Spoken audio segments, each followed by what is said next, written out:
into the jungle. Into the jungle. Bring it on. What in the world, huh? You all of my nerves, huh? You never return, huh? When you enter in the jungle.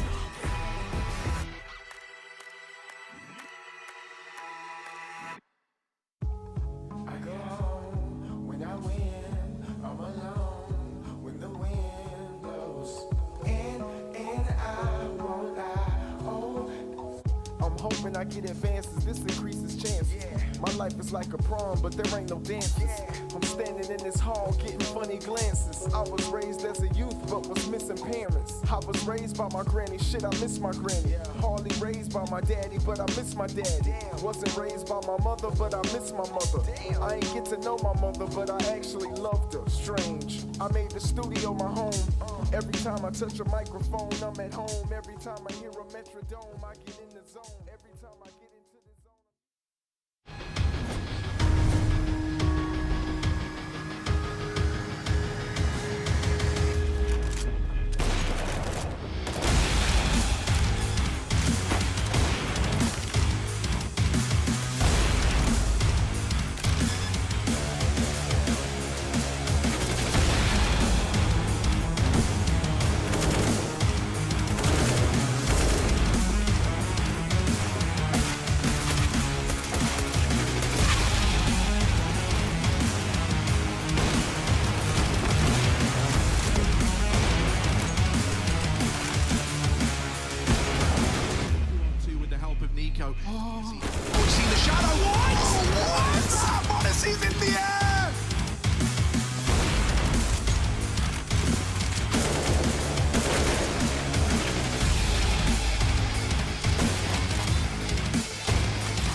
Odyssey on catwalk finds the timing. 8 seconds. If he can drop the bomb, it'd be everything. But it travels into the site. 1-on-2 from Odyssey now. It's sacrificial. Gives his position away. He wants Odyssey's aim gone.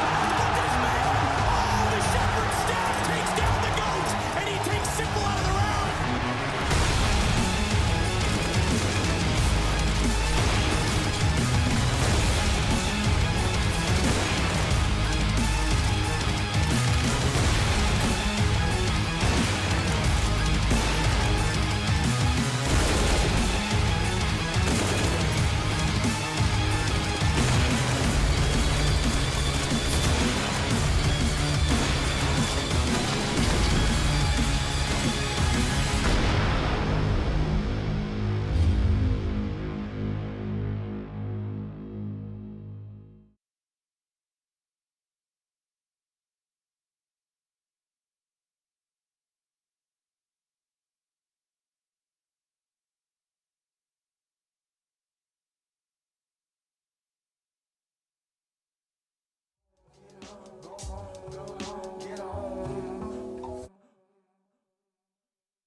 Hop in the car, watch it go vroom, vroom. I told her mom that I bust soon, soon. Knew as a child back in the womb. Oh, told her step back, I need my room, room. Hop in the car, watch it go vroom. I'm in a whip, so I gotta zoom. They tryna talk, they not in a room. I've been so real, I'm dead to the tomb. They in the way, they gotta move. I gotta gas, they running on fumes. Told them way back, it's something new. It's me and Dan, you gotta choose. I'm taking what's mine, I'm doing fine. Don't see the vision, they looking so blind. I hit my lower, I don't got the time. Crossing my T's and he dotting those eyes. Don't take offense if I do not oblige. I can't be labeled like none of these guys. They hit me once and I'm cutting the ties. I was so low, but I'm back on the rise, it's real.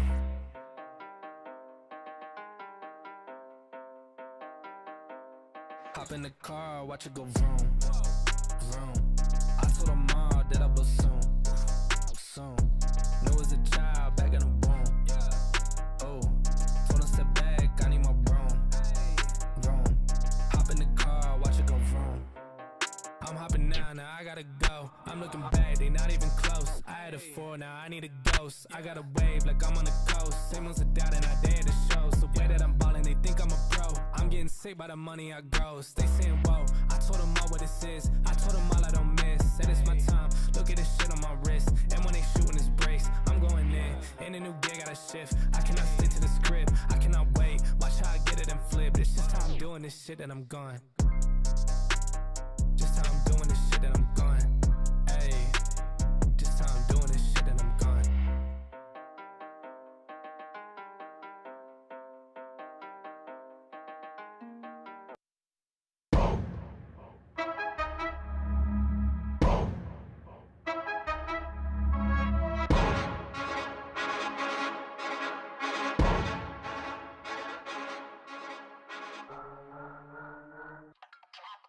Ain't on the game, we are not playing.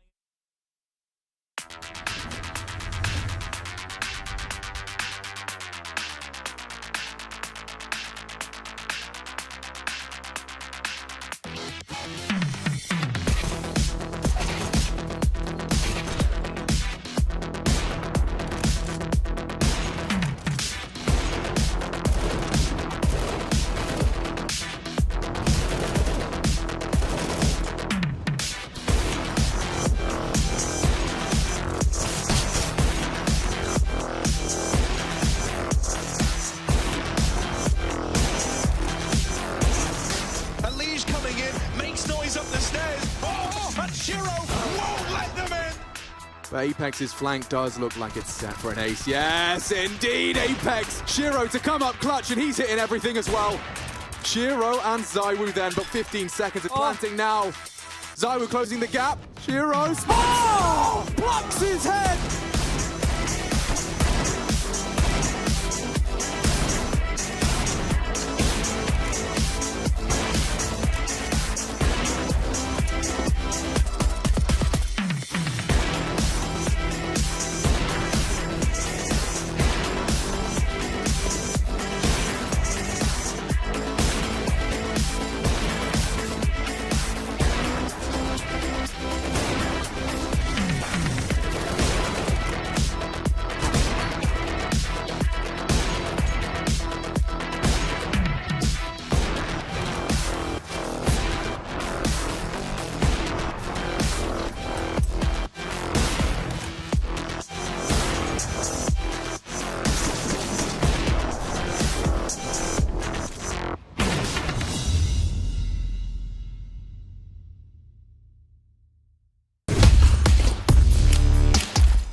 Hey Future Pros, let's take a look at a nice little A exec you can throw on the A side of Overpass.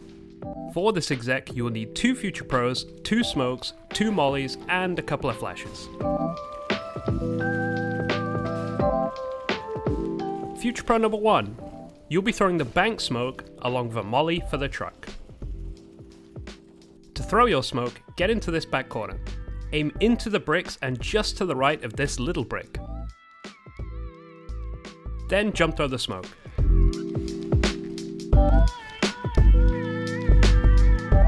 For the molly, aim along the bottom of this wall in line with the shadow. Run forward, then walking jump throw the molly just as you get over the shadow.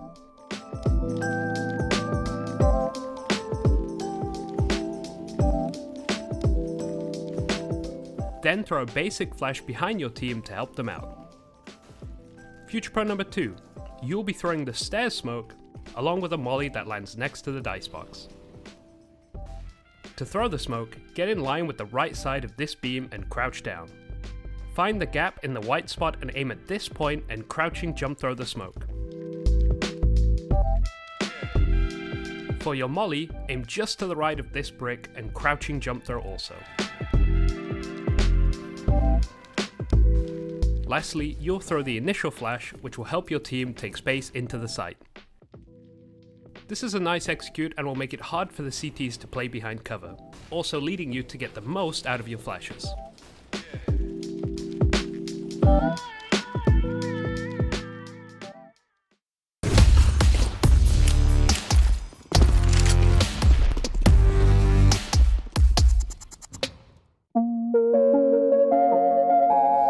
Hey Future Pros!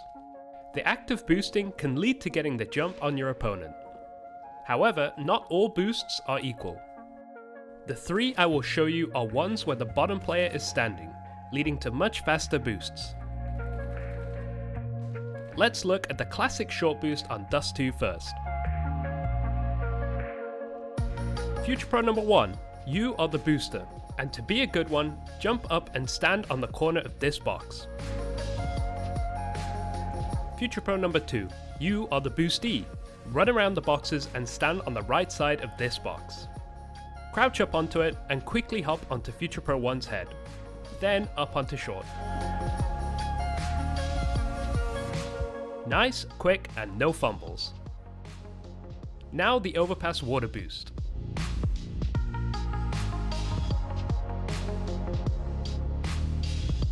Future Pro number 1. Jump up onto the lower layer of the sandbags and stay to the left edge. Then just chill. Future Pro number 2. Before Future Pro 1 gets into position, jump up onto the right corner of the sandbags to give them some space. Then crouch jump onto their head, which will give you an angle into the short pipe. Quick and easy.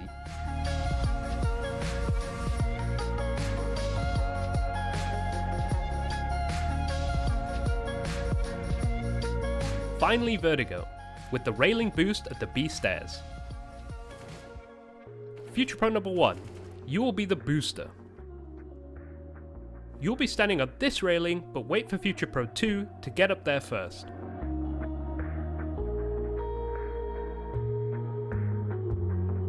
Then walk right up against your teammate while standing and wait. Future Pro number 2, you need to jump up onto the railing first, but you'll be standing on one of these 2 posts. The right is the most common, but for this example, we will use the left one. When on top of the post, wait for Future Pro 1 to stand in front of you and crouch jump onto their head, which will give you an angle to peek into the site and take a fight.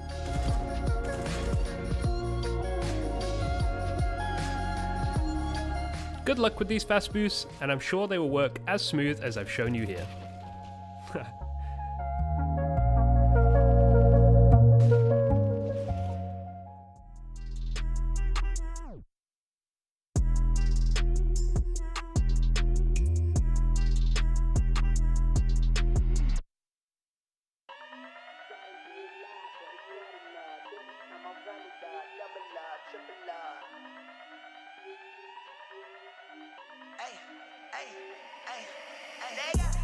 I done did a lot, but it's not enough. Think it's time I run it up, double up, triple up. Whoa, whoa, whoa, ayy, whoa, whoa, whoa, ayy. Hit women fall in love with my appearance. Got these diamonds on me dancing, look like Michael Jackson sequence. Whoa, whoa, whoa, whoa, ayy, whoa, whoa, whoa, ayy. I be getting money with my eyes closed. She gon' through the iPhone. Devil wears Prada and she sold her soul. She gon' for free, treat my just like a promo code. Walk up in the spot, they got my records. I might take your chick if I catch you slacking on your pimp and stand behind these bars like a life sentence. My gift is a present, I've been rapping like it's Christmas, damn. Damn, forgive me, Lord, I'm the man. The man, don't think these understand, don't understand. Yeah, I got money we can spend. Duffel bag of rubber bands, get it poppin' like. Cause I done did a lot, but it's not enough. Think it's time I run it up, double up, triple up. Whoa, whoa, whoa, ayy, whoa, whoa, whoa, ayy. Hit women fall in love with my appearance. Got these diamonds on me dancing, look like Michael Jackson sequence. Whoa, whoa, whoa, whoa, ayy, whoa, whoa, whoa, ayy. I done made a lot, but it's not enough. Think it's time I double up. Think I need a Bentley truck. Think I need a house in the hills. That's for real. Like my car left to rail. Restructured the booking deal, cause we back. Yeah, we back on the road. Private jet across the globe. Let me hear you rock go. 10K for the verse, 20K for the show. Put in work and it shows. You ain't know, now you know. Now you know. Green light shawty, she a go. She a go. Miles Davis saxophone, how she blow. I can good, but then I gotta go. Yeah, that's just the way it goes. Yeah, that's just the way it. Cause I done did a lot, but it's not enough. Think it's time I run it up, double up, triple up. Whoa, whoa, whoa, ayy, whoa, whoa, whoa, ayy. Hit women, fall in love with my appearance. Got these diamonds on me dancing, look like Michael Jackson sequence. Whoa, whoa, whoa, whoa, ay, whoa, whoa.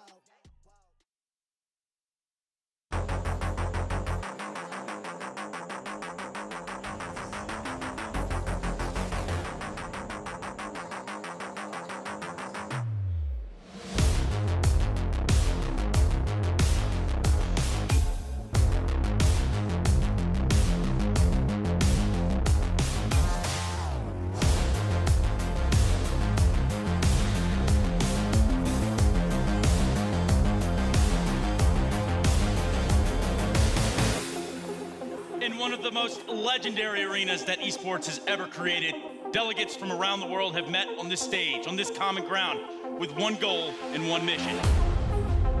Only one team will come out victorious, or only one team will come out as the Intel Extreme Masters Katowice 2020 champions.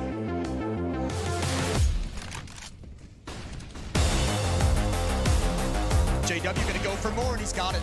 You have to stop them right now if you're 100 Thieves. If this keeps going, it's only going to get worse. Trips! Oh! He just swept the entire horizon with that AK-47. JW now, he sees the shadow. There's the no-scope, and I think they're gonna do it! JW over the top!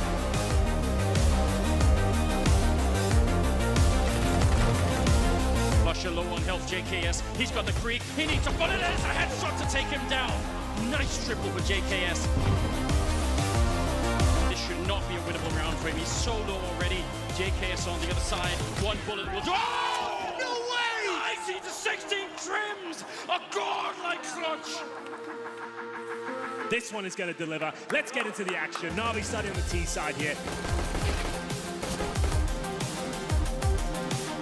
He manages to get away, but Simple actually catching a bullet in the meantime. Electronics farming frags. Just perfecto and Simple. He needs a multi-kill. First found. Twist aggressing. They have to double peek. He's getting a shot. He's hitting another one. Simple. No, Simple. That's unbelievable.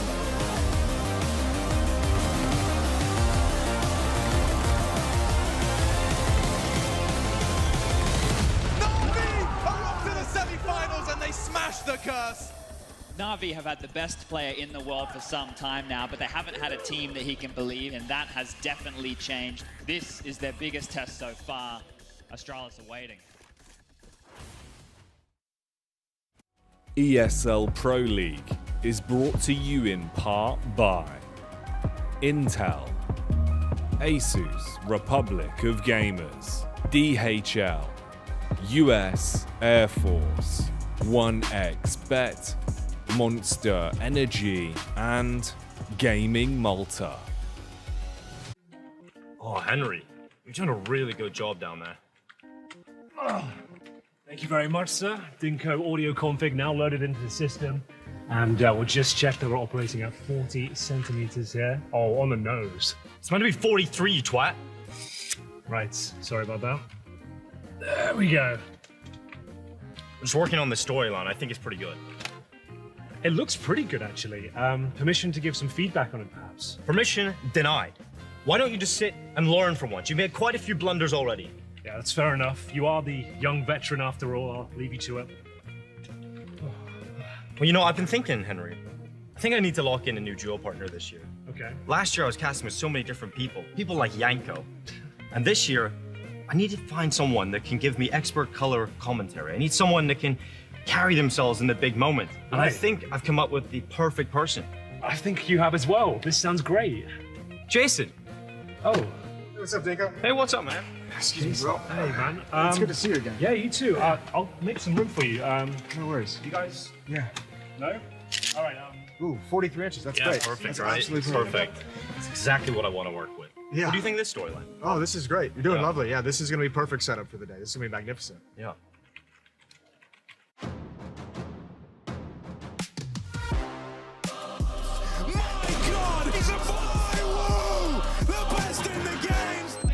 Oh no, Mouse, they've done it!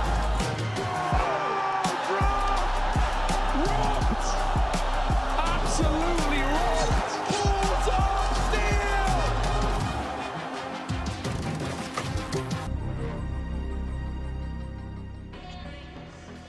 just like our intern can't catch a break, neither can the 4 teams as they find themselves, finding themselves yet again. And by that, I mean they've caught some L's to find themselves in the situation they are in today, which is trying to stay alive out of that triple elimination? Yeah, it looked like Henry was finding himself under that desk. Yeah, well, that's what it's all about. 20 years of contribution to Counter-Strike in general. And the all young culminating to a gag of me sucking Dinko off under a table. You were doing an audio. You were doing an audio config, Henry. I thought. Whoa now. My career's gone. It's good stuff. Is that an Feels official good. yellow? I think so. I don't know if we can say sucking off on here, right? Well, you just doubled down. I'll yell at myself. I'll take the yellow. That's You're all okay. going to be getting yellows in a minute. I don't know why I'm Holy hell. catching strays in all of that. That's true. And I thought Dinko did such a great job in Katowice. I thought so too. Jeez. Got him over there celebrating in the darkness. Trace, you were talking about matches, weren't you? Yeah, there's some games we have to watch Can you bring us today. back? Yeah, bring us back real quick. Eternal Fire Fnatic, the top of the card today, and then the MIBR and G2 action.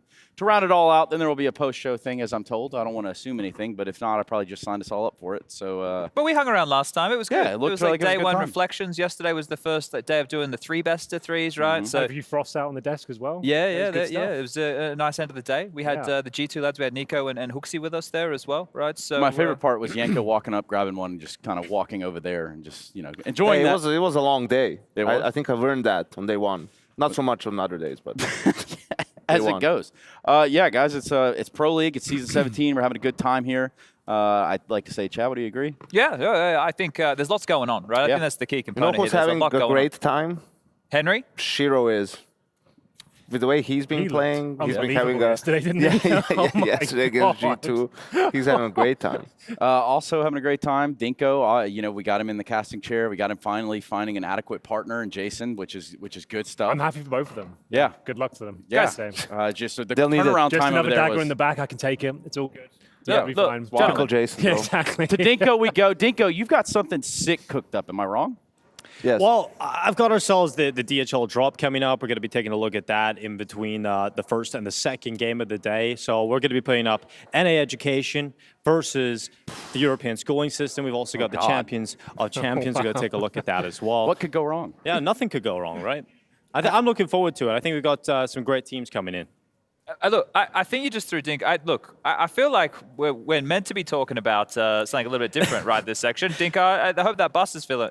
Yeah, the bus all right. is pretty heavy right here, but Yeah. it was not as heavy as the dagger that I'm sorry, Henry, that it was put in your back today, man. It's okay, Dinko. We'll talk about it after the show, yeah? Yeah. Okay, great. It's good to see him. I mean, now's a good time too. I mean, why not? Also, when it comes down to champions of champions, I wanted to include Dinko because it seems like he does put up with a lot of things. Champions of Pro League, there's been several. In fact, we're pretty far deep into the numbering here. 17 was it XIII? Karamba. XVII, then the Karamba. Yes. That does come after. But you bang on, 17 seasons. We're going to crown the 17th champion. There have been an awful lot of champions. I think between all of us here, either standing behind them, playing, working, observing, whatever, we've been involved in almost every single Pro League season up to date here. I would say actually with the people we have in this room right now, we've been involved in every single Pro League season. And there's been a lot of winners. We do 2 seasons a year. I think that's definitely narrowed down over time. Was there a point where we did 3 seasons a year? I feel like, yes. Yeah, I think so. Yeah, because it used to be online for a while. It used to be split up into different divisions. Now we've got like the 32 teams in the world here to play for it. So I don't know. I don't know who's going to win this season, to be honest. Next year is the 10th year of Pro League. It's been 10 years. Yeah, I think what a journey it's been, though. Yeah. I remember back in the days when we Holy- just had big green guns to talk about. And Yeah, now we've where got- were we before that? Where were we before that? Nowhere, really, to Yeah. be honest with you. And here we are in this massive studio. It's been an amazing process. Yeah, well, look, we're We're part of the evolution right now, real Yeah. time. I'll just throw that out We there. want to talk about a fictitious evolution. The brackets. Yeah. Yeah. So let's take a look at it and what it could look like, what it might feel like maybe once upon a time. What happened here, Chad? Look, as we run down here, you can see all the different winners over the years, and we're going to be determining who moves on in the bracket here. So fortunate for Fnatic, who won an awful lot. Look, I got to go stand up. Yeah, boys. yeah, with the glasses on, I'm chat gonna today. head over here. I'm bugging It's here, I'm not gonna impossible lie. to read. All right, so Fnatic season 1 and 2. Mouse Sports, they're lower down in round 1, going up against G2. Mouse Sports won season 10, G2 won season 5. Heroic versus Luminosity. Heroic winning Season 13. Onliners versus Luminosity, who won Season 3. SK winning Season 6 will be getting themselves a bye. So, lads, do we want to start with the upper side of this bracket here? Fnatic are obviously going to move through to the quarterfinals from their Season 1 and 2 performances. Mouse Sports versus G2. So, the Mouse from Season 10, this was the Carrigan team with Woxic and everybody like that going up against G2. The Frenchies, who won in Dallas in Season 5. We were there. I remember that one. The show match. I'll never forget that show match, Chad, you little rat. Yeah, look, Henry, you were on my team as well. We were going up against Jason. You might remember that one. There's a nice picture of it in the hallway. Yeah, I do remember. That was a good one. So with this here, lads, Mouse Sports for Season 10 with Carrigan, Woxic. That was the squadron that were going. Frozen would have been the team. Yeah, this Rops was would when have been Woxic there. was in his top form as well. This is like a top 12 player that year, I think. So that's when he was at absolute peak form. Who do we This is think what would Henry be was taking this one? expecting when he signed him on. This is what he was That's what I hoping signed up for. for, this version of Woxic. Here they are. These are the lads we're talking about right here. And Chris J. Where is he now? You know, that's one of the questions I ask myself every day where I wake up. But these boys won in Udense. He's the head of CSPPA. They won in... Robs hasn't changed a bit. No, that's true. Still look exactly the same. Yeah, he hasn't aged. He hasn't been over there for too long. If we're going to go with this matchup here, who do we think is going to be picking up the W? Mouse. I think Mouse as well. Over the Frenchies? I don't know if we have a graphic for the Frenchies. Can we see the Frenchies as well? Just get the full lineup. Is that the team that had Body in it? It would have been That's like, what I'm thinking. Yeah, right. Body obviously making a bit of a resurgence I recently. think Shocks, Body, Jax. Was Jax in the team? RPK maybe?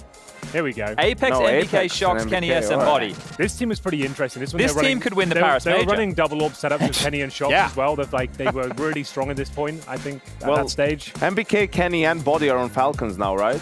I think so. Yes, you're they right. got Body you're right. and it's Kenny and MBK. Okay, so, yeah, that's kind of so they're coming back like 5 years later, you know? Well, let's give it to, I'd give it to Mouse. Are we giving it to Mouse? Overall team, more current. More firepower. All right, yeah, we're going to do a lot of recency bias here though. today. So in the opening match that we had, that's going to be Mouse moving on to take on Fnatic in the quarterfinals from Season 1 and 2.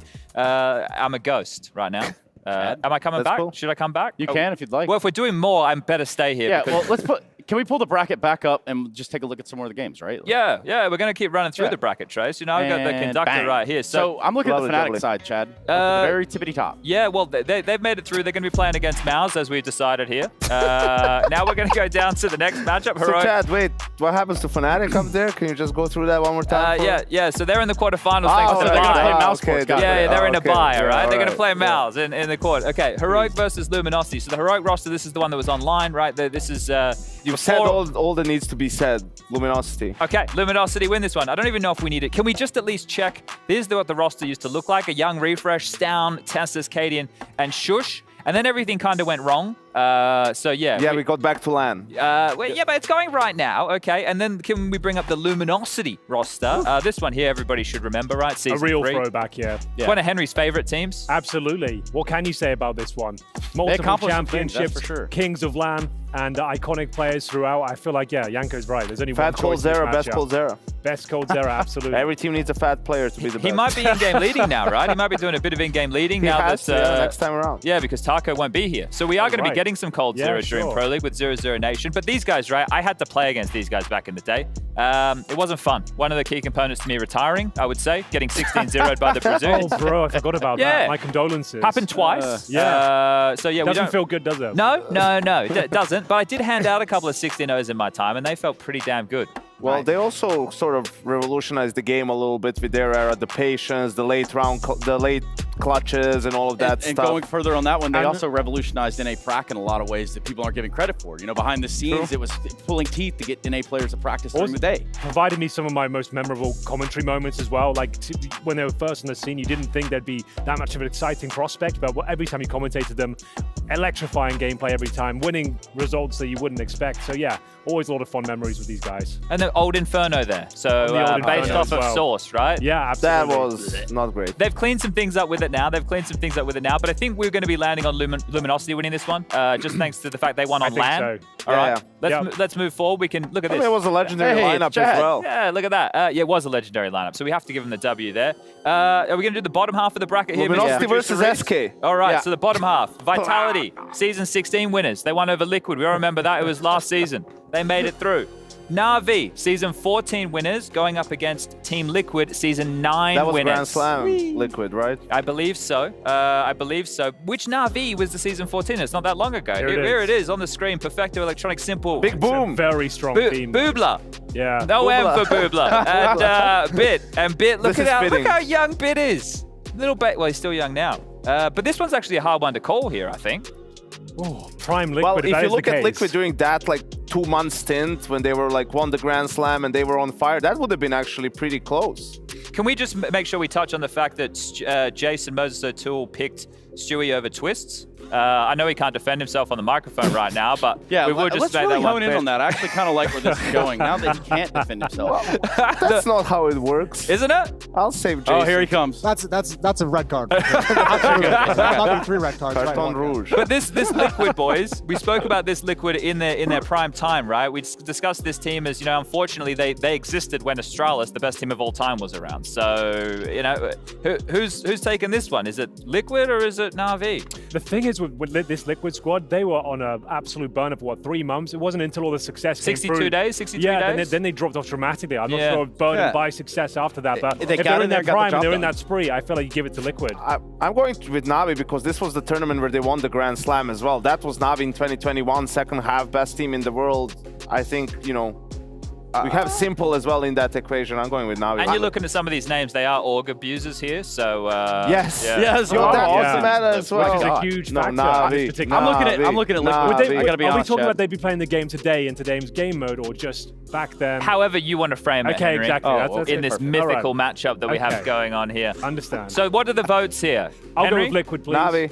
Liquid, please. Well, I'm going to also go with Na'Vi, so it's a split decision. Jason. So Jason, paper, rock, scissors. There we Hey. All right, Liquid will Let's be winning go. that Good one. job, through. Jason. You We did asked it. the wrong man. Yeah, we Those are definitely close. asked the wrong man. We could have asked anyone else for that one there. And the last matchup we have going on here to face Astralis, who are the winners of Season 7 and 8. It's going to be the FaZe Clan, winners of Season 15. That's when they had their God tier roster, who were playing well early last year, going up against Cloud9, who won in Season 4. Down in Brazil. There is no way that the Cloud9 who are playing in for Season 4 can beat this FaZe. How does It's not even a No, concept. I don't think so. How does Twist look younger in this photo compared to the Liquid one? Better airbrushing? Could be that. Could just feel better. Or in this also he photo was so than the miserable Liquid in Liquid that he looks rejuvenated in FaZe. Well, I'll Exactly. say- He feels better in that photo than he did in There it is. This team, or some of them. Shroud now, though. Hold on now. Pause the Shroud, phone. possibly Nothing. the greatest player Look of at this all time. guy. 3 out of 5 won a major.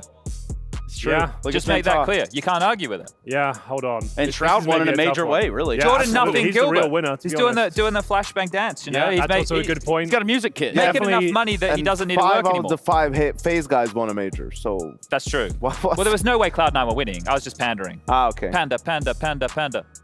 Trace, go. Yeah, I know where you're going Yeah. with this. Now it's stuck. I got mushroom. Well, we What? weren't No. going there. What? Panda, it was- panda. I think it's saying that these are your boys, right? Oh, yeah. Well, Yeah, that's with where he these was going guys. with it. That's not Panda. Look, that's, we had Is that you behind No, him? that's Danon. I actually don't want to sit here and say that. Yeah, they It's went on to win Badger, this right? pro league after I left the team, but yeah, that okay, also right. happened that way. As soon as he left it. There were a lot of things that have gone wrong there, Slimmy, etc. We done with the bracket for now? We can pick this up another I day. think that we've made good progress. Yeah, There's this plenty is more to for- talk about, All right, so we can think about the rest of it. Here are the matchups. I want you Right. guys to sleep on this tonight. I Really will. think who's going to pick this one up. Definitely. Fnatic taking on Mouse. Luminosity versus SK Gaming. I wonder how that one's Wow, going to go. what a game that's going to be. And Team Vitality versus Team Liquid. And finally, FaZe Clan taking on Astralis, which is going to be a heartbreaker of a matchup right there because it's the best team of all time going up against FaZe. And we slept on Cloud9 yet again, Chad. Yeah, well, you know me, Trey. Oh, good point, actually. You know me. It wasn't that version. It was the mutant version that you had previous that I was sleeping on. But there we go. We did it. The one with FNS and Slamming? That's a good history lesson right No, there. We there's went through. Oh, yeah, he was in there. I lost to Zelsis? Slemmy. I lost to Slemmy. That's when you're FNS on tired. Cloud9. Damn, I lost to Slemmy. What a time that was. Wow. Okay. Well, I'm distraught now. What That a was trip fun. down memory lane. This was supposed to be fun, and now We they're should just both recreate depressed. whatever the final They're game both is. depressed. Henry's here like, oh, those were some of my best casting moments. I love those days. Getting out the People didn't violin. call me an intern, and Chad is like, yes, I lost to Slammy. Simpler Oh, time. man. I think for the final game, we should set up with Bobs perhaps and actually recreate it with the names and I try and do what Okay. we can and The- see if we can commentate it. Could be fun. That could be possible. Could yeah, be. that Yeah, it could could be like, possible. Yeah. is that Colex? Well, the Chad, you're a battles? big fan of the refrag thing, right? You can put the bots to do the exact strats, so you can just play out the strats with bots. Sorry, Henry, that's a yellow, mate. Oh, sorry, no, I already had a yellow. Well, we had the sucking off incident earlier. we're back there again. No, but yeah, that's something that we can work on for sure. We can see it, and then yeah, we could potentially, or we could all fake Nick.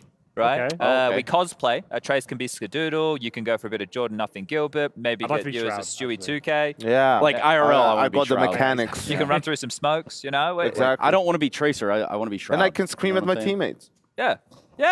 And Jason can coach. We'll give him some PTSD. Give it a go. Yeah, look, Jason. Look at him over there. He can't even catch a break. No, he's sweating. No, but this is great because we do have a surprise coming up for everyone soon, right? We do have a very special surprise. In fact, they go by the name of Complexity. So what's going on over there, little Momo? Well, yeah.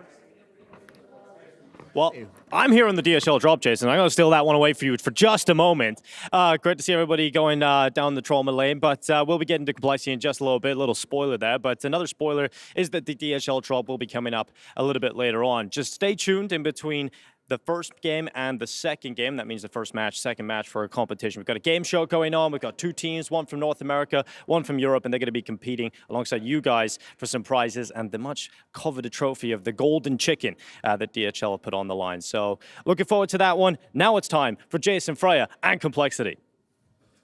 Yeah, thank you very much, Dinko. Stealing the spotlight again, as always. Trace is so concerned about throwing buses around the room that he's not even going through the show anymore. No, he just goes where he wants, you know? Yeah. Show's up to him.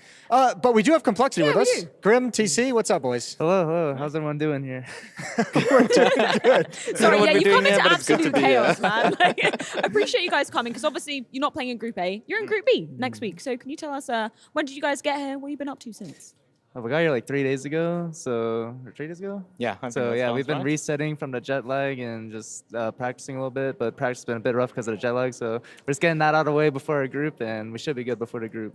Yeah, because you guys had to go back to NA after Katowice, right? Because you were doing the RMR qualifier. Yeah. So this is probably the roughest the jet lag has been for the bunch of us, I feel like, because we just went to NA, spent about 10 days there, and now we're back here. So like everyone just feeling like zombies. We've got people on the floor in the prac room. It's bad. It's bad. You guys were doing the RMR and the Rio qualifier basically at the same time. And split results there, huh? Yeah, I'd say so. We lost MIBR twice and then beat them the third time for RMR. But honestly, I don't make excuses, but those matches were like 10 p.m. and 3 a.m. and like we just got back. And I've been going to bed at 10 p.m. Like I should have reset my sleep schedule, but I was not 100% for those Come on, games. Mike. I'm sorry, Jason. It's okay. But, we did beat them the third time, and that was a really important game just because it's a 3-0 for the RMR. So I'm glad that we could pull through. Third time's the charm. I was trying to get some like funny stories going on within the team. I messaged Fang and I messaged Floppy, and I was like, give me some dirt on Mike these days. Like, tell me what's up. I want something funny to bring up on the desk. And they both said that nothing came to mind because none of it was safe for work. None of it was PG. Oh, no. So my question is to TC, what kind of an operation you running over here? Pretty tight operation. There's no loose lips, as you can see. So I think I'm running a pretty tight operation. That's fair. Oh no. Let's go back to Katowice for a minute, because I feel like everybody was really impressed with what we saw from Complexity there. Obviously, you came off of Copenhagen, which wasn't too great for you guys, but in Kato, can you tell us a bit about how the team was feeling there? Did you surpass the results that you kind of expected for the team? Yeah, I think we I wouldn't say did better than expected, but like performed up to par at least with what we expected from ourselves. It would have been really nice to make playoffs there, to at least get to the Spodak. That would have been really nice. I think it might have been a first time for all of us, so that would have been really nice. But yeah, I think we performed up to par, like with the expectations we set for ourselves. Obviously, a rocky start to the season at Blast, where we kind of just got crushed in the first 2 matches, but we went into the season expecting that could happen because of how we changed things up and the different approach we were taking to the game. So we always knew that it was a possibility, but we just had to like stick it through and keep at it and just change it up if we needed to change anything up. And yeah, and happy that it worked out for us and that everyone just stuck through with it, and there were like no irritations or frustrations in the camp. And yeah, we at least got some good results. Are those changes going to bring in, I guess the big question on you guys is like the consistency of now, we want to see that Katowice performances more. Are those changes going to deliver that long-term consistency? I think so. As long as we can keep building upon it right now, like obviously our cattle run was good, but we need to build upon that, make sure that we can get it consistent or as consistent as we can. And I think with our practice and our talks recently, like we're gonna be able to do it consistently. So I think that could be good going in future events. Hopefully we can do it here and make a deep run. I mean, last time we made playoffs, and I think that we're a way better team than we were back then. So can only go up from here personally. Cool. Also, no secret that you guys absolutely love Anubis. Like, man, respect. Back in Copenhagen, you were losing it, but you kept on picking it as your pick into the series. How much work have you guys been doing on that particular map? Where you feeling more comfortable with it now?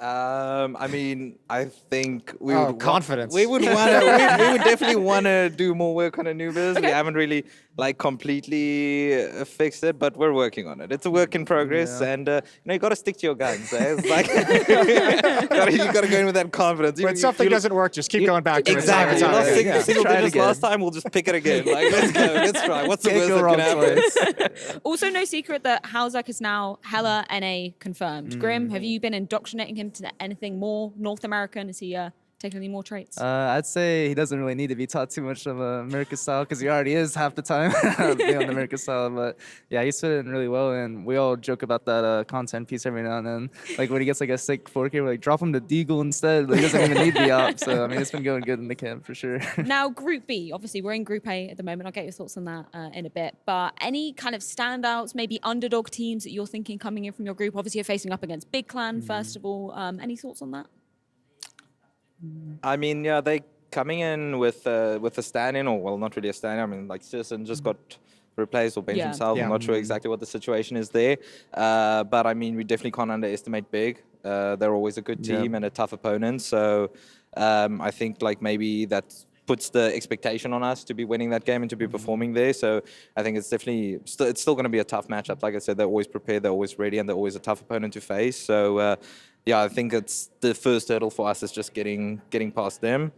And then we'll see. I'm pretty sure. I think Heroics on our side of the bracket. Heroic, Movistar Riders. Yeah, exactly. So I mean, it's same situation there. I think Heroics expected to win that matchup, which will be a rematch for us from Katowice if we get past Big and they get past Movistar. So that would be a nice nice rematch to have. That'll be a banger. You scared of any of those teams, Mike? I know you're not. I'm not too scared, but Heroic definitely, you know, every now and then it's hard to play against them because you have no idea what they're doing on the map half the time because they're just running back and forth constantly. So we just have to be on our A game for that. But I think Fira is also in our group, if I'm not mistaken, and they're going to be coming back with a vengeance, I think, because in Kato, they had a really bad run. So I think they're going to try to make up for it here. So they're going to be pretty scary. Yeah. Yeah, absolutely. I just want to pick your guys' brains for today's matches as well. I believe we can bring up the schedule because we do have Eternal Fire taking on Fnatic and then MIBR versus G2. I feel like the first game is probably the harder one to call. Who are you siding with in that game? I'd probably go with Fnatic, to be honest. I think I'm with you on there. Yeah. Like, I'll probably go with Fnatic too. Eternal Fire, like Eternal Fire is good. Like, Yeah. don't get me wrong, but I think they've been playing so many matches. It's like, how long can they just Yeah, like, keep it's going? they've been grinding now for like 2 weeks. Exactly. A like, lot of it's- people know what they're doing too, because there's like playing so much. Like Yeah, you can just what watch all their games. surprises do they have left? Yeah. You know, possibly like after all these matches that they've been playing. Yeah. So it's like I feel like Fnatic can obviously be really prepared for them. So I think I've got to give the edge to Fnatic over there. Yeah, do you think any hopes of MIBR upsetting G2? I think we were all surprised to see Cloud9 beating G2 in that fashion yesterday, but do you think it's G2 certainly? Depends how well Insani's playing, I guess. Yeah. After playing against him 3 times in the past week, I mean, that guy needs to pop off, and Sandy's pretty good. But I think G2 are the huge favorites going into that, and they should be able to close it out as long as they don't get to their heads. Yeah, I mean, it's the #1 team in the world at the moment, so it would be a massive upset if MIBR do manage to win that, right? So I think you have to give it to G2. Yeah, certainly. Well, gentlemen, thank you so much for joining us. I can't wait to see what you guys are going to be delivering in Group B, but it is time to be heading to a quick break. When we are back, it's going to be Fnatic taking on Eternal Fire.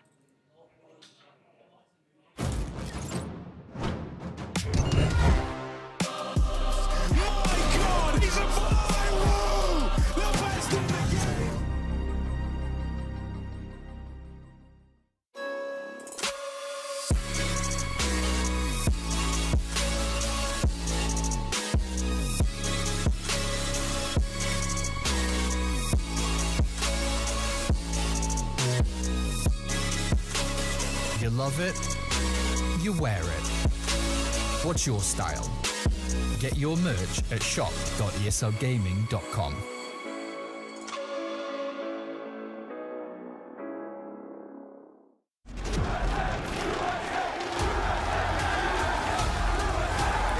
Dallas, we're back.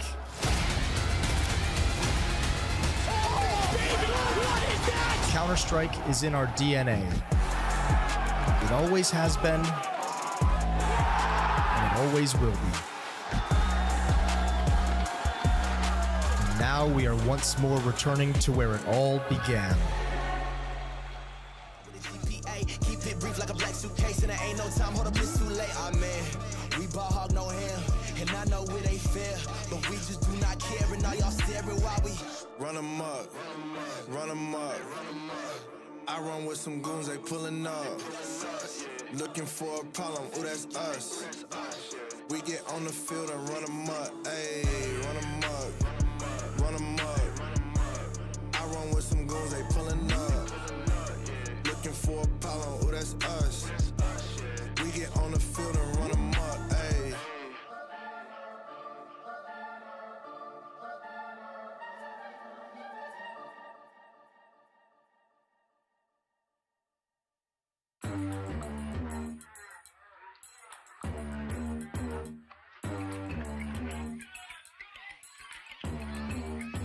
I'm awake, I'm alive.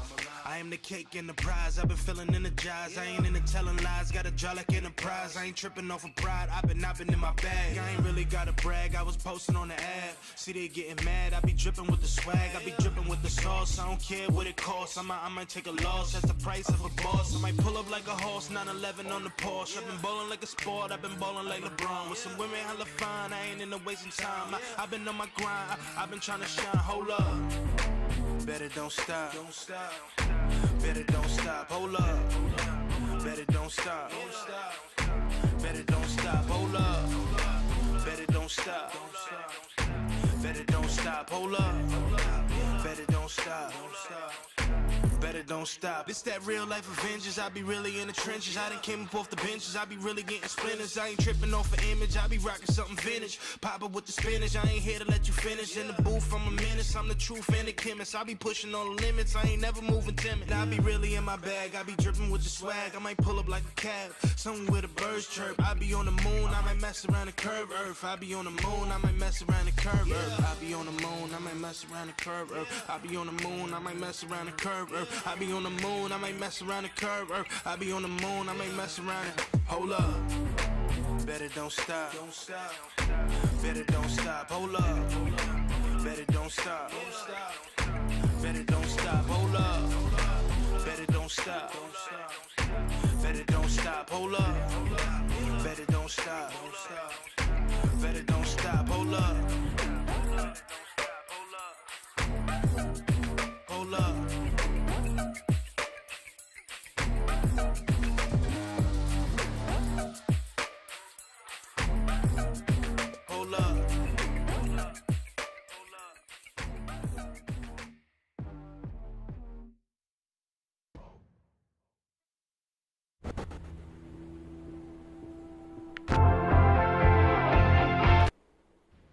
Hand me the shoe, you fucking cocksucker motherfucker! Ah! Games basically taking away sponsors and popularity from CS 1.6. We need to just realize this and move on, I think. We've played this game for 10, 11 years now.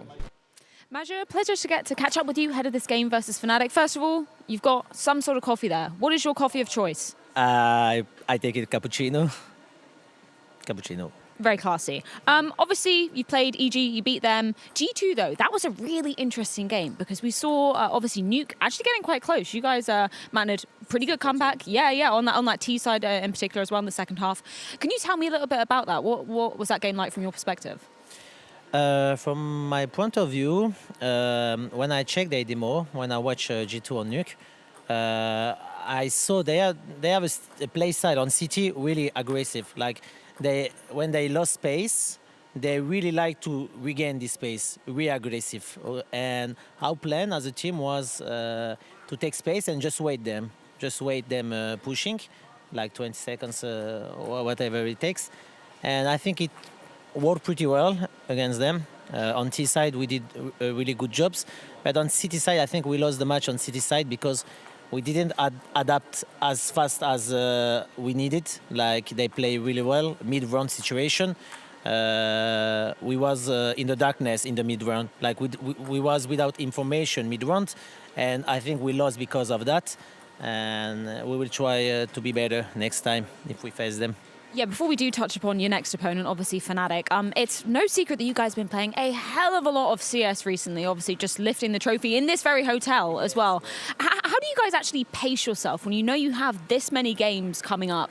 How do you kind of, keep the stamina up to not burn the guys out? Like I think, obviously we are a little tired, but it's not no excuse. Like I said in other interview, like we do this job. It's a dream job for me. Like playing, working in esports and winning money, winning his life in esport is something very rare and beautiful. So I think we need to appreciate that. Yeah, it's sometimes hard, but we have to do it. Mentality need to be strong. I'm like this, so I think we do our best. The schedule is tight, like you said, but we do our best, and it's important to give everything we have. Well, Fnatic, as your next opponent, last time you guys faced this team, they actually knocked you out of the RMR back for the Rio Major. So how are you feeling going up against them this time? Yeah, I really think that Fnatic play well CS. I like their play style extra. I think it's going to be a good match. They beat us when we was 2-2 at Major Rio, so we are here for revenge. The veto is a little strange because they little surprised me on veto. They didn't ban Anubis. Normally they always ban Anubis, but this time they let it open, so I pick it. I pick Anubis. So I don't know. I think they have a plan for Anubis against us. So I don't know what is this plan, but we will see in the server. I don't know if it's good or not for, but let's see. Well, I'm very excited to see that, particularly Anubis going down here at EPL Season 17 Measure. Thank you so much for your time. Best of luck. Spoilers right out of the gate in what is our matchup. Huge. Fnatic, Eternal Fire, we got maps and all that coming out here real shortly. But one thing we could probably grab onto right out of the gate has to do with the amount of Counter-Strike they're playing. It's a lot in this building Yeah. as well. They were playing, obviously, in the CCT tournament last week, along with multiple other online tournaments. So they weren't just playing here. They're having to go to different venues, play one tournament, come back, play 2 more best of 3s. And yeah, they've been doing very well. They've been lifting trophies and qualifying for tournaments on the way. I would be extremely burnt out. I was part of that same journey. I feel tired, so I can't imagine how they feel having to play. Well, here it is on screen. 18 matches played. Matches won 13. 32 maps, and of those, they've won 22. And this roster has chopped and changed so much in the last 6 months. With the same players. They've just had a very intensive boot camp, I would say. Yeah, well, they were looking up and down, like shaky performances throughout this performance, but overall they have been getting better and an upward trajectory. So they're not completely burnt out. They have been getting They beat better EG. tactically. They did beat EG 2-0. Nice. Someone's going to do it. Yeah. But I think also this doesn't have to be terrible. Depends on the team, right? And how the players can manage it. You go back to that SK Luminosity lineup that we mentioned. They like to play more tournaments rather than practice, right? Because they felt a smaller official tournament or an online tournament, well, what's better practice than that? Especially coming from NA, where at the time they didn't have as high level of practice. So it's going to be very exhausting for the coach and the in-game leader for sure, because they're the ones who need to do all the prep, like the extra steps. But for the players, you know, it can be fine. It's just the way you go about it. Speaking of prep, though, sorry, Trace, go on. No, I'm sorry now. Yeah, no, I'm no, kidding. go for it. Look, the maps are coming up. We did talk about Anubis there for a second. It makes sense that Eternal Fire are going to pick it because Fnatic haven't played this map once. Literally, it's so strange. But I thought I had the veto locked down before we came into this, so I thought it'd be Nuke because they'd have to ban Anubis, and they also had pretty rough results on Nuke recently. But Anubis coming in suggests Keita and the boys have been grinding. They've already been in the lab. Well, they have 13 maps of Eternal Fire's Anubis to look at. Right. They haven't been liking their Inferno 10 lately. in the last 3 days, probably. Yeah, right. So there's a lot of tape to look at right there if you want to try and counter-strike that. But there's a difference from what you're looking at in a demo and then facing it in your first official in the server. Sure. But if they're not trusting Inferno, which they have had some 3 losses consecutive now, understand why they're banning it here. Well, it makes sense they pick Overpass as well. They It's like Fnatic's Overpass. best map. It's tactical, it's slow pace, just suits their playstyle perfectly. Getting rid of Vertigo was definitely an up and down map for Eternal Fire. The A-ramp control wasn't fantastic as we saw it over at CCT.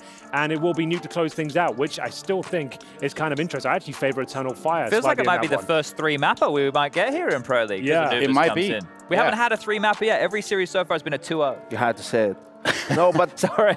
I'm not really sure why Fnatic. I mean, I feel like they have had to have played Anubis. I don't know why they would take this risk in the V2 against Eternal Fire. Right. I'm not saying Eternal Fire is a bad team, but it's not a team that you feel like if you're Fnatic, you're the underdog, right? Like I feel like you should still feel you have a fighting chance on whatever the map is, not having to let your permaban go through. Also considering the fact that Eternal Fire played it 15 times, like, of course they're going to pick it. Why shouldn't they pick it? Maybe because it's triple elimination and Fnatic know they can go down to that Yeah. last chance bracket, right? That Yeah, lower that bracket. will play a and bring part, it all yeah. back. Madger is a massive geek on this, Trace. When we head over to the casters, I've prepared something special. Oh, really? Yeah. So we can see how much of a geek Madger is on Anubis. Yeah, he's got some of the most impressive like set pieces in terms His of... util is wild. Yeah, dude. absolutely. That's something I noticed so much. The set nades that didn't happen No, against exactly. G2, That's but the thing as well. might If I know happen here. about them, obviously the other teams do Yeah, as well. exactly. So I think your point of them having a lot of data out there will be very influential in this matchup coming in. Yeah, going to make a big difference. Yeah, and I mean, it's like I hate to bring this one back, but the revolving door of kind of like this player out, that player in. There's a level of familiarity regardless for these guys. I'm just glad they stuck with Madger, right? Like when he got ousted again, I was like, man, this sucks. Well, he's the best brain that they have in Turkey. Well, and his brawn has got significantly better as well. Like his individual form is probably the best. His career high has been in the last 3 or 4 years, I Sure. would say. He said, I spoke to him over there the other day, and he said, yeah, I've just been grinding individually, not only with the strategies, making sure my individual form is acceptable to the level of my kind of teammates as well. Okay. Yeah, well, it looks like the huddle comes to an end. We do know the maps, but obviously, you know, there's a couple things we could still highlight, grab onto there. In terms of individuals and performances, you look at players like Calix, I think he's one that sticks off the page. If you're not talking about He's playing well in this tournament. He's Zantares of the streaky, world. though. Yeah, He's up and down. Zantares is meant to be their main star, right? Bringing yeah. Calix up here, I'd say that he's having a better performance than usual for him. He's more of a, at least the way when I look at him, he seems more supportive, Trace. Yeah. Speaking of supporting and casting, supporting cast, not just us, commentary trio, not Look to be at confused this. with a duo. Look at this sight for It's what we've been sore waiting eyes. for. Harry and Alex. Yeah. This will be hard. It's going to be interesting, right? Because everyone always says like you and that guy, the new guy. Everyone says that you guys sound the same. Henry does sound a lot like me. You're right. True. You inspired my style, Hugo. I've been working on my Harry laugh as There we go. Lads, can I get Hugo to bring up that clip? Yeah. Hugo, that I prepped you with before. I've got a file. It's called Major Geek. Yeah, so that's it. let's check it out. So if we can bring up the POV of this. Oh, I don't want to update it. Mute Maybe it. control Mute it F11. if you can. I don't know what's you got the recorded there. Just stream mute it. open, Here you go. And play this for us. So 3, check 2, this 1. out. Give it a full screen. This F11. is not on a full screener. this right F11. here. This here is one round. Check this out. So this is moving. Right? This one here is going to land and cover off dark, right? From spawn. Then check this out. Check this next little maneuver that's coming out of him here. So he's picked up another smoke that's been left behind. This one here is going to be a deep A main smoke. So here's another little geeky lineup for everybody at home. Wow. He's going to combo this with 2 extra pieces of utility. He's doing all this in the same round, lads. This is in the same string. Out comes a Molotov. Here we go. Bosh this one straight into the line basket. up on the sky. Yeah, where no one Bounces can off see. the UFO up there in the... No one getting into A main. That's completely the tease, and you follow it up with a little flash for good measure, and bang. That's one round from Madger on Anubis. Is he throwing that like every round? Wow. Is he conditioning like by throwing that utility every round? So sometimes they use the take main. That was just one. I was watching the demo back this morning. That was just one round of just a string of things he did. I was just like, that's many. That's something we've never said about Space Soldiers or Eternal Fire in general. Is like what amazing utility they've got or preparation. We've always talked about the firepower of Calix and Zantares. This is the first one we've noticed that sort of implementation. executes, Absolutely, I think that's a really exciting string to their bow. Might be because of the new coach coming in as well. No longer hard style, of course, but yeah, it's really great to see. It's enjoyable Counter-Strike. Nice. Yeah, nice and prim and proper and neat. Gentlemen, it's hard to even just say who wins the whole series, but at first map, are we all kind of in the Fnatic? I'm going with EF. Let's get behind the hype. I love me some Anubis. It's Fnatic's first time on this map, by the way. They've never played it, so, you know, completely... in the dark. Yeah, thanks. of course. We didn't mention that. Yeah, Huge. well, you know, I wasn't listening. Better pay some more attention next time. I was too busy marveling at these smokes. We are Yanko. through Incredible. here, Hugo. Oh, well, thank you Well, so I'm much, glad. You take Hugo. it away, We'll get then. to you in just 1 second, but Bye. first, The disrespect. go to break.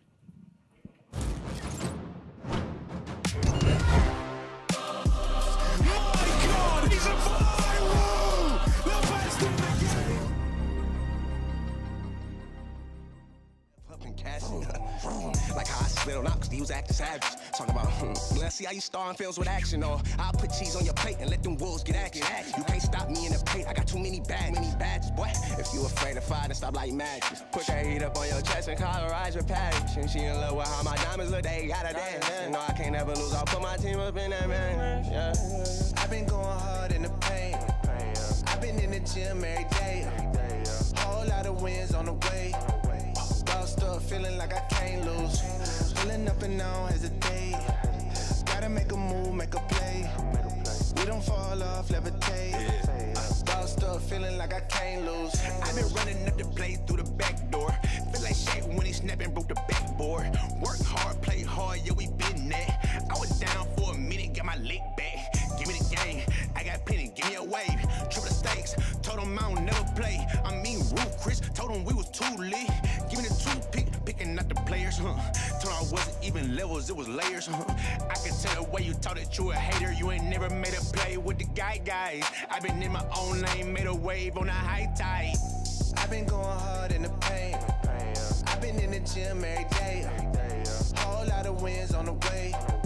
Bossed up, feeling like I can't lose. Pulling up and don't hesitate. Gotta make a move, make a play. We don't fall off, levitate. Bossed up, feeling like I can't. But you need to bench yourself. Game time. Game time, baby.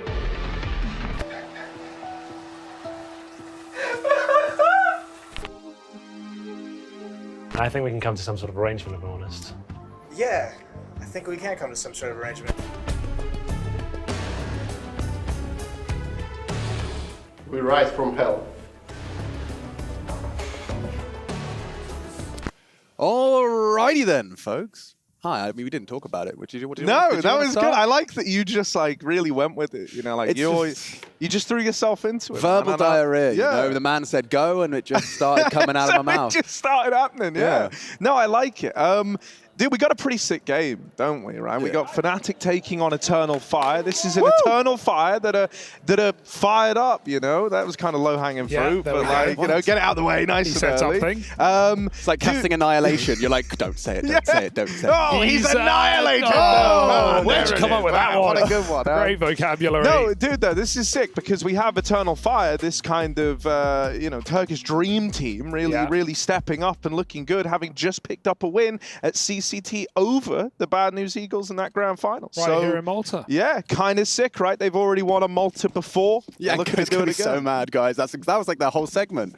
You can't go saying that before the first round's finished. No, but did you guys hear that this is Fnatic's first time on this map as well? Really? So that's actually I super exciting. Anyway. No, I don't think you did, just in case. Wait, did you say this is the first time Fnatic have played this map? The first time. Hugo, that's such insightful information. I know. That's I think that would have been brought up earlier. That's what I'm here for. This is what Calix is here for.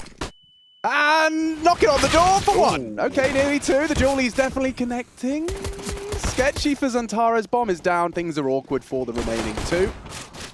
Or even just one. Yeah, just old mate Krim's left up in the 1v3. And he's got a ways to go. These dualies on Emo kind of tore through the attempted site take. I don't know how Krims is going to win this one, Alex. He's not. I can't quite visualize it yet. But we know with Counter-Strike, right? Anything can happen. And it is Krims. Hugo, how does Krims win this? We've got to manifest it, guys. We've got to put all of our brains together. Let's start manifesting, shall we? The key is you don't imagine it happening. You realize it has happened. Okay. And it is happening, and it will happen. Have you ever seen Krims win the opening round of a Pro League like this before, Alex? I haven't, especially not on Anubis, because it's the first time they've played it. Oh, really? Yeah, actually. Well, he's going to check this corner. That's a good start, but it's also a strong finish. And the Turks get loud over there on the other side of the room. They are very ready for this map. We heard from Major before saying, I don't know why they left it open, but we'll take it every day of the week. Well, and we've seen the geeky stuff that Madja's already cooked up, and the number of maps they've played, never mind just their Anubis stats, but just total CS maps from their February. We brought it up on the desk. It's definitely a team that are in the flow state at this point. You really can't be. You can't not be when you've played so much together over a short period of time. 32 maps in a week, and 22 of them won. It's not too bad. It's pretty solid. No, those are good numbers. If that was going to be your like face it grind stats, you'd have bit my arm off for it. Dude, I would kill going like Wait, 20. 29 average? Yeah. I'm dodging, man. Dude. I'm dodging. That's not happening. This is the purest second round we've seen from Fnatic's Anubis. In fact, it's the first time we've seen them eco on Anubis. Yeah, that's true. They've actually never lost this map before. They haven't. 100%. Well, actually, no, they haven't. 100% non-loss rate. Yeah. We love that for them. Little flash setup is nice, though, because X-File can drop his smoke and farm. He can't drop his smoke. He switched off it, but he will run away. The molly's down. They run right through it. Xfloud pays the price, and the rifles come in to finish the job. No bomb plant today, boys. Back to the drawing board. Somehow Mezzi's crept his way inside the site, but I think they know. Yeah, definitely Zantara should. Ooh. Yeah. Hello. Yeah. Clears it out. Problem solved. No bomb plant. Nothing Now, much to celebrate. this one for Crims, I think this is the one where I know he has already won it. Right. So this round is over. He's picked it up, and Eternal Fire go 2-0. So we'll maybe next time. Third time's a charm, they say. Yeah, eventually, if we do it in every 1vx, you know, surely one will come through. You know, that was the full eco from Fnatic, in case you weren't watching, Hugo. For our audio-only listeners. Yeah, that was. I'm visual only. Actually, that was a full eco from Fnatic, and so now they're going to be coming through with the guns. But I think they kind of need to show a bit of face early here. I think the fact that, you know, as Madja was saying, and as the desk were alluding to, the fact that they left Anubis open, either they have something prepped, they have some tricks up their sleeve, or it's a bit of a blunder. So let's find out. Well, the fact that they've even gone for the T-side pick, it's finally emerging for a few teams in a few maps, like Inferno as well, and definitely on Anubis, because right now it is a new map. Right. So a lot of teams are getting a lot of good T-sides. But the fact that you would want to start on your first map on T-side shows that, yeah, we have things in store. There's no doubt about it for Fnatic. It's a bit odd to see Crims going for that one there, considering Roy's got such a cavern of space in middle. He's very early there, hasn't really been spotted, crawled up. Of course, it's acknowledged. But you see Crims taking that fight, does go down, and still the man advantage for Eternal Firebomb to be scooped up by the Dutchman. And then, yeah, I mean, I don't know if Roy's going to be really wanting to go for a solo adventure. He is going to show presence, or pheasants. Yeah. I don't know how the birds. Yeah. Showing pheasants over in mid. They are everywhere in the UK, aren't they? You see a pheasant just driving down the country lanes. What one does a pheasant look like again? They're like super stupid but quite pretty birds. Okay. Like peacocks. Pheasant. I like that. Oh! Yeah, you never seen I have seen seen pheasants. Yeah, they're just always like on the side of the road. Oh, that was the only way in. They've counted their pheasants before they've hatched, trying to have Roy come through mid. And now... Oh, hello! Oh, that's going to be unpheasant for Madja. The Xantares looking to lay down the pain. He's going to give them a cockatoo from heaven. Oh my God, Mezzi's actually done it. He's got him back in. There is a world where Xantares can isolate these duels. Mezzi just has to stay static. Blimey. That is quite a turnaround. Coming into that site, what, 2v4? Yes. Mezzi and Fasha wrap it up, put a bow on it, and put it under the tree. Fasha, who had a very underwhelming Katowice performance, and Fnatic fell as well, he has looked solid in every map they've played here so far at Pro League, so definitely the right time for a recovery, and great shooting from Mezzi as well. Coming in and winning two separate 2v2s and reading the flank. Could not have done it better for Fnatic, and look what it's done to the money. What's it done to the, was it pronounced money? What's it done to that? I don't know, you are mad money. Oh, they're on an eco, dude. Nice. All right, so there's the comment. Emor, he's got himself a little 5/7 armor. And I have a good bit of faith in Emor in rounds like this. Also, mid push, hello. A lot of faith in this one from Roy. No, DOS, Trace. We'll be back at the desk. Lovely find, though, onto Xantares. Oh, Crimmy boy, they're coming for you. You full blinded yourself. But he's got the support, so it's okay. He doesn't need it. Two more for Crims. They do say level it up. No harm, no foul. There's another bird. Yeah. Oh my God, that is what we should be doing with it. With these collaborative minds, we should just be being as obnoxiously punny as possible. Actually, no, apparently not. Apparently not. Play-by-play is redundant these days. I was reading a comment today. Oh, really? Play-by-play is irrelevant because, you know, everyone's watching. You know, back in the day, you know, we had to say what they couldn't see, but there's no point. It should just all be color commentators. Oh, that would be sick, actually. We serve no purpose anymore. You can just watch the game. Yeah. All right, this is a solo cast now. You guys can go home. This is all me. See you later, Hugo. Lol, just open your eyes, bro. Yeah, just watch it. You can see you got the 3K. Why would he talk? Why would he say gets 3 when I can see it? Shut up, casters. Sorry, casters go on, stop Hugo. talk. No, well, you have to let the game play. He'll just do the analysis. I'm not talking over this. Because we can all see it. We can all see it, so we don't have to hype it up. Let's try it then. Okay.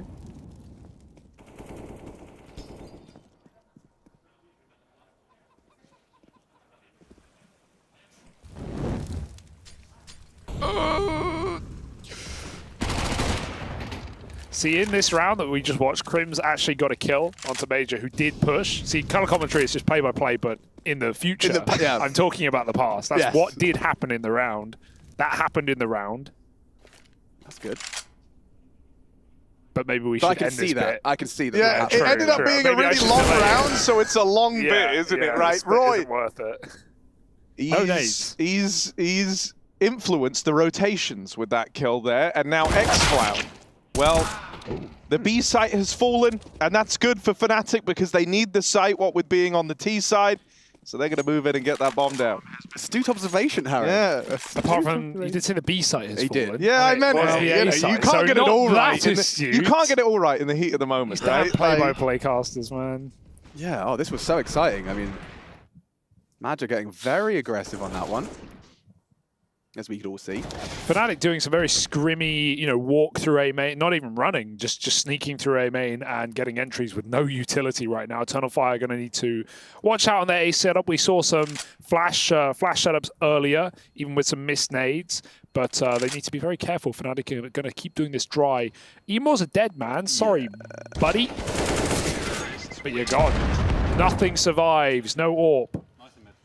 And all 5 for Fnatic. No fun to be had. And we can actually hear a little bit of the Fnatic combo. I think they're aware that there could be an anti-eco, or it will just be on that lighter buy. Looks like we're going to get some Deegs out. But yeah, I mean, we talked about the T sides, and we saw it even yesterday in the game I was casting, how you can go, even into the double digits and then have a very competitive second half. It is just a question of, obviously, Eternal Fire taking those initial 2 off the back of that pistol and its conversion. They're already halfway there. 4, 5, maybe even a 6 could be nice. Calix, well, that's his chance. It's sailed by. I do love this blend of players now for Fnatic. Good to see them not only at the Tier 1 tournaments again, one of the only 5 organizations we've seen that have attended every Pro League. Yeah. And won it the most times, along with Astralis at 3 wins over the years. Oh, hang on. This has gotten a little bit weird. The Pistols are actually getting it done. Kills through the smoke. Magic went running on through that smoke down over towards Ivy and then wrapped the jail and shot them in the back. Oh dear, Fnatic. This is not how this round was supposed to go. This was a bunch of USPs, a collection of upgraded pistols, but a very lowly investment for Eternal Fire. And look at where the bomb is. That's very problematic. I imagine that was the best chance you're going to have at someone giving you a peek. At this point, Eternal Fire can just tuck and play off the contact of either these Dark players, the guy at Ivy, or the back sight man. These are the rounds Crims handles, though. I mean, he's just been here for so many years. He can take this. He knows you've got no armor. He knows he just has to be first to the punch. Took a shot.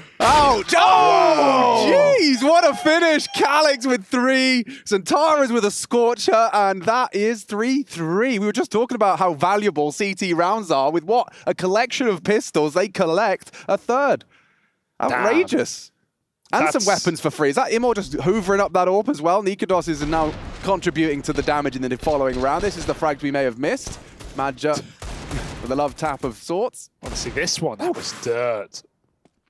Oh, and there's Nikodos just losing his marbles. Oh, well, that's definitely going to change the entire state of play. Things are about to get really different and probably a little slower. I can see nades cocked up. We're going to be nading Dark. Or towards that Dark pillar. Calix unscathed, relatively safe, of course. Gonna have to see a battle in middle, and yeah, definitely winning that utility war.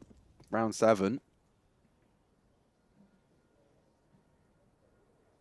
Yeah, you're kind of just locked out behind this smoke right now. Fnatic having to take this one pretty slow, but there is one player getting a little more involved, and that's Crims down here. He's walked up through the canals. He's ready to move into Dark. Calix is there waiting with the molly, so hoping to trade that with Util.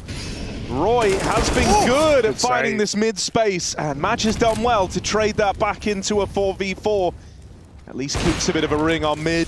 Nikodos, that's a tag, somehow just clips Match through the edge of the wall in mid. And you can see that Calix has actually lobbed in this lower Dark Util in the meantime. That kind of makes life a little harder for Crims, and he's no longer super interested in this. He walked back towards main. Oh, he's actually set himself up with the smoke. So this B split still coming through. And at this moment, long aggro for Eternal Fire might end up digging their grave over here towards B. Calyx gets out though, that's big enough. And he's even got more util to slow down this push. Fnatic are on the clock, 25 seconds as they need to get into this bomb site. And they have one smoke to do it. Out it goes and it misses. So that has not helped their chances. Yeah, this could be a good Molotov. Fash has placed it well, right on the money. Nikodos converts. It should lead to a plant. They have to get past Madja, but with 19 HP, Fasha does not get across safely. The bomb did. Scrambling to pick it up. Nikodos needs to be punching in the numbers. Wide from Crims. Bomb down and a little bit of sweat off the brow. It's aggressive from Madja. And he's managed to bring a frag in. Eternal Fire close. It's Madja's turn for the triple. And they have managed to really right the ship. Oh, I love the screaming as well, right? Obviously, all players in the same room. Everyone can hear this. You know, they're trying to get in Fnatic's head, and this is a team that has, you know, had a lot of reasons to be hyped, right? We've obviously talked about all this run through the RMR, through CCT. All the games have been playing. They've definitely got the camaraderie there, which I think is hilarious considering the 2022 they had. You know, at one point, maybe I'll go over it during an eco or something. Some of the cuts and signs that this team went through, you know, dropping Xflow twice, bringing him back in. Same for Calyx, adding Madja, removing him, adding him back. I mean, this team was all over the place, and there were really no results to be happy about. But now we have them here at Pro League, already showing up against G2 in that opening game, and you know, now trying to rock Fnatic's boat as well. It was really cool to hear the interview Freya gave with Madja, and just getting to hear him talk about how he'd watched the Nuke G2 demos and kind of worked it out, because we were watching it, casting it. It was just like G2 walking into their crosshairs for an entire half, and it was this idea of taking space and then expecting the re-aggress. He'd kind of solved it, or at least obviously it's not that cut and dry, but it definitely, it's nice. It's testament to his read on the game and how even now he still can keep his finger on the pulse of how modern Counter-Strike is played at the highest level. They took G2 close on Nuke, closer than almost any team has been able to do on that map, on that win streak that G2 have. Hyper-aggression, and it's led to a frag. Crims, he's only just got there and now cut down to size on Canals. Imor can't afford to miss that, and there's more where that came from. Roy has at least gotten into the B site. And Mezzy and Madja meet for a fight. Top of long, bomb to be planted, 3-on-3. Yeah, Xflow does have a pretty nice bit of ground here, and Xantares has created even more room by removing the jail player. Now, Roy, all the way through spawn, and Mezzy's even holding for this wraparound through his own spawn. So they find a way back into the 2v2. I can't believe that if I'm Calyx, I'm raging. Why is Mezzy holding that? No doubt. Roy, all the way through Temple. They're on the bomb right now.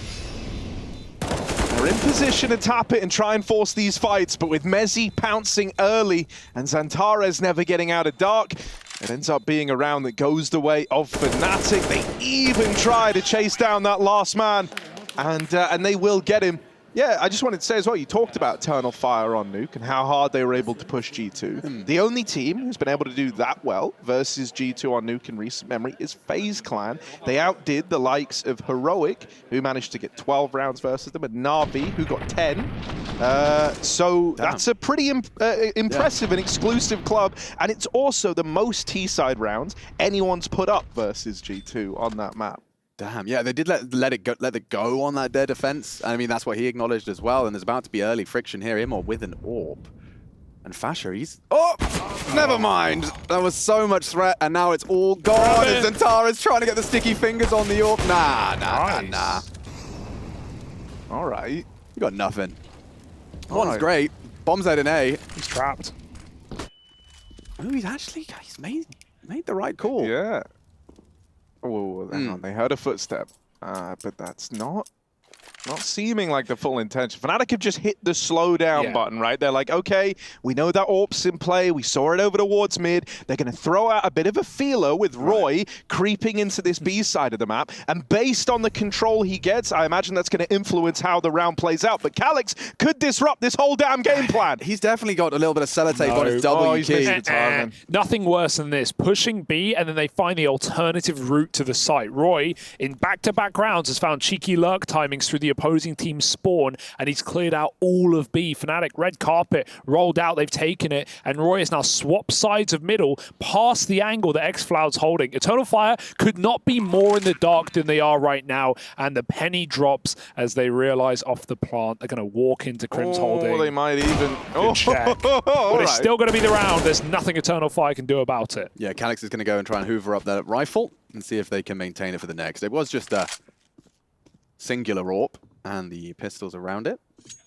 But a competitive half, definitely. 4 already in the bank for the CT coffers. And on a light buy, they do keep a little bit of a tab on Fnatic, not finding that ideal third frag.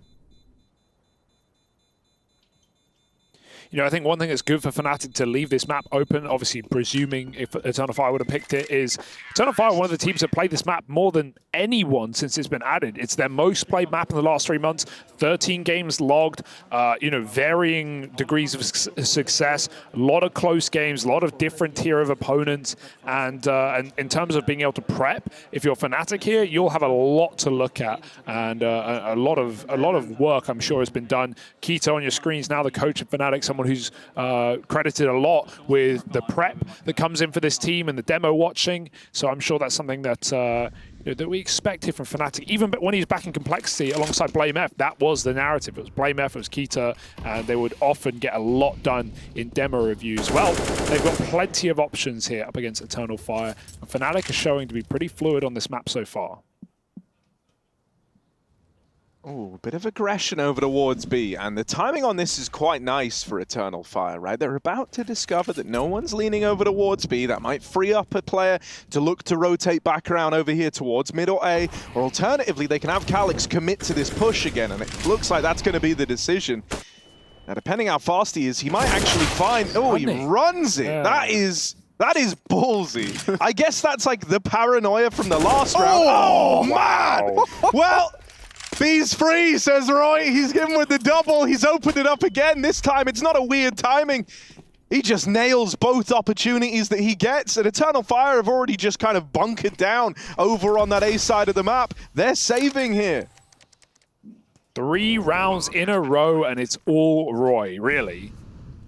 Bit of alliteration. He ain't going back to the carpet store, man. No. I'll tell you that much. You did not work at a carpet store, did no. you? Oh, I missed the meme. No, it's a good reference. It's a. I know you kill a joke and you have to explain it. So I'll let you have it. I'll let you have it. It's a good one. Yeah, there's definitely. Someone will get out there.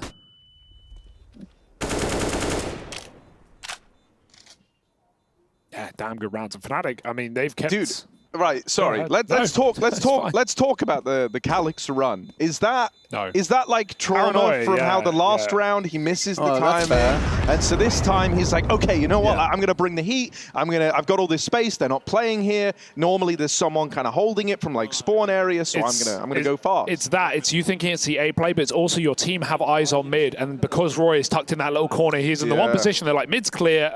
Calyx cleared B. He knows B's clear, but it's the one position Roy can be in that no one can see him, and so Calyx thinks, oh, he's not going to be here. I can run now, and Roy is very quick to turn around and take 2 with him. Dude, the thing that's like even more impressive about that shot as well is like not only is Emo just posted on him with the AWP, like ready to hold for that exact swing, but if you look, like Roy is to look in a pretty wide area as he comes out from long. He has to be ready for like a multitude of angles there. There's ways that you can play it up on the back ledge and like peek over the ruins. And so like his crosshair was offset anyway. He had to actually like put in a little bit of work to find that like millisecond frag, and he nailed it. So a well-deserved round for Fnatic, one where Eternal Fire, they tried to get that aggression going again, this time a little more blasé in the approach, and it come back to haunt them, didn't it? Yeah, no doubt about it. Now, it doesn't look like Calyx and Immo are going to be trying anything aggressive off the bat, perhaps going to be just curbing their enthusiasm a little. Yeah, nothing wrong with making mid-round moves, but off of the spawn, Fnatic have been very patient. Great nades. What a dunk. Yeah, that was lovely. Triple, right on the money. Xantares doesn't get to play the game. See, that is, again, that's demo watching right there. You know the angle that Xantares is starting. He puts that smoke down. He's going to crouch close to the doors. They all lined up for the exact same position. That is preparation for Fnatic. And look what it does to them. You know, we talk about mid being such an instrumental part of the map. Now you're so paranoid. B's getting nervous. A's getting nervous, looking at Akon. It's one dude. One dude. Xfloud is the one to have to do it all. Nades and flashes. Barrage towards him. He's got to get back to the side. Gets himself a frag. Bit much. Yeah, that was that's the a lot. bomb as well. Oh, hang on a moment. Emor with a kill, and Xfloud still putting up numbers. He's done all he had to in this round. Hold your horses, Harry. There's 2 HEs, Crims is low. Bomb will be planted, and yeah, Crims is going to get it down despite the low HP. The nades don't find him yet. Being the operative word. Safe from the flash, hard to spot, over the smoke, bait with the AWP, and old Crims! Oh, he's let that one slip. Not an ideal plant. He's vulnerable to heaven right now. He's just hoping and praying. They both partner up now, considering it. First shot, he needs to isolate these duels. One can hold, one can smoke. That's even worse. He's going to have a grey screen coming out, trying to call their bluff and take a pot shot. Nice try. Dude, Thanks, man. That was a wide open, uncovered cough. Hands are busy, man. I mean, Gotta hold that respect, defuse. I guess. Yeah. Gotta hold that defuse, you know. Yeah, well, you need 2 hands to hold that one button. That's true. Don't want to let go. We've seen it. We've seen it happen before. Yeah, the phase. What was it? The phase fist bump. That's one of my favorite ones. I always think about the where rain is strafing down from heaven. Yes. Yeah. Oh god. Bum, bum, bum. Pretty sure it happened to Crystal. Was it Crystal? Alternate attacks at some German land back in the day, years ago. They lost the game because of it. They were 15, 13, 15 something. I think it was 15-14 for like overtime. And then went to overtime, they lost it. It's like the Summit moment. You know? Yeah. We all remember that. Well, was that the one you were referencing at DreamHack where some dude like stood up? No, DreamHack is the one with FNS. Yeah. I think Kuster. Yeah. And he just stood up and stopped defusing, and then they had to replay lost in OT. Oh, yeah, because they let the guy without the kit get on the bomb, and it was all like... we're playing the winning anthem. And then we cut back to the game like, wait, they messed it up. Revenge found early. Xantares is alive. And kicking. I love that for him. Oh, and he even gets out. Dodges that little spam through the smoke, lives to tell the tale. Mid still owned by Eternal Fire. And that's great, man, because Fnatic have been very, very keen on taking mid. There's a lot that you can do from this middle position. It gives you the fast timing in towards canals for like a B split. You very, very harshly manipulate the rotates. All that's available is the super long rotation back through spawn and beach that Madge is taking right now. But this takes a long time. It leaves you out of the action, right? You're not doing anything when you're all the way back at the beach having to come in on this super lengthy rotate. Yeah, His fake is so sipping nice. on a Caparina. There's 38 seconds left for this one. Smoke down on Dark. Madge finished his holiday. Back on A. And it is just, I mean, this, as a product of what you just discussed, Harry, we are about to see 2 CTs isolated on that B site. Yeah, I mean, this is exactly that, right? The mid control causing problems. You can see this lengthy rotates being embarked upon by Xfloud right now. And actually, Xantares just ran through mid, not caring, and no one was facing him. So this B split has not come together nicely. Fnatic just don't have the time to win this round. They were expecting a lot more to go their way there. We actually had the mid player drop. Madge, oh, buddy. After time? Buddy. He's going to try and take the AWP out. Decides against it, the dink comes in. We're going to see, I hope we're going to see that execute again for Fnatic, because that was a fake round, but I feel like it was part of conditioning. Crims had a really cool smoke where he was at Rugs, and he threw it over mid into Temple side in middle to cut off a B rotation. Then he threw a con molly into Akon from a similar position from outside of A, and that was meant to make it look like an A attack with a mid split coming through Akon. And Eternal Fire, what they did is they had to shrink on A site and play Heaven, Cake, Pillar. They couldn't play anywhere else. They had to commit to A. That's when they only had 2B. But then Fnatic went all the way around the world and went B. I feel like they took too long to end B. Eternal Fire, despite only having 2 players there, used their util very well to slow it down. But I want to see if that's like a conditioning setup for Fnatic to later throw that same util, and as they've been getting Roy in middle, send him in on that mid split and actually hit A, because it's been pretty good for them. There's evidence of good ideas already from Fnatic, right? First look at their Anubis, in case you didn't know. But what's interesting to me is that Eternal Fire are in a position. So I'm very facetious today. I don't know. I woke up on the facetious side of the bed. This is a cocky little trio. I like it. But just to be facetious, what side of the bed is that? Right or left? No, I exit out the foot of the bed. Oh, you I do like a forward roll. He's in a single, so you know it's both sides. It doesn't really matter. They're all the same.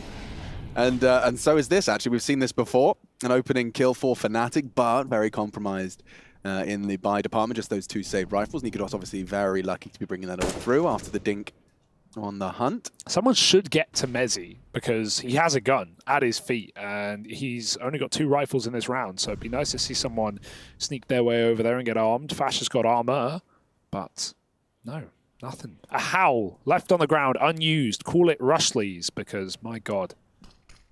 He never uses it. No, just equip it. And doesn't trade it to anyone. No. Yeah, I can't believe he has a howl and just doesn't. That's gross, right? Emor, mid. Here we are.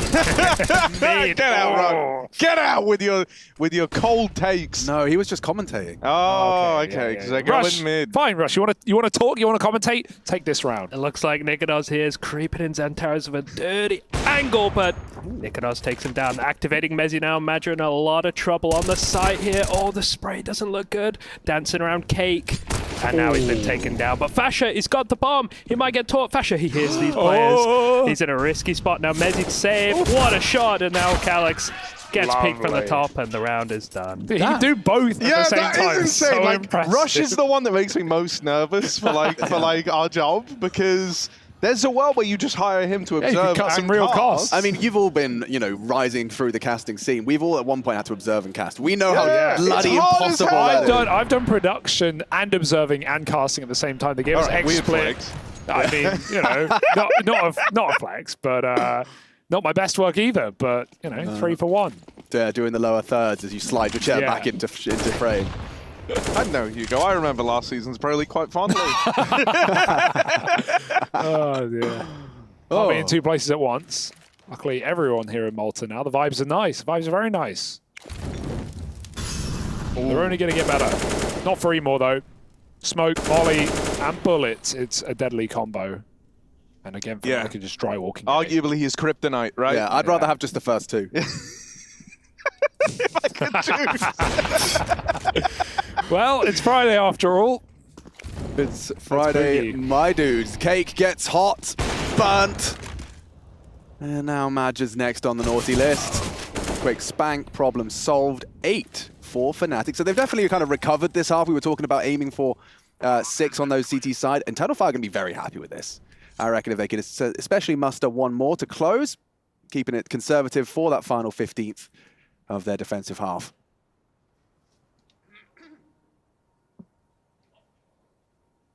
What's the difference between being facetious and sarcastic? I couldn't tell you. I don't know. Because I kind of know how to use it, but I don't actually know how they would. Because it's like treating serious issues with deliberately inappropriate humor. So I was actually not. You're being very clearly, facetious is clear in my head. Like, and flippant. Flippant is an interesting one as well. Not showing a serious. How do you define sarcasm? Sarcasm, I guess, would be like almost irony. The use of irony to mock or convey contempt. Yeah, mock. That's a good one.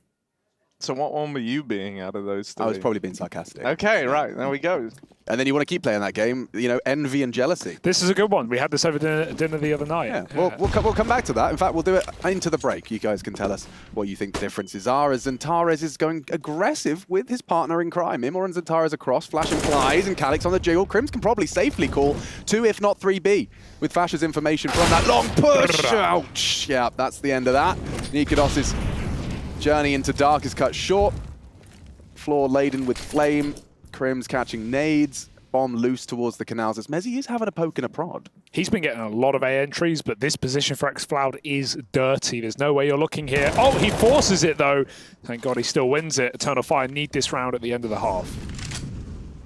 Yeah, it gets a bit awkward now for Fnatic, right? Because they've kind of, they felt out both sides of the map and they've come up short on either side of the equation. Nice. That's clean. That will keep the feet planted, and this is his chance. Oh, Roy lost a lot of health in that exchange, but it comes up trumps. All X-Cloud's got to do is hold this side against 3. Yeah, it's going to be a rough one. They're moving his way out through mid. Fasher with the turn, but he can't hold on to it. So the advantage is with Eternal Fire. Crim's still staring down the mid man, but eventually going to have to try and plant this bomb. Okay, Imor didn't give him the fight he was looking for, and problems now was 22 and counting. Crims, understandably, wanted to clear these angles, but they're being very patient with him. Calyx crawling all this time that he's elapsing is leading to an almost impossible 1v2. They're doubting it, but he did not have the time to go for this play. 9, and now he's looking for the kill. Dude. He's not going to get it. He's going to be dead off the plant. Calyx is here. Dead man.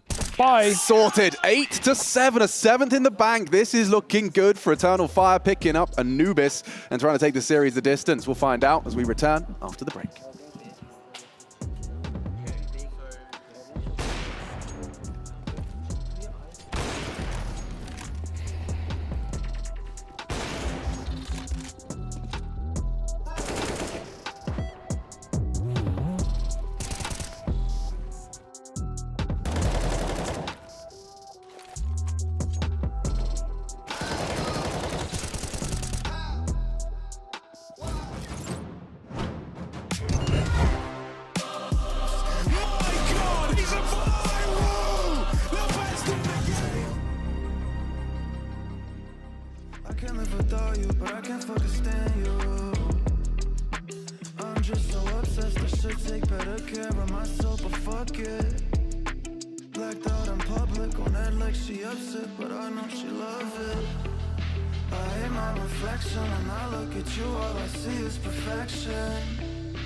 I'm so depressed and I don't know the reason, just wanna feel better.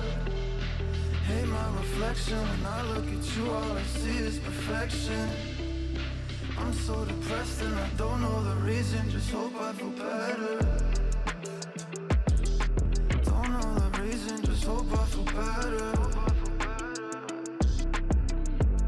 I just hope I feel better.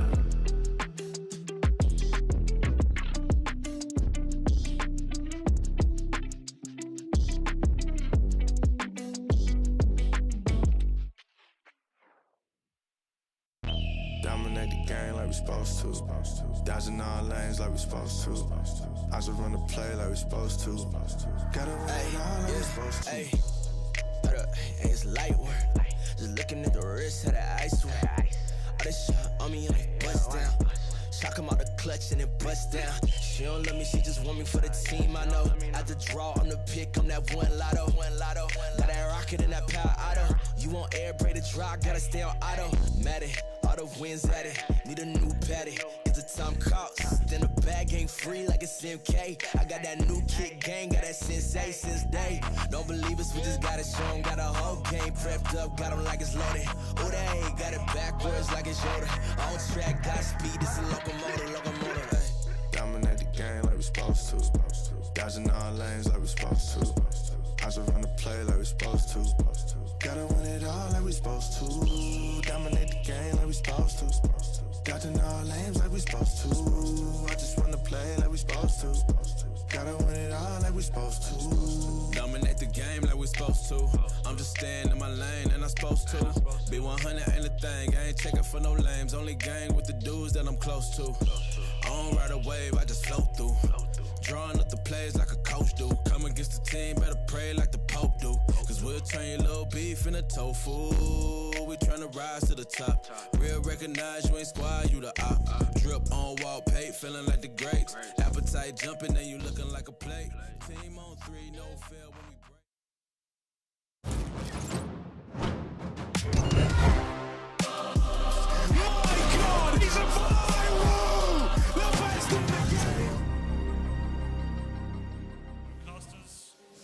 Zai who?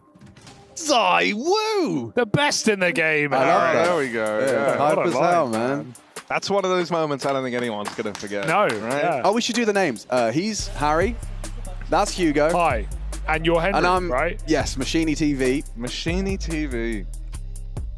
You can call me, you know, Tiger. Was it a Tiger top? I did have a Tiger tee. Yeah, bro, I was always trying to make that. a statement, okay? It was. I missed that, man. Yeah, good find. Very happy with that. I really wore it to death. You know those shirts that you keep putting on? Yeah, and, just and then like, like, after a while, especially when it's something so pronounced as a t-shirt with a tiger it's on like, oh, it. it's that tiger guy again. Like, they must have thought I had an unhealthy obsession with the animal.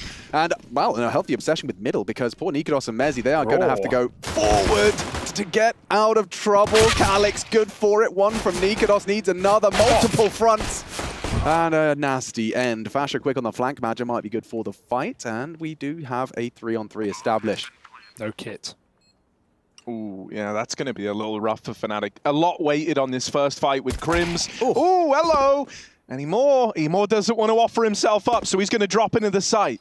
Could do more with this. It's Roy, unaware, completely, perfectly timed. Didn't see him on the jump. Madja wins his duel on main, and now Crims, yeah, doesn't have the time. Needs 2 quick headshots, one on Emor.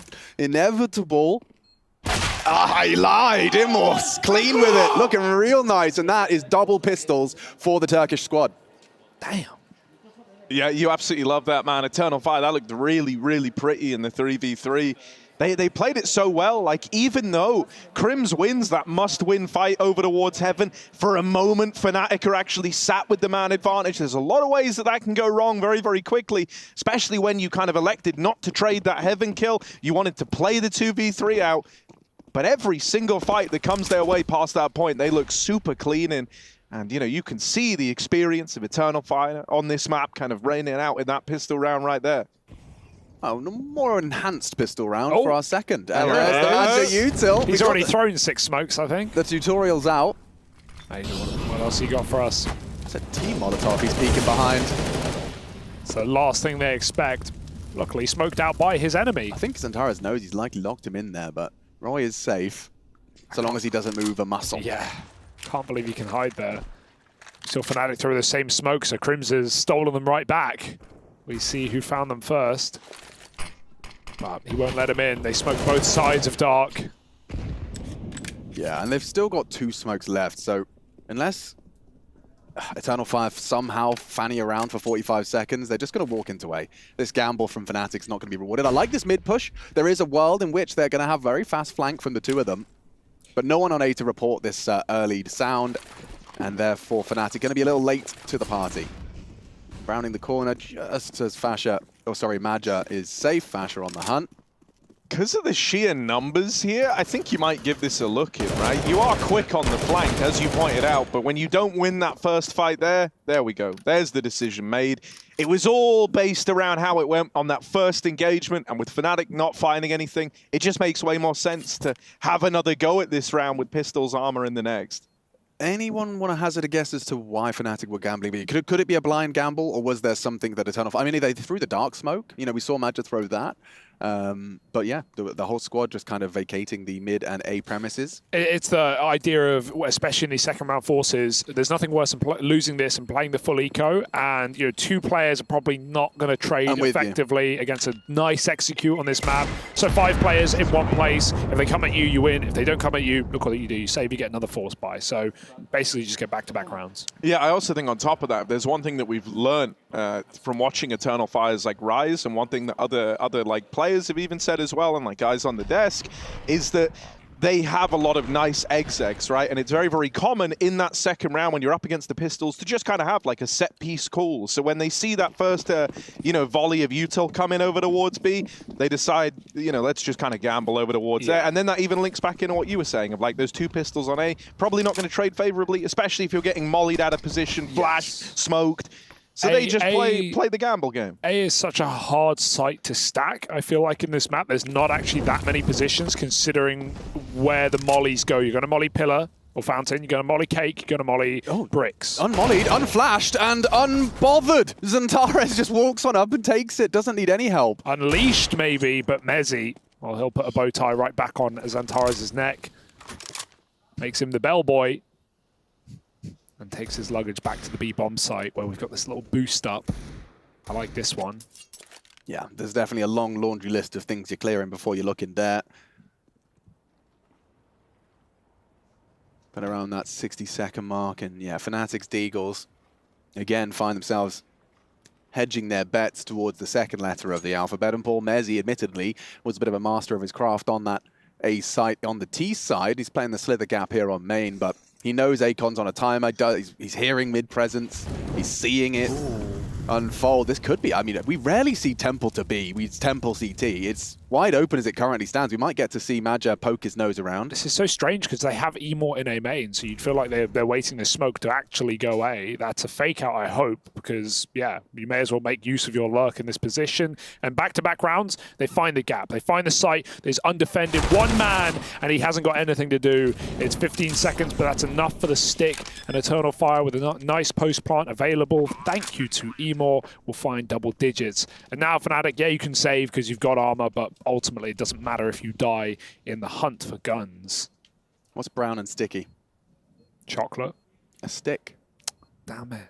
There you go. Chocolate is too, I guess. If it's you know, if this was right. if this was one where you're allowed to kind of answer anything. Yeah. You know, like I think he. Oh, Calix, oh, he's looking at the knife. Hold his bro. knife It's out. a pretty knife. No, I got to give him credit. We should definitely do like a public service announcement about quick switch addiction. That's true. That's yeah. a good one. Yeah. I'll write that down. Did you write that down? For 4 years now. Yeah, exactly. I can't stop. My mum tells me I should. You spend all this money on these skins, you may as well have a look at them sometime. Oh. But that was not the time. 10 rounds either which way, it's fine for Eternal Fire. They're in control. They are. I mean, I think this one is going to be very difficult for Fnatic. It's going to be a valuable one for them as well. Like, what better than not only preparing against a team that's got a lot of tape on Anubis, but you get to play your first game and you're likely going to have a lot of lessons learned over the course of this one, so long as it isn't, of course, a complete lockout. I highly doubt it is. And 3 members of Fnatic subscribing to the M4A4 hype train. Good map for it, I think. Lots of spamming. You need big mags. And Xantares has got a big nade lined up. Crims is safe. Oh. MC got the angs. Ooh, yeah. See, I like these nades, but I prefer it even more when it's like coupled with the molly on Emor going into dark to actually like force Crims into that more passive angle, right? Trying to think what team it was we saw do that a hell of a lot. I want to say it was Ents. Maybe I'm wrong. Yeah, it was. Yeah, This it was is Ents. Xantares trying his luck in mid, not anticipating the Nikados strafe out. First blood for Fnatic and aggression. Interesting to throw it into the mix when you have the advantage. Is Roy on his own? Yeah. Although Nikados is coming in to join him to watch lower and running again, and now they know everything. They know he was running T-spawn the B, so that's full info for Fnatic. They can pad the B site. The orb goes back to reinforce, and lurking in spawn is Roy. He's going to find a bomb here as well. From bad to worse to in a hearse, Xflow dead, and Calix in a 1-on-5. Writing that one down. And Sun as Calix with 5 to find and no hope in the world to do it. Yeah. I love building up, you know, 1vx's, but this is one that will never happen. He doesn't have the bomb. For all he knows, they're all in spawn on the bomb. There's kind of no winning this one for Calix. He's in a battle of the minds. I love how Fnatic are even playing for money. They're not even trying to hunt the kill. They're not trying to hold the bomb. They just want all their guns. They don't care if he saves. It makes no difference to them. They can Eternal Fire can buy up. Fnatic know it. Let's just keep 5 alive. Let's build our own money. Play the long game, eh? Yeah, well, it may not be so long on Anubis, even though Fnatic have managed to post a full, clean CT round. We'll see how easy that is to replicate. For very even kill spread across the board, really. Only, what, 6 frags on Fnatic side of things, and even less than that. 1. Wait, Master's hard. 2. Yeah. There you go. Yeah, thank you. The 11 really threw me off. It was 12 and 11. You did the 15 minus 9 so quickly and concisely, but then you struggled with 12 minus 10. Okay, listen up. Listen up. That's fair. That's a fair call. I always second guess myself, and that's I know, I get you, man. Like That's the moment you're on actually, yeah, you know, I second guess everything I say up here. You wouldn't believe it sometimes with some of the things you should second guess, Harry. Right, Calix running in, and right into Nikados he goes. No scope. Go on. He's waiting for more. He's waiting. Oh, that the flash nade! is brutal. Oh, come on. Full blind, and Maja with the openers, with all the glory. This site belongs to Eternal Fire. Maja's planted the flag. Meanwhile, I think it was Xflow planted the bomb. There's the link in. So this is a done deal. Fnatic is saving. That was a really nice little kind of immediate A set piece, right? They had a nice volley of flashes. They used one, which is like kind of like a decoy flash, right? It's designed to get you to turn away. Then they threw a second flash kind of immediately after into the smoke so that it never is visible to Nikadoz on the platform. He's also a little disorientated from just having turned from a flashbang, and it completely wrecks everyone that was on that angle. I love seeing teams do that on this map early in a half, getting those quick AXX in, because it really just, it ruffles your jimmies, you know? You're going to be scared of it for the rest of the half every time you see a Heaven Smoke or a Molly come onto bricks or Con. So yeah, that's nice. It's something you mentioned this earlier, Harry, but Hooksy was even talking about it after that G2 game. Like, there's a really execute heavy team, and they found that much on Nuke as well, where Eternal Fire racked up 10 rounds and a comeback on T side of Nuke with all these set pieces into A, and how hard that can be to deal with. And you know, not every team plays like that. We see a lot of defaulting nowadays, but Eternal Fire find to throw everything at Fnatic in the opening 20 seconds, and it's forced a pause from the Fnatic boys as they want to make sure this rifle round is, is won. If they lose it, they're going to go down 12-9. They'll be on eco, and this game can slip through their fingers very quickly. So a hyper important round, more so for Fnatic than anyone else. Now, my Spanish isn't very good, but Madge's knife was interesting to me. It's called Victoria Siempre. Yeah. Which means always victory. It's a good mantra. Yeah, it's a mantra. It certainly is, and it's certainly been going very well for them, as we discussed in that pre-game. Immor's going for something aggressive. Posting up on that very common jump spot for the CTs. And talking of aggression... Nikadoz picks around the dark smoke. That looks so easy for him. We'll see it maybe from his POV. In the meantime, look at this. You're going to be so clear. No. Okay. Good timing. Well, thank goodness there was a couple of nail biters in this round, wasn't there? But Crims has really full sent the idea of taking this space away, and I kind of love it. Look at them. Eternal Fire is so boxed in right now. I mean, their options are so limited. He's even got their mid-cross bridge side if he sticks around here. He can leave. He can do whatever he wants. Why leave, though, with this much space? He's the early warning system for A. They're still jiggling just in case someone came around rugs, but I think at this point it's pretty clear that no one did. They would have shot Crims in the back. Dude, if you're Eternal Fire, this feels super awkward right now. Like, your hands are tied here. You know, you are forced to play at the kind of whim and mercy of Fnatic in this round. They've somewhat dictated to you the site you're going to play into here by taking away all this real estate over towards A. You're left with nothing but this B hit, and that's why it's a little surprising that Fnatic is still only 2 strong here. Mezzi's still waiting around over in main while Crims is deep clearing rugs. This is costing them a few resources that could have been better placed over towards this B site. Uh-oh, yeah, you're right, Harry. This could still spiral. Roy, with an opportunity to clearing jail, goes wide and fumbles his opportunity. Suddenly, Eternal Fire have got legs, and they're running to the plant. Plenty of time, should go down, it's Crims. He started this round, and he will finish it. Finding himself a second frag, but it was round ending. Lovely aggression as well. I wonder if there was any particular cue that he worked off there, because he had such confidence about it. And previously, we've seen very caged. Didn't see perhaps an early dark smoke. Actually, he walked straight through one, didn't he? Nikadoz, let's see what he could see over this.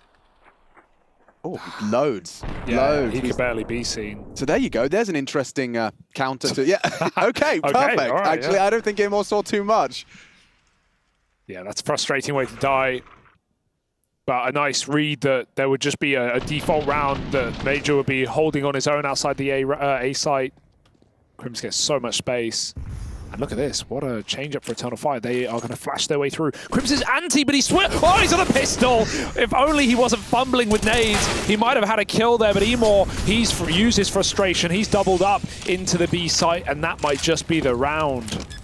And dude, this is the threat of Eternal Fire, right? It's like you can, in these slower rounds, you can try and find gaps. You can think that you have a read on the pacing and the tendencies, and then Magic just comes down the line with like a call like that, where it's like, okay, I'm going to set you up with a fast flash in through dark. We're going to completely change the pace of a round here. That is a much more up-tempo round, right? It's similar to when we saw them just run down the A side of the map, play it super fast and aggressive over there. If you remember catching Nikadoz over in main. And they do a similar thing with how they want to try and exploit some of this lower control that Crims has been holding on to and causing problems from. This was a really nice way to do it. And I think this is one of the kind of scary things about the Eternal Fire squad is how they are very, very keen to manipulate the pacing, to just change it up, seemingly from nowhere. You could see it blindsided Fnatic. Yeah, the reason I love that call as well is it doesn't feel like that's a call you do on a rifle round, right? You use that dark smoke usually just to get control towards canals or to cross towards A without the CTs having info. And then often what we'll see is a set molly into there that pushes the CTs either out back into B or into you when you're waiting. Then you'll flash it. But to pop through the smoke instantly with 3 players in a gun round, that's like the last thing that you're ever going to expect as a CT. So it feels more like an eco strat, but it works so well. They get that first kill, they just steamroll out of control and take a 12, putting Fnatic in a precarious position where they've got to make amendments with the money, drop some guns. Yeah, I mean, they will be fine though. That dark utility, I mean, one thing I'd say when you compare it to what the people watching at home will experience is if you don't have that lineup right, there can always be that little bit of a corner. You really need the efficient spread of the Molotov if you want to count on just the 2 nades to get that space. Nice chip damage. That's from the A side, and they are looking like they're going for more pace. Exactly the same flash. Crims. Oh, the same result! No Double way. trouble! You said they don't do it, or you wouldn't expect to do it on guns. How about back-to-back gun rounds? Fnatic expected it. They had 2 players there. They were both looking. Crims was in the right corner this time, but he still gets blinded, and there's not really many ways to counter that, you know? Like, don't play dark. Don't be in there. Don't play dark. Or what about a 3rd player? Yeah, actually, that's next round, Harry. That's next round. That's insane that they have the balls to call that again. Yeah, and I love how the round looks identical in terms of it's clear that once they get that kill, they actually have the protocols in place for okay, when we're playing this up-tempo round, who's clearing where am I going, what's the routing, what's the space we're taking.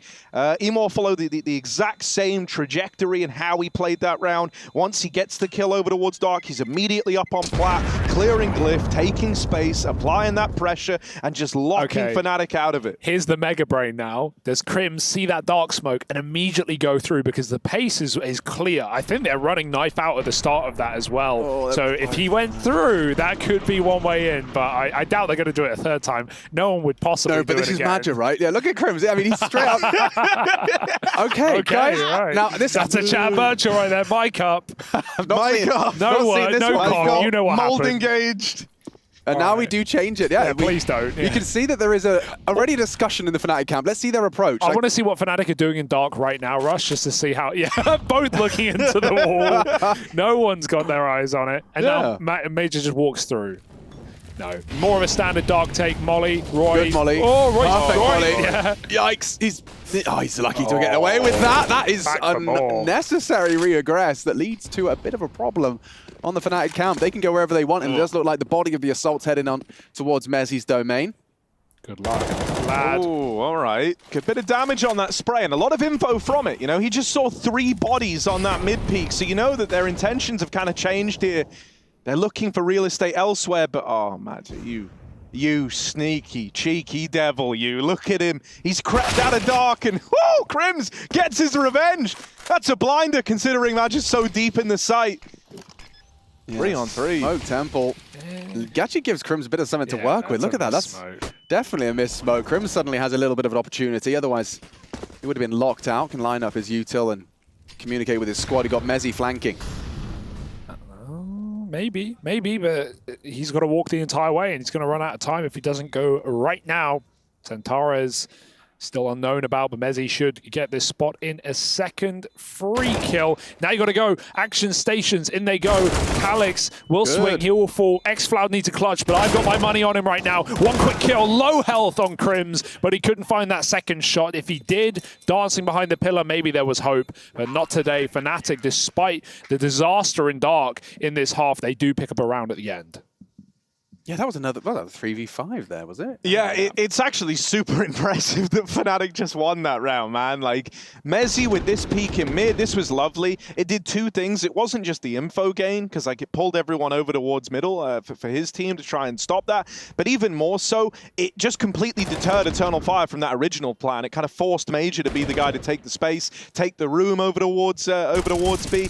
And then obviously Crims like nails him on that one opportunity that he gets. And then we have this retake come through. So I think Mezzi and Crims with some real hero moments in that round to make it happen. Yeah, I think Mezzi repelling the immediate pivot, right? With 3v5 advantage, you've got 3 versus 1 on the A site. They come a knock-in, and Mezzi will take chunks out of 2 of you, will kill onto 1 of you and throw an awkward smoke that you don't really want to wait out. I mean, that's enough to channel them into what was eventually an incredible comeback from Fnatic. 3 versus 5, flipped on its head. And now we do have a real second half to dig our teeth into. Yeah. Fnatic need to get more than 1 in a row, though, because they're still on the precipice of broken money, and they have yet to rack back-to-back rounds on their defense. Pockets of air, perhaps. Bubbles to breathe in. But right now, Eternal Fire trying to suffocate this B site yet again. They don't have dark control, but you know Fnatic do. They've been paranoid. 2 players there. And there's Crims getting aggressive. I love the change. With his own smoke, he walks through it. But Eternal Fire just throwing a standard B exit. This is going to be hard to get through a triple B hold, but as I say that, Crims has just left the site. He's vacated the site at the wrong time. They will be there in time as Nikodos misses the first. He's back over in time. Nikodos holds the line. Crims is here, and Flash is also down in dark. But out of the picture now. Crims helps out. Xantares rapping, trying to deal with the site men, and he flushes them all out. It's just Roy left in the 1v3. What is he supposed to do? What is he supposed to do? The bomb's going down, and this one, cooked for Roy. You just discussed it, Hugo. The ramifications of conceding here, not idyllic. Not really worth a look in, though. Imor's even got his cross out along, so back this one up. Stick a fork in it. It is done. Although, there's that part of his brain that's like, I really want to go for this. I'm already here. And well, there you go. That's why you don't listen to that part of it. Eternal Fire swing wide. They find him to close. Also, well, let's guillotine Roy. He killed 2 of his teammates, I think. That, you know, you can't always trust a kill feed with a flash assist, but Nikodos was definitely blind on that swing out behind the site. And sometimes not knowing when the flash is popping is a disaster. It should be about now. We should see it.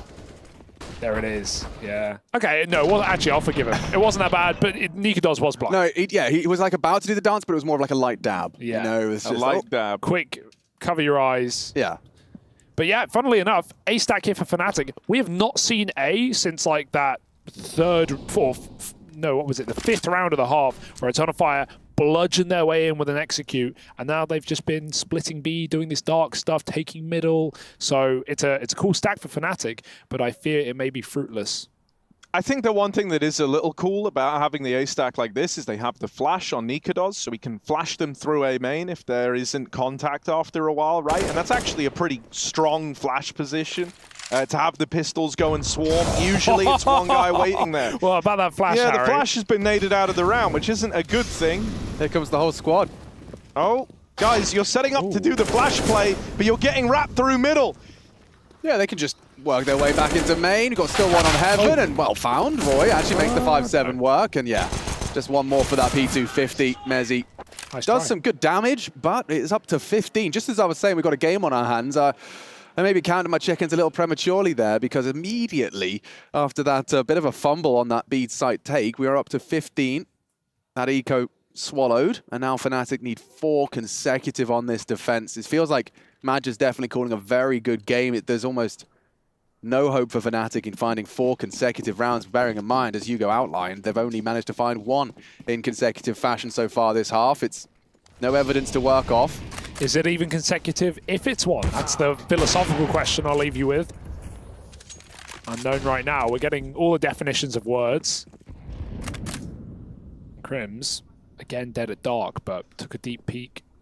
I think it's the frustrations, you know? Yeah. Boiling over. Nice Perfect save. Madge has got him. He's got their number. Now they can just pause. As we know, Eternal Fire more than comfortable just to let the fights come to them when you've got such an advantage. You know the CTs have to make some sort of move, and here it comes. Just flirting with the mid-walk. Now, the perfect hold is from Immor, and he was already spotted. You know, he was on T-stairs, got that kill onto Krim, still sticking around, posted up Roy versus an AWP. Oh, wow. Good shot. No trade from Xantares. One back. They trust in the system, they trust in the call, they don't want to force the fight, they're still patient in other positions. And this one's so hard to clear. From Mezzi's perspective, that is a horrible position. That is so hard to get that kill as a CT.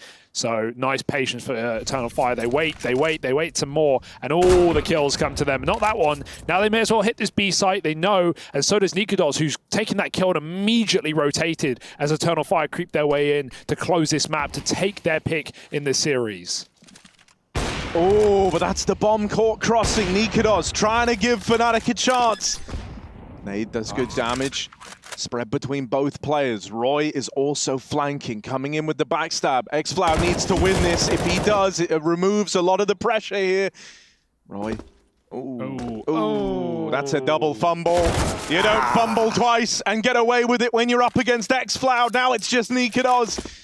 And half the time ticked off this bomb already. He's up against the clock and the two enemies that lay before him. This shouldn't be a Nikodos round ever. Doesn't have a kit, has no way to force these fights, and there's xFlow to walk it over the line. Easily done. Well played. Eternal Fire, it's their map for a reason. It's the most played map for them in the last 3 months, and they add another win to the tally. The team that won't stop playing, won't stop fragging, and is looking for another Malta mad week. They may be onto one. They take Fnatic out on the first map, and we go, of course, to overpass Fnatic's pick to see if they can recover in this series. That's up next, but first, the desk.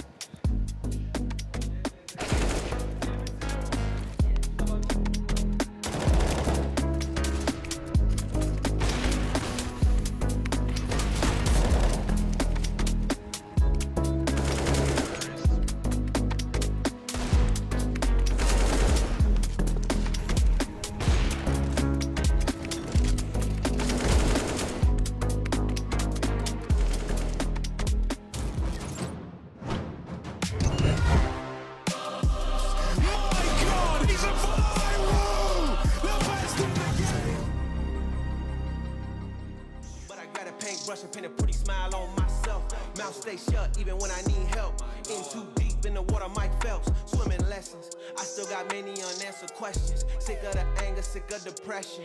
Wanna be great, count your blessings. Just give me my salad, you keep the dressing. Cause I'm cream of the crop. He paid the price, I'm worth a lot. He told me go, why would I stop? Rest on my thoughts, jump off the tire. D'Lo Brown with the frog splash. Leaps of faith, what I call that. If you hit my line for the old me, when I hang up on you, don't call back. I ain't gonna block my blessings, I'd rather block your number. Life taught me so many lessons, Been down bad, never under. That's breath in my lungs. Some people die young, where I come from. Woke up and gave thanks to Father and Son. Filled with the Spirit, I shine like the sun. Ghost in me, but I ain't haunted. Bad vibes, keep them, don't want it. Pride hard to swallow, doggone it. And you were really never my opponent. I'm fighting evil, man, they hearts black. They wanted my life, told them back. Got an itch for sin, can't scratch that. Keep the truth loaded in the black gap. Just know if I said it, I meant it, and they gon' take it back. Learn the game brighter than my granddaddy's Cadillac. Young man, old song, imagine that. Ain't in my control, gotta pray, let them handle that. God hit my line, get me to play. Roger that, game time, alright, you hate like a running back. If you ain't catch everything I said, better run it back. Eating up this beat, break bread, where your sandwich at, y'all. Thought I was done? No. This beat ain't like Kobe, I'm too full. My God, sick old mode, he too cold. I'm skating on beats, froze on with the flow.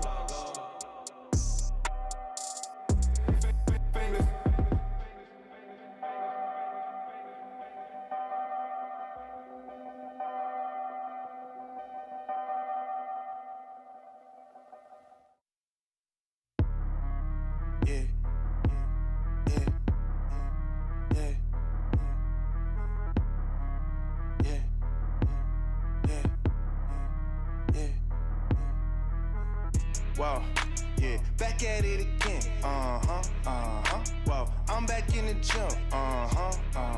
Yeah, that feel like a switch. Yeah, they know I don't miss.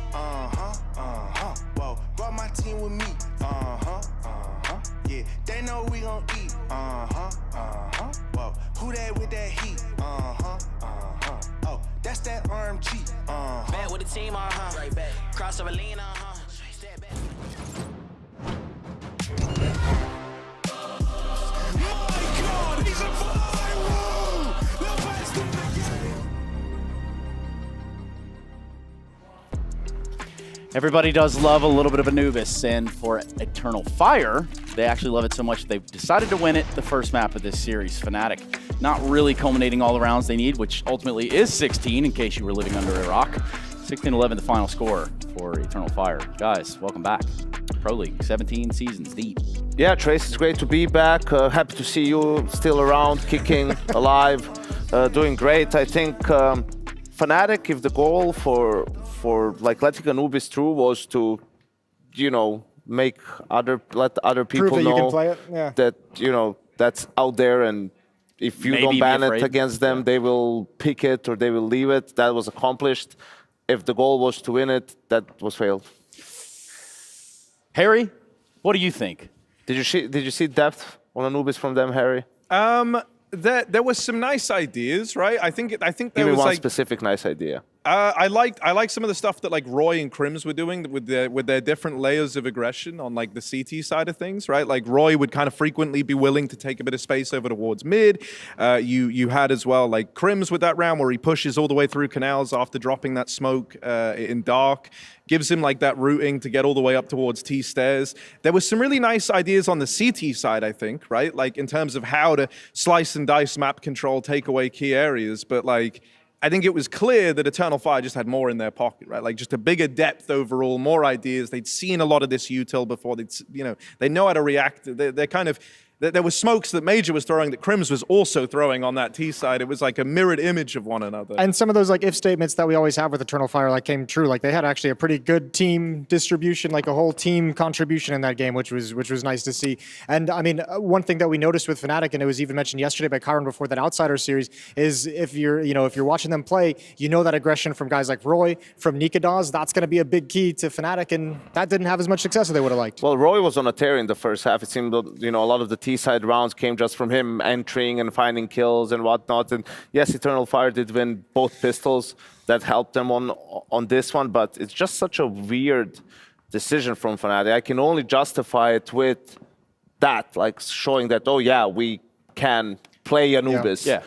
Because like, why would you do it against Eternal Fire? They played it like 17 times in the last 2 weeks. Harry and I decided to start a Roy fan club. We're going to call ourselves the Roy Boys. The Roy Boys? The Roy Boys. If you guys want some jackets when we eventually get them made, Cool, merch is man. going to be coming out soon. Like the Mongols bomber jacket you have, but the Roy Boys bomber Yeah, jacket. the Roy Boys is just going to be Roy's face instead of Genghis Khan, That's how it works. Before we go any further into Genghis Khan and all of that, I just want to ask you guys real quick if this series can end on Overpass.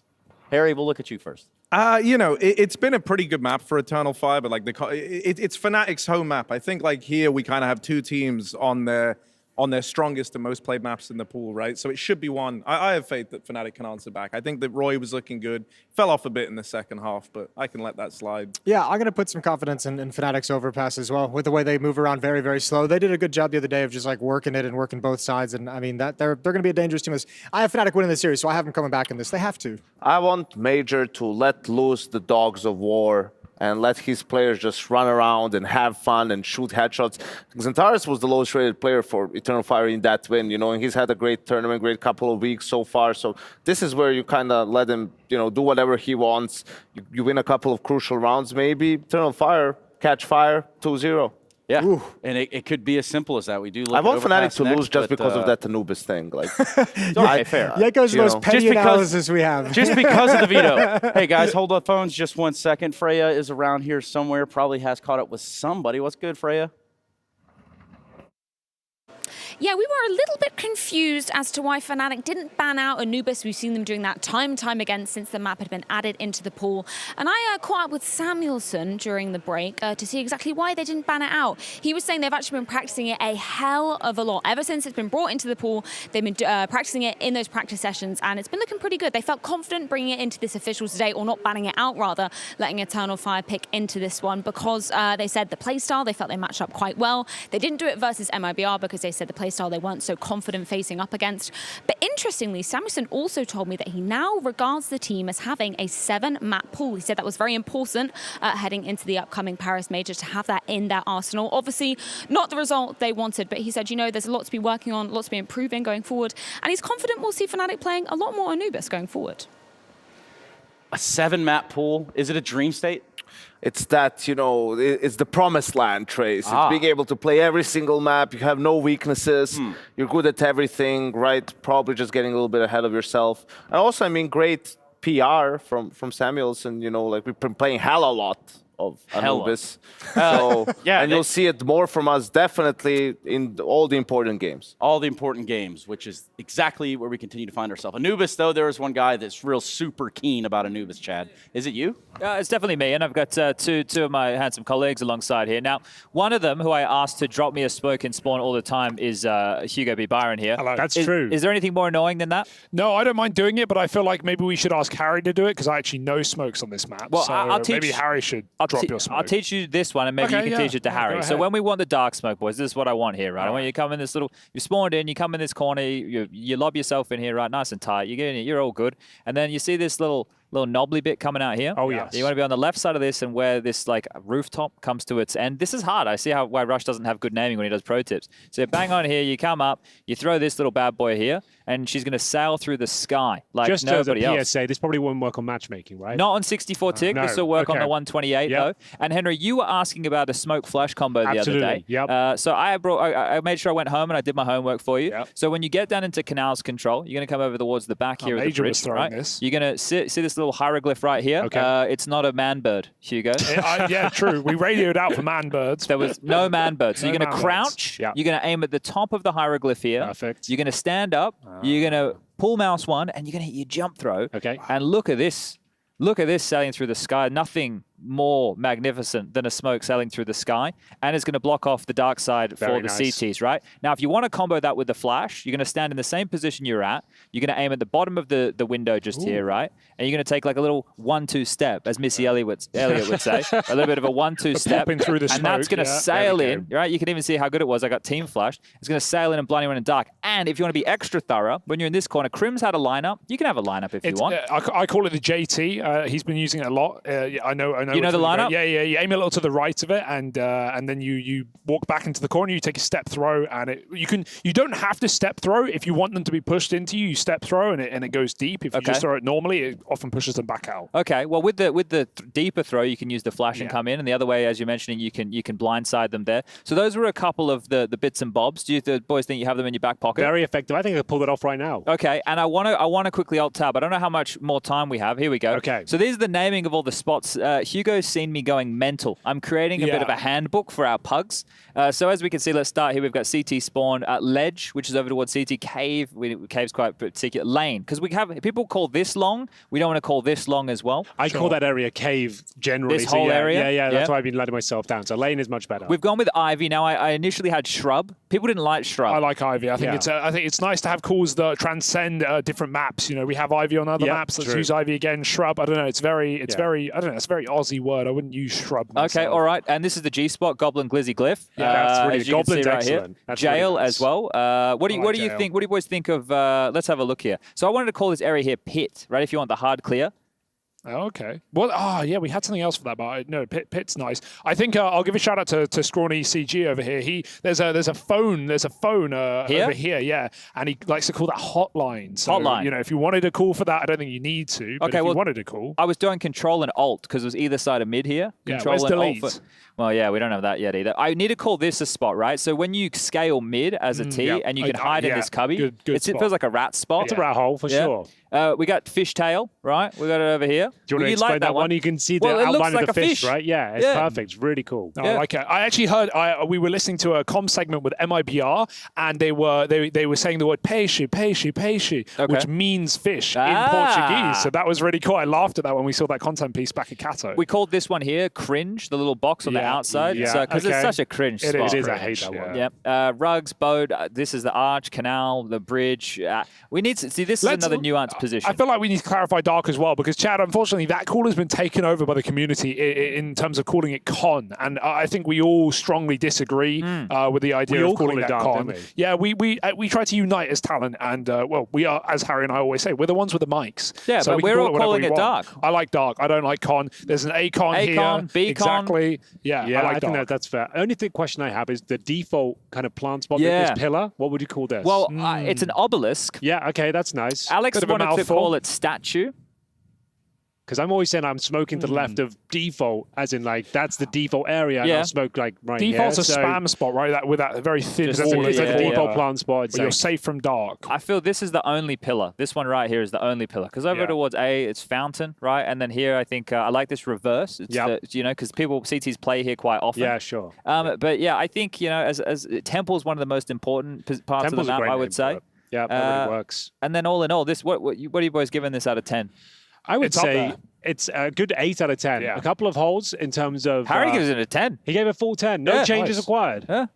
That sector. I'll go 8 out of 10. 8 out of 10. Just because this one we've still got a bit of a question mark for. Okay, yep. But generally speaking, I love the triple Gs is my favorite. Goblin, Glizzy, and Glyph. That's really cool. Because they're particular spots. If you're a CT retaking out Temple, you need to know that he's in Goblin. Yeah, right? I think Goblins are actually the most important because that's a very deep clear if you are a retaking player. Like you'll see a lot of players half check that corner. Then if I'm really nitpicking, there's like boxes here, CTs can hide behind. Oh, I call that stone, the one back here that players often hide behind. It's just like one big stone. Yeah, so that's a real that's common crossfire setup. So yeah, having stone there would be good. What about this? We got heaven, right? I wanted to call the hole at the back there because people hide in the back here. Like it's deeper than you think. Yeah, and then like I changed this to hell because I wanted to call this hell, but people didn't like it, so I changed it to brick. The issue is with heaven and hell, especially when you look at how it's done on maps like Nuke, it's like you feel like hell would be right below heaven, right? But like we don't need a call for this here.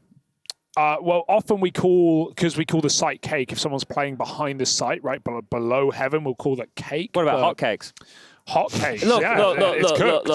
Let's use the hashtag ESL Pro League, and everybody at home can get on the Twitter sphere and they can mention on in. They can take a screenshot of this. They can have their adjustments. They can let us know because we're looking done and dusted here. Harry, you got something to say?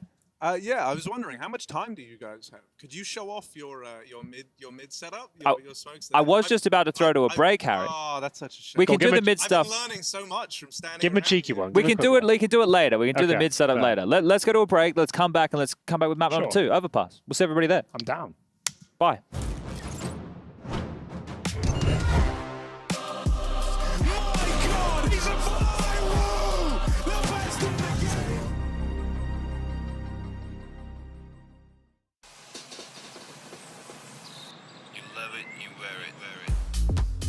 Wear your passion.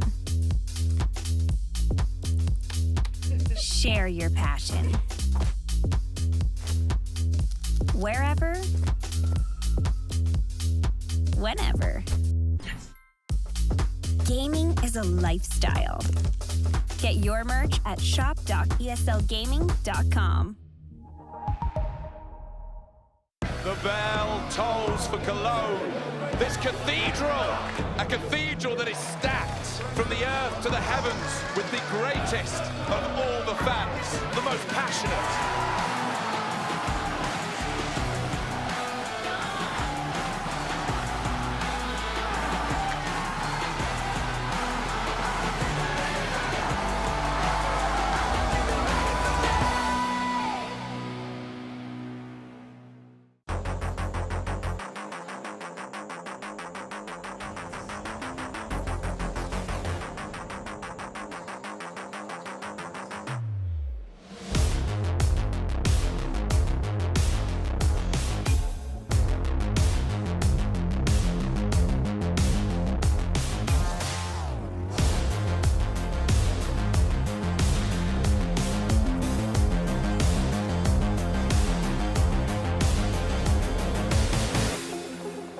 One of the most legendary arenas that esports has ever created. Delegates from around the world have met on this stage, on this common ground, with one goal and one mission. Only one team will come out victorious, or only one team will come out as the Intel Extreme Masters Katowice 2020 champions.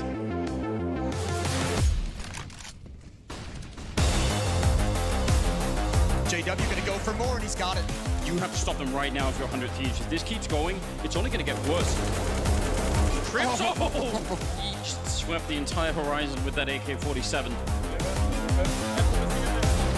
JW now, he sees the shadow. There's the no-scope, and I think they're gonna do it! JW over the top!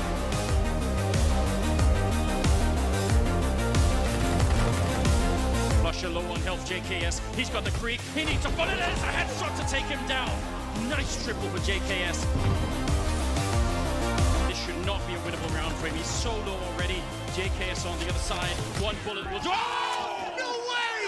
90 to 16 trims! A godlike clutch! This one is going to deliver. Let's get into the action. Na'Vi starting on the T side here. He manages to get away, but Simple actually catching a bullet in the meantime. Electronics farming frags. Just perfecto and Simple. He needs a multi-kill, first found, Twist aggressing. They have to double peek, he's getting his shot, he's hitting another one! Simple! No! Simple! That's unbelievable!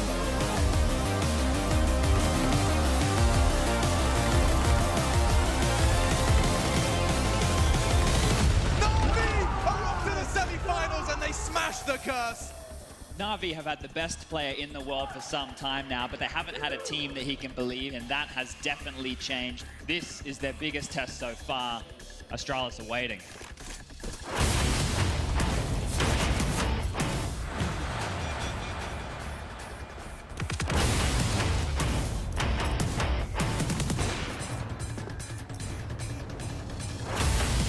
This opens things up. And remember, Golden isn't playing this B bomb site. They might have thought that there'd be only one player here.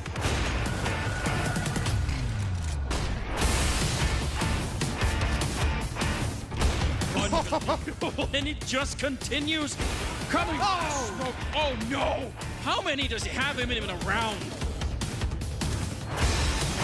We saw him win one against Liquid versus 4. He's only got to find one and he's done it again.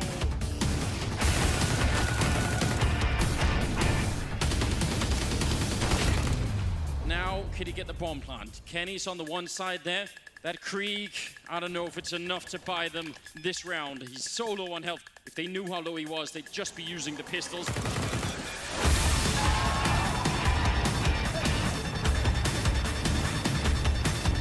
Hunter, they didn't check the corner, and a big double spray coming through on the Krieg. He turns 180.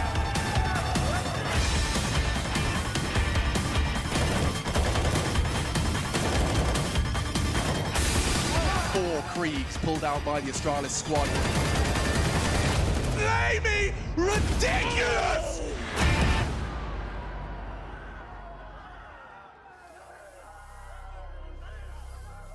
Welcome to the Intel Extreme Masters 2020 Katowice Grand Finals. It's time to see the two teams still standing tear each other apart for the first ESL Pro Tour Masters Championship. Na'Vi has never won an IM Katowice. Simple has never won an IM Katowice. Today, they take that stage to change that fact.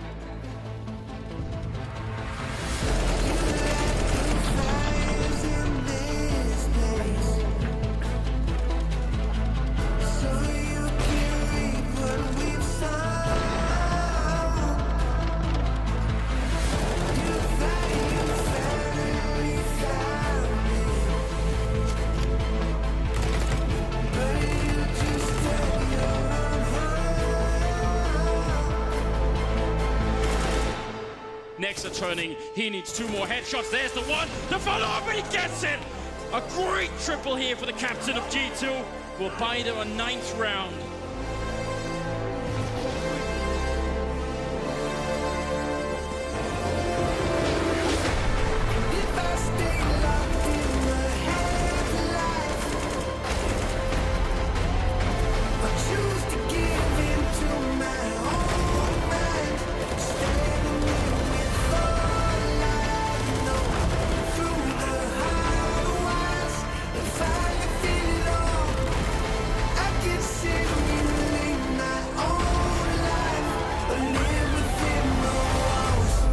Victory, unlike anything the Spodek has seen before. What a beautiful story of young talent from the CIS region finally finding the right home in Na'Vi.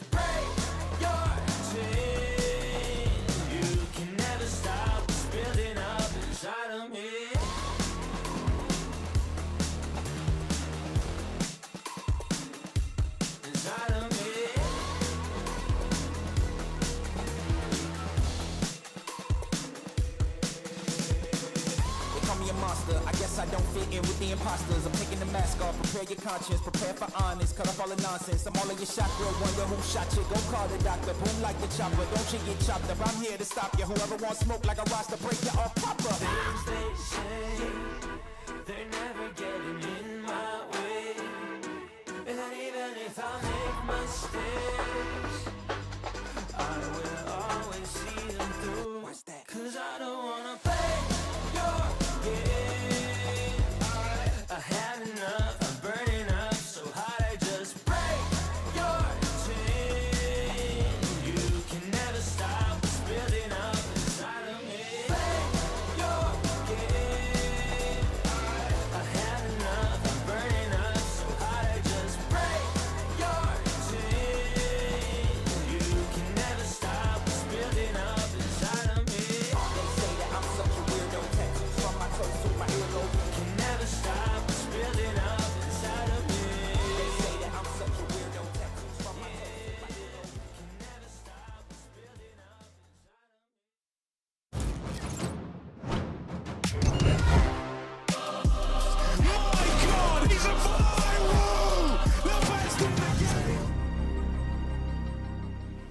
Welcome back to Eternal Fire, taking on Fnatic, and I'm Hugo. Of course, you heard me last map, but I got a couple of new faces, a couple of new voices. Oh dear. Not just a winner of the ECS Caster Challenge in Dinko, but a new boy as well in Henry. Thank you so much for the opportunity, desk. boys. It's an I absolute know. honor to be here next to you, and I'm going to try my best not to screw this one up. Henry, the intern G, welcome back, my friend. Our first official cast together. Some say we sound similar. We're going to put it to the test today. Well, to be fair, every time you do commentate, I'll get a few tweets saying, wow, Henry, you did a great job. Oh, so wow. You've been doing amazing PR for me over the years That's true. since I've been out. So thank you for flying the flag high of this British never dulcet tone.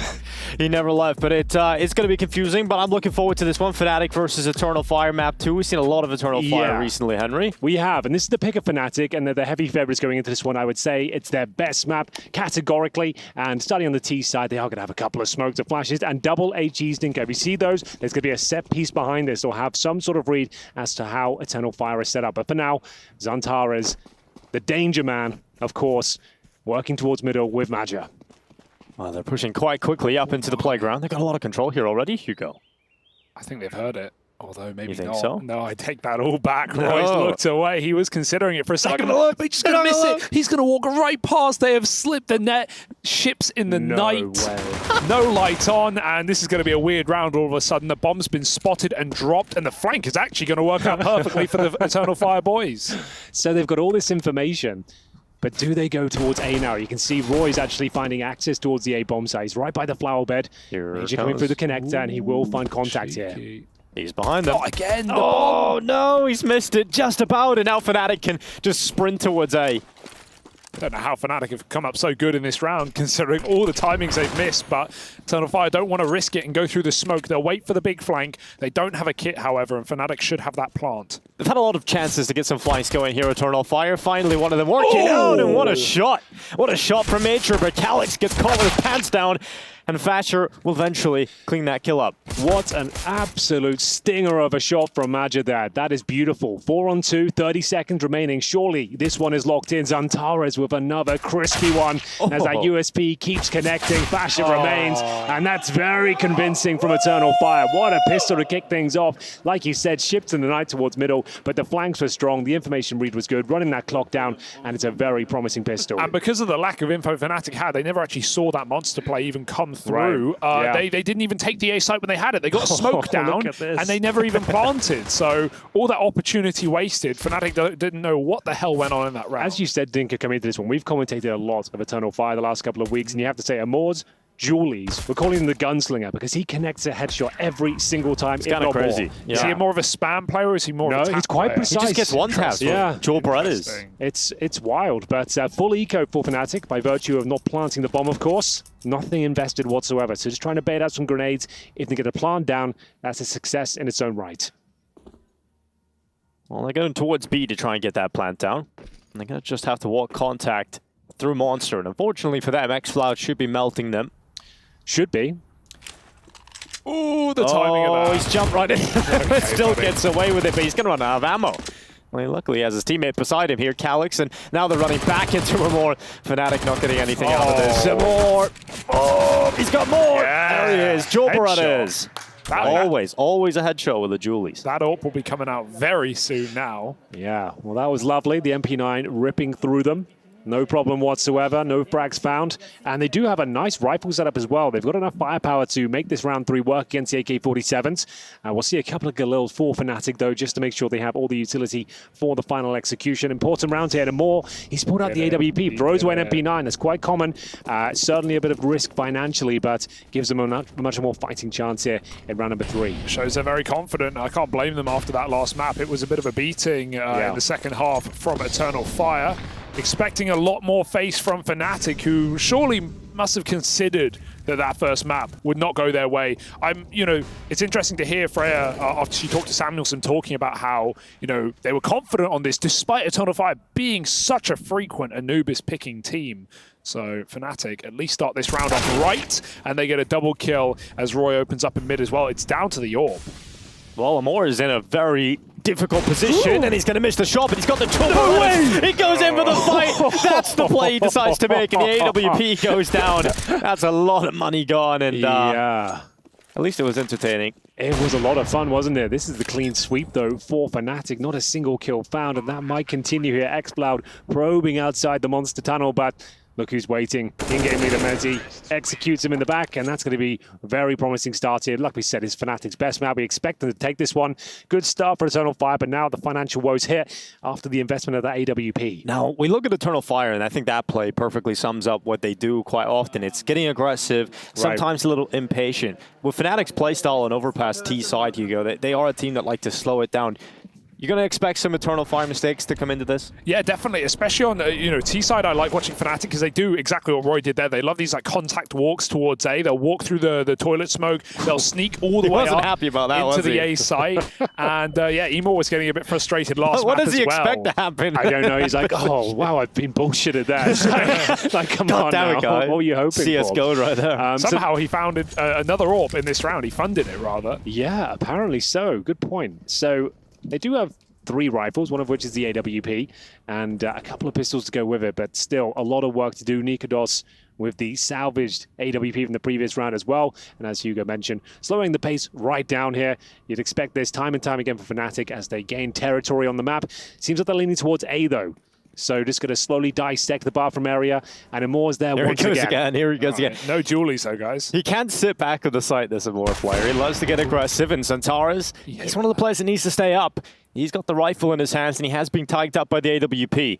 But Amor taking another risk. Can he hit the shot this time? Here they come. Eventually it's Mezzi. Oh, baits the shot out. Really well played from Mezzi. Yeah, very nice awareness. And more, again, aggressive, lovely shot there, but does he get away with it? The bomb goes down, they can start to rotate here. He's almost guaranteed that second by his standards. I thought he'd nail it, but good shot from Mezzi. 30 seconds, they don't have time to fall back now. Should be the commitment towards A as Crims confirms it with the rotation. Yeah, and even now, Eternal Fire start to doubt it. They're sending 2 pistols back down to B after Crims kills the flank, but Fnatic are heading forward. They're going right into the site with a molly behind the truck. There's no way anyone can be here, and that will guarantee a plant flank being held. Yeah. Stick in and save that M4, because Fnatic have come back in with a round. Nothing too flashy required there from Fnatic. As we said, a default, ascertaining mid control, and then once they had it, slowly but surely, they start to make their way towards the A site. Amor, he finds one, gets the bomb down, but the trades come through, and EF start to crumble. So the hunt is on. We'll see whether they want to force the issue here and try and find these remaining CT players, but so far so good. Fnatic bouncing back, And with 4 players surviving as well, looks like they will be sniffing out the map and finding the remaining players here. So what stood out, obviously guys, you watched a lot of this team over the last couple of weeks. What stood out so much for Eternal Fire? What was the heavy hitting detail that let them be champions? This is the most tactical version of this sort of lineup we've ever seen. Ever since like the Space Soldiers days, we talked about the brute force, the firepower every time. We never really talked about the tactical supremacy they would ever have, but now they're focusing on set pieces, tactical grenades, and just general CSGO fundamentals we weren't really talking about with them before. They still have Xantares in amazing form, but with the backbone of the strategies as well, it's just looking a lot more promising. You actually feel like they could go deep in these sort of tournaments now. Yeah, I looked at Xantares' stats coming into the series today, and like he rarely gets below 20 kills. He's often even higher up than that as well. In the grand final, we got a 1.41 rating. It was absolutely nuts. And we'll see whether he can keep it up. They're going to need him to go absolutely nuclear at this point with the saved M4, but if ever there was a man for the task, he might be it.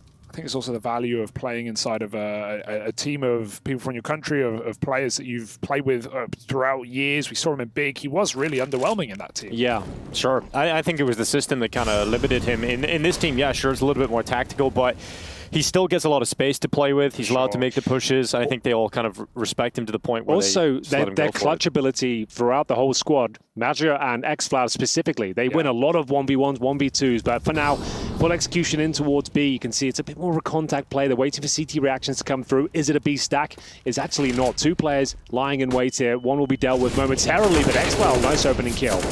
Well, Roy goes in and gets another one. Fasher's jobs to hold off Connector, and Xantares is here. Unfortunately, all of his teammates going down, and Xantares decides he doesn't really want to get in that fight. He's going to start fleeing the scene with the M4 on his back. What do you admit of Fnatic so far, Hugo, in this competition? I think Fasher's had great form. I've been saying it every game, but I think it's important to note, considering he fell off in Katowice massively, and Fnatic didn't make a run there at all. So I think he's been a large part of their success here. He played very well in the opener against MIBR as well, and he looked solid yesterday too. So yeah, Fasher playing well. That's a good sign.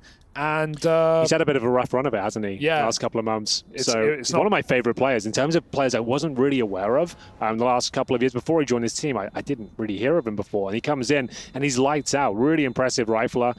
Seems to have a very well-rounded game overall, and it's great to see him coming back into form as well. Yeah, and even he's talked about here in Pro League as well, the role changes inside of Fnatic, going from his previous team, which was Ecstatic, who I think got on a lot of people's radars towards the start of last year when they had a really sick run in a Fun Spark tournament. They got a couple of upset wins there. They beat out some more proven teams, and then they got eliminated by choking a 14-2 lead and lost in 16-14. But other than that, they had a really good tournament, and Fasher was the guy to look at in that competition. Then very soon after got picked up by Fnatic, but I know he had other offers in the tank as well. Well, for now, we do have a tactical timeout here. It's Fnatic up 3-2 on the T-side campaign. As we said, the money has been questionable for Eternal Fire since they purchased that second round AWP, but let's have a look at it. They will have 3 M4s so far, and more can afford the AWP on the nose. He's considering it. The late buy means why not? all that. He's asking for permission right now. Can I? He could buy literally just wait nothing until they else. look away. Yeah. What I will say was interesting the last map is yes, Fnatic lost Anubis. You know, I still think it's a surprise that they would let it through in this game of all games. Yeah. But the fact that they did it was off of research. They definitely done prep. They were throwing some really nice util sets towards Xantares middle, right? Yeah. That double nade, things like that is really good. So I hope we have the same level of preparation coming into this game, considering they could have definitely known Overpass would have been a piece of this series. So just to note, Amor did buy the glass cannon AWP, meaning it's no armor, no utility, and we know he likes to get up close and personal. The set nades there at the start. No one there to receive, as they once again slowly work the map control. It's going to be Crims looking for any boost here, which Eternal Fire do a lot. They love a boost on this map. They do. They love a monster P2 with a flash.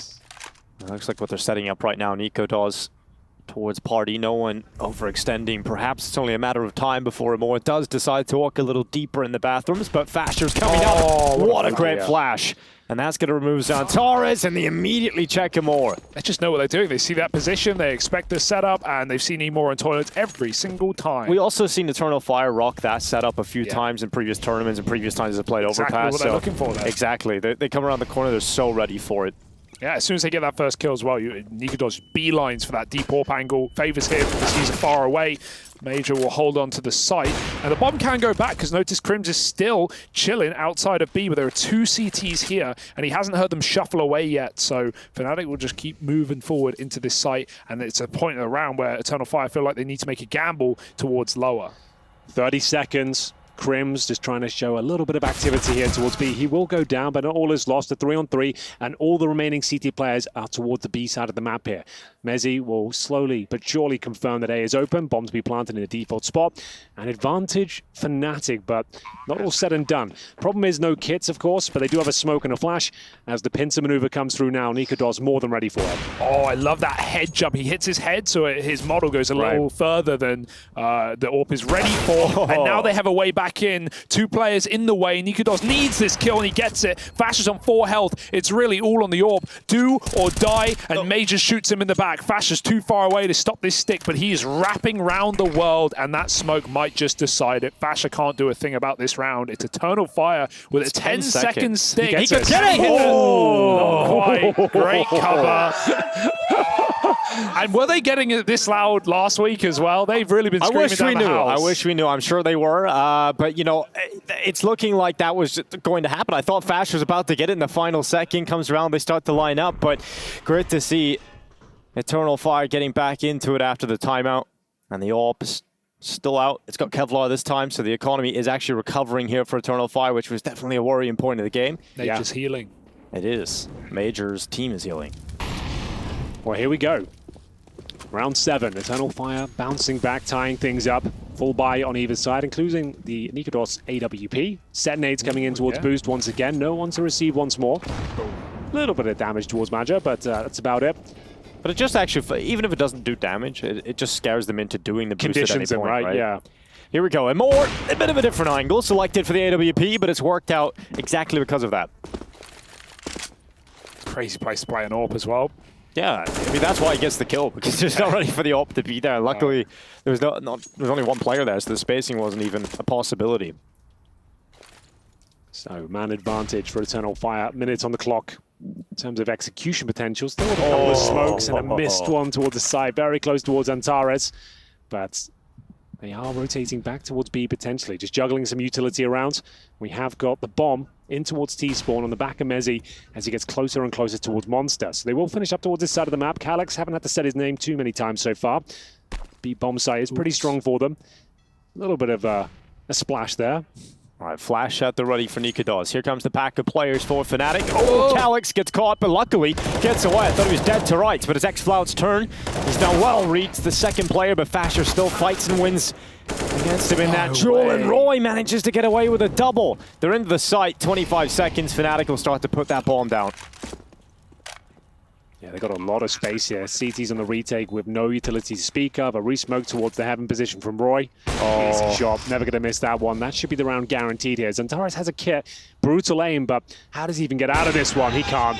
And there it is. Another very convincing round for Fnatic there. And one they probably shouldn't have won, considering they lost that first pick. And it was looking very strong for Eternal Fire, generally speaking. Yeah, nice read, though, right? We had the AWP start B. And when it starts at such a deep angle as Monster, Fnatic predicted very well that it's probably going to rotate out. You know, often you see that, and we've seen that for a long time. And an AWP takes an opening kill, it will completely change positions. Right. Think of Inferno going for a banana pick and then immediately being back on short side. So, yeah, they try and avoid the AWP, and they do a good job of getting past it. And again, money problems for Eternal Fire. By eco, they can't get it straight. Back to pistols as Fnatic go fast towards short water this time. They might have to go quick. They've got no map control in middle, so they know there's a timer on this B play. The sooner the better. Molly's a problem. Calyx gets pushed out into Mezzi, and he's looking for all the glory in this B site. Double entry, they're out.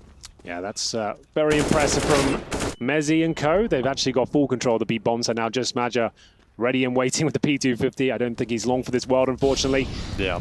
I think this is going to be a really long half for Eternal Fire. I think having to deal with Fnatic's T side, it's so painfully meticulous. They're just, every single move we've seen Eternal Fire go for, whether it be a crazy aggressive play from Amor or a couple of different bathroom setups, Fnatic are just so methodical that they're just taking them out in every single go. I feel like Eternal Fire have shown us pretty much everything they've got in the C2 book so far, and nothing's really worked. Double orb setup, perhaps. Maybe you get the It's three. normally Actually, just more orbs, the better, I the guess. usual I remedy think for this so. sort of situation when you're getting blown up the water, the gun rounds are falling apart. That's normally when you bring that out. And we've seen Zantares have a rifle more than pretty much anybody in his team, right? He's even had it in some of the rounds around pistols, and he's only up to 2 kills now. He's bottom fragging for his team, and we already mentioned how he is the sharpest tool in the shed for them to use. Well, they will purchase the first AWP. Don't think they can justify a second. It would be another glass cannon, unfortunately. But they do have a buy available to them. Concessions to be made across the board. Helmets certainly lacking. No defuse kits so far, but thankfully no Mac 10 to deal with, so it shouldn't be a massive factor here. Mezzi cracking the site open, no problem whatsoever. Yeah. And yeah, it's been a bit of a problem towards his B side of the map time and time again. Talking of entries, one of the reasons I love this Fnatic roster is Roy. I mean, he was influential on T-side, Anubis as well. He found 3 rounds off a position alone. He's often doing these little lurky plays on T-side, similar to that from Mezzi, but for like a lurk entry, Roy is so interesting to watch. His team give him a lot of time and a lot of room to get into cheeky positions. They set him up in mid there. The AWP, though, fires off, and Roy doesn't want to bite back. He'll reset to long instead. With the AWP, rather. It's Nikodos taking that space. My God, Nikodos is on it right now. Fash has cleared out B short. Nikodos is waiting for a repeat, but Fnatic don't have to go A. They've got all these kills down below. Yeah, thanks for that, Henry. As we see this round unfold right here, right now. 5 on 3. It's Mezzi opening up the B bomb side once again. And Krim should be confirming the round here with this kill, but overlooks it. That was on a plate, a freebie. Still converts it, and more to deal with, but the round should be secure. Well, Amor getting out of that, the rest of his team having to flee as well. Save call for Eternal Fire. Again, another successful hit here from Fnatic, Hugo. Yes, indeed. It's looking very promising as once again Fnatic running away with their casualties taken left, right and center for Eternal Fire. 1 player remains, Amor with the AWP, and it's going to be a desperate scenario for him. I don't think there's any possibility of him holding on to the sniper rifle. It's done. I'm not believing either, Henry. It's interesting because Fnatic have won less opening fights and still recovered the rounds more often than Eternal Fire. Eternal Fire leading the way 5-4 in opening kills. And only 3 rounds picked up so far. I guess they're not forcing the issue when they lose the opening pick. You don't see them run into the trade and try and bring it back straight away. They try and just stranglehold the opposition, bleed them out, and it seems to be working. Amor, he's going to die. It's unfortunate. 4 players survive once again, 6-3. It was a very competitive start to the game, but now they are being drained. Yeah, Fnatic are looking very comfortable on this T side, and there should be no surprises by that. A variety of setups, double nades that haven't even needed to connect, and Nikodos is just running around with the AWP, shotgun AWPing really on this T side. Yeah. Mezzi getting a lot of B entries as well. Obviously, the entry power of Fnatic is some of the most interesting because you have, this triple threat of players who are willing to go in first. Fasher, absolutely comfortable to do that. Roy often doing that on his own, but can be with the pack. And then Mezzi, as an in-game leader, often likes to lead by example. So a lot of entry power. Eternal Fire are going to need good setups, 1-2 punches on the CT side, and we've been seeing them quite split up.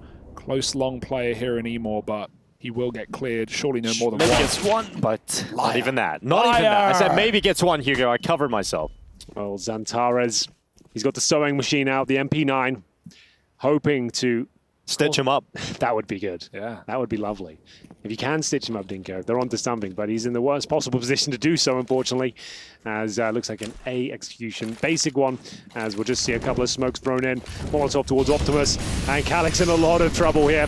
He's good with the deagle, but overwhelmed, has to fall back. The MP9 does get 1, but not good enough, I'm afraid. Why would you be ready for 2 late players out mid when your team already have the site? Fnatic have the flank on lockdown, and these pistols are not getting back into the picture anytime soon. 7-round T-side, your half is basically done, and you know they've got more in store. Absolutely true. So not even worth hunting these players. You know they've only got pistols. They're the only ones that have weapons to salvage, really. As Nikodos converts his player towards bank. He hasn't really missed a shot yet, to be honest with you. Well, if you're interested, possibly because of how this game is going, map number 3 is Nuke between these 2 teams. Almost certainly going to see it, I think. Yeah, I think that's a banging map end because we saw Eternal Fire almost take down G2 with a ludicrous team side. Fnatic haven't been playing it a ton recently. Like the last 3 months, I think I've had 2 showings on it. So not to say they can't play it, but yeah, Eternal Fire is certainly the favorites in my book, at least, from what we've seen after that G2 performance. near the beginning of this roster's formation, Fnatic did like a bit of nuke, but yeah, you're right. We haven't seen it in a while, so I'm excited to see where that one goes. If we can get there, Fnatic trying to drag us there, kicking and screaming. You called it, guys. The double orb is out now for Eternal Fire. Yeah, and it's normally Major that wields the second one. We saw this a lot last week. Not to great effect, nor more when things got a little bit desperate for them. The wheels fell off and the double orb comes out. So it might be the solution, but we'll see how they handle themselves getting into round number 11. Nico, very quick up towards short. It looks like he might be guaranteed a kill here. There it is. The secondary orb strikes. 5 on 4, but can they convert this one? Oh, the boost up is a lovely little trick, but it's being watched right now. A little further to the left. Just one more step. Squeeze. If he stands, he's getting. Yeah. But there we go. Yeah. Finally. Every team uses that a couple of times a game right now. That boost is very much in the meta, and that's ridiculous. He is not right happy through with the that smoke. No, that's keyboard smashing He's got round. the bomb here, lads. He's got the bomb. Now, he doesn't want to use his smoke because it will give it away. This is How the many best thing kills he could do. can you get before Fnatic can group up and take you down? But they're coming in together. 2 from T-Spawn. They might be aware of this chance. He's dead, surely. Fasher has the angle. Way too early. It's all on xCloud. Now, they're Nice they're spot. clearing everything right now. So It's he so sweaty. He just has no chance. They're even clearing their own spawn. So xCloud's about to be checked here. Luckily, is active and gets into a better position to take down Mezzi. Throws the smoke down to try and separate these fights and goes for the spam in front of his smoke. That costs him his life. Yeah, curious one. What do you make of it? I don't know. Like, yes, he gets the bomb. It's unlikely they win the round. But if Calyx had worked for him from Monster, maybe baited him in a bit more. If he throws the smoke in towards Monster and then pushed out, some different ideas had to be had. Ultimately, I don't think they win the round, but could have been a bit closer. But still, they get the opening pick, Hugo, and it all falls apart once again by virtue of the boost. I mean, they do a lot themselves and just had to seem no awareness of it whatsoever. This kill was absolutely filthy towards the smoke, but here's the boost as well. Had no idea it was coming. Dinko, get those numbers up again, because I don't think there's any way that Eternal Fire is still winning in opening kills after these last couple of gun rounds from Fnatic. They are just storming through. They really are. Very convincing T-side performance so far. They go up 8-3, and presumably the money is wrecked once again. There you go with Deagles, 5-7s. A bit of a partial buy with the maximum loss bonus now. They've got 3 sets of Kevlar. They're still winning, 6-5 in duels. How the hell are they doing that? Yeah. Well, it's about to level up, I'd imagine, with only these pistols in play. Roy has been having a lot of fun on this A attack, often alone or set up by flashbangs. Playing very patiently here. Again, one player deep at long. We've not really seen these double setups. There is one in connector now for Eternal Fire. This is a nice bait up for Emor for Xantares' swing. But in gun rounds, it's been a miss. Oh, perfect Molotov. And he's going to hear the tick as well. He knows at least one player's here. I just love this from Fnatic. There's nowhere you can stand, nowhere you can go right now. Fnatic are checking everything. Utility is perfect. Major now getting aggressive. He's about to get caught by the perfect timing too. Roy just comes around. Beautiful. And another headshot. A thing of beauty indeed. And 1 minute on the clock. It's not going to get any easier for Eternal Fire here. Going towards long. Handling the round as efficiently as possible, making sure no one goes down. The boys storming up towards the A bomb site, and no one there for now. We are going to have Calyx probably rotating back in, but what can he really do? The best you could hope for in this scenario is maybe a kill, take the AK and go save it. That's about as good as it gets right now. This is just hard work working out for Fnatic. Just the preparation. Not giving anything away either. Absolutely ready for everything. Yeah, I think when you go one map down already in the series, you can't really afford to let too much go. And coming in with a statement performance on the second map to send you to nuke. Now, that third map, we talked about how little they've played it over on the Fnatic side recently. Yeah. They played it one time at Katowice versus Vitality. They lost it 16-13. It was a decider match there for them. How was their T side? We'll take a look at their T side. Here, they didn't do so well. Looks like they only won 4 rounds there, Hugo. Oh, not ideal, Dinko. Not ideal at all. And neither is this scenario we're watching on our screens right now. It will play out momentarily. They might as well save their Kevlar. They are going to be buying up next round, so there is some reason to save. There's just pistols here, but xFlower with the Deagle, no armor. He'll be waiting towards T-spawn. And again, no reason for Fnatic to hunt. You would just be padding stats at this point and risking giving away your AK-47, which is not advisable. They have 2 players on maximum cash. 16K. I haven't seen that in some time. No, exactly. That is mental. And all these 5 alive rounds for Fnatic. Yeah, okay. They've That lost says it all. 5 players in the last 5 rounds, cumulative. Nice. And they've been all of those opening pretty much opener. Yeah, true. 4v5s and then they group B and they win. All right, if there was ever going to be hope for Eternal Fire, it's off the back of this round. We need Emor at the front of the pack, causing chaos yet again. Well, Calyx being put under a lot of pressure. Xantares also having to leave the connector and get into water early. It's a decent position to assume quite early into the round here.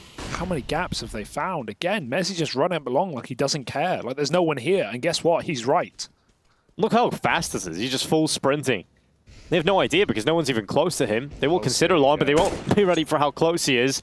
Luckily on that jump spot, they do see where Messi is. Now they're going to post AWP up here. But look, they have no idea where Messi's tucked. They don't know if he's in the right side or the left side. And Amor has to come back to safety. Messi crossed again. Oh, wow. The timings are just working perfectly for Fnatic. That is a big smoke, though, down on short side. It's going to allow Emor to walk up. But these shots haven't been connecting as consistently as maybe he would have liked. He's got his teammate by his side. Xantares and Emor with Major still baiting and jumping on the back of the bomb site. 45 seconds, and Fnatic are committed to this one. They are hitting the A site. They've got to make this work. And Moore still has a smoke as well, so he can funnel them towards his orb crosser. But we'll see how this one finishes up. One player toward long for Fnatic. Crims safe from the flames for now. This should be the final play coming in momentarily. Xantares trying to hunt for information. Confirms they are there. Activates the AWP, which connects the first shot. Hasn't been great at getting multi-kills in this position, but this time he has the rifle support of Xantares, or at least he did. That's gone, and Emor now has to rely on Major to keep him out of this one.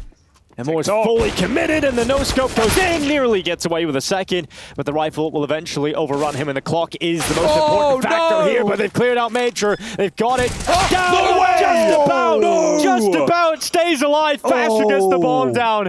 One more bullet would have done it. King Crims again. Look at that cover. Clears the backside, saves Fasher on 7, and X-Foul, he may have good timing, but he has got his knife out. He's a dead man. Crims does it all. 4 kills. The king of Pro League, the king of Katowice. The king. He keeps them coming. I was about to say, or at least there's no way they can lose this one. They're going to deny the plant. There's no time to do anything with it. But somehow, some way, Crims delivers the goods. And you're right, time and time again, he seems to find these plays. Amazing work there. That's going to be the backbreaker, I would say. Yeah. So frustrating to receive that one. And what a play this was. Look how much time there is. 5 seconds as the bomb's going down. This is the shot that really saves the day there. Calyx dropped to the floor. 7 health. And double digits for Fnatic. They'll buy up again as we get into the closing stages of this first half, but it's weak. Look at the lack of utility. Almost no grenades. They've opted for full firepower here, and they're taking damage early on. Excellent. As Calyx and Major get wrecked. Yeah, what a nade over the top. Excellent points, Hugo, as always, and Major will get a response. He's going to fire over the top of the boost. Let's put some numbers on old Crimmy boy, right? Not just matching Astralis in Katowice wins across the years, but same for Pro League. 3 times with Fnatic as this guy won this tournament, and he's one of 6 players that have attended every single Pro League. That will become 5 this season with Dupree ducking out. And right now, Fnatic are ducking out of this round. A 2v4. They would never win this. Fasher and Crims in a 2v4. Surely not, Henry. I tend to agree with you, but I'm not sure this is the sort of round that Eternal Fire could lose, actually. That's the question for me. And we'll get into the 50-second mark. Crims towards long with the bomb. He's got to deal with Amor first. Low HP. And to be honest, if he walks from about now, he probably has to drop on him, and he's going to. Here he comes, slowly but surely. Well, it's all about this fight. If he gets this kill, then it's on, because then the bomb can get over towards the site. But he's checking it. Yes, Moore's position still pretty good, but the timing, he's looked the wrong way. Oh, it's a kill for Crims. One easy bullet to it. And now it's all about Fasher staying alive here. Bullets being peppered from the toilets. If he takes the bind kill, well, they've got the safe plant. Blank. Oh, it had to hit. No time now. It's a done deal. Finally, Eternal Fire feels something on the CT side. After a streak from Fnatic, the net 7 in a row. Eternal Fire get back on the board, but is it too late? Well, bear in mind, Eternal Fire won the pistol as well in a pretty convincing manner. So the fact that they are now trailing to such a massive degree, a couple of gun rounds in their belt, this is not looking good on the CT side as well. We'll see what they can do with the last round. But it's never a good sign when Xantares is 3 and 10. That's a very good point. Yeah.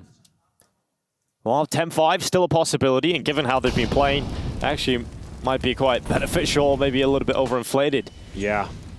And here we go. Round 15 underway. Mezzi in the connector. Has been finding a lot of space in the early portions of these rounds, and not this time. Xantares only getting 1. 1.5 at least. Fasher now down to 24 points of health, but a 4-on-4 definitely does favor the T side, especially on a tactical map like Overpass.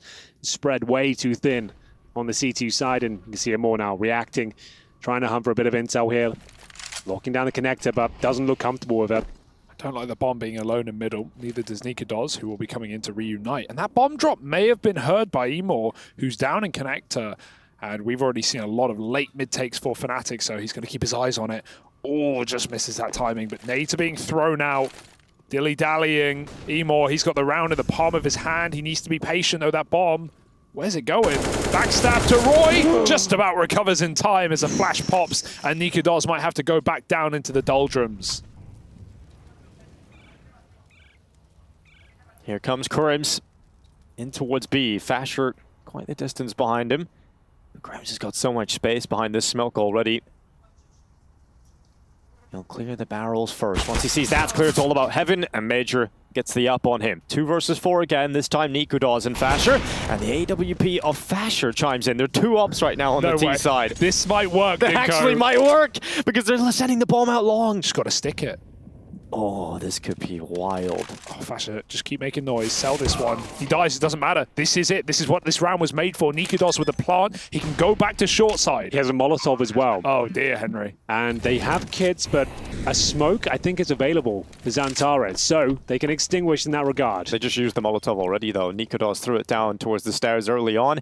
He's burnt that option out, but he might just get the kill. He will. Now he can drop back, reposition, sees the head. Misses the second time of asking, but he goes back, crossing into the danger zone, but he's got himself in the bathrooms. Tap on the defuse. He would have to swing wide, and Nikadoz has got it down into the 1 versus 1.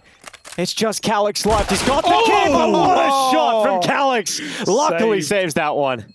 Well, there we have it, 10-5. Eternal Fire still have something left in the tank. It's not a great half, but it will do. We'll take a quick break and see how the second half concludes between Eternal Fire and Fnatic.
Get it live, who can paint that picture? Ain't no way we losing inches. Climb them fences, get bruised up, got stitches. Bring them back to their senses. Know how the game go, checks and payrolls remain the same. No forecast, Eli, baby. Time out, ride out, you can let them hate me. Get along everywhere we go. Don't carry vendettas, doing everything better. Step into the scene and they stuck like leather. Groupies follow me for the green. Pause to proceed, but we never lost. Trying to be fake. Tell me what it costs. Everything you touch, let's go back to dust. Hating cause you can't be like us. Lord. Just want you to vibe with me. Touch the sky, come fly with me. Be real, don't lie to me. It's gonna rain, no, bringing it back. You know what it is. Bringing it back, bringing it up. If you wanna dance slow, then you gotta move your feet. People gon' stare, but I don't care. And I know it's only cause they know when we the best. Mike skills don't put me to the test. We don't got time for the rest. Y'all haters is a mess. Give me my props, thinking we gon' stop. All I got is love for those that's riding with me. All these models vibing with me. Say so, please don't max the case low. Rolling that dice, 7 would be nice. Text coming in, love to see, love to me.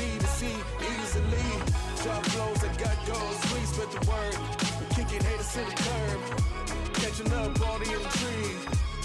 Doing it majorly, yeah. Just want you to vibe with me.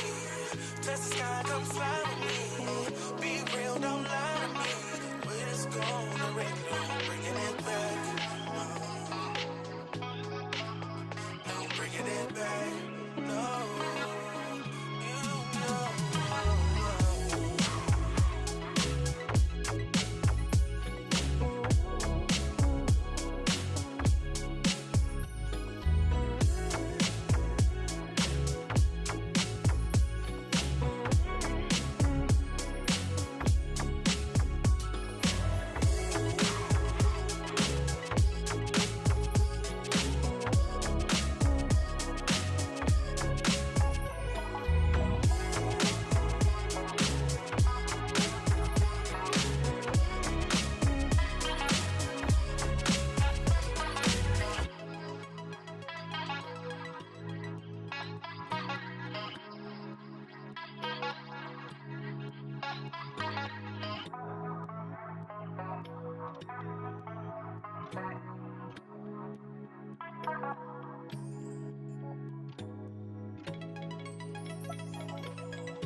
Welcome back to ESL Pro League. We've got Eternal Fire and Fnatic. My name's Stinko, and beside me I've got Hugo and Hanger G heading into the second half of play. Hi, Hanger here. Yes, indeed. Good to be here, chaps. How do you think it's going so far? Great. For Fnatic. For Fnatic, I'm in between us, the three of us. That's the biggest talking point of this game, I would say. I would say after this game, first. You know, we deserve some sort of medal. We are one of the trios of all time. Exactly. I think that's a good point. Paid attention to. Well, here we go then. The Eternal Flames of the first map have surely been extinguished now, 10-5.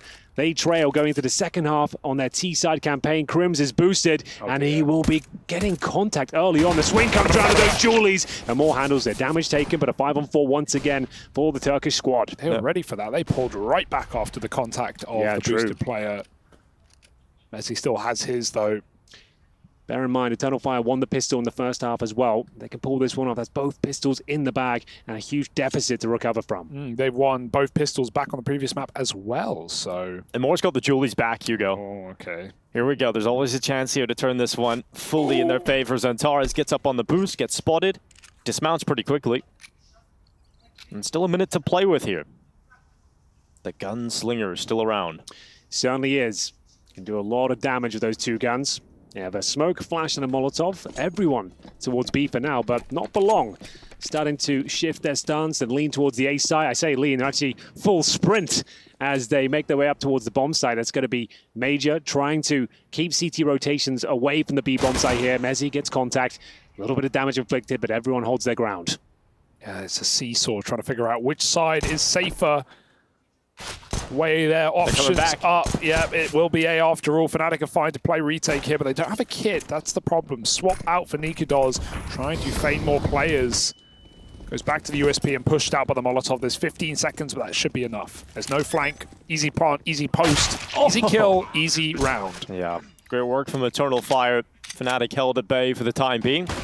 And sure, they start to go back in. Messi and Nikodos have found a couple of kills, and maybe just a little bit more getting back into the round. Fnatic are getting every single kill, and it's all down to X-Cloud. Sure, he wins some clutches, but his teammates have put him in a real difficult position.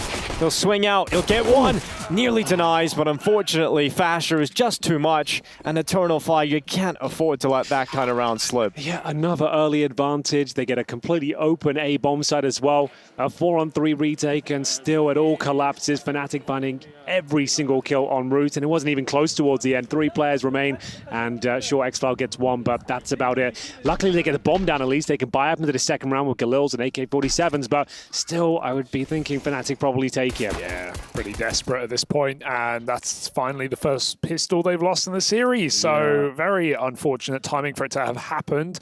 comeback feels like it's having the air sucked out of it. Yeah, and they've taken a tactical timeout to discuss the options here. So you can buy this round or take maybe a small investment and have a very well-equipped third round. But I'm rage buying after that pistol. I think I would be as well. And Zantara is the first one to confirm it.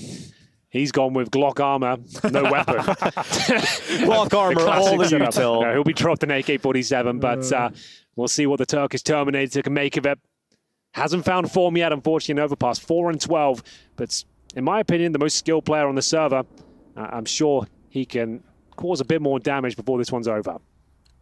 Need him now or never.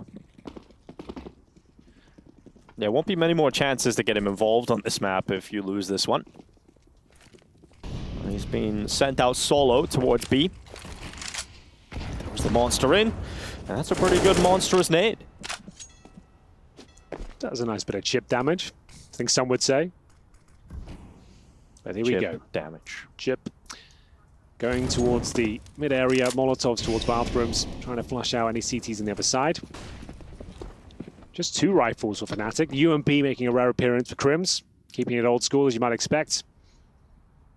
CTs with no kit, just a note once again. So the bomb does go down. It's a clutch scenario. Might give the favor towards EF, but for now, still exploring their options, looking for boosts. Yeah, this is a question of homework, because now in back-to-back rounds, Fnatic have played 4B, and this is pretty standard. They're a team that, even without the AWP, they love to leave Nikodos just jump spotting A and not take much map control in middle. And, you know, far better a play when you have the AWP, but he gets enough info for these jumps that he can call for rotates eventually, and without even spotting a player, there's now 3 CTs in the site. So Fnatic have made the right read at the right time. And Eternal Fire have hit a headshot over the box. They are going to steamroll off the back of that kill. Roy holds. He's got the rifle to take the first attention. At least 1 kill comes in, but it's all about Mezzi's MP9. He rolls out the bulldozer. Ooh. Although it is little, it is mighty. It's just 1 though. And Galax confirms the plant. Crims coming back in with UMP, and surely Amor would have got something there, but he doesn't, and Crims slips into the toilets. Well, he gets some intel at least. They know exactly where he is, but they've overlooked him. What is going on here? I don't like this at all. They confirm the round, but oh my god, it's a little bit dicey towards the end there. It will be the first round for Eternal Fire, though, in this second half. But a bit of a risk to buy up there, I suppose. They did talk about it. It works out quite nicely for them, and it all started with that scout shot towards APC. Wonderful work there. That hunt is terrifying. A bit too much sugar in the coffee this morning, I think. They scare me every time. They're running at him with a scout. Like, chill, guys. You got space. You got the plant. You can play toilets. Well, this game might be back on. Yeah, I think so. I think so. Fnatic are coming into this with a force. They've got upgraded pistols, a scout for Nikodos. Eternal Fire have a chance to recover their economy here. Oh, great nade timing. But Fnatic, they have 4 smokes. They're just going to be cycling them in this round. I like how long they've held on to these as well. In no hurry. First one fading. Now the question drawn. Roy will replenish. But it's too late, isn't it? Eternal Fire have contacted through. They feel no fear with Xantaras this deep. And he will be beckoned into the bomb site. Nice trade work for Emor. Crims keeps it even. 1 big D kick could go a long way. Well, the nades just go flying in. Eternal Fire clear out the barrels. See that behind the smokes are now emptying out because Crims and Roy are going down. Nikodos finally gets something done with the scout here, but it's a lot more needed if he wants to turn this into a round win. They haven't planted yet. Now they will start to commit to it. In the meantime, Nikodos has dropped back. He's going to reposition to Heaven. Yeah, not really many options for him, I'm afraid. Maybe 1 more kill and save the AK-47 or M4, but that's about as good as it gets. He has no kit and just the scout. But yeah, Galax will find him momentarily. That will be a confirmed frag. And there we have it. That's going to be full eco for Fnatic now. 11-7 overall. Call it 11-8 if you ask me. No, you can't even justify P250s really here. Yeah, you're right. No one's ever won an eco before, so that's true. That's a good point. A good time to Thank call you for it. clarifying. Not a single time ever. Well, here we go. Is this the time, Hugo? Is this the first time it's going to happen? I think Henry had a great point. Sorry, Hugo had a great point. He said that this is 11-8. Yeah. Guaranteed. Well, here we go. The thing is about Fnatic, though, they have some very impressive stacks. They have a lot of their strapbook in terms of Towers of Doom. The Towers of Doom. Yeah, is that what you call them? I like that term. Exactly. I'm gonna steal that. Okay. They've got a lot of those, and this is one of them. You're going to see it right now. Oh, tower's gone crumbling though. It bites back. 1 kill for Fasher, but that's a beautiful spray for Xantares. He makes it sexy and gets 3, keeping Eternal Fire comfortable in the anti-eco. Yeah. That gets him up to 9 kills now. Yeah, he's coming alive. In the night time. The Terminator powering up. Although the Turkish Talisman as well was a good one. Yeah, that was one we wheeled out. Give me your clothes. Yeah, your boots and your motorcycle. Well, I was trying to do Terminator quotes last week. I thought it's almost too cringe in the grand final. I can't do it. Maybe in the grand final. He will be back. Yeah, he will be back. Get to the chopper. I said sophisticated killing machine was one quote I used. That was quite a good one. But here we go. And MIBR opening things up on a key player in the form of Roy. Nikodos will pull one back. So still a 4-4, but they know exactly where he is. A key duel here. Calyx comes out on top. The Calyx factor. That was a good one as well. Here he comes. Factor. Running alive and well. He is still factoring. Here he comes out long. That's sick. What a headshot. Calypso. Mezzi is removed as we go into a 4-on-2 here. Fasher and Crims. M4's between them. Got to gamble the A site. If they're both here and the full contact comes through, this could be possible for them. This round's not done by any stretch. Depends where they want to go, and they will be fully committing towards the A bomb side. By the looks of things, it's still with a minute. They can feel it out, but we'll see what they make of it. Well, Fasher holds, gets one from the corner. Shouldn't really get away with a second, but was so close to nearly picking it up. And just old Crims left. Warbang. He has been the king so far, but I don't think he's going to be usurping the throne from Eternal Fire this time. Flashes just keep popping right in front of his face. Finally, he starts to slink on out, and he will go down to Calyx. What round there a from round. Calyx. Yeah, we have to see the replay package of those frags. That was unbelievable.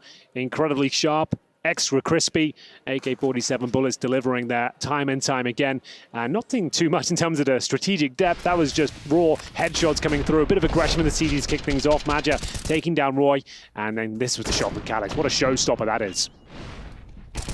From raw headshots into the air fryer, 20 minutes with some oil, crispy. You an air fryer man? No, I'm not, but I'm being tempted. Oh, you really should. The Instagram air reel fryer ads. life. It's changed my life. Yeah, it is just. I've heard about the slow cooker as well. I've heard a lot of good things. Yeah, it's good when you put you just throw some meat in it, go out and do about your day, and then you come back and you got a nice succulent roast delicious ready meat. for you. Yeah. Chow down on that, and then you fire your sides into the air fryer. It's a great combo.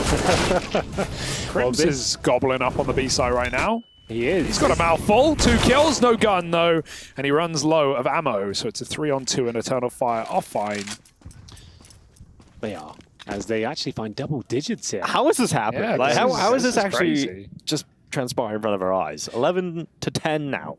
Yeah. It's still the reverberating. Is that reverberating? Yeah, effect of winning that force buy. I think Fnatic only had 1 full gun round, and they didn't, or a couple, and they didn't have the AWP. So it's they're still trying to recover from that, but I can't make excuses. These have been some clean shots coming through for Eternal Fire. This next round is everything for Fnatic, or the steamroll will continue on this T side. Well, they've been throwing different ideas at Eternal Fire as well. We've seen the passive hold, we've seen the aggression towards middle. Nothing working. The only round they picked up so far is the pistol victory. Nikodos trying to ruffle some feathers before the round is out, but nothing will be found. Another very clean one there for Eternal Fire.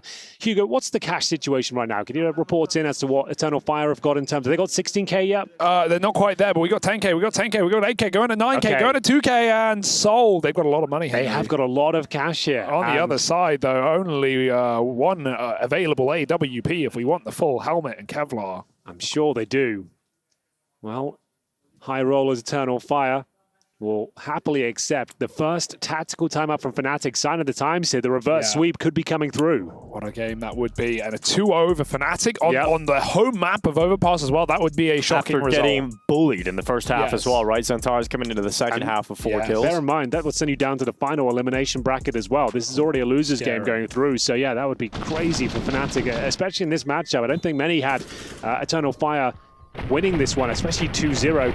But after seeing the veto, I think a lot of us changed our minds. Seeing Anubis there, that was a huge red flag for me. Yeah, big risk. Didn't work out. Maybe you felt like you had the safety net of Overpass to fall back on, but it's not looking too comfortable right now. But lots of damage done early on here, and the first 2 openings come through immediately. Had a bit of spice through the con spam to put xFlower down to 12, so not a bad start, and they'll still take real estate. Oh, Roy, the right move. He's on the market all right, all the way through. Major spots the barrel there, so could be a chance on Egodots to go down due to timings, but look at Roy. Yeah. Oh yeah, good point. See, bomb down. Oh no, bomb up. One down. One of them down. I'll change that. Recovered it. The bomb probably going down here to Mezzi, I would say. It just catches xFlower. The bomb now down now. 57 seconds. Gotta shoot. Gotta shoot, but I think he did all of the steps right apart from the shooting. He's dead. And Roy gets the pick from Lost. So that's perfect. That's exactly what we wanted to see. When Fnatic get a comfortable round, when they get everything out, they just absolutely shut Eternal Fire down. Yeah, I'd like to see them slow it down on the T side now, right? They've had a lot of speedy rounds, but now Fnatic have all the gumption. They have all the guns, they have all the nades, they have all the trimmings, and Eternal Fire can hopefully go back into a slower default. They've got a wealth of cash for a couple more buy rounds here on this T side. Make the most of them. Don't just get the carpet pulled out from underneath you. You are not Aladdin. Certainly not. That's a good point. We are going to see a full buy on either side here.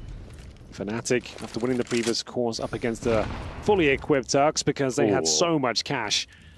But mid control, trying to be obtained here. Nikodos flashed off, he will fall back. Great little grenade. There's Antara eats two of them. Oh, no! And the wallbang follow-up as well. That's Beautiful. so ridiculous. As soon as Fnatic get the nades out, they've had 2 back-to-back rounds where the openers have just flak damaged the entire Eternal Fire side. Zantares is having a rough one. He finished the first time with 4 kills. He was getting spammed through smoke, naded down, and he's not even seeing these players before he's removed from the round. So, yeah, that's a factor to keep track of. A nice real estate taken by Fnatic because they lost mid early. There was a nice util combo to push back Fnatic, and so instead they've taken B short through con. They've come through. They've cleared Monster. They know exactly what's going on in this round. They've pieced a picture together like a puzzle.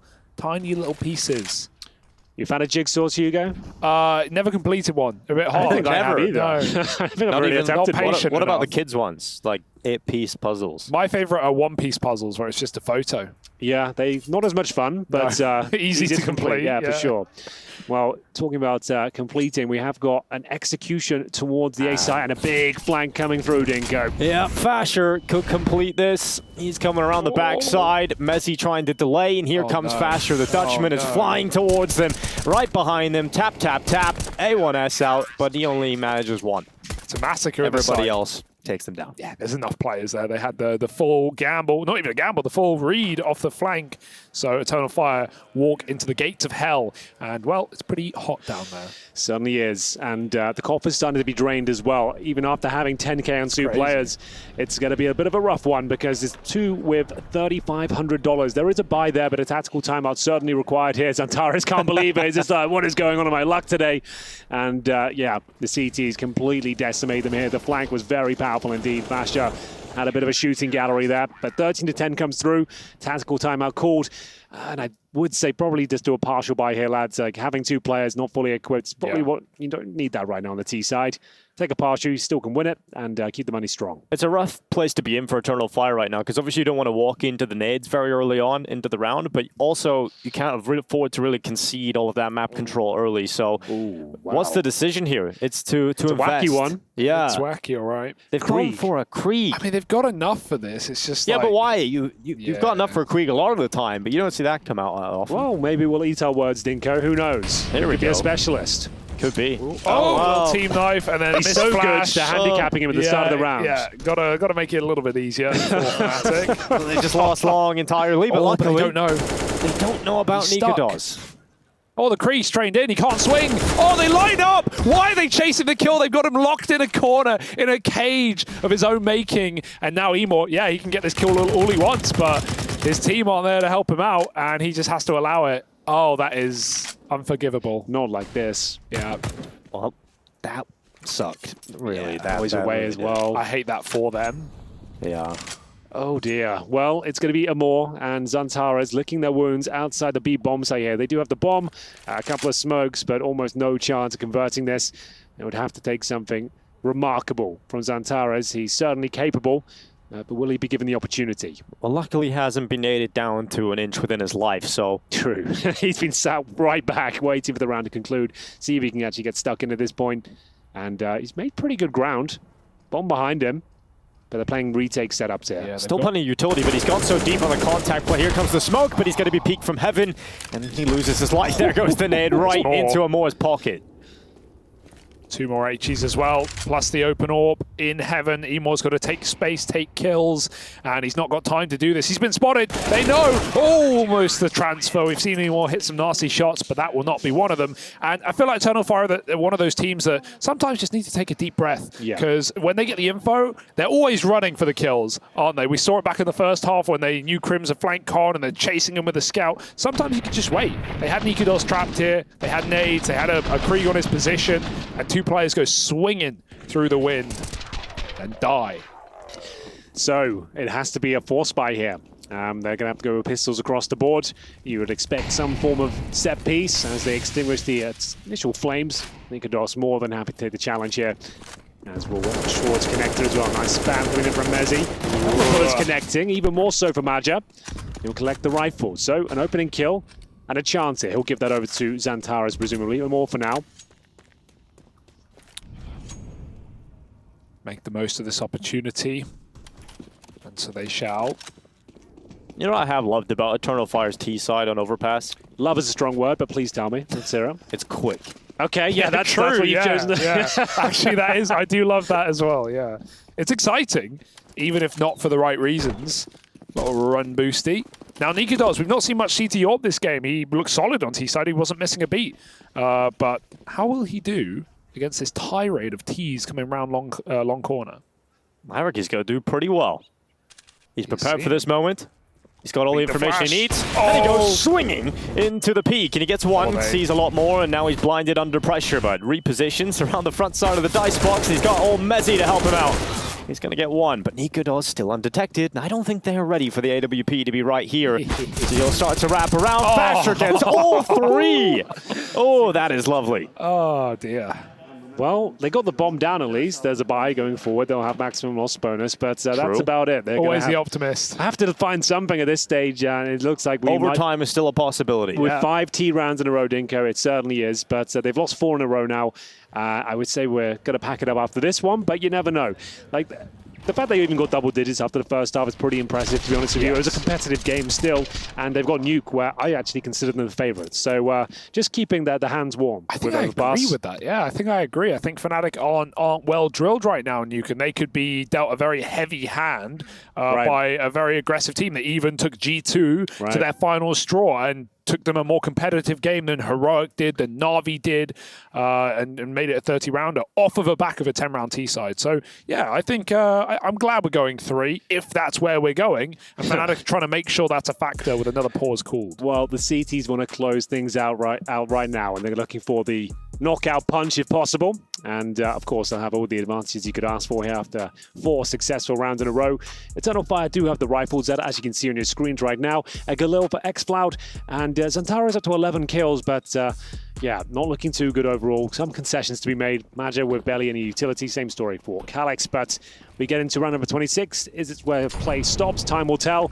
And Xantares, early flash as Roy takes Fountain control. Oh, they're brimming with confidence. They're oozing it, and it's dirty, all right. They need to clean that with some wipes. Maja will trade out that first man. Got to keep the disinfectant near. It's true. I always keep a pack of wet wipes near me at all times. You never know. When you might come in handy, multiple especially while gaming as well. Yeah, spillages or food going around. You want to make sure your peripherals are clean. Definitely. Crumbs in the keyboard. Do you know those kind of honeycomb mice that you can get, those super light ones? I spilled a Oh, whole drink on that once mid-game in a tournament, and it just completely shut down. Like, I didn't have a spare one either. So, yeah, definitely be careful. Keep the beverages away from the desk. Have like a bedside table where you can keep that sort of stuff there. That's my top tip. I recently got a cup holder attached good idea. to the off of the desk. That's what I needed. Solid. You can't knock it. You can't knock How about it. those cups that like stick to the surface where you hit them and they just go? Oh, okay. Wow. Yeah, I've actually seen those on YouTube, I think. Yeah, I'd love to have one of those. Seems like, I don't know, some But I dark think the magic. problem is like trying to lift it up. Would that be more difficult? No, I think it lifts straight up, but it doesn't, you can't knock it. Okay, that's pretty cool. It's magic Science as far as is I'm awesome, concerned. isn't it? Oh yeah, sure, magic. Yeah, magic. Well, it would take some magic for Eternal Fire to get back into this game, but here's a chance to try and close for Fnatic. Moving forward into possibly their final play here in Overpass to Eternal Fire, and they look to pressure Fasher, and he hasn't really missed too many steps, but this time he will. Stays at the dice and goes down to Major. He's lost this time. The house wins at least one time in this matchup. Now 4 versus 3. A retake needed for Fnatic to close, otherwise it's a save call. Go on, lads. Give it a go, but no. Tal very much thrown in here. And Eternal Fire, hey, they make it work. They get a lot of space. Nikodos is gambling B in this round with the Orb, so we don't have that famed Fnatic setup that Mezipass loves to run as a previous rotation. Now it's just that 2-man hold, and with Roy dead early in middle, Fasher flashed out. Eternal Fire do convert it. They keep this game going, burning on. Another round. Lads, you know, while we're here, I'm going to give you a fist bump or like a little team ourselves. Yeah. I think we've done a good job. It's been fun. It's been a fun map. And Are you quitting? I won't be here for the next one. I'm not sure who's casting it.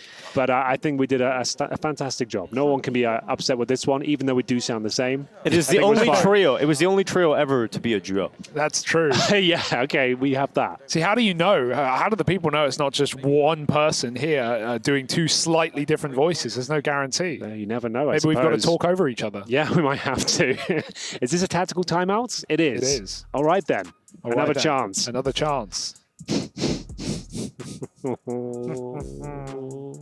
This is really, really difficult to listen to. There's this sort of like echo happening or something. 15 to 11 though. When did you realize you had that voice? You had Henry G's voice. I was, I was, I'm sure we all were, but I was a squeaker back in the day. I was definitely a squeaker. You know, late voice dropped about 15. I didn't always sound like this. I don't really know. I think it sounded more like, I promise I'm not copying you. Yeah, I know. I think that's just how I sound. It is kind of interesting. But we grew up in a fairly similar area, yeah, like west of London. You were West London. I'm west of West London. Yeah. You're West London. Yeah, I'm double West. Double West best. That's true. Maybe. But I don't know. I didn't, just happened, didn't it? You didn't ask for it. No. Just happened. It's a blessing in disguise. Funny how you both ended up as commentators, so must be the voice. Oh, oh, he's trying to end it. Single-handedly. Wow. Doing damage onto 3 players, takes 2 down, and Calyx is barely walking still. Here comes Zentaris. I think he's got a bit of trauma coming into this position. The amount of nades just bombarded him through the tunnel, but this time he gets away. And there's no issues for him. He'll start creeping up towards short. Is this where it all comes crashing down? Oh, big ears on Roy. He's not jumping the gun, but he is communicating it along. We see those players dropping back through CT spawn to reinforce lower.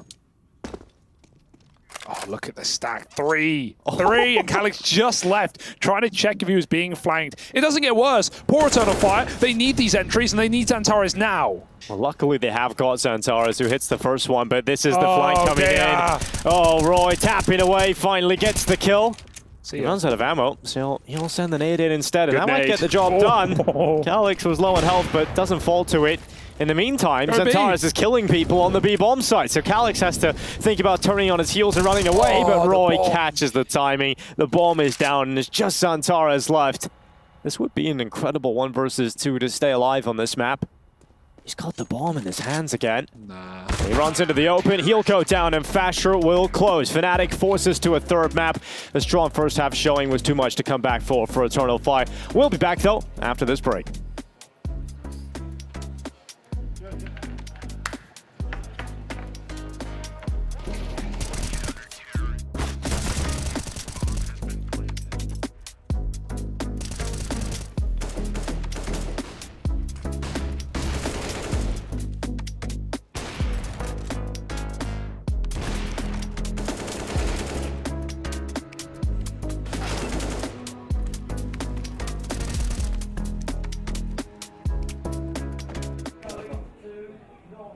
Man, seeing in the kitchen bringing that magic.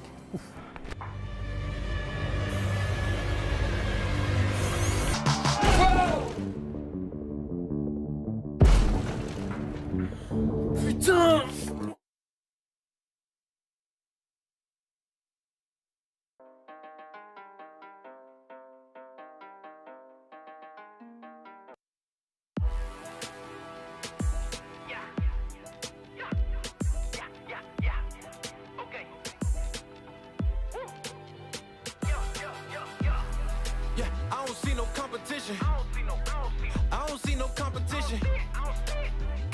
you know we in it. You on the wrong side if you try and win. I don't see no competition. I don't see no competition. Come with us, you know we in it. You on the wrong side if you try and win. Ooh, what you talking about? Try to block it, had to find another route. Bounce back, had to count a lot of doubters. Champion taking champagne showers, oh my. And they wish that they could live it. 6 rings, boy, they wish that they could win them. 6 rings, boy, they sweating trying to get them. About to take it all the way up to the max, so you know. Here I am. Yeah, I don't see no competition. I don't see no competition. Come with us, you know we in it. You on the wrong side if you try and win. I don't see no competition. I don't see no competition. Come with us, you know we in it. You on the wrong side if you try and win. Knock, knock, coming in, here I am. Chop, chop, time to come up off the land.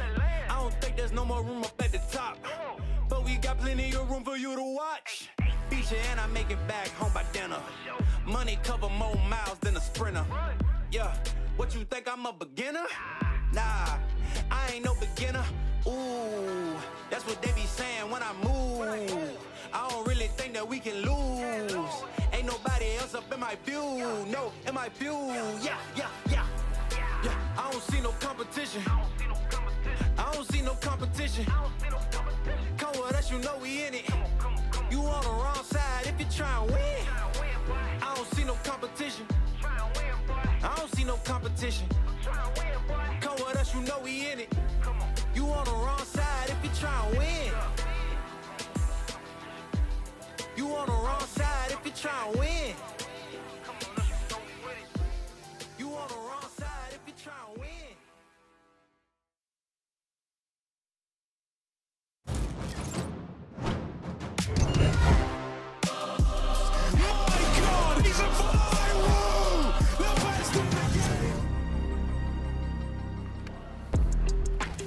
Fnatic weather the storm, stay alive over here on Overpass, and it did get a little close. We're going to tell you all about that in case you were curious. My name is Trace. Alongside of me are several talented, young, sprightly individuals ready to get it going. Some of those you just heard, and some of those you might confuse for the ones you just heard. Right, guys? Are you talking to me, Trace? Yeah, well, I'm thinking like you casted it, but then there's that whole like dilemma of you sound like Henry and then like... Yeah, it was nice. There were a couple of threads up on the forums, a couple of people getting very confused, not realizing, got some tweets, but that's fine, you know. I'm not copying Henry. It's just how I sound. Fair enough. If you want my 2 cents, by the way, Hugo, I think you sound very different. Yeah, I agree. It's more so non-primarily English speakers, or I guess... Oh, so we don't understand English? No, I'm not saying that. We don't understand English? I think you sound more like Alex than Henry. Yanko, do you think I could detect the differences in the different dialects of the Serbian people? Do you think I could? Yeah, you could. Yeah. Yeah, they're pretty jarring. Are they as extreme as like Scouse? Like, I mean, seriously, like if I talk like this, it's obvious I'm speaking different. It's like the difference between Cockney and London. Yeah, exactly. It's like the difference between south of the US. You've got 2 men West. from West London that sound the same. Everyone's mind is blown. Oh dear! What the hell? They're from the same place and they sound similar. This is ridiculous. There's also this thing with like people from London. They never say they're, when they're traveling abroad and people ask them where you're from. They never say they're English or from the UK. I'm from London. Like, don't mistake me with these peasants who are outside of this one place. I always say found London, that strange. And I'm not from London. Yeah. It's the cosmopolitan people as well, you know. Maybe that's just Pala as well. Yeah, he's very big on the identity there. Yeah. He's big on London identity. And all of that. And James Banks, he's from Reading. And we haven't got much to be like proud of nationally anymore. So like, London's a cool city. That's pretty much all we've got. London's my favorite country. Anyway, Overpass, you got anything to add tactically on that one? I think you could just see the difference in class on the map between the 2 teams. Eternal Fire had a good start to both halves, and that was where they won most of their rounds. Once, Fnatic, after that early bad start, they get some economy going as well. It's just defaulting, right? Good, solid Counter-Strike, nothing, too extraordinary. They're just much better than Eternal Fire on this map, and it showed. And it does show, and they do, they stay alive, right? We have another entire map to go through before we get Thankfully to that Anubis thing, yes. Yeah, look, Anubis, I'm a fan. I think you're a fan. I'm also a fan of what's going on over in our mixed zone. They got some tweets. The birds are out. Lock and load, folks. Oh, that one went straight over production. We're not going to get shot here, are we? I didn't come on. I thought that was so the I bit. hope not. Again. Well, I'd PTSD. prefer. I didn't bring my sunglasses. If we could. Harry, That's come definitely shield your eyes. I'm getting. what I need you guys to do right now, while we shield our eyes, we're doing a little segment, and I know that you guys recorded a jingle. So if in harmony, you could do we'll have the jingle for future episodes, but we don't have one now. So I'm putting you two on the spot. I need to see this live.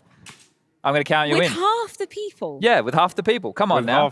You have to join us as well. No, I don't even know. I wasn't there for the jingle. Here we go. Ready? We're going to do it on one. Yep. 3, 2, 1. Viewer mail. Beautiful. And I'm glad that you guys played along. Thank you for that. So I'll be here all week. Oh, we'll be getting plenty more of that from you. Don't worry. Now, we do have a bunch of tweets today. Hopefully, one time we get it physical. If people want to, actually, I was going to say send some stuff over. Well, maybe we could get an address guy. Maybe we could get a PO box. I think we should get a PO box. I don't know how fast the postal service works here. I believe it's also Royal Mail. It does take some time. It definitely takes some time. So look, let's bring up our first tweet that we have available for everybody. And this is a figure that people at home might know. It is a Russell Van Dulken. He also going by the name Twists.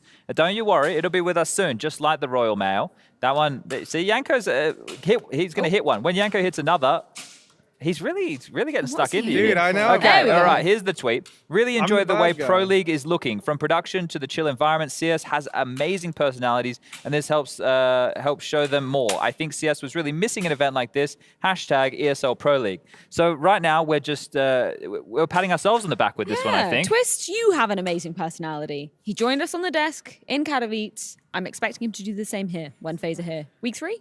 Yeah, I love him. I love Russ. You love him? All right, you like the kind words? And I do appreciate it. You know, it's cool to know he's watching. He said it after day 1. He could have waited to see how the first week went, because maybe we'll tank this. You never know how we're going to follow up. All right. You know, some things start off great, and then like midway through, just something goes wrong. Like think about, I don't know, Titanic, there's an example. True. Probably felt like things were going quite well. Let's stay out of the icy waters. Let's get to our second tweet. This is by the user Ferex at FerexCS. And he's sent in a tweet here as well. He's also made another nice one. So I don't know why we're doing this to ourselves. The hashtag ESL Pro League is the first regular season esports product that actually has the real sports vibe without losing its esports history and authenticity. From day 1 yesterday, it was spot on. So thank you to Fer. Look, the next one better be critical, because I can't deal with this. We need the good, the bad, and the ugly. No, really. I really love that people are liking it, and I love that we're getting compliments. But like to sit and react to them, I don't know about you guys. I'm not very good at taking compliments. I'm not liking this. I don't think many people very are good British at in that compliments. sense. Yeah. All right, let's bring up our that was next a close one. Our next little collection. Now, this is from the Reddits, so we are getting into a little bit more of a dangerous. So it's like Twitter, Reddit, HLTV forums. Yeah, what are we saying I in terms of the don't know. rankings? I don't know about that. Now, I believe this is the one from InsaniX101. I think that's what it says. Does anyone know what the little blue rectangular things are on the player's desk? I keep seeing them fiddle with them in the downtimes. Harry, do you want to let everyone know? I do know what they are. Yeah, let them know. They're electronic hand warmers. Okay. I own a pair. You own a pair as well, Chad. Yep. To my Got some understanding. freebies. Also. Yeah. Oh, we went shopping. So we all have They're them. excellent. They charge over. I think it's like USB-C. You plug that in, and then they get really warm in your hands. And it's nice because you're also not having to throw out a hand warmer every 5 minutes. Okay. Yeah, no, it's true. It's true. I'm really sorry about this, Harry. No, man, it's all good. This like, is harassment at this it is point. what it is. You know? This You is could get fire HR back. on There the is line. a weapon right there for you, Harry. Now, look, we've got one. He's going to have to reload. We've got one more. One more, and then we can send it back over to the madhouse over there. This is the final one coming in. Now, this does say in the little, it says funny. So let's see how funny this is. Okay. I'm ready for a good laugh. I'm mate. looking at it now. I don't know how funny it is. Now, does that say finished the script already? So this is in relation to the gold bars, and somebody, a wanted Kurt, has tweeted in and said, finish the script already. So Harry, do you know who's going to win Pro League? Oh, I guess we're talking about FaZe, picking up the gold bars. Yeah. So I guess that's the vibe they're going for, right? It's like the gold bars are here. So I guess that means they're winning. So I guess that means they're winning because of the presence of the gold bars. I'd like some better mail next time. I do appreciate everybody tweeting in, but that wasn't funny. It's actually been funnier seeing Harry just get slapped in the face. No, bro, what do you mean? I mean, this was that was. This funny. was the first time I've ready. laughing. 3, 2, 1. Viewer mail. And back to the desk. Yeah. Wow, it's just so harmonious. Wait till the full version comes out. It only took us about 5 takes, but we got there eventually. Oh my headshot. Hey, I felt it. Fire a shot, Harry. It was going to happen. Change your angle, Harry. Everybody relax. Look, I've got a special treat for you guys. We know what the next map of the series is. We're going to Nuke, right? So check this out. As I somehow become a casualty of Yanko's brutal and unfair war. First and foremost, listen to this sound and tell me what you think about this. There is a difference between the sounds of the bomb sites. So let's run with sound 1.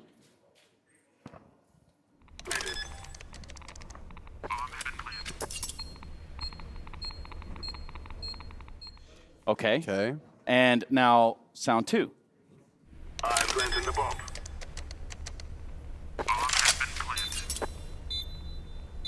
That's top site, I'd say. What do you think? G2 can't figure it out. There's no way I'm going to figure it out. One is B and the other is A. So he got it. Stealing my opinion. So hold on. Now play them both at the same time? Yeah, same time even. I'm planting the bomb. Planted. Wait, there's 2 bombs in one map? Oh my god. Oh, I'm having an aneurysm. Start rapping, Trace. This is a beat. No, there's no rap to be had here. First is A, second is B. I think it's pretty obvious though, right? There's a difference in sounds, and A, B, upper and lower. This is them played over the top of each other of Nuke, which are we going to give the viewers the answer? Yeah, would you like to? I'd like. I don't. Yeah, go ahead. Well, I guess that's part of the process. You're supposed to have the answer. I did. Well, Yanko had the answer. He already kind of spoiled it. Yeah. So. But I didn't know it. I just guessed it. Like, that was my answer. I do want to add something, Trace. I don't understand. What? I feel very uncertain. Next time, guys, for the viewer mail, please send us some hate. Chad cannot function without getting hate mail. Like, he doesn't know how to handle when people just praise him and give positive thoughts.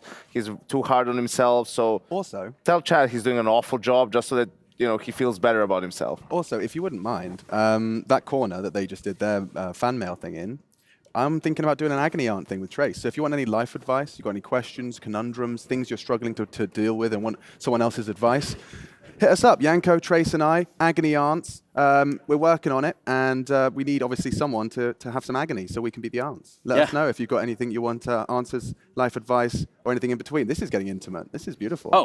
Sorry, I didn't see you there. You did it with Harry. Let's go. You did it with Harry. Hold on, we last got segment. stuff to do. We've got stuff to do. These are my boys. Just relax. You're cheating. We are going to go to a quick break. We're going to come back. There's going to be a Nuke game played between Fnatic and Eternal Fire. So don't get lost on your way to the fridge. Hugo, blink twice. You know where to find it. If you're free.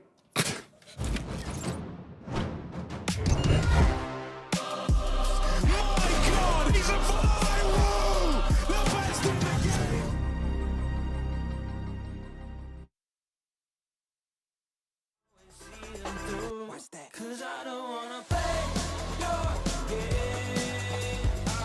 I have enough, I'm burning up so hot I just break your chain. You can never stop what's building up inside of me. Play your game. I have enough, I'm burning up so hot I just break your chain. You can never stop what's building up inside of me.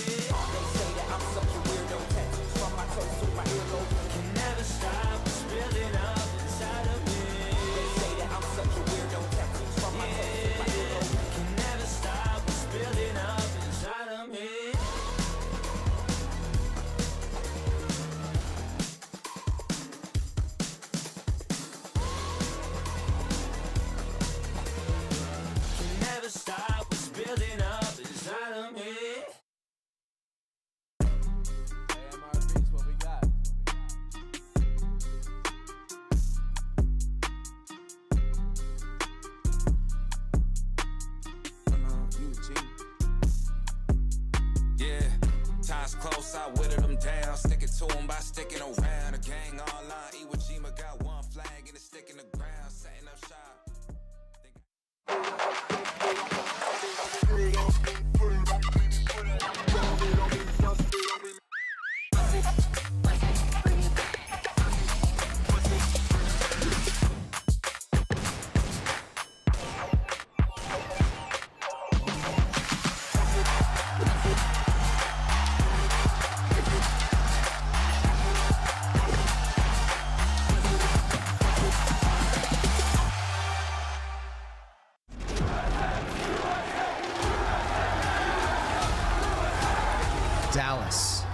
we're back.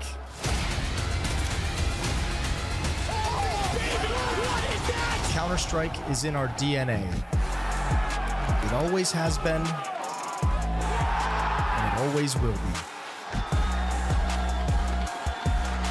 And now we are once more returning to where it all began.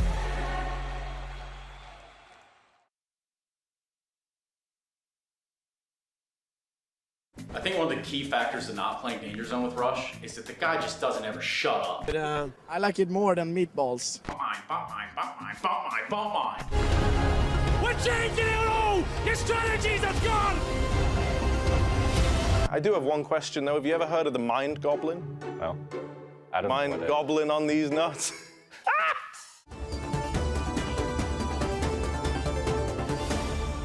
Yeah, that's right. It's a situation we're keeping our eyes on, developed here on the Birdmen. That's right, the Blue Jays announcing that they're parting ways with their team. The players go their own separate ways. It's a situation that's currently developing on the ground, but as the story is told, the North Macedonian players, their Spanish coach, not going to be competing together any longer. Our coach is going to be a part of this game in the long run. You know, you have to look at certain things, certain elements like coaches attending majors, RMRs there and such, as it's been announced by Valve.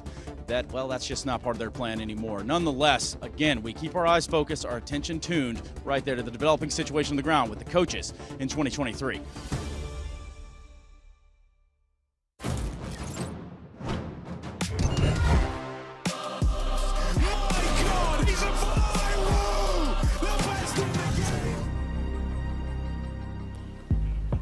Welcome back, TSL Pro League. We have ourselves map number 3, and we've had a little bit of a switch up here on the caster desk too. My name is Dinko. I've stayed for this one. We've got rid of the two same voice people. We've got Moses and Sponge joining us for this one. How are you guys feeling about map 3 of this series? Oh, I'm fired up. I like what we saw. I like the resurgence from Fnatic. It looked good. A little fight back, a comeback in there from Eternal Fire, and Fnatic able to take it at the end. I don't know. This is going to be a lot of fun. And Eternal Fire is always that team where it's like, if they go nuts, they can beat anyone. I feel like Fnatic, though, they are still the favorite, right? That little hiccup in map number 1, we understand how we got here. I think this is the point at where they can try and turn the ship around. Eternal Fire the other day against G2, I think it was, when they were playing very execute heavy. They did a lot of stuff towards yards. So we'll see if Samuelson and Cole have been watching the demos. And that was one of the things that they even mentioned G2 after that matchup was like, yeah, it's kind of crazy that this is a style that we don't always play against. So you have to be prepared for so many different things that aren't typically on your mind at their level of competition. So maybe Fnatic gets tripped up by that just a little bit. Execute heavy, though, in this pistol round at the very least. Upper bomb site, Molotov rains down into the bomb site. Majors ready to go. Top hut burned out, but Mezzi's inside the site.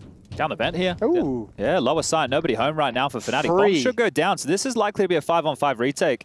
And they're leaving Xantara's outside just to try and cut those rotations and activate lay it on. He had a very quiet game on the second map. There's no kit, there's no smoke on Fnatic, so this is going to be an extremely difficult, if not impossible. That's why. I wonder why we weren't catching all the action. Well, it makes sense now. Here we go. Calyx and Mezzi, 1 for 1. And Major's just going to hold the double doors with them all. Oh, he's flustered.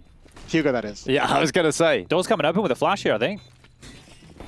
Well, flash goes out. Nikodos looking to hold off and fend off this attack back in, but Major and Amor, they're getting the picks, and now they have to find Major just running around the corner. Pulls out the clock, but yeah, the time. They got to get out of there, man. They have to run away. Yeah. Wow, way too late. Overcooked the pooch, I think is the official terminology right there. Yeah, that's not bad. I mean, that's the issue with no smoke, no kit of any kind. You're really running it low. And even with all the kills going your way, even getting a fantastic double from Crims to kick that retake off, everything being positive for Fnatic in the retake, just no time left. Okay, well... spicy. Yeah, at least they kept Roy alive with the Julies, so we're going to look at that as a bit of a positive. There is here, that. Aren't we? There are the Julies still in play. There's something there, for sure. I know Jason is always a massive fan of the Jewel Berettas. You know, he never has enough to say about them here. But with that saved armor, we're going to see some upgrades. Roy's going to get himself into a bit of head armor, an MP9 in his hands, 1 for Crims as well. Deagle, CZ, and a Scout. So still a pretty potent second round for Fnatic here. It's nice, too, when you get, I mean, with those saved armor as well, you get the Scout with a bit of armor on it as well for Nikodos. It's a luxury. Yeah, you don't normally have that kind of a benefit. He's got to be living the dream. Oh, for the majority of the start of Overpass, Eternal Fire were winning most of the opening fights, still losing a lot of them. Well, let's see if that story can continue to pan out here. Eternal Fire off to the team that can get off to some good starts. Fnatic still have a pretty potent force buy option here. This could go the other way. Xantares does have a lot of space and is somewhat undetected, right? Yep. You can see that there are players towards lower hoping and willing that he does come in towards this trap, and the molly will give away his presence at least. Yeah, one playing anti-flash also, just staring into the wall, so decent amount of resources for Fnatic down low. 2 MP9s, they're not losing that. Like, maybe they lose one, but they should be getting the other Fasher. You are dead, mate. How's he picked that off? No. He's got a kill, and Nikodos as well chimes in. And 2 for 2 across the board. Still a 3v3 with 50 seconds left. Up the vent? Yeah, those MP9s are so out of position. Surely you don't go for the... Ooh, crazy man, Crims. Shut down by Calyx. Yeah, Crims was pretty incredible over in the last map, but Roy flies up this time with his little mini bulldozer, finds himself a kill on Calyx. And Nikodos is upgraded into an AK. He's got Kevlar and health to play with here too. Yeah, but he's the only one who can go for something. Roy's way too low, so Nikodos has to open it up for Roy to even consider going for this round. Well, Eternal Fire throwing a couple of these kind of rounds away in the past, and on the previous map, we'll see how this one goes. Time will start to tick. Nikodos is creeping up.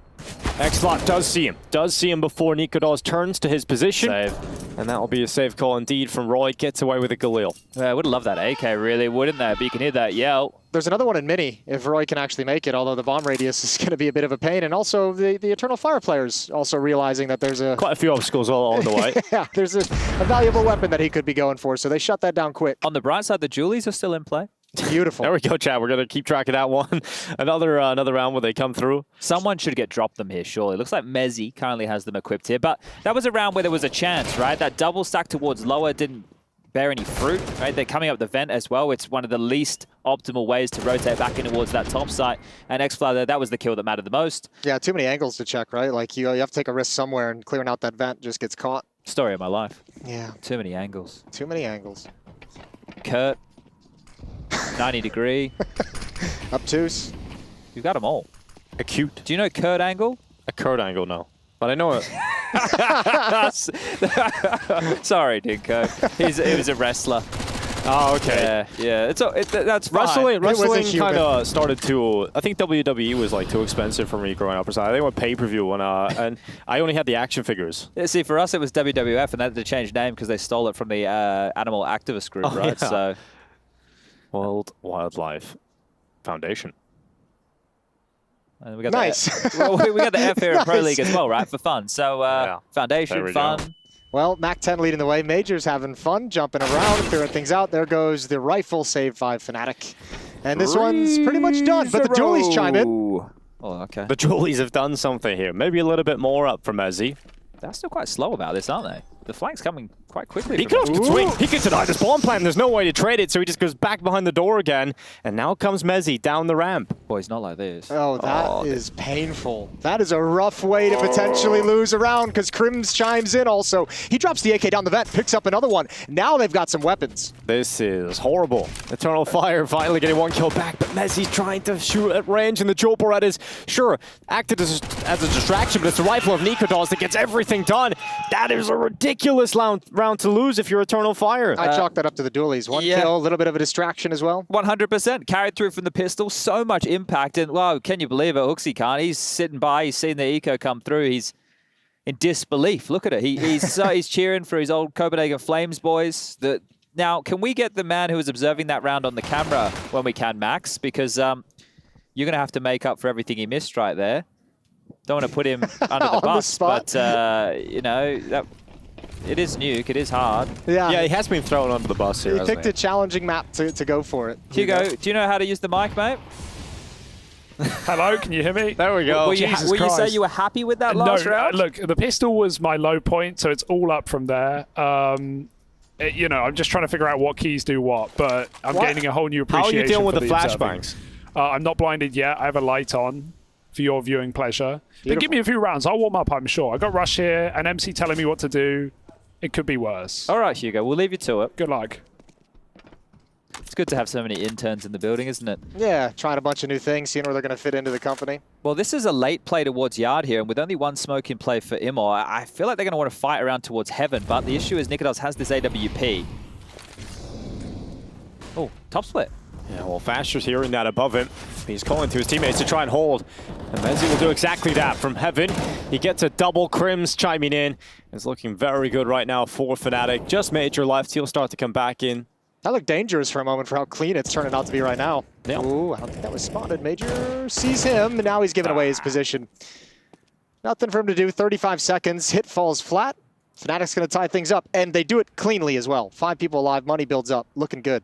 Yeah, I think coming into this, the conversation was the fact that Fnatic haven't played Nuke all that often, right? They played it one time the last 3 months. It was against Vitality back at Katowice. They lost it 16-13. Was Eternal Fire? Sure, they play against some weaker opponents, but they have a bit more experience on the map as of late. But this is what happens when you don't get to play in all the same tournaments, right? Exactly, so they didn't get the good graces of getting to play at the start of the year and get their reps in. Katowice for them was one of the first times we have them on the screen. Same situation with Cloud9, and we saw what they did yesterday against G2, right? So I feel this is the thing. We're obviously still in the ramp-up phase of the year, but this is what Pro League is great for. We have so many different teams, 32 in total, across these 5 weeks of play, and we're going to get a better Matchups look. you don't normally see. You get to see the thoughts they've been working on through the break as well. So more matches. Yeah, but even when the teams aren't playing during the week, right, they're still practicing back home. So we're still getting 5 weeks of practice coming in for every team involved in the circuit.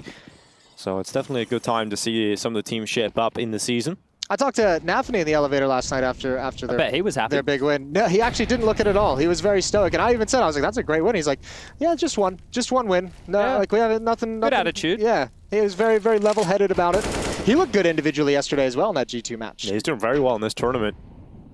Playing very aggressive. Oh, okay, Crims. And Crims right through the smoke. Takes down the big man even more. Well, they managed to get the Galil back at least, but nobody has any armor, so it's hard to see how Calyx is really going to wield this. They have the Deagle and Xantares, which I think is more likely to be the fire starter here, but Squeaky's closed for at least another 20 seconds with that smoke. Rough part is no utility. You don't even have like a flashbang to give someone like a half second on a shot or to take an angle away to give you some space to work with. So, I mean, this is eventually just going to be them waiting out the Fnatic defensive utility.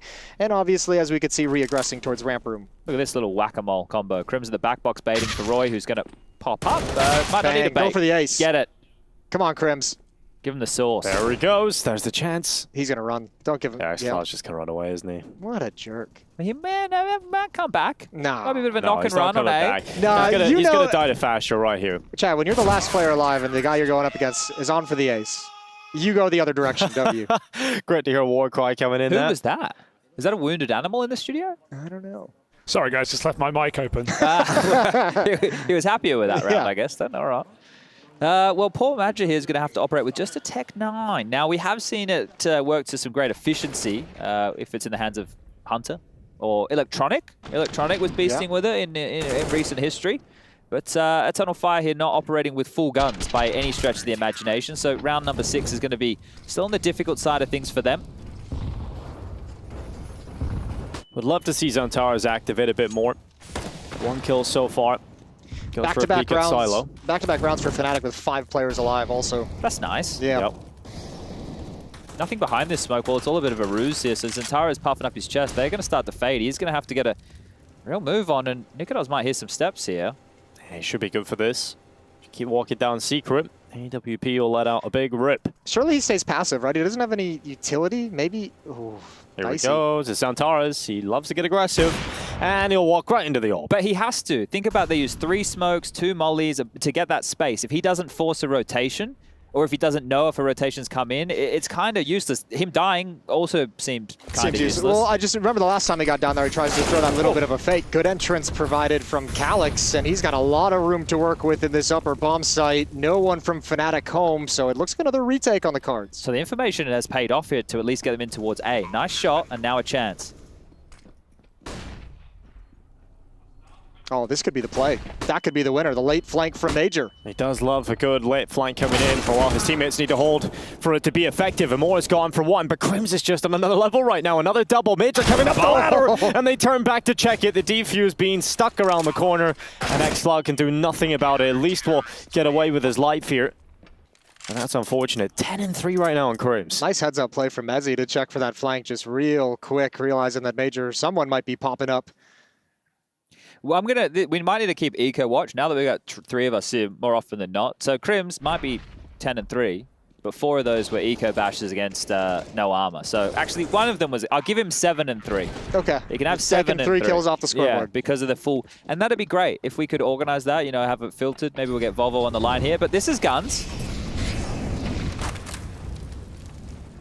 Oh, they're just going to do a little bit of a delayed set piece. Initial Molotov, counter nades coming out for Fnatic. Fasher's got to do a lot. Up top, he's got the first, dropped immediately. And this time, the kill's coming out for Eternal Fire. Good luck keeping up with that one, Hugo. That was insanely fast coming in from Eternal Fire.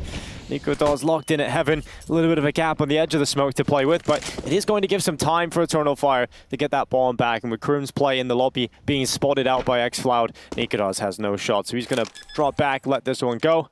And Eternal Fire speed it up and find themselves a third. A little stutter step on that hit. Yeah, right. That molly towards top hut, they still used it, right? Because when you throw it from roof out of spawn, right, on the run, you can see here that the black discoloring on top of hut, it doesn't spread to directly above the door. So you can actually keep a player there, right? And you saw it. That's exactly what happened here. So as you come out, if you come out with a good timing, you know when you're clearing top hut, you can only be in one place. Yeah. So that's a good way to use their utility here.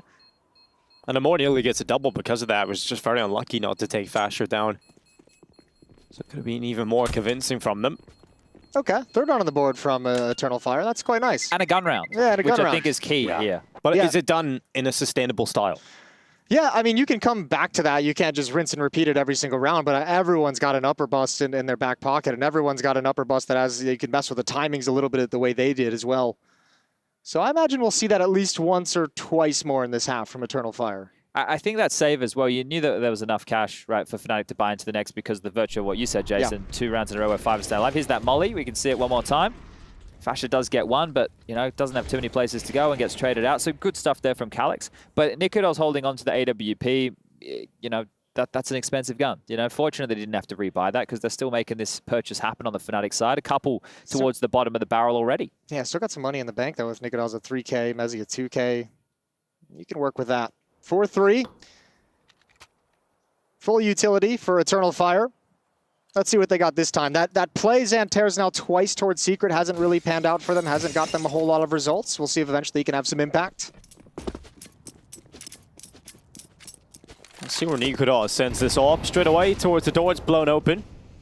No pick coming his way just yet. Nico just making sure no one's crossed to the left side. Feels like he's going to push, doesn't it? Yeah, feels like he wants to take this pretty far, doesn't it? He's got backup as well. He might cover Fasher, who's going to push in. I like this. Oh, dear. Could get messy, but could be sick. Crim's elsewhere. Again, through the smoke at ramp. So good stuff from him. Nades at the ready here. Mezzy is playing at the back of the silo. Imol's got another. It's all right, Hugo. And here comes Nico up the ladder. He's been all over the show here. I wonder if that smoke went too deep from Nico, so Fasher had to push in front of it to get a better vision. It's a good question, yeah, because if he was gray screened, had to do something with it. Yeah, because I mean that's meant to bait them in to make them think that the push isn't in that door. So that could be interesting. That could be a small miscue that has pretty big consequences. Looks like a late mid-round upper execute in a 4-on-4. Wow, Nico's going to get mollied out of position here. You could see Magic starting to line it up over towards the roof. Just a matter of time before that is let to fly, but it comes down to the timing of the tees here. Will Nico be able to get away with anything? Where will he go with this op?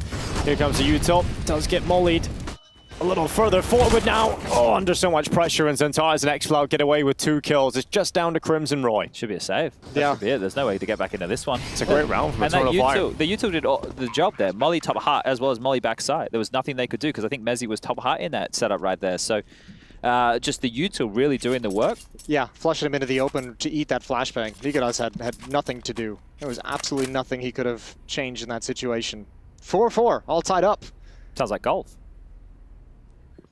4. When you were playing, Chad? I was wondering where you were going with that.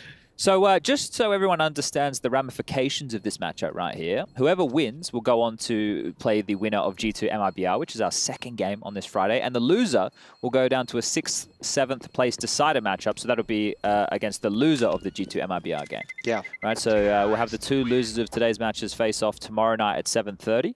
One of the hot matches of the week now, considering the form that we've seen out of the teams. Outsiders versus Cloud9 will be going down on Sunday at 4. And we have this whole 8th place decider, which is the last chance bracket. Yep. That'll be our first game of tomorrow, EG versus IHC, to see if either of those can run it all the way back into qualification. That was my bracket report. That's the bracket report. Yeah, that was great. We need to get you in the with one of the little the intro segment that Trace had. What did you think of that? Jingle. That was good. I like the production screens in the back as well. Yo, Hooksy, can you hear us? If you can hear us, stand up and give me a wave. He can't. He can't hear us. Nope. Or is he ignoring us? Yeah, I think he almost cracked his He smile. might want to come. If he wants to come over here, we do have some mics available. Like, he can come and like jump on one of these bad boys right here. Yeah, little He can have a bit podcast of a mics, chit-chat have a chat. if he wants to. Like, it's possible. What's he saying? Something about a set Molotov. Okay. There we go. Chad, fluent. In Turkish, of course. Well, 4-4, the golf score line, but we enter round 9 with an MP9 still in hands of Mezzi and Fasher forced onto the FAMAS. And this is a great couple of pieces from Eternal Fire to grind this economy down as well. Yep. They were flush with cash with those flawless victories back to back. Now all of a sudden they're on the verge of getting broken and reset entirely. So Eternal Fire's put themselves in a good position on this T side of Nuke. Now they just have to convert one more in a row. Well, slowing it down this time. Well, this is a good decision to slow it down as well and like just throw in these little tidbits of utility because it's going to force out whatever Fnatic have in the bottom of the barrel, right? If you're EF, you don't exactly know what type of purchase you're up against here. Also, if you're Fnatic, you're probably a little bit worried about an upper set piece. You're probably dumping a little bit of extra utility as well to slow that down or do a bit more damage if it actually, just in case it's coming in. Lockers and Heaven combo right there with those two pieces of utility. So they might want to either get this secret cross or fight. Ooh, Zentaras didn't make the landing there. Upper split. Oh, perfectly Zentaras defended. Unfortunately gets caught from Nikodos to the back of the garage. Calyx very quick to get the trade. And the Calyx factor yet again. The double headshot. This one through the smoke. And he'll turn to hell to spot Crims. What a round from Calyx. Looks like some crisp cream locks right there. What is that? That's disgusting. Roy's so mad right now. He's so mad he didn't get a chance in that whatsoever. Oh, okay.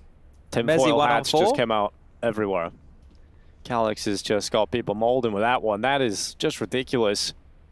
We'll see what Mezzi's got up his sleeve. 25 seconds it would take. They're coming at him. They're actually coming towards his position, but xCloud is ready for him. He's looking at that position. They will check him in a more. Luckily with the Tech 9. Hits the headshot, brings down Mezzi, and confirms the round for Eternal Fire. Well, Fnatic are going to have to take an eco. Yeah. They're going to have to swallow a little bit of humble pie right now, aren't they? What are we talking here? 3 consecutive. So breaking the streak of 4 of Fnatic in a big way. And Eternal Fire really putting them under the pump here, aren't they? Yeah, I wasn't sure how much of a game we were going to get today, so I was very surprised. Yeah, that's nice. That's just kind of predicting that there might be a player in that position, a popularly played position. Obviously, they had Mezzi locked in that whole time because they'd known his position earlier for Mini as well, so they had an inkling that he might be in that corner.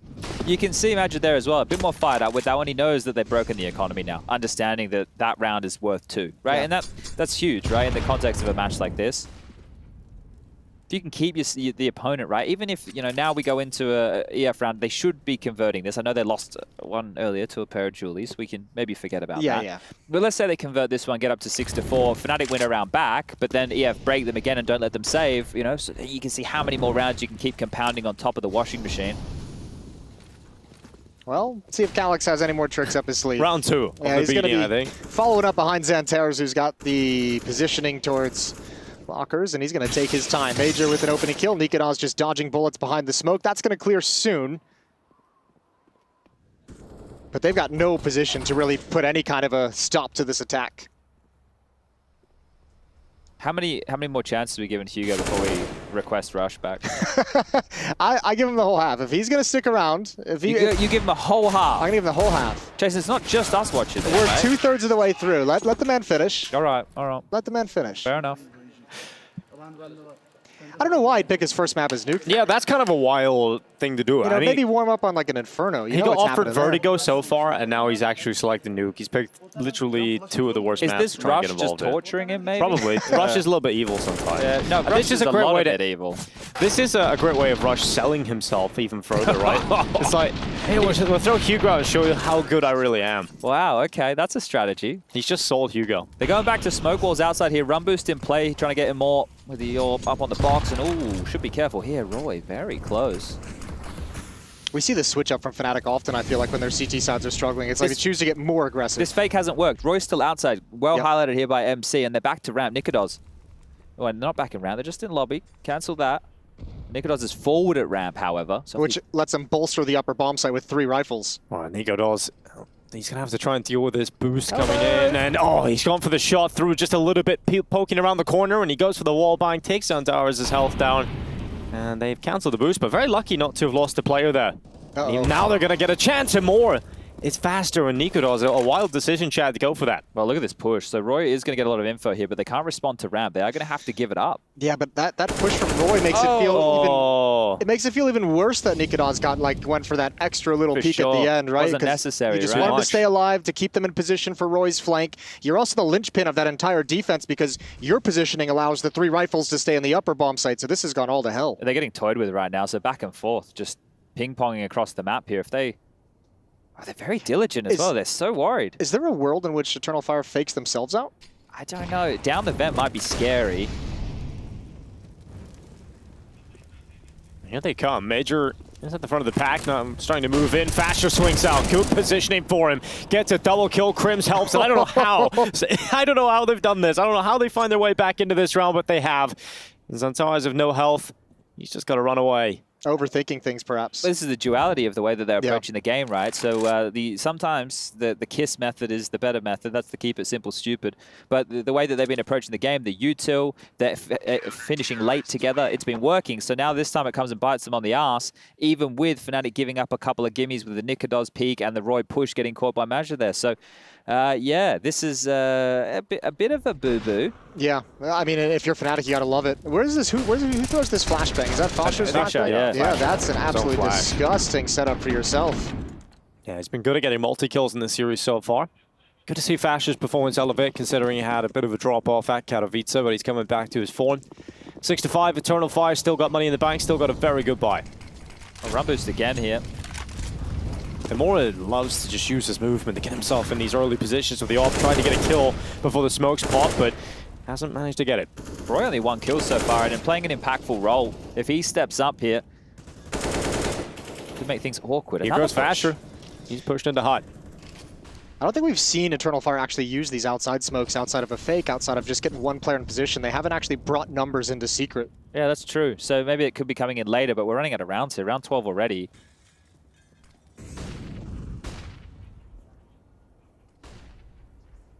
Next Floud. Just waiting at the doorway. Fasher is still pushed up in hut, so he's gathering a lot of info, just holding this position. Running out of utility, though. I mean, they still have enough for an upper exec, but a whole lot. Yeah, they've gone for a lot of those, and when you don't have a lot of util, maybe that's the only option left to you, especially with no outside control. So they're coming back. Going to start setting up for this top side push. Oh, Fnatic's setting up for the top side push as well, though. Yeah, they're ready. They know that they've suffocated them into this play. So this is a fake here. It's going to be ramp. They're going to come back to Crims. And for A4, here comes the boost over the top. They tried it last round.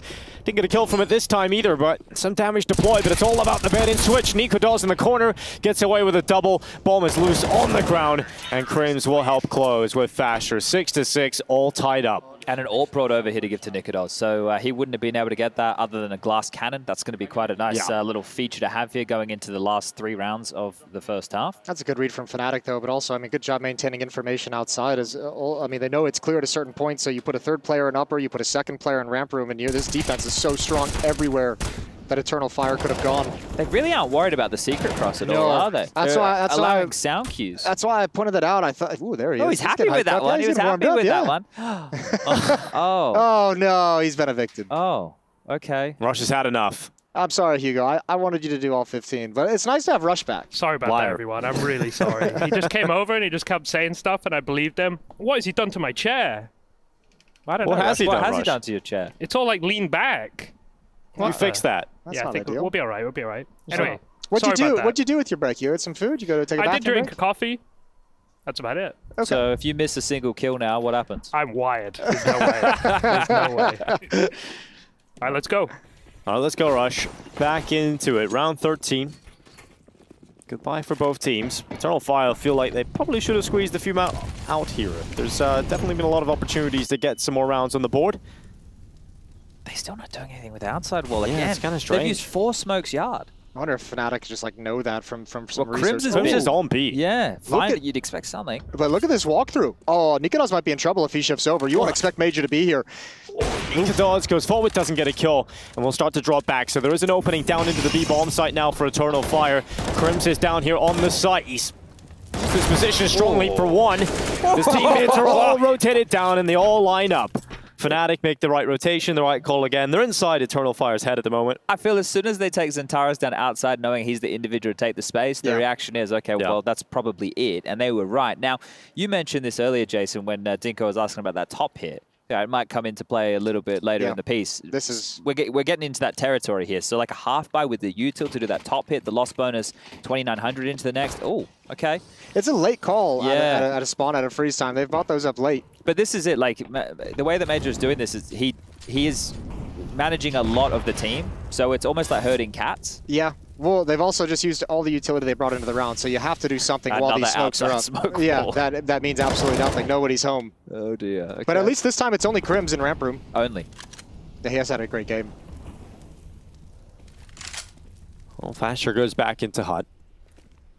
I mean, the conditioning is a term we throw around a lot. We haven't seen a whole lot of it in this game. You know, it's just been, usually you have to try and send a few players down with a smoke wall and set that precedent early that, okay, we're actually going to use these, but the issue is Eternal Fire have not been doing that. Fnatic do not need the bite, so when you do try and fight the ramp, you still got to deal with double setups. And now even three players here. It's just unfortunate to watch. That's going to feel nice. Half one now for Fnatic here. Likely to see them get up to this 9. With that loss bonus, we prefaced Eternal Fire will be able to get a buy together, but Paws and Taras will just be operating with an AK and head armor. This is the time where I think you go back to that upper exec for your Eternal Fire, or you go to what you haven't done yet, which is send a few more bodies towards Secret and see if you can actually create something in that position of the throw map. all the smokes and then run behind the smokes. Something you haven't done or something that's worked in the past. All right, well, it could be either or none of the above. Yeah. Let's find out. After a quick commercial... No, we're not going anywhere, guys. It's the last round. It's the last round. Here we go. Using the smokes. Using the smokes. Oh, Tars is running over the top of main too. It's a little bit of a change-up. They're going into the site. Here they come. Menti with a first headshot and more back into a nice double. And Roy's turn from main. It's just one back here as we enter the 3v3. And they're turning their tails right now. Eternal Fire heading back towards ramp. And there's no one here. No one home. Nikodas is going to hear a little late. He's going to take a deep angle. Flashbang is dodged. How wide does he want to swing? How much does he want to challenge? He almost had it. Calling it out, and one's already down low. That's Roy. Oh, he gets beyond the Molotov, but it still tags him and makes the sound cue, and now they absolutely know where he is, but it doesn't matter because Nikodas is helping him. Calyx turns back, X-Flow chimes in, and suddenly it is all on Crims. And he has had a great half of Counter-Strike here. What a way to end this first half it would be. A 1 versus 2, he's brought it down to just one more! And Crims continues to reign as king. It's time for a break, but we'll be right back for the second half.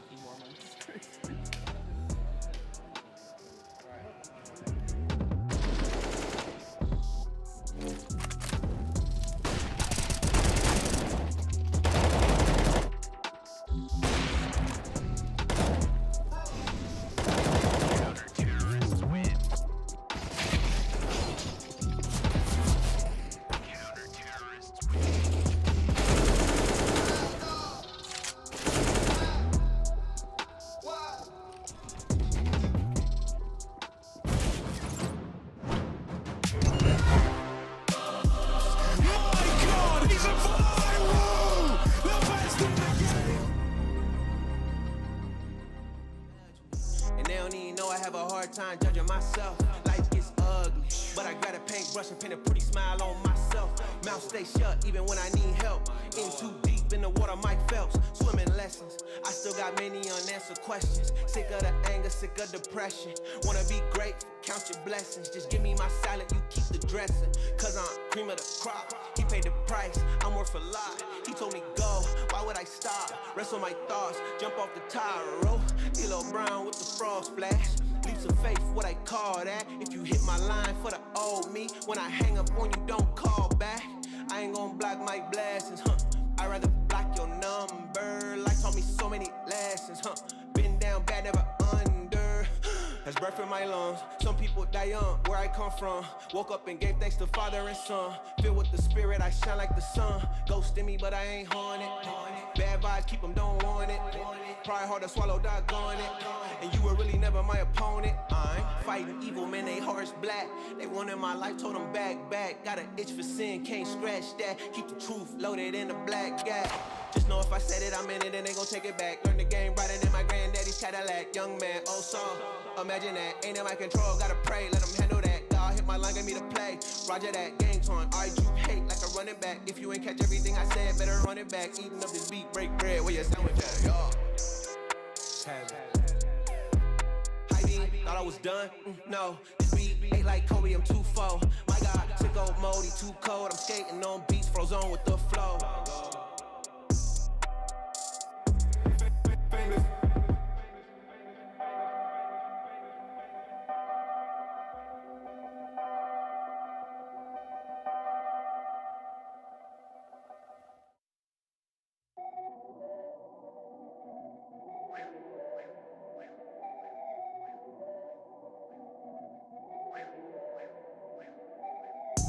I've been going hard in the paint.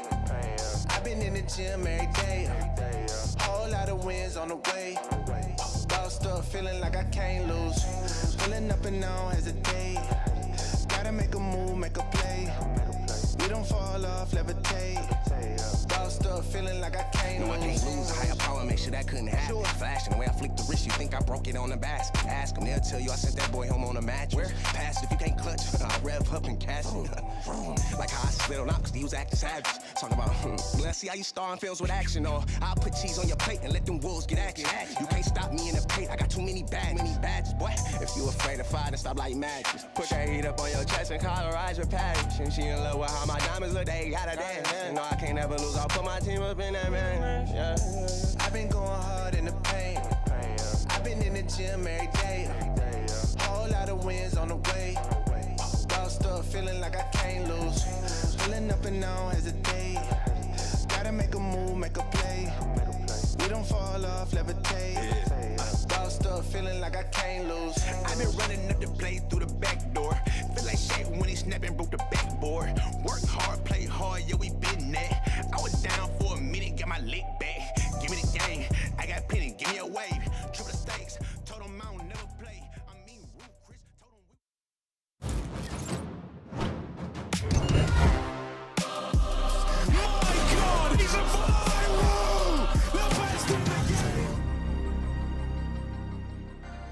A competitive first half leaves us looking at a scoreline of 9-6. What did you make of that first half, Chad? Yeah, a pretty competitive one there. I think it was interesting to see Eternal Fire throwing those yard smokes. We highlighted an awful lot, and that wasn't part of their game plan, right? I wouldn't say it came back to bite them in the ass. That was just the way that they chose to approach this. I think early on as well, they slipped on that banana peel and lost to that lighter purchase, right, where the Julies that were sold on over. So that did come back to impact them a little bit here. But as mentioned at the start of this, Fnatic still the favorites, right? Eternal Fire have been playing a lot of Counter-Strike. They've been looking good, but Fnatic are the favorites here. Tell you what, if it wasn't for Crimson that first half, though, Eternal Fire might have a really good standing moving into coming out of halftime. That's true. That's absolutely true. It's incredible. Xantares is going to hit all the steps, though, and Messi just domes him as soon as he peeks around the corner. It's been another rough day at the office here for Xantares. That's bomb in lobby. And it is back and forth in the lobby right now. Roy's trying to come over to help out, too. He's rapping from heaven, trying to get back, but it is all about this battle in lobby right now.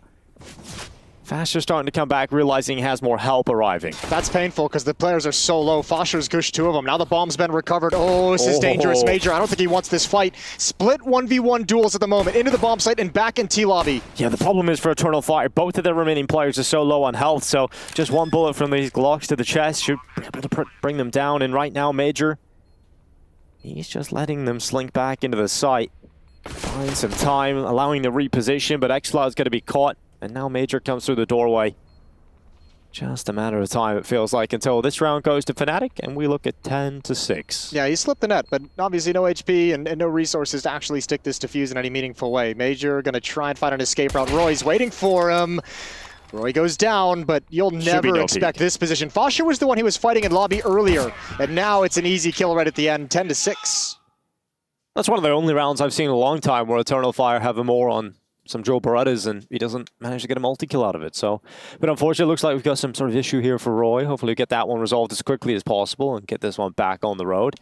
Tech issue for Fnatic, but this was the shot from Messi that cracked things open. Xantares just has a little peek out, just has a little look for info, immediately dead. And I've got to feel bad for Xantares. I don't know if you've seen the amount of nade kills, Jason, that were going on against him at Overpass, but it was just artillery strikes, just time and time again finding him. One of those rough games. Yeah, just one of those absolutely brutal games where you feel can't like you do can't. anything. Yeah, you feel like you can't get involved in the action. Yeah, happens again here. And I mean, given the fact that he is the solo player outside on their T side a lot of the time. That's a very bright keyboard. Oh, You don't like the RGBs? I'm not into that. No? That's not my thing. No, I have it so like when I press a key, it'll illuminate. light up? Yeah, you know, you can play Does that around help with you it. in any way, or is it pulsate. just mentally kind of a cool feature? I'm just trying to stay young. Okay. Yeah. Yep. RGB makes you a better gamer. Yeah, it's you know? true. It's true. How do you feel about 3 MAC-10s and AK-47? Make it 4 MAC-10s and an AK-47. Wow, I'm actually surprised. This has to be A. I'm surprised in this day and age to see that many MAC-10s. A or outside, right? The only places you can really make that work with the smoke wall. If they don't get the space, they're going to have some questions. Lads, the smoke's not up yet. The smoke's not up yet, lads. Careful now. Well, at least Eternal Fire know Fnatic will be playing with the smokes. Trade those weapons. There it is. There's a player coming up secret right now. Major's coming up. Will he get anything? The MP9 catches Messi looking the wrong way. Nice quick trade there from Roy. Very important trade from Roy. Oh, he has no idea where that AK-47's gone either. That's painful. No, it's back in the hands of Nikadals. Excuse me. So 10-6, 4-on-4, secret control for Fnatic. And in a 1-for-1 trade, that's huge. Look at what it's forced. It's forced xFloud to drop down into the lower bomb site, weaken the defenses elsewhere. The thing with the rotation here is Imor isn't going to be able to find any tags with the scout here, or it's less than likely. Like, he's not in a position to rotate. He's just at, well, he is in a position to rotate. He's not rotating around right now, right? He's not active, and what you'd like is your scout to keep chipping away. And that's not possible here. So as they've totaled up into this setup, the time's starting to become the biggest enemy for Fnatic. This could be a bit of an oopsie for them. Yeah, there's still a little spread. 1 secret, 1 lobby, 2 outside. I mean, you can combine this a number of different places if you want to work with Crims, although he's rotating back around outside as well. So that's going to chew more time off the clock. And you just got to take that risk that nobody's peeking outside. But this is a strong defense. Yeah, and the pivot would have to be like vent to top, but they don't have anybody in squeaky room. I think that's just being cleared out right now by Calyx. So they have to finish B. That's their only option, and everybody's rotated down. Set up that deep pop flash. Dear. Set up that deep pop flash. Oh. xFloud gets away with a first. Luckily, the trade comes in, but they're not ready for Xantares, but they did close the door quite quickly. But he's going to swing it open. He does get one. Doesn't deny the plant, but that's a more with a wall bang. Stops it. No more time. Okay. That's ridiculous. Don't see that often. The wall bang? Yeah, I didn't know the scout could do that. I didn't really know you could just shoot right through the metal like that. It must have been through like a thin side of it with the curvature. Yeah, it must have been on the edge. I don't know. I wasn't looking at his little dot on the radar, if I'm going to be honest with you. I don't know if we can catch that one. I'm going to say probably not. It seemed like a bit of a miracle frag right there. But either way, yeah, time, the biggest issue, right? Here it is. Look, okay. just for the edge. Okay. It's not that crazy. Nothing groundbreaking. Yeah, Rush. I thought it was more What's crazy. happened? Shut up, Rush, man. Yeah, go back. Yeah, Turn off your mic. It felt way cooler when we We'll didn't let you see go the back. kill. Right, yeah, let's pretend we didn't. Wow, he shot him straight through the silo. That's crazy. Magic bullet. I think that's a different product. That is. My bad, guys. There's a lot of ways you could take with Magic Bullet. Yeah, sure. Yeah, the blender, right? Yeah. Yeah. Nutritious. Roy outside. Tapping away is Xantares. And again, Fnatic going to set up this smoke wall. A couple are trying to cross, and Emor goes through the silo incredibly in the previous round. Through the smoke. That was crazy. That was nuts. Clip it. He's got Superman vision. Clip it. Well, Xantares has got 2 through the smoke as well. And now xFloud on the ramp. Here comes Crims. And xFloud takes him down with a FAMAS. Just all Fasher left. And 1 versus 5. They've spooned this one, haven't they, Fnatic, right? It was meant to be a bit of a runway here up to 12, and now the fact they lost to the Force Buy, they formed a Force Buy their own. They're going to lose everything. If Fasher doesn't even know where he's getting shot from, I bet it was through the silo. And now it has to be the FICO, which is not the player from OG, but the full eco. That's a good one, Chad. Thanks. Okay. Did enjoy that one. that. Been working on that one all week. Oh, that one was the same thing. It wasn't even really through the smoke. I've just You could see him realized over the top. the kill What feed. is this? The kill feed with the more is just BS. It's just never right. Oh dear. This is a 1-round gap, boys. I don't feel really good about how Fnatic's opened this half. Well, I guess it would just be the second round with the 4 MAC 10s. The second round. Yeah. And the third round. It wasn't. Oh, that was by no fault of their own, right? They got wrecked through a smoke. Yeah. And a silo. Yeah. Well. Yeah. Let's leave it at that, shall we? This is about to be a massacre. xFloud just holding down 3 kills. He only gets away with all 5 there quite quickly on the FAMAS. would have put himself in quite the exclusive club with a FAMAS ace. Now let's see what type of guy Moore is here. He's got 6.4. He could upgrade to the AWP, or is he a bit more conservative? You know, does he like to hold on to the scout? Hey, surely you upgrade in this situation. He's 100%. Surely you upgrade. Oh, he's keeping it. There it is. That's my boy. I watched him more for a couple of weeks. He upgraded. I just knew that was coming. He did it on the last game too, where he had an MP9, didn't really need the upgrade, just bought an op anyway, threw it away to the wayside, and then rushed in bathrooms with it and lost it. So we'll see what he does with it this time Okay, around. so you've prefaced this that he's not going to have much success. Let's hope that he does. Let's hope that he does here. 9-10 in map 3, Chad. Are you upgrading that scout? Well, look, let's talk about the ramifications if they lose this round, and then I'll give you an answer. Okay. Well, if they lose the rounds and he has his upgrade, he's spent a lot of money. Not going to have a lot left in the bank, but he's have a chance here with the off. Here it goes. The Again, magic right bullet. through the edge of the box. Well, through walls, through smokes. Is he going to get any clean kills, guys? Nah, he's Dan grimy. M, someone check this guy's PC. Check him, PC. Well, they're across. They've got They two have, bodies actually. down. Number disadvantage. Sataj is coming over here. He hasn't had a great showing either, but if he activates on the CT side, which is where I expect him to do some of his better work, and they've even given him an AK-47 here for good luck. Good defensive smoke as well to slow things down, shoot more time off of the round clock. Yeah, he's just going to give himself a better position here on the stairs this time around, Xantares. Smoke will eventually fade away. Fnatic will start to come in towards him. And this is where I should expect Xantares to snap up a few headshots, but he's going to pull back. That's a bomb on Fasher. If he challenges this alone and loses it, that's a ton of trouble. I guess they're trying to wait and see if they can split up the vents towards the upper row. Crimson's coming down. There's the bomb. Ooh. Xantares now has a chance to get a second kill from this, and Nikodos walks down the stairs, still trying to fight him. Crim's coming back in, but he gets caught by Xfloud. And luckily, Nikodos does take Xantares down and regains access to the bomb, but they're at a 2 versus 3 point with 20 seconds left. Yeah, but how's he going to connect with Mezzi? Mezzi's like basically out of this round. This is not looking good at all here. This main player, Magic, should have won this. Just positioning alone. Yeah, well, look at the time. You just got to rush now. You just got to absolutely sprint to the site, and, well, you take a fight. Is there enough time? There will be for Nikodos. Ooh, that second hop. The B-hop. Oh, it does just get it down just in time. But even now, there's still the vent player to worry about and Heaven. But Nikodos has got himself into the best position possible to him. They have to know where he's gone, though. 100%. That's the only way he can actually win this. So he's gone around towards Squeaky. They're getting on the defuse right away, holding it through. Nikodos peeks around the corner, but it's not planted for him. And that defuse will come through, and Eternal Fire can celebrate. Whoa, okay. This is tied up.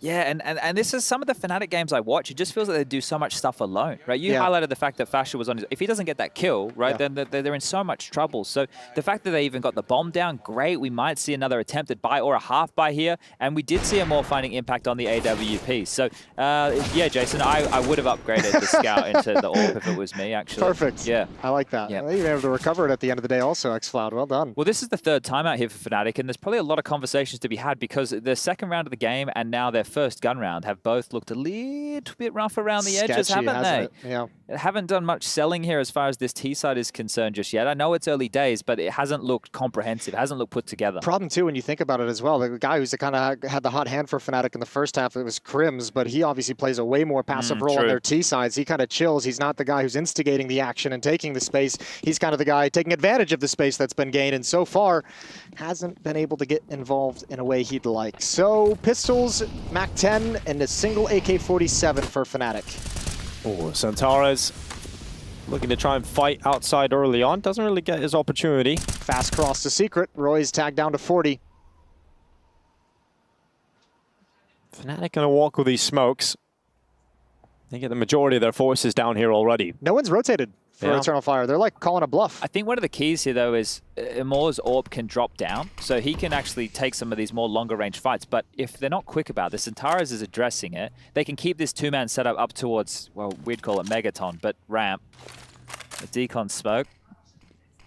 As soon as there's any noise, Xantares will call for this crossfire, right? You can see him wanting to burrow in a little bit deeper. He might not have time to wait for reinforcements, though. He might call for it, but he's going to get dropped before anyone's able to chime in.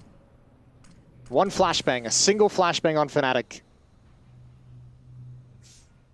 Well, Xantares is usually a player he would want in this position, but has been quiet, so we'll see how many kills he can get from this because they are going to pressure him from multiple sides, and he's under so much pressure he might not get anything, and he won't. The Tech-9 just taps away at his head, and Amor, don't need your teammate. He gets out of there, but luckily the rest are sweeping things up.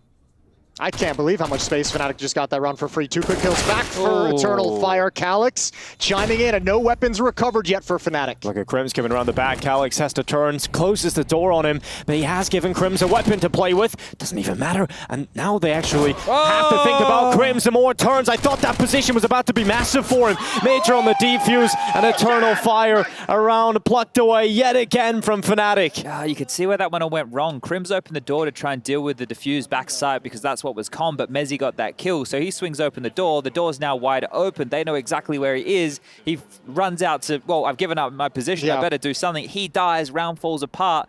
And for Fnatic, that one's going to hurt because I know it was a lighter investment there, but it felt like they should have been winning that. Felt like they put themselves up on a platform to send that one home, but just unfortunate when it comes down to the chaotic situation. Just a few misplays, and here we are, 11-10. 5 straight for Eternal Fire to take this lead. Absolutely crazy. Fast pace from Fnatic. Crims out in the smoke. Oh, yeah! That's a stunning double. That's what you like to see. Crims getting aggressive. He's having a great game, isn't he? 22 kills in total here, just continuing to bop. I'll see if Eternal Fire can get back into this. They should save. They should definitely save. 100%. Well, you think about the casualties they just took in the previous round. They had a nice little nest egg going, right? Yeah. Now they had to reinvest a lot in this round, and then the next is it's all over. 22 done. We'll call it legs 11 here. That was great from Crims. Yeah, maybe he will have to do everything, Jason. Yeah, it might have to. He even ate an 8 before he gets activated out of that smoke. That's a freakish. I mean, that first shot is awesome. It is awesome. Gnarly. A one-man army, Crims. Okay, well, this one is going to heat up here.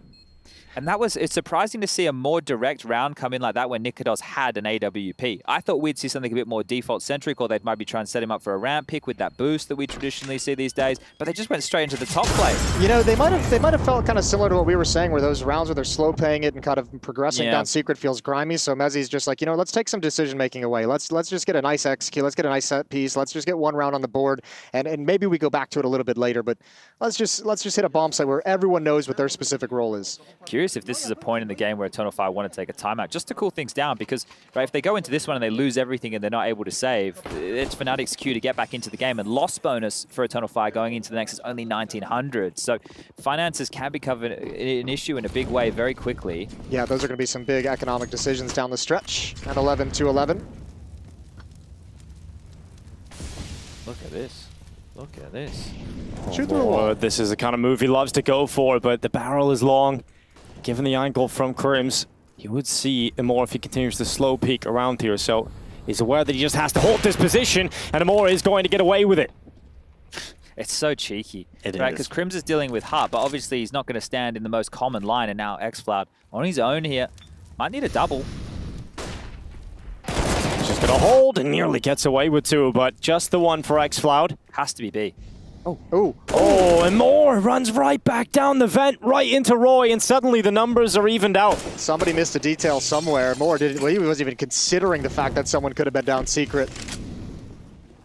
Do they go for the save, though? Bomb's going to get planted. 40 seconds thrust on the clock any moment here. Fasher is putting those digits in. If they don't find a frag, if they lose another name here, they might have to save. Oh, what a shot from Nikodos. Not an easy angle to hit that kind of shot with the AWP, but that is precise. They're really going for this. They are sending it back in here. No kit on either of the 2 remaining players here, but they're going to try and slither their way back in. Now you've got to call for the save. Get away, get away. I heard Nikodos screaming as well there. I think he must have caught the tip of Madge's head on one of these little inquisitive jumps over towards this, because I was just heard secret, secret, secret, just getting yelled from the other side of the room right there. So pedantic communication, but key, because we could see with the X-ray Roy in the vent had his back turned, and maybe there was a gap exploitable there. So there it is, Fnatic will be able to string 2 together right now on this T side. As I said, xFloud probably needed the double, but I didn't see this coming. So Roy's quietly made that secret pass. Yeah, there's that jump. There's that jump. That's awesome.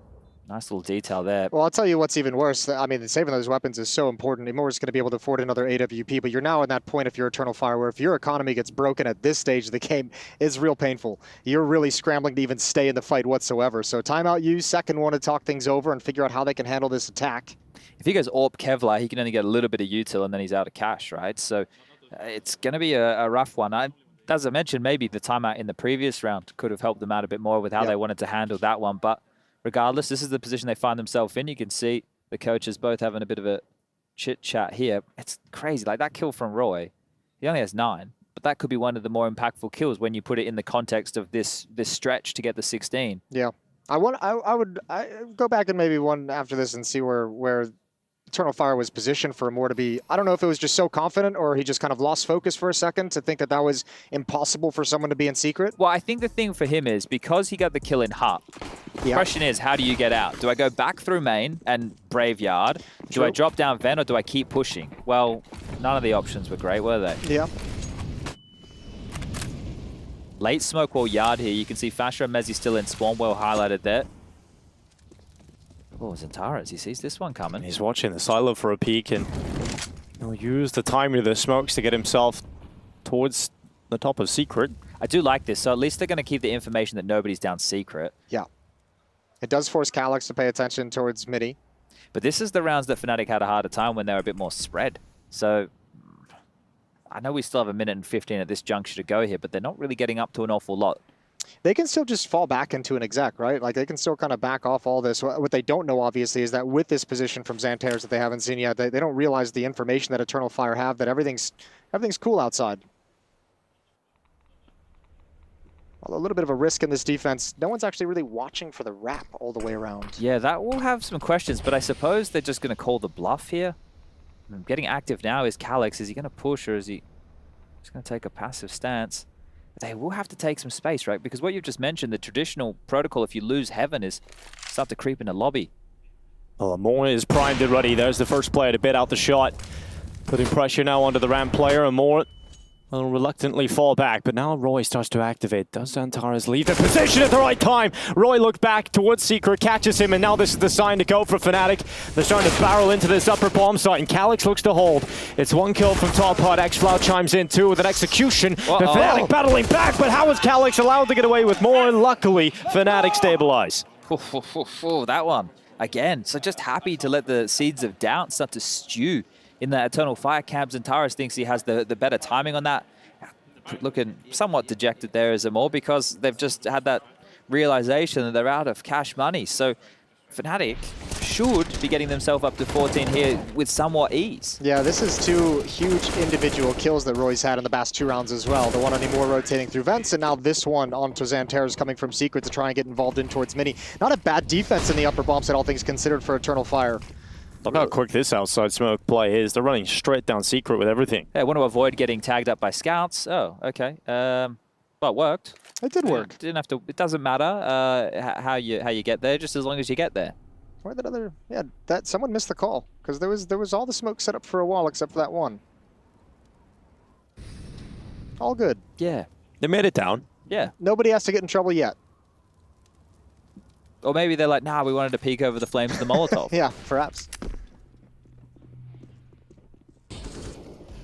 Well, they know it has to be B now. Magic's got something. We got Hugo back on the 1s and 2s. Ooh, nice shot. Nice follow-up. And even better though. Nicolas coming in. Chris with them, and a quick shot reacts to the sound cue. And 14 for Fnatic. 2 away from closing this. Well, you win this, you basically win the game, right? Like at this point, they're going to fully invest here. Another timeout to Shirley from Eternal Fire. Yeah, bang on there. So I know it will be max loss bonus into what could potentially be the last round to play here, but we know that's not quite enough if you're at the bottom of the barrel of your finances here, but it's felt like a good game from Eternal Fire up until this last spree. This is where Fnatic have really made the difference. It feels like there's been a decent adaptation from Fnatic where the early one was like kind of those individual moving around the map was really not working all that well. Even when they're kind of slow playing things, Fnatic's playing a pretty grouped up style all of a sudden. This is what, 3-4 people down in Secret as well. They've done a couple of those upper pieces with just one lurker, so they've kind of taken some of the individuality out of the Fnatic attack, and it's got them to 14. 25 on Crims, 22 on Nikodas. No defuse kit in play here for round number 26, so more problems if the bomb goes down for Eternal Fire. I think that might seal the deal on them going for a retake. First couple of smokes are out. That's going to get Nikodas behind red. He's got a lot of teammates behind him here too. There goes another smoke wall out. They're going to wait patiently. That was the chance for Nikodas to open it up, but luckily doesn't go down, doesn't get the kill, but Fnatic starts to move forward. Major through the smoke opens things up. An advantage at least to play with here for Eternal Fire. That is huge right now because you can see Fnatic, nobody else wants to try and brave that cross. And that entire strategy was get Nikolas quickly behind red, make sure nobody could peek warehouse, and then just get through behind that smoke wall. But not to be the case, and now some issues here. So imagine with that opening, maybe setting his team up for some success. Fasher just waiting. Mezzi's going to start moving up outside. It's a tough angle to deal with, hard to spot. Oh, Xantares' timing today has just been so unlucky. Oh my god. Oh, it's just worked out perfectly for Fnatic. They get through Fasher with 2 headshots. Why did he look away? I think because there's no one in ramp room. I think they left ramp room. They had no defender there, so he's worried about them wrapping underneath Heaven as well, or wrapping behind his position. Wasn't there someone at ramp? I swear there was. They just came quickly back around Hell and just got flatlined. They had a number advantage. I'm pretty sure, I don't... Can we watch that one back, DJ? And I don't mean Prius. I mean like the Mr. Producer man. Can we maybe get that scenario back? Because yeah, I swear on the X-ray there was a player in somewhat that direction, wasn't there? Oh man, late in the game, pressure's on, and there's some heavy miscues from Eternal Fire. Xantares just is being so unlucky there, but yeah, the decision to come back, if there wasn't a player, or if there was a player on ramp rather, it's kind of strange to see that one happen, but sure, Fasher gets this opportunity because of that, and he doesn't let it slip. That's going to be frustrating if you're Calyx. The first one he's taken down way back up in rafters because you're hearing from your teammate, I can spot Mini, I can let you know if they're coming in, and all of a sudden you just get deleted without ever expecting it. Yeah, I'm going to have to go and check that one out. Yeah, anyway, I guess no point getting bogged down now. Fnatic take their final timeout. I only say that because I looked at the mini-map right after he went down, and there was no one in ramp room, so maybe they had just quick on the rotate, but that's the only thing I can think of why you'd ever turn your head. I don't know. I swear I saw a player running back. Like when he took contact, maybe, I don't know, maybe I didn't. Doesn't matter. It's a mystery we'll never know the answer to. Well, you said that round, the winner of that round, rather, Chad, would likely be the victor of this series. Well, Eternal Fire have come to battle in round 27 with a mismatch bye. They've got FAMAS out on 2 players, a couple of M4s, and a quick call from Fnatic. Just dive towards the vent. Diving down. They're already going to beat the defense, the rotation. Once again, over towards the ramp room. Major's a little bit late arriving, and he might get stuck in no man's land. He's got to be very careful. Walking forward and realizes the danger. Backs away, and he's got to give up the plant. One way here. Can't step wide. They're using the lip of the Tetris box there. Well timed on the flames here. 5-on-5 retake. No kit in play. Boy, he's starting to move a little bit closer up the ramp. In the meantime, Crims opens and closes the double doors and enters a duel with Xantares. But Fnatic realize they aren't the ones that really need to fight here. They can just buy some time, lay him wait, lay some traps, and Xantares hits a headshot. Is this finally the round where he's going to activate? Roy, though, he's stepped up in this second half. Found some real impact to send this one home. It looks like Fnatic have got this one locked in. Mezzi's the player to close it. A 16-11 victory coming in for Fnatic. Pretty happy with that performance, I'm sure. Yeah, I think happy with the way they recovered from what seemed like it was going to be a slow start to the second half. But I mean, regardless, you're going to be very pleased with the team that they managed to keep it together and find this solution. So Fnatic get another win, and Eternal Fire are going to drop down in the brackets.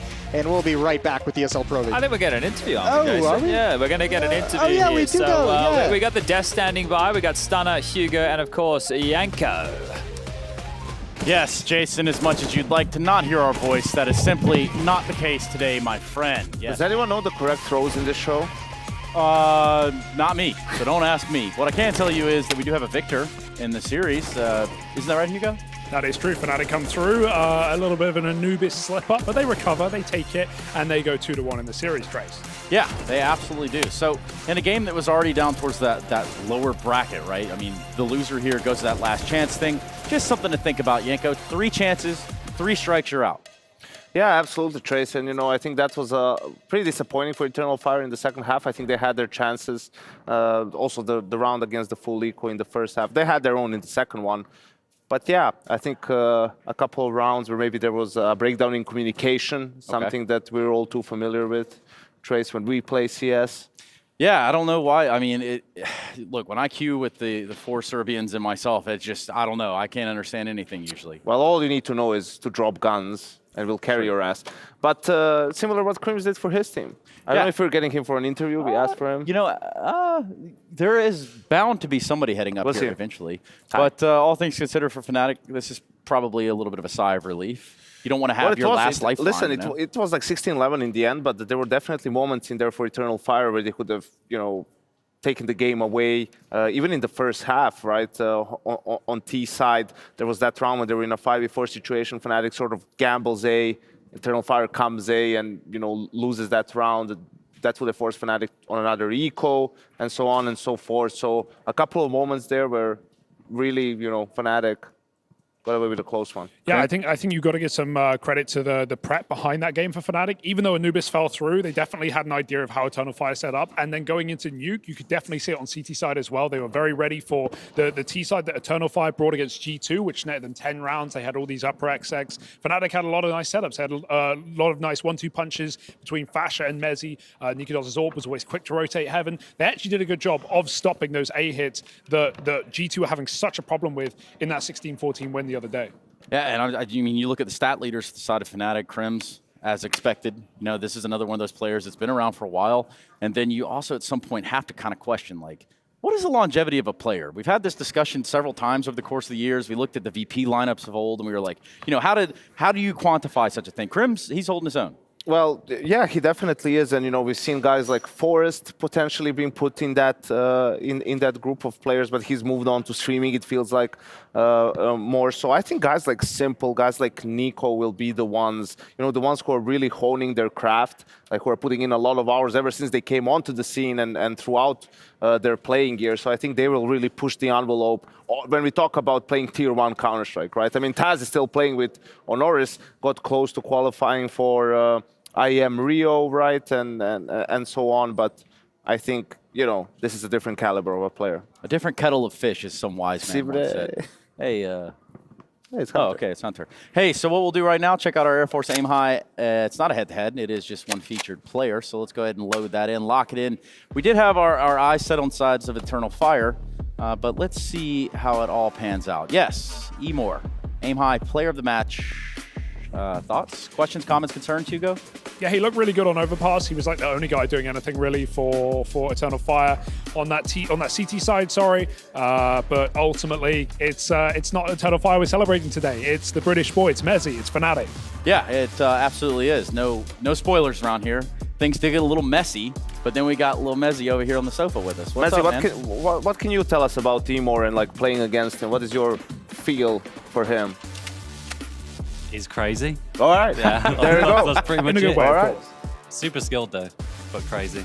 So tell me about this matchup, from the top. Was it something you guys came in here today, just you want to avoid that third place chance, and then you get Eternal Fire, who have, basically been boot camping for like 6 weeks now or something crazy like that with all their matches?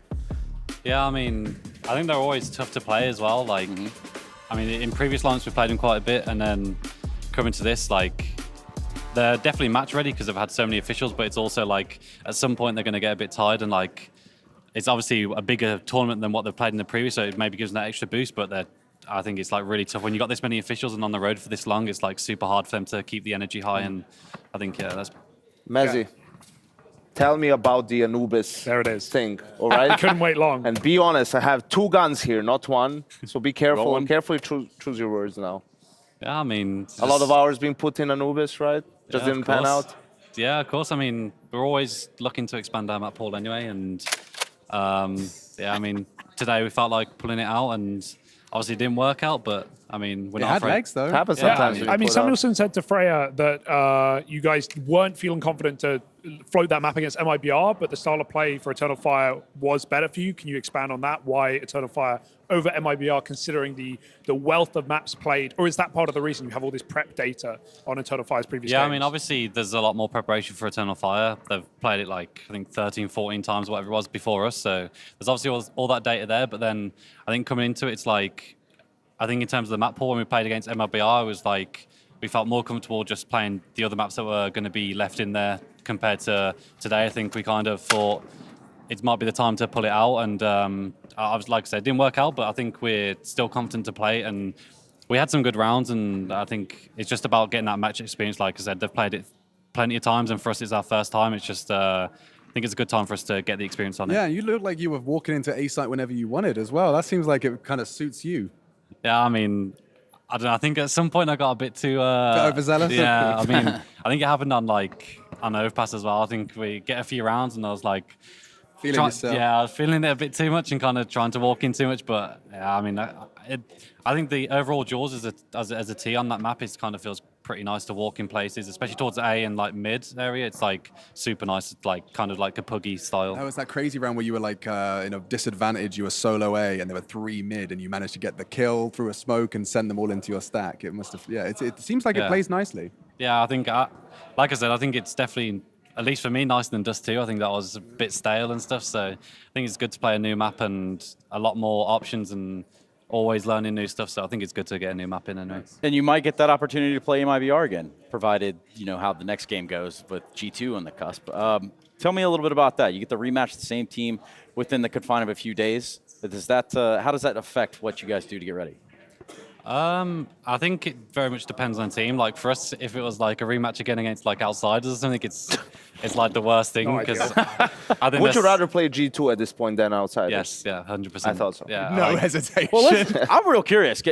Perhaps the people at home have absolutely no idea why. You know, do you mind kind of going into that or? Just like I think they're a bogey team for pretty much most teams like outsiders. Obviously, every single time we played them, it feels like we've got the right match prep and like the right game plan every single time. And then there's like, we get into good like openers or good start round. And then the mid round's just like, they are so good in the mid round. Like James, just like, it just like puppet master. Yeah. I'm just thinking about that round for 30 on Inferno when you get in B and you have no smokes and you're like 4v5 and they're not facing you. And you're just sat in B, you haven't even planted, they're not giving you anything. Yeah, I mean, Terrifying. it's super frustrating playing because they're just like, their discipline in the game's like unreal. And then, like I said, just James has just like got his foot on my neck every single time. Like he's just outbrains me all the time. So I don't know. Like they're just really frustrating to play compared to most teams. They play a completely different style. So I guess that's the question though. Like obviously we talk a lot about players, you know, making changing roles over time and not just positions in game. But you've made a big change as in-game leader. It's been a long time now. How do you feel like you're fitting into that role? Is this something you want to stay doing, or is this something that maybe you want to give up because you just grabbed it? Because it was all that, you know, you were the best guy for the job at the time with the roster you had. What's your vibe right now? yeah, I mean, I think it's. I mean, I kind of say it a lot there, but I think it's kind of just. I just need to get the experience and improve over time, like each match. And I think obviously there's some maps better than others, and I feel like I have a good like grasp on quite a few of the maps. But I think sometimes it's like, especially the style we play, sometimes I don't even have to do much. Like we just get the kills, and I say one thing at the start of the round, and all the kills happen. It's just like, okay, then that's just happened. But easy. Yeah, I think for me, it's like I don't think I could see myself doing it in many other teams, like or like other lineups. I think it's really tough. Like I think in this team is very much like a responsibility for everyone, and like I get a lot of help, and I think it would be really tough for me to go into like an unknown and say like if welcome if to my system. Yeah. If I got I'm the captain now. Yeah. If I got benched tomorrow and I was like another team, like I probably wouldn't be looking to be the IGL because I think it's like I don't think I've got that experience yet and kind of like my I guess style to just come into a team and have a system, but I think it's something I'm kind of happy doing with this team because it fits well. There's a little bit of maybe an unspoken thing there that's like it's sometimes a thankless job even, like the amount of hours and research and preparation you have to put into it. And then you got to kind of usher your team behind you at that one. Maybe sometimes that detracts from the statistics department and you're not going to get the love you might deserve otherwise. Does that sound about right? Yeah, I mean, especially when going to the RGL position, I was kind of like making sure I still kind of tried to keep at my individual level and like that side of things, because I think most teams now, I think they have like 5 players that can pretty much like frag pretty well. And even, I mean, obviously at the start, I think Cooksey was getting a lot of like flack for it. But yeah, I think if you look at their past tournaments, like they're doing well. Obviously it's not like insane numbers, but he's stepped up from what he was in the past. And I think that's all they kind of needed to have that extra guy that can still do it. And obviously they have JKS stepping up. So I think it's just about, like, for me at least, trying to make sure I can keep at that individual level, because I think we all need it. And I don't want to like put the pressure on, say, like Roy or Nico to constantly have to do it, and then also then Dion can pop off like Fasha and stuff. So I think kind of like try and keep a consistent level for me at least. So zooming out a little bit on the general tournament, what's the goal here? Because you guns are out. You weren't looking going into Rio. You guys were saying you didn't even expect to make it to the top 8 there. You did great. Are you now considering yourself a playoff team? Are you going into every event expecting to be in the playoffs, or are you just here for the ride? No, I think we're definitely looking to make playoffs at pretty much all the tournaments we play. I think obviously we don't set expectations too high because, like you said, I think the major was like something that we didn't really expect. And I think setting high expectations for most teams is always something that's like can be the downfall and can put a lot of pressure onto them. So I think we kind of still want to make playoffs, but we don't want to set our expectations too high. Well, look, man, it's fun to have you here. You ever thrown to a break before? I haven't. You want to try it? Go to the break. Damn, took the words right out of my mouth. He's a master. Go to break. We come back. More fun. Pro League Season 17. We're marching on.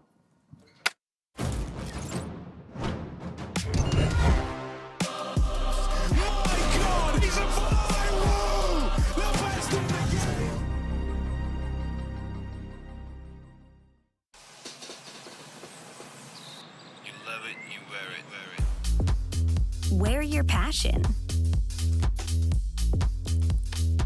Share your passion. Wherever, whenever. Gaming is a lifestyle. Get your merch at shop.eslgaming.com. The bell tolls for Cologne. This cathedral, a cathedral that is stacked from the earth to the heavens with the greatest of all the fans, the most passionate.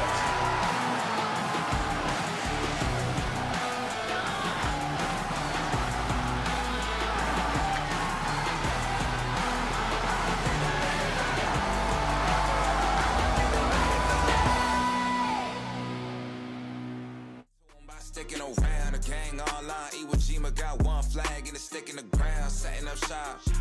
Think I got the message across. Came for the titles and press of the watch. We played the levels of Letterman jazz.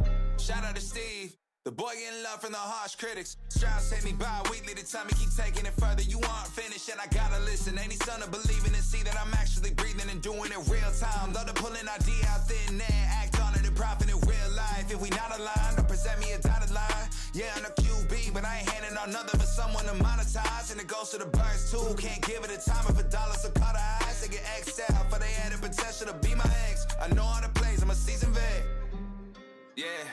Always showing up, known to hit a hole in one. Look at the crown and shoulder shrug. Shots are limited, I'm scared mango with the golden gun. Posted up, ready for whoever, boy, you know what's up.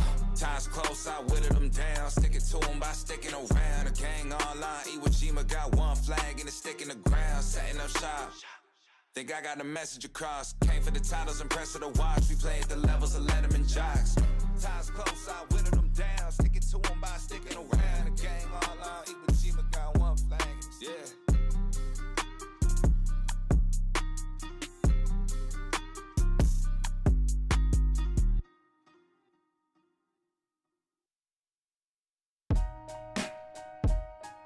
Yeah. Okay. Take us, you save us, man. Money will never change us, man. Change us, man. Yeah.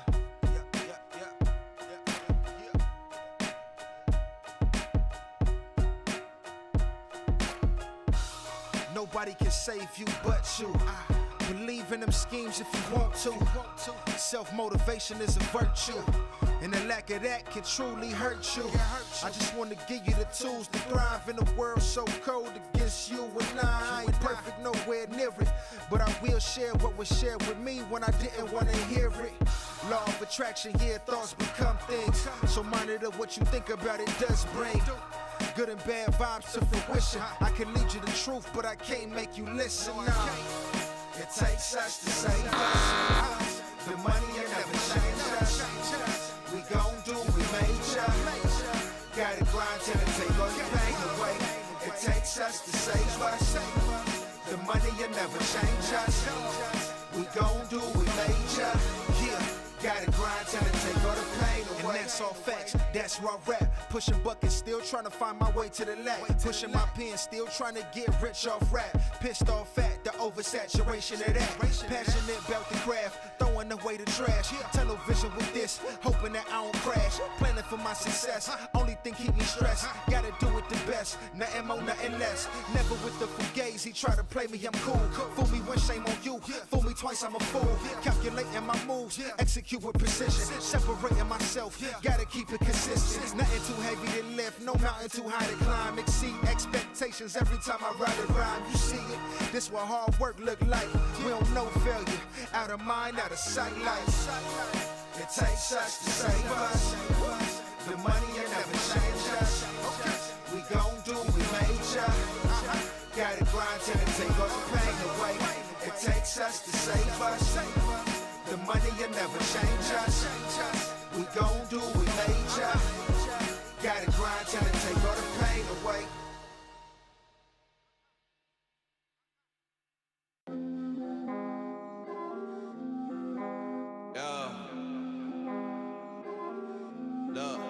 Some people love me, and they don't even know I have a hard time loving myself. Some people judge me, and they don't even know I have a hard time judging myself. Life gets ugly, but I got a paintbrush and paint a pretty smile on myself. Mouth stay shut even when I need help. In too deep in the water, Mike Phelps. Swimming lessons, I still got many unanswered questions. Sick of the anger, sick of depression. Wanna be grateful, count your blessings. Just give me my salad, you keep the dressing. Cause I'm cream of the crop, he paid the price, I'm worth a lot. He told me go, why would I stop? Rest on my thoughts, jump off the tire, roll. D'Lo Brown with the frog splash. Leaps of faith, what I call that. If you hit my line for the old me, when I hang up on you, don't call back. I ain't gon' block my blessings, I'd rather block your number. Life taught me so many lessons, Been down bad, never under. That's breath in my lungs. Some people die young, where I come from. Woke up and gave thanks to Father and Son. Filled with the Spirit, I shine like the sun. Ghost in me, but I ain't haunted. Bad vibes, keep them, don't want it. Pride hard to swallow, doggone it. And you were really never my opponent. I'm fighting evil, man, they hearts black. They wanted my life, told them back. Got an itch for sin, can't scratch that. Keep the truth loaded in the black gap. Just know if I said it, I meant it, and they gon' take it back. Learn the game brighter than my granddaddy's Cadillac. Young man, old song, imagine that. Ain't in my control, gotta pray, let them handle that. God hit my line, get me to play. Roger that, game torn, alright, you hate like a running back. If you ain't catch everything I said, better run it back. Eating up this beat, break bread, where your sandwich at, y'all. Thought I was done? No, this beat ain't like Kobe, I'm too full. My God, sick old mode, he too cold. I'm skating on beats, froze on with the flow.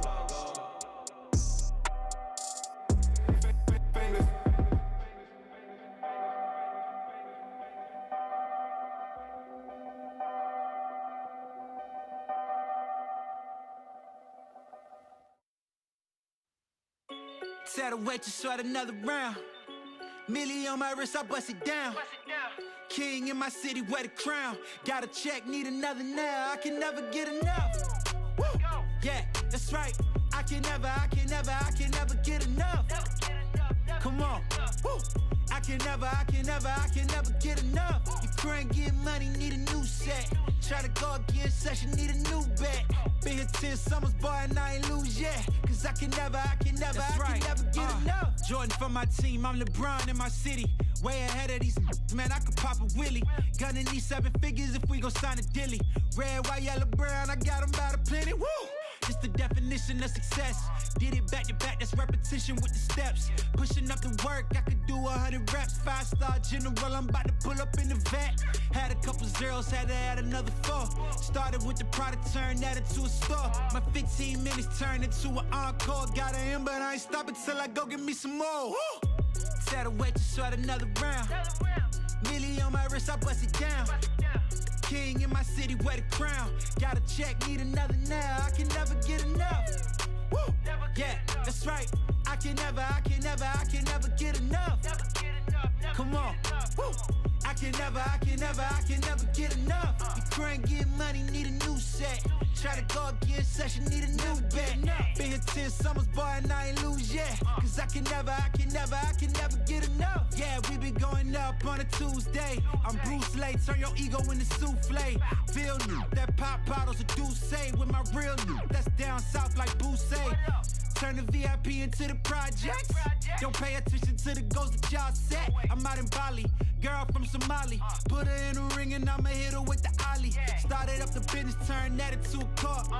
work the lobby, moved it up a couple floors. Views of the hood, turned that into the shore. I just made another M, I gotta go get me some more. Sat a wait to start another round. Millie on my wrist, I bust it down. King in my city, wear the crown. Got a check, need another now. I can never get enough. Woo! Yeah, that's right. I can never get enough. Come on. Woo! I can never get enough. The current get money, need a new set. Try to go again, session, need a new bet. Been here 10 summers, boy, and I ain't lose yet.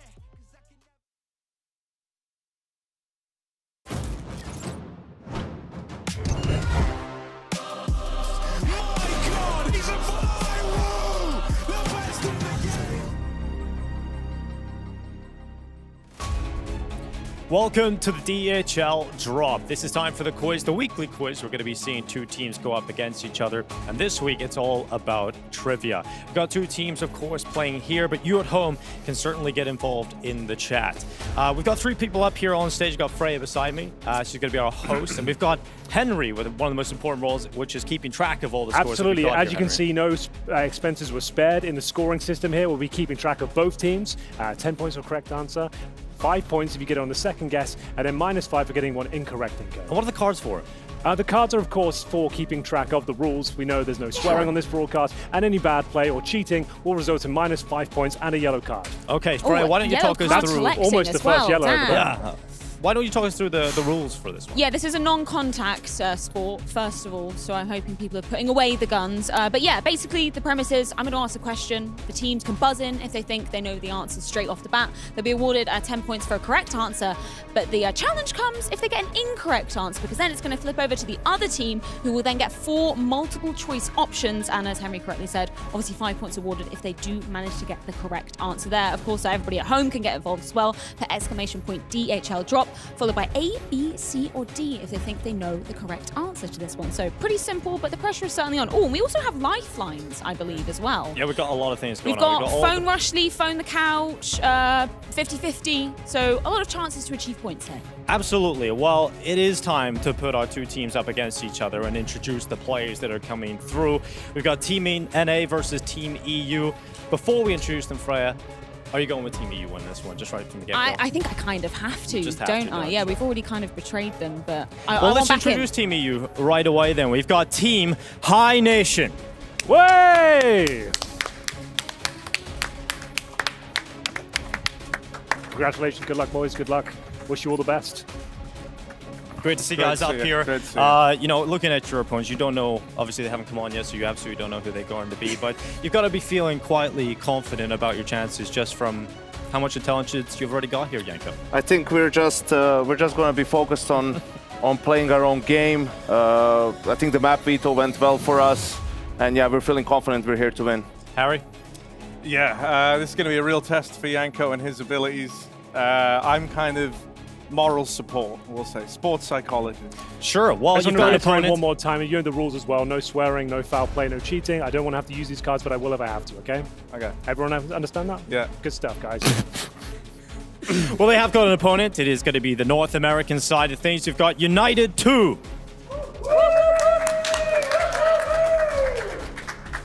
That's right. Jason, confident words from Yanko over there. You echoing the same confidence? Yeah, definitely. Confident words from Yanko, not very confident words from Harry, which makes me feel much, much better about things. Trace, can you give us some insight into what your team name means? I hear there's some lore behind it. Yeah, the lore really comes from an age of the dinosaurs, really, is what it comes down to. There was a Jurassic period very in old. which very old. United 5 became United 2, and here we are. Yeah. Well, there's also lore for our name. There's lore for our name, Dinko. Can I say it? Yeah, go ahead. Yeah, so I used to play for Team I Nation. So that's like where the nation part comes from, and the other part is, you know... H for Harry. It's for Harry. Yeah, you just added H on. It's easy. Well, I'm looking forward to this one, getting into this one, guys. We're all clear on the rules, or we need Henry to go over it? Can we make sure they shake hands before we start? Yeah, okay. Let's get Shake hands in the middle, please. It's a gentleman's sport. I'll be keeping my eye on this as well. Keep it clean, boys. Keep it... Oh, Trace. Don't Harry can't even look me in the eye right now. Yeah, well, come on. Let's keep it clean. It's not good. You need to kiss. You want, is this the weigh-in? Mind your business. All right, dude. All right, break it up, break it up. All right. Damn. Okay. Right, are we ready for question number 1? Fingers on buzzers, not totally on buzzers, but by the buzzers. No cheating here. Question number 1. Which team won the first season of ESL Pro League? No, she has to finish the question. No, she doesn't. Don't Yes, look she like does. it. The answer's Fnatic. A little bit of arguing going on here I already. mean, Henry, are you in with this? She, you can buzz in before.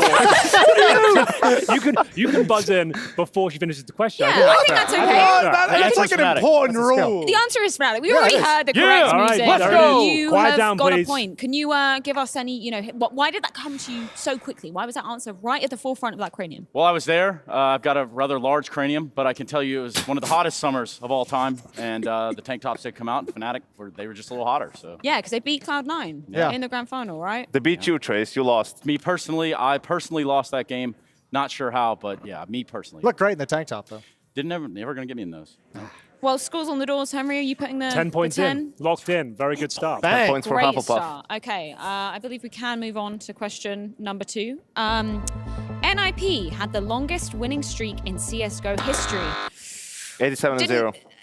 Yes, that's correct. Thanks, man. Thanks for letting me finish the question. Well, those are the rules. We What started a about it? dangerous So- game. Henry, your rule Yeah, who's the determination referee around was here? incorrect. What's the question? We each got one. We each got one. Yeah. Question has to finish from now on. Yes. Are Yeah, you there we go. sure? What's fair is fair. Question has Okay, to if you finish. call now out it two, has I to can't finish. stop. Okay, Change. When maybe you're not a the first one who question buzzes it. for a bonus point, Yanko, if you want another bonus 10. Who did Wait, they what? lose to stop the streak? What are we get? That was just to you. Virtus Pro. Great. I don't know whether that's officially actually going to be counted. You saw the thing, that's the correct one. Points on the line. You're the rule master, Guardian, I'm going to Henry. give them a plus. Guardian, I don't make the Angel, rules. I'll give them a Adren, +2 for that one. Kucher. Okay? Little bonus point. It wasn't a and question on the Dosha. list. I'm just No, adding there wasn't them. Kucher. It was Fox and Dosha. There's no extra credit in this. Yeah. I don't care. Well, I'm just apparently showing there off. is because we got a +2 on there. Just making stuff up on the fly. Right. Yeah. Typical. This time you have to let me finish the question. Look you have at to this. think Okay, about okay. it a little Trace. bit harder. This one might require What? a little Right, bit more that's the thinking. yellow. That's a yellow right there. I Yeah, think no that's- misuse of the Sorry, buzzers, please, man. please. How many French players Pointed out played should in the possibly come in first here for ever CSGO major? How many? What are you thinking? Oh, in the whole major. Jesus. Ooh. Let's misfired go here. with. You buzz now. I'm gonna go with 15. Incorrect, unfortunately, Well, which that'll means it be- does pass over to High Nation, and Why you get didn't- a choice of 4 options. Yeah, it must be. Don't be that taking a sounds sneak good. peek at this card. Okay. It's multiple choice, Jason. It is if you lose. A is 14, B is 10, C is 9, or D is 12. How many do you think were 14, attempted? 9, 10, and 12. 14, 10, 9, 12. 14, 10, 9, 12. I'd like to call Rushley. Okay, we've got Rushley on the line. Producer, can you confirm to me that we I'd have like to use Rushley my available? lifeline. Rushley is my lifeline. Where is he? Rush is Rush- otherwise occupied your in the lifeline bathroom. is not around, Yanko. One time I maybe need we him. can ask somebody No, on the no, we need the casters. do they not have the access to the couch. internet? No, Hey. obviously not. Ask the casters. All right. What's cheating? Yeah, ask the casters. Hugo, stop furiously typing over there. Googling it. How are Right. you guys going to help? Are you guys going to help? How many French players were there in the first CSGO major? I'm going to go with 14. Sorry, I was just guessing. He's done it. You got it, Hugo. No, you No, go. no, yeah. You don't have to take their the win. advice. How confident are you, Alex, on a scale of 1 to 10? Well, it's about a 4 from me. That's not. Well, but that's extremely helpful. What were our options again? 14, 10, 9, and 12. Was there anyone who played on a non-French team that was French at the time? That's what I'm trying to figure out, Harry. Okay. Because I'm thinking, like, Envious. you've had, You were like maybe- 10 then. Why am I yeah, talking know, to yeah, you yeah, even? You've Just had, 'cause there's a Maniac French going team around, doesn't mean there's right? 5 players So, Let's from use the France. 50-50 Let's lifeline do as that. well. Okay, Lifelines 50-50 in the lifeline. first- We are not going even to cut lifelines. this question in half, and now you have 10 and 12 left over. 10 is my Is that final your answer. final answer? That is my final answer. Incorrect, unfortunately. Oh, Minus yes. five. Minus I'll take four. the other one. Well, I don't think it works like that, unfortunately, okay. Trace. Man. But I don't make the rules again. Maybe Sure. that's up to I Henry don't know. G. I'm looking at scoreboard. The answer is obviously 12. I don't get minus very 5 on the obviously. second to Obviously. answer. You You've do. got to think of If very it's wrong, it's games, wrong. Clan I'm sorry. Mystique, Recursive. We had players like Smiths, Kirishima, Never forget Apex, Smiths. and Cali, if you remember him as well. He was obviously competing. Dead now, of Topical. course. Let's move on. Question number 4. Who used to be the in-game leader for Dignitas in 2014? Fetish. Correct. Bang! How did you know that? Let's go. Excellent what work. What was going through your head to think about that one? I was just recalling, he was one of the early in-game leaders of the Danish side that set up a very strong defense, known for having relatively weak offenses, which is why it was so impressive when another in-game leader was able to come in and take over and really improve the offensive side of the Danish teams. Yeah, would you have known that, Yanko? Yes. How would you have known that? I remember. That's good, Yanko. No, unfortunately, you were too slow. I'm pretty sure they were in the same hair club. Get so the that hands was out of the given, pockets, like, Harry. straight Get away. ready for When the questions come out, the hands come out. You know, Yeah, but you're like, kind of losing out on speed here. Jason's I'm got sure the they'll change technique. the rules again, so we'll we'll be fine. Quite Okay, soon it'll Henry be is hands down by our furiously doing side. mathematics over I there. can do an I update hope right now. that- We have got United 2 in the lead with 14 points. That's High right. Nation with 7. Well, we're almost at the halfway point. Beautiful. Question number 5. Which team eliminated LDLC at Face It League Season 2? Second season of Face It League. Who eliminated LDLC? Struggling with this one. Rushley, answer me now. No, you can't. You No, can't. no. Yeah, but he you wasn't can't. there last Do we time. need a call? Rush It's- is it's- still okay. not Why here. is That's he being the confirming. number 2 in the middle of a segment? Jesus Christ! Like, he's a part of this. He just got so nervous. Season Yanko. 2, which year was this? Yeah, we can. 2015? Who could have knocked them out? Virtus Pro? Incorrect. Oh, Oh, no. so we're going to multiple choice. Give us Now that you got the multiple multiple choice. And actually, Yanko's kind of inadvertently help you out here because the choices are A, Dignitas, B, Fnatic, C, Virtus Pro, or D, iBuyPower. Look, right there behind us, Jason. Just visualize it. We've already And he's done the eliminated one. 25-75 to you, yeah. Give us eliminate 50% of the questions for me, please, Freya. 15 I'm or going to 50? leave you with Fnatic and iBuyPower. God, those were the two I was thinking. LDLC. Okay, wait. Season 2. You want to go for the big risk? Was that in I Italy? think so. Let's say this. It's the Power Boys, isn't it? Yeah, You let's feeling take that? D for Delta. Correct. Yes! It is Let's indeed go. iBuyPower. Americans get Just iBuyPower. It's too plus 5 easy. points. They went all the way to the grand final, then fell in the grand finals to Fnatic. Of all That's teams. right. Topical. Typical NA. American history Yeah, writes let's add some more itself. points over there. We're in the lead now, baby. Yeah, you Question might as well number stop the game. 6. Nice. We are Till they indeed change the rules again. the halfway point. What is the 15th highest rank in CSGO matchmaking? For you MM fans out Oh there. my lord. 15. That's so I'm trying to 15th. visualize. 15th highest. Highest, yes. So bottom to top. We need to take some risks here, Harry, so now think. Great strategy being employed here by Yanko. There's 20?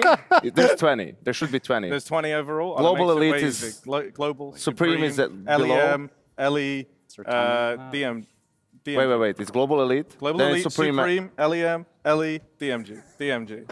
How do we feel about hitting the buzzer your before you final know? answer? Wait, I like that. that's Right now. 16. That's Desperate, you need the points. That's Okay. 16. 20 is Global. 19 is Supreme. 18 is Well, you've already LEM, confirmed the LE, answer. 17. You know this, right? 16. Sure, man. I Wait, then, asked how you does to maths confirm. You confirmed. You're wrong, unfortunately, which means it Oh, does and then carry I did the over. maths wrong. I can't count, bro.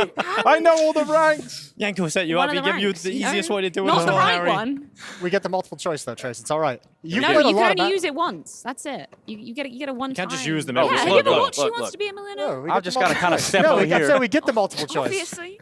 Get in there, Trace. I imagine. You played a lot What of did they that say, thing. Jason? I don't know. I wasn't listening. There was a lot of talking, a lot of confusion in the camp. Give it to me, baby. 15. It's all you. I'll just go with DMG. Unless Is that your final answer? No, that's what they said. No, I meant wait. C. C gets No, degrees. hold on. In- He said place DMG. happening He here, said Henry. DMG. I've got to step in here. Yeah.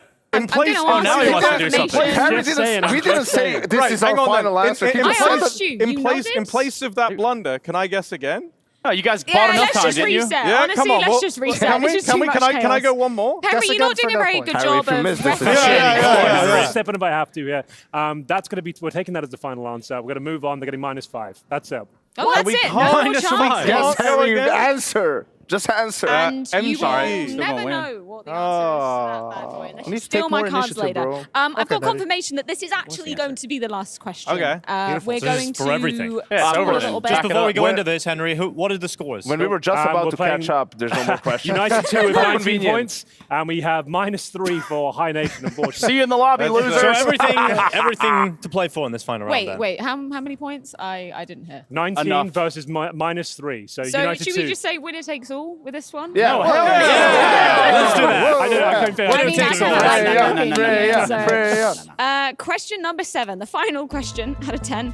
Which team did Cloud9 defeat to win ESL Pro League Season 4 finals? Attention. First, for the North Americans. We're buying time like they did, so we might as well talk to each other for a while, and then was it Yeah, a next time we Brazilian should have team? a Yeah, time it was limit on it was this, LG or but- SK. They were. It would have been SK, I think. 10. We'll take SK Gaming. That is correct. Yes. Don't even worry about the points. We don't even need Yeah, any more. We got doesn't- too dang many. Doesn't matter. Well, You they picked can it up, just Brian. take it. They have. Let's spend some Can we time get a- calculating Let's the do more scores, math though. on stream. Let's Harry, would do you do more. the honors?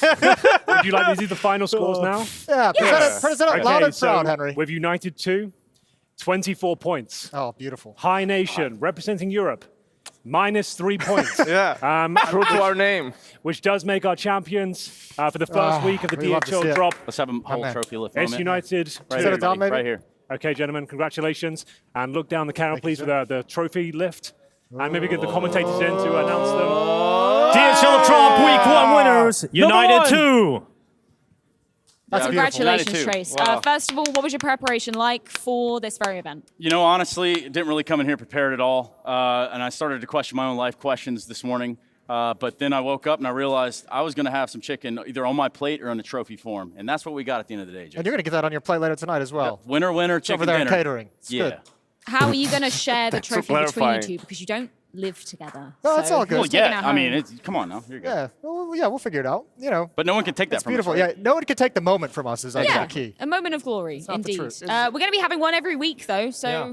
bounce back time, Yanko, Harry, is it I next think, week? I think it's winner goes on is how this works. And I think Yeah. loser walks, I think. Oh. Oh, that's kind Oh. of sick. That is Harry, true. will you I'll ever just go attend back Maslow's home to stream They serve. do have to walk. Yeah, you know, we're all smoke, no fire at the end of the day. That High Nation. That's kind of the whole. That's the whole gist, isn't it? Full memo. Henry, thank you Well, so much thank you for guys. taking the most We important will role. tighten it up next week. Thank you for being good Take care. competitors. And we'll see you guys next week with new competition against you. Absolutely. Hopefully it's a better game. And good job, Dinko. And yeah, Yeah, great job, excellent. Dinko. Yeah, he did Great something. job.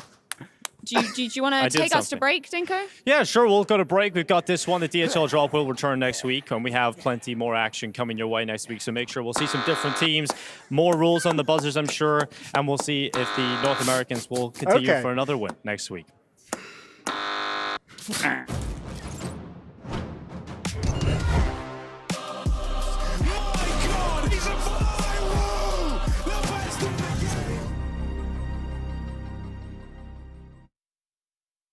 Dreams come true like a genie. I'm making moves soon, you gon' have to king me. Checkmate, crown, you gon' have to bring me.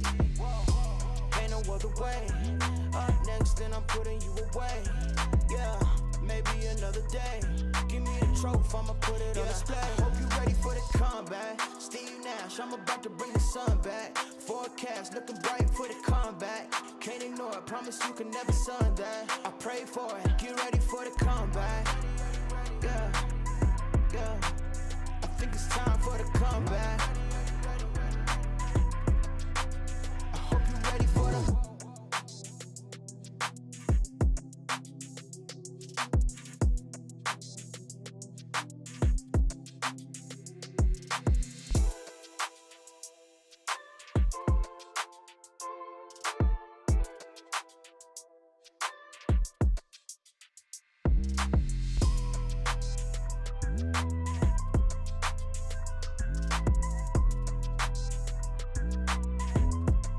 Yeah, I hope you're ready for the comeback. Steve Nash, I'm about to bring the sun back. Forecast looking bright for the comeback. Can't ignore it, promise you can never sun that. I pray for it, get ready for the comeback.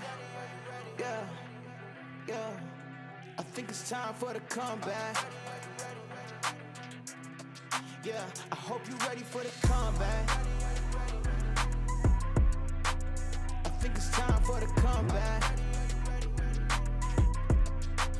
I hope you're ready for the comeback.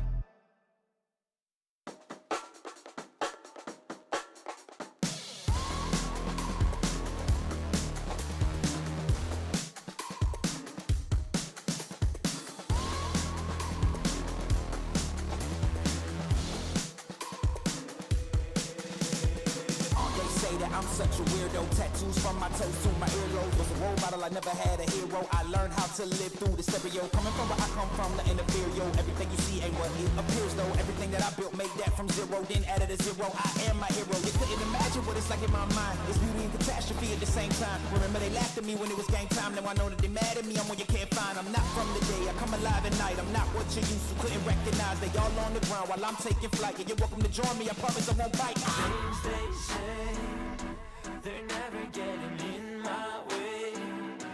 And even if I make mistakes, I will always season through. Cause I don't wanna play your game. I had enough, I'm burning up so hot I just break your chain. You can never stop what's building up inside of me.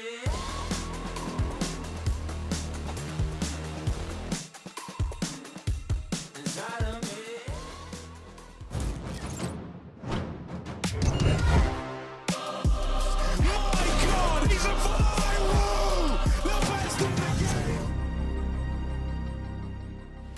G2 versus MIBR as our Friday night dinner tonight. G2 unfortunately finding themselves here after being beaten by the likes of Cloud9. MIBR, on the other hand, beating IHG to earn themselves a spot in this mid-bracket. Hugo, that was a bit of a surprise yesterday to see Cloud9 taking down G2 in 2 maps, no less. Yeah, it was crazy, right? And we had Vertigo come through, which I think is another worrying factor for the series today for G2, considering MIBR's tendency on this map. But it was a banging game from Cloud9. They showed up. Buster looked good. He didn't look like a problem. Shiro played lights out, and Nico had his worst performance in G2 since he joined this team. So we're hoping for less of that today. How have you guys avoided the elephant in the room? The G2 era, it's over. They're never going to win another game. That's it. They're done. To be honest, they're done. Ever since Freya's intro, I'm only thinking about, like, would I rather eat Brazilian barbecue or sushi right now? Probably Is sushi the food of G2? Well, I guess they're the samurai, right? Yeah. Like, I'll go with some sushi. well, I would say cevapi What's because your of answer like then, Hunter and Yanko? Nico, but yeah. Great food. Right now, Very I'm like, Brazilian barbecue is too heavy for me this late in the evening, right? So probably some sushi. I'm going with G2. Yeah, it's interesting. Yeah. Right. I like that you bring up Vertigo. I'm curious to see what MIBR decide to go with here. Are they going to go for the weakness, or they're going to go for Anubis, which we've seen them pick time and time again? We know it's a map that they like. Oh, look at that. And we even get the veto. Speak so of the Mirage devil. ban, Overpass ban, that's the classic. MIBR, is it Anubis or is it Vertigo? I'm just hoping Vertigo, man, because G2 have been, Okay, G2 have been all over Ropey. Anubis. They haven't lost it yet. Yeah. They've been taking down good teams, and MIBR have been leaning into it at the same time. But Vertigo, I'm pretty sure is their highest, like they're not their highest played map, but their highest win percentage map, at least right now. So it's a very safe place to be, and G2 just can't get a win on this map. So. Inferno or Nuke here? You think Nuke? They're still looking pretty Why hot on not? Nuke. Yeah. Why not? Streak's I mean, still alive. Yeah. Yeah, absolutely. I think also for Vertigo, in the Cloud9 game, you look at it, a couple of miscues early from G2, and they couldn't get any momentum, really, right? Couldn't win consecutive rounds. And as Hugo said, Shiro was playing lights out. I mean, that was, I don't know if that was his career game on LAN for this lineup. I mean, in terms of rating and whatnot. And also for G2, they had to lose eventually. So I think they lost at the best possible moment in like the group, in the first chance of Pro League. Yeah, True. Well, that's the They thing. have They two can, more. they can still qualify, right? Yeah. So this will set them up for G2. Fnatic tomorrow if G2 win this one, right? So that could be the matchup going on to decide which one of those jumps their way in and gets what would, I guess, be the third spot in the group, because Outsiders and Cloud9 are already qualified. But if MIBR want a shot in this one, they have to win Vertigo, right? They have to exploit the fact that it's somewhere which G2 aren't looking comfy. If they don't win that, we're not going to 3. We've had a hell of a lot of 2-0s already at EPL Season 17. Do you see this potentially, having the potential to be pushed to a third by MIBR? I'm really scared. I actually have no idea what to expect from Vertigo. I think that Expect a 16-8 for G2. For G2, you still think they're going to come through the I goods think, way? I think obviously they've worked on their Vertigo, and yesterday it's the first time they played it this year, I believe. So, it's about not just being able to play the map in an official capacity, playing against a really hot Cloud9, having a little bit of an off day yourself, as you guys said, Nico having his worst series, so far. That's not going to happen 2 days in a row.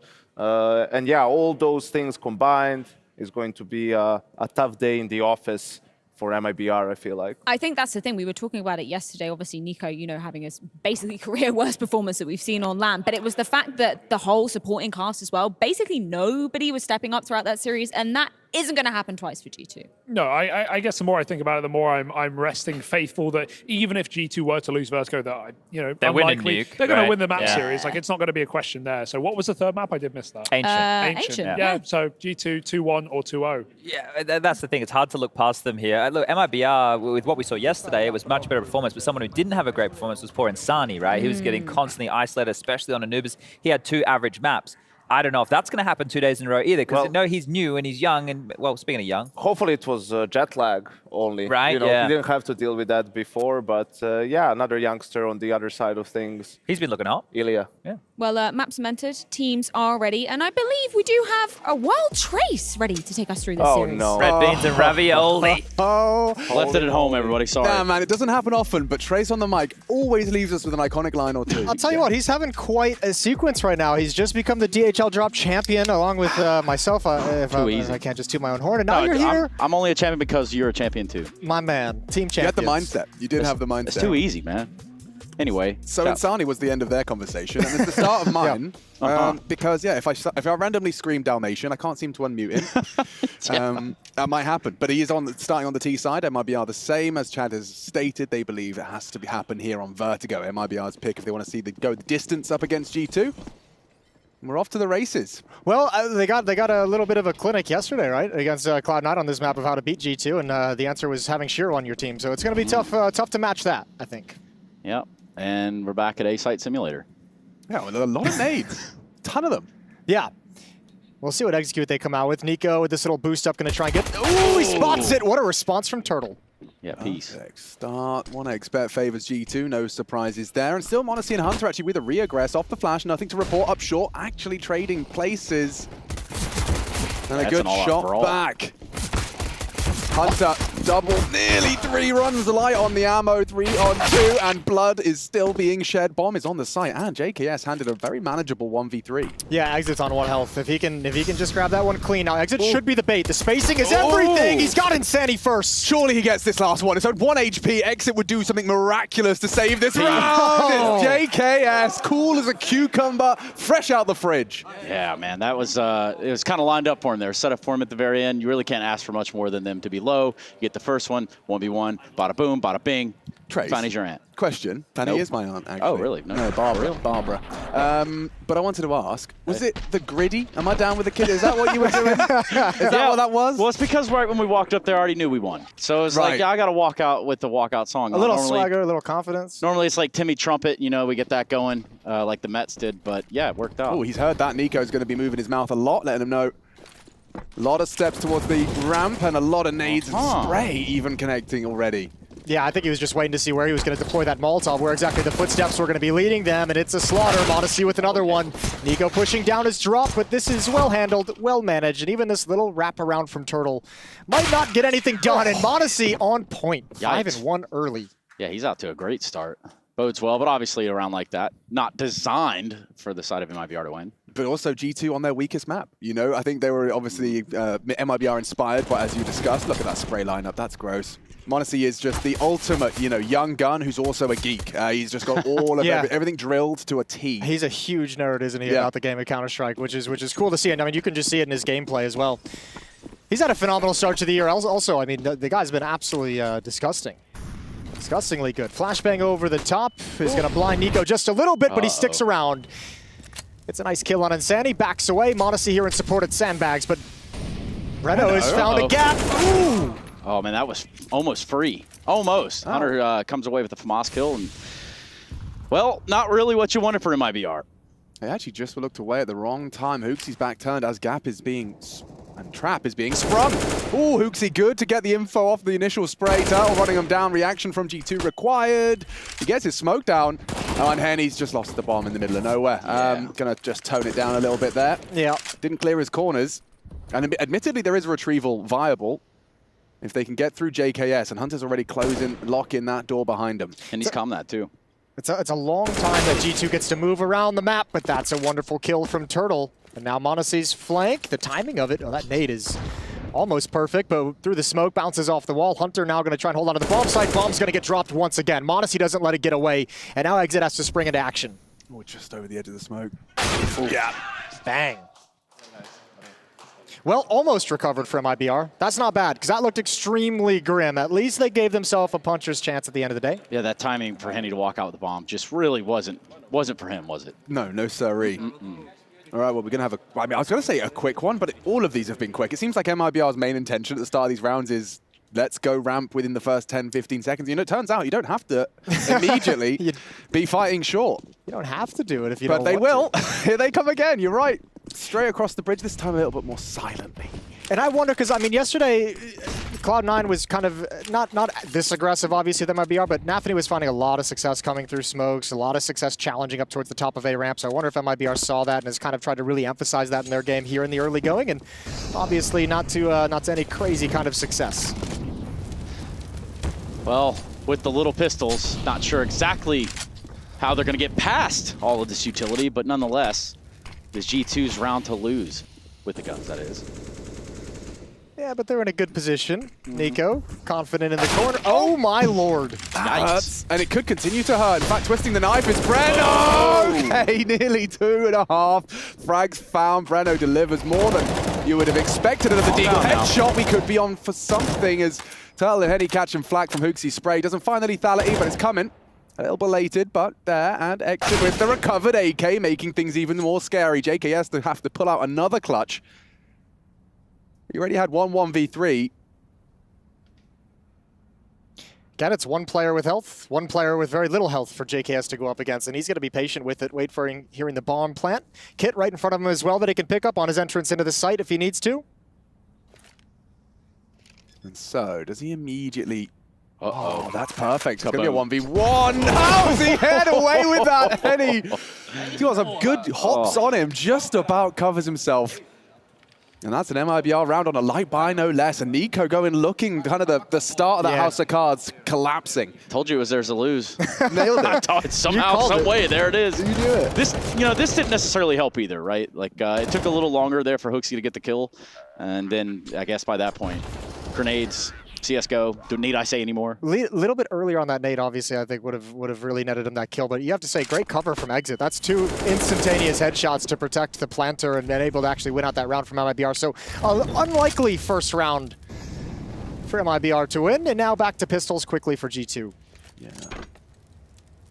Not so much fun to be had on this one. They have hedged their bets towards the B side. 3 nades. They're going to nade down these B stairs. So look for anyone who's in a danger position. Good catch. This is exciting, yeah. Yeah. Oh, the stack. Go on. Give it to us. Yeah,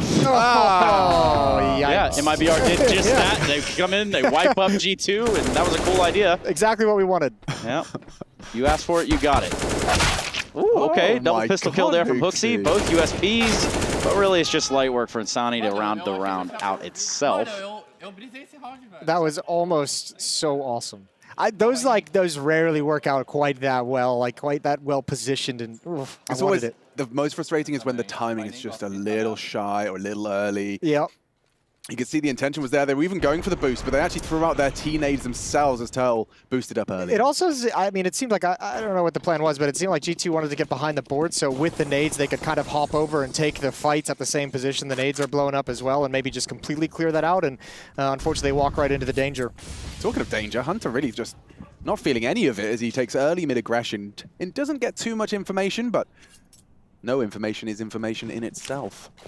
Hooksy trying to bait for his teammate is JKS, hoping that they don't clear. And 2 for 2. Set up for success. Can he get out, though? That's not going to be easy. Smokes down, sprays good. He's got out of there. Double kill and 1 through the boards for Hooksy. They nearly single-handedly repel the invaders. Hooksy, of course, in support. I'm even fine with JKS going back for more. I'm even fine with them going back for that 3rd kill. This is one of those rounds that, for G2 not having a kit, you really can't afford to let them take the site, right? Like, it's not ideal. You get into that situation, it gets real sticky, but it looks like they mopped it up pretty well on the B side. Just 2 players remaining there, AKs in hand. Go easy now, soldiers. That's a molly that forces Hooksy to make a decision. Ruh-roh. Wide. And he does take a big chunk out of Breno, but still leveling the odds. Little by little. Breno, 2 kills so far. Yeah, but this is okay for MIBR, like recovering in this kind of a fashion, because not only are there no kits over on the G2 side, oh, great nade, great nade.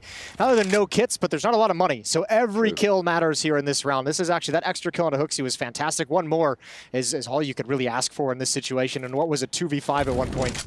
Especially in this round, all you really got to do is ask for one more. NiKo finds it, and the exit there for MIBR. Right, but they very quickly righted the ship, you know, after that 2 rounds, stomaching them off the back of course, just that lighter Tech 9 round. G2 straight back to their winning ways, convincing round. This was lovely. I mean, that's 2 times, I said it at the moment, but twice JKS has chosen to go aggressive early on those stairs, and twice it's been rewarded. And at that point, so early into the piece, you know, it's mission accomplished. No one's going to be not clearing. You can really get fruity, you can get passive, gamble a bit more. So already G2 definitely got a leg up in that respect. It's the first timeout we've seen from MIBR. And you could see too in that round, Hooksy and JKS both on the same page. If one of them's getting a fight, they're both sticking around, they're both battling together. That's really, really well done. Just holding the line, man. And that smoke on the top as well, it's like a really nice bailout strategy. I was just sitting there like, there's no way he gets back across. You can see 3 Ts advancing. Smoke actually makes it a bit awkward. With it makes it a really uncomfortable fight for that T, doesn't it? Especially Henny with the AWP, because you don't know if he's just going to like sprint into the smoke. He's going to stop could be coming down. Yeah, there's so many weird ways in which that fight could have gone. 4-2. Timeout comes to a close. MIBR spent all the cash in the bank. Wonder what they've got up their sleeve after a timeout like that.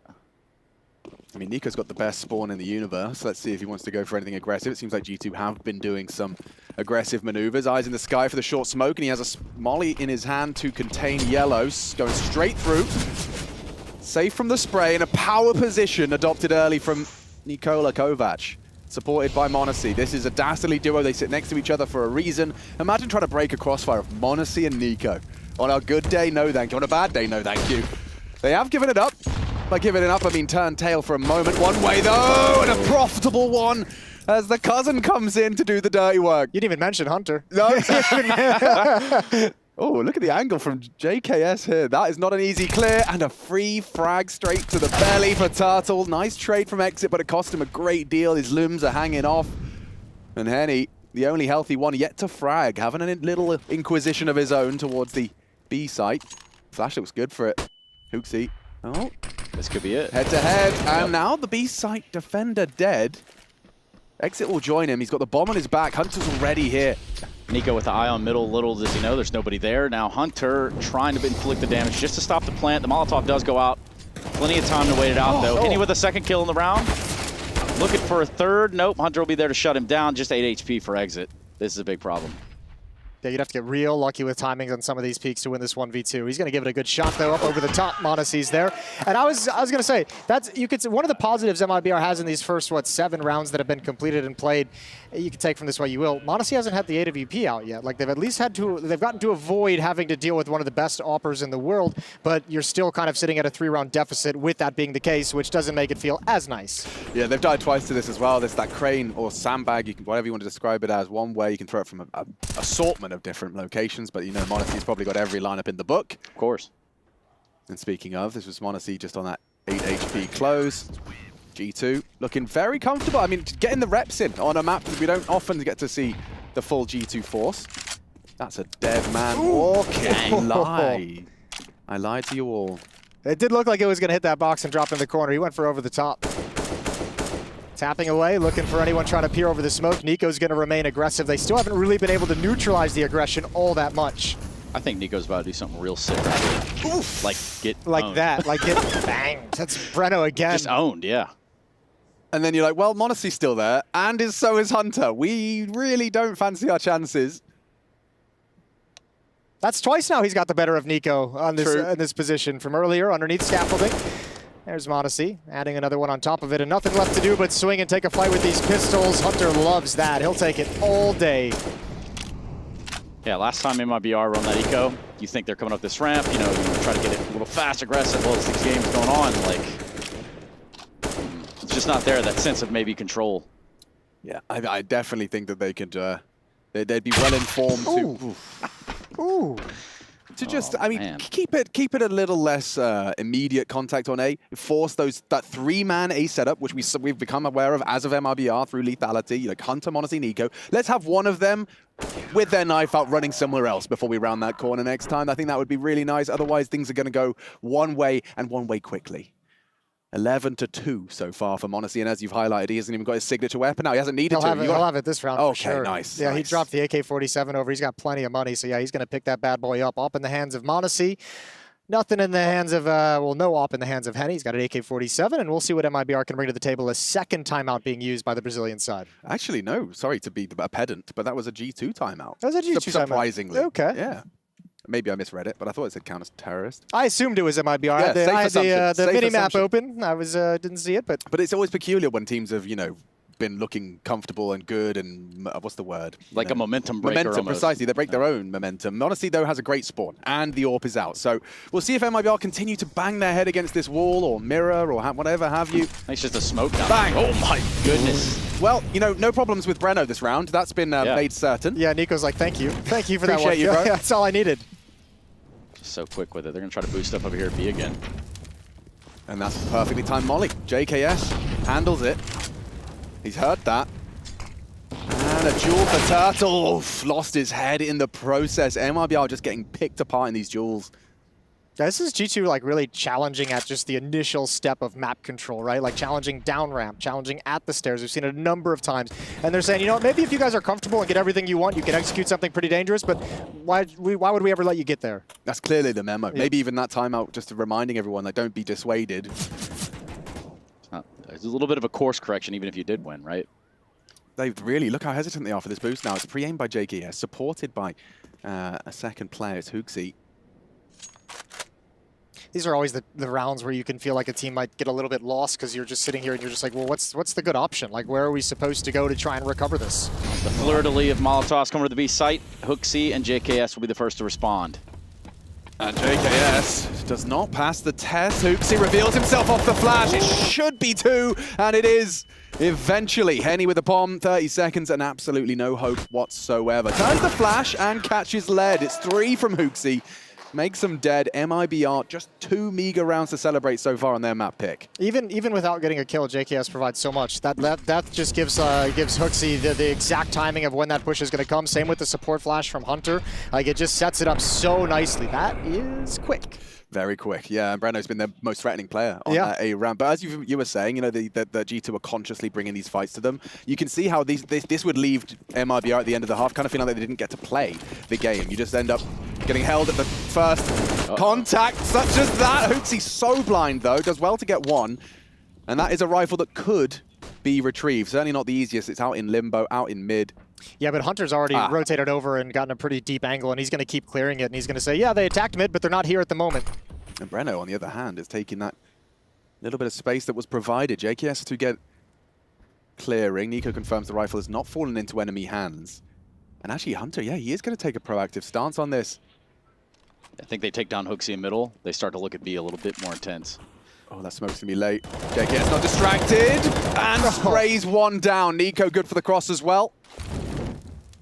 Molotov to thwart any sort of plant. Little does he know, Nico dumping a flash. It's delay tactics now for Nico because he knows he's got Hunter. He's like, I don't have to challenge anything. Molotov to keep him off the plant. Nade out to make him feel uncomfortable. Sets his cousin up perfectly. Hunter grabs another one, and it's just Sandy with nowhere to go. Well, all right then. 8-2. Loud claps from the G2 camp. They had a new pregame situation going on today. I don't know if you saw or caught that or heard that. They were like clapping over there, doing a little partying behind the thing. It was great. Yeah, well, they've got this new support staff. Yanko and Chad interviewed him. Yes. Yeah, I know him. He's Mind Body Esports. Yes, he's not here at the event, but he's obviously was in Katowice. Went to a little bit of a boot camp afterwards to set them up nicely for Pro League. So he's got to be sitting home very happy with how things are going against MIBR at the moment. This timeout is indeed MIBR's, and this is their second. So the other one was G2. So well done, Alex. Thanks, man. What a good eye. Look at me go. Little callback. Well, G2 firmly in the driver's seat at this point, but the guns, again, coming back out for MIBR. You know, maybe, just maybe, some util. What are you going to cook up? It feels like there's kind of like, you can go a couple different ways with it, I guess. If you're MIBR, you can like really kind of pick up the aggression in the early round and try and meet the aggression of G2 like head on and try and really win out that clash and get some decent trades. Or you can sort of sit back and let them spend some of that utility, let them be in those positions in the Molotovs and the flashbangs, and then wait towards the late round to have the utility advantage to be able to progress after G2 has to fall back. Okay.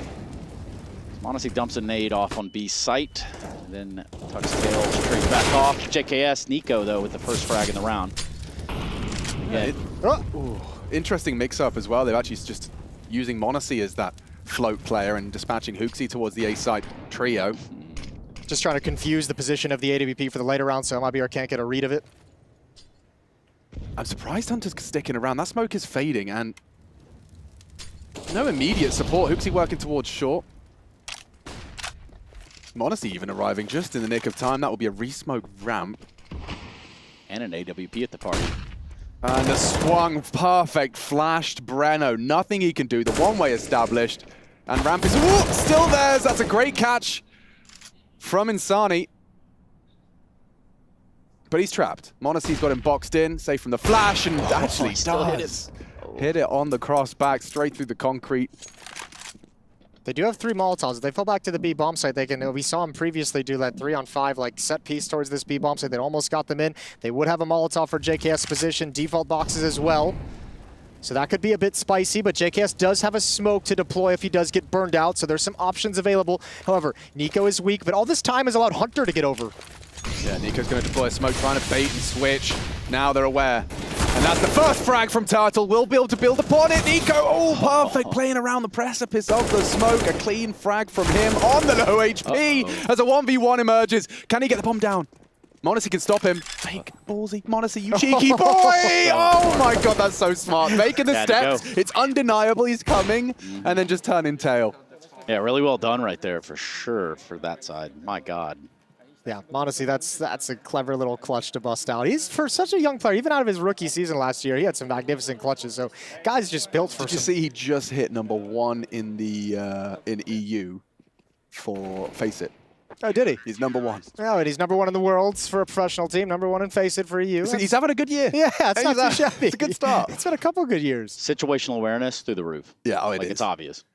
Well, I think it has something to do with just not only taking he's clearly, you know, a prodigy, but he's also so clearly spent so much of his developmental years also learning lessons through Counter-Strike, where I feel like it's probably, you know, he can kind of think as quickly as you have to in real life. You know, there's intuition and like that critical thinking. Yeah, he's putting it into practice.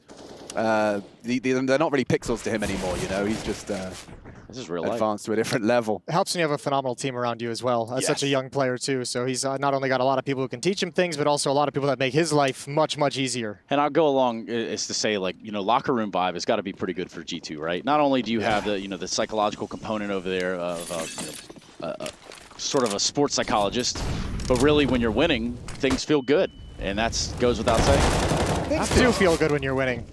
Who knew? Yeah, we did just win. And I do feel great. All right, I'm coming for you next DHS. I'll see you next week. I'll see you next week. MIBR saying we'll see you at the site a little later.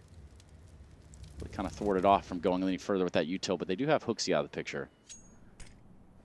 Yeah, I mean, HooXi's just feeling himself. He definitely feels like he can go wherever he wants. We've seen him taking early fights ramp, middle, and now B. Yeah. And sadly, I mean, it's almost like MIBR with this 1-for-1 trade and a 4-on-4. This might be one of the better openings they've had in this entire half, which really kind of sucks to say. But one of the situations where you feel if you're MIBR, like you absolutely have to capitalize on it. Perfect response from m0NESY, just a knee-jerk reaction, a perfect smoke for sure. It looked like he wanted the gap on the right side so he could kind of swing behind and get a little cheeky, but it just wasn't available to him. So while all this is going on and while the utility is delaying towards the A-bomb site, JKS and Nico pushing down the B stairs allows Nico to get a fast flank position, allows JKS to shift over towards middle and be closer to support the other bomb site. It's got to be Breno. I mean, he's delivered them the rare openings we've seen. Let's see if he can build them into this A site now. 30 seconds, light on time. Nico's flank is so swift. They've just rounded the corner or not. Oh, boy. Oh, yeah. The Jaws theme tune starts to play as Nico ruining the day of MIBR. A double spray, and yeah, Hunter's there to pick up the slack. Yeah, that was not in the MIBR playbook right there. I don't think that was part of the plan whatsoever. Exit, 1v2, somehow, some way. Taps the bomb, 9 seconds left. He's got to stick it right here and really hope that Hunter doesn't somehow, some way fumble that. And guess what? He didn't. G2 pick up another one. But yeah, you talk about the locker room vibe. I think as well, Jason hinted at it, but just being sat next to so many players that you admire. You got Nico, who's giving you a fist bump saying, well played, Ilya. You know, like that'll do something for you, just constantly reaffirming your ability and your spot in this team. He certainly doesn't need much of that anymore. Well, also just the assistance too of like having you know, you obviously have your in-game leader of Hooksy, but then also having guys like Hunter and Nico, JKS, who are, mid-rounding off of. Yeah, I was gonna say those two specifically, like just very like known for very good mid-round decisions. Nico even spending time as an in-game leader. So if you're that young player, you don't have to kind of really worry about directing the team. You're just focused entirely on what you're doing. And Justin Savage might be one of the coolest out there. I'm just gonna throw it out there. He's a pretty cool cat. So calm and collected. That's also a nice thing to have in the camp. You know, someone that's a little bit more reserved, but about getting the action done, you know. 10-2, not a whole lot of action for MIBR. No, they're getting a little bit lost in the mid-round. Some of like their repositions and some of their adjustments in the mid-round have been a little slow, which is giving G2 all the time in the world to move around the map. Well, I was just trying to, I've always heard people in driving lessons say hands at 10 and 2. Oh yeah, 10 and 2. Oh, so now it makes sense. It's the clocks. Yeah, no. Oh, I'd never tried. Yeah, I mean, if you don't do that in your driver's test in America, I think you just fail. Yeah? Like, ridiculous. But anyway. And the emergency stops. Oh, the three-point turn, Jason. How'd you do on that one? I was okay on the three-point turn. It was the parallel parking that parallel parking. I've gotten better over the years. You see, I come from a place where I don't even remember being tested at parallel parking. Okay. Monashi, not tested very much here at all. In fact, flashed off, a little bit of a fumble. Oh, no there way. We go. Of course. Lands one to Insani. I can't believe he's hit that. JKS, good hold. And just 2 remaining. And once again, this hit, it seems like it's got some space. It seems like it's got some legs, and then they get swept out from beneath them by the defense. Turtle left in a 1v4. It does just see, when you see G2 CT sides, this is a team that are all singing from the same hymn sheet. There is no doubt about where your enemies' affections are heading. You've got a very good idea of where they can't be and where they can. And so this group think of problem solving. You see how quick he reacted to that as well, but they're just so aware of what's open and addressing it just through their own ability and mechanics. That's a lovely shot from Monacy, even hitting that leg shot as well, just to confirm it. JKS didn't have to do too much for his close there onto Insani. Lots of spares hanging out at spawn, just opting for flashes over HEs. 8 rounds straight in this 11-2 lead for G2, and Nico is the lowest fragger at 9. Wild Don't see that every day. Had a chance over the smokes to add on top of it. Good utility. Oh, no, you don't like to see that. What were 2 frags have become just 1 there for Henny. Burnt to a crisp. 1 in his name, 1 frag in the game. Man, just playing in the fire over here on this A ramp. MIBR just, you know, this A side, not really panned out for him. Okay, as I say that yet again, it's BNN. You want to try that one again? You kind of really mumbled your way through it. Listen, you know, it's a lot of word. Okay. Oh, one more. One more of those, Nico. One more. Now he's got it. Good rebuttal from Insani, but the damage is done. 3 on 2. And you have the op to deal with. Although, oddly enough, Hooksy's... Okay, Hooksy didn't completely bail out. He's just rotating around to a new position. Monacy going to stick here. JKS can kind of hybrid hold that B mid area. No smokes, unfortunately, for MIBR. Just the 4 flashbangs. They'd love to be able to set up 1 piece of smoke to take an angle away. Monacy doesn't miss these. Turtle, it's a good test of his jiggles. Good test of a caster curse. He does not, in any way, shape or form, miss these. There's absolutely no way. 0% chance. Yikes. Your powers have gotten weak over the years. I've really lost it. I've lost my touch. 12-2. Hunter having a good time. Look at the smiles in the G2 camp. Except for JKS, of course. And quite the contrast, of course, as we cut to Henny. That's a nasty death. A nasty way to go. You toast your own toes. Admittedly, you know, Nico did a lot of the heavy lifting, but yeah, a tut of his tongue, a shake of his head. He's not in the game yet, which is a horrible feeling when you've also got the awareness of how much this map win is required. You've got Nuke next. G2's Nuke is next. I will remind you, I don't need to remind you of the streak, more so just that is the next we have for MIBR to bite off. A little bread and butter there for G2. I do love bread and butter. It's hard to beat, man. Good bread, good butter. Yeah. Keep it simple. Sprinkle of salt. A little cinnamon butter, too, in the morning, perhaps. Oh, okay. I know Jason's a balsamic oil mix. Yeah, the balsamic and olive oil is my go-to. It's mine. It's all mine. I came up with it. Yeah, I was the inventor. Interesting. Their smoke, I don't know if it's deliberate, but it is a little deep. And yeah, it's led to an early death from Odyssey. Turtle with the double up. He's on his way into the site. Can he give MIBR a exciting close? Hunter is making it more difficult. Can't hold the spray. Breno's in, as is MIBR. Bomb to follow. Hooksy begging for Nico to rotate through. Holding his grenade, waiting for the plant. 2-on-3 last round and a half. Hooksy. Not going to get the kill. Going to do a little bit of initial damage. A lot of initial damage onto Henny. 44 HP. Nico's still not activated just yet, but that's what this flashbang is designed to do, and he's got to smoke for the defuse if they can get into that situation. Yeah, first fight's probably on exit towards those generators. He's got his lineup now. Pop. Not looking good. Looks great for MIBR's third. Nico needs the multi-kill. Only provides the one, and Breno. Double trouble alongside with Turtle. It is just Hooksy. And he's gone down. And Hooksy is taking a loss. That's a dominant half for G2. 12-3. 9-round lead. And we'll be right back to see if MIBR can be revitalized during the break.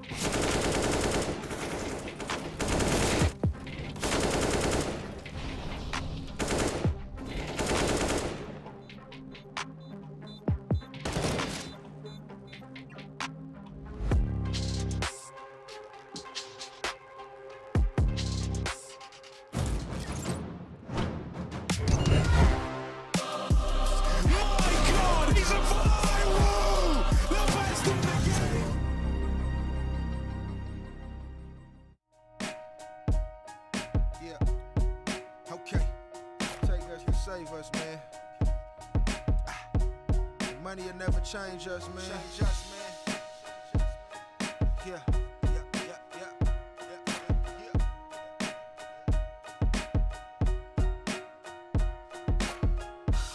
Nobody can save you but you. Believe in them schemes if you want to. Self-motivation is a virtue, and the lack of that can truly hurt you. I just want to give you the tools to thrive in a world so cold against you and I ain't perfect, nowhere near it, but I will share what was shared with me when I didn't want to hear it. Law of attraction, yeah, thoughts become things, so monitor what you think about it does bring good and bad vibes to fruition. I can lead you the truth, but I can't make you listen. Now it takes us to save us. The money will never change us. We gon' do what we major. Gotta grind till it take all the pain away. It takes us to save us. The money will never change us. We gon' do what we major.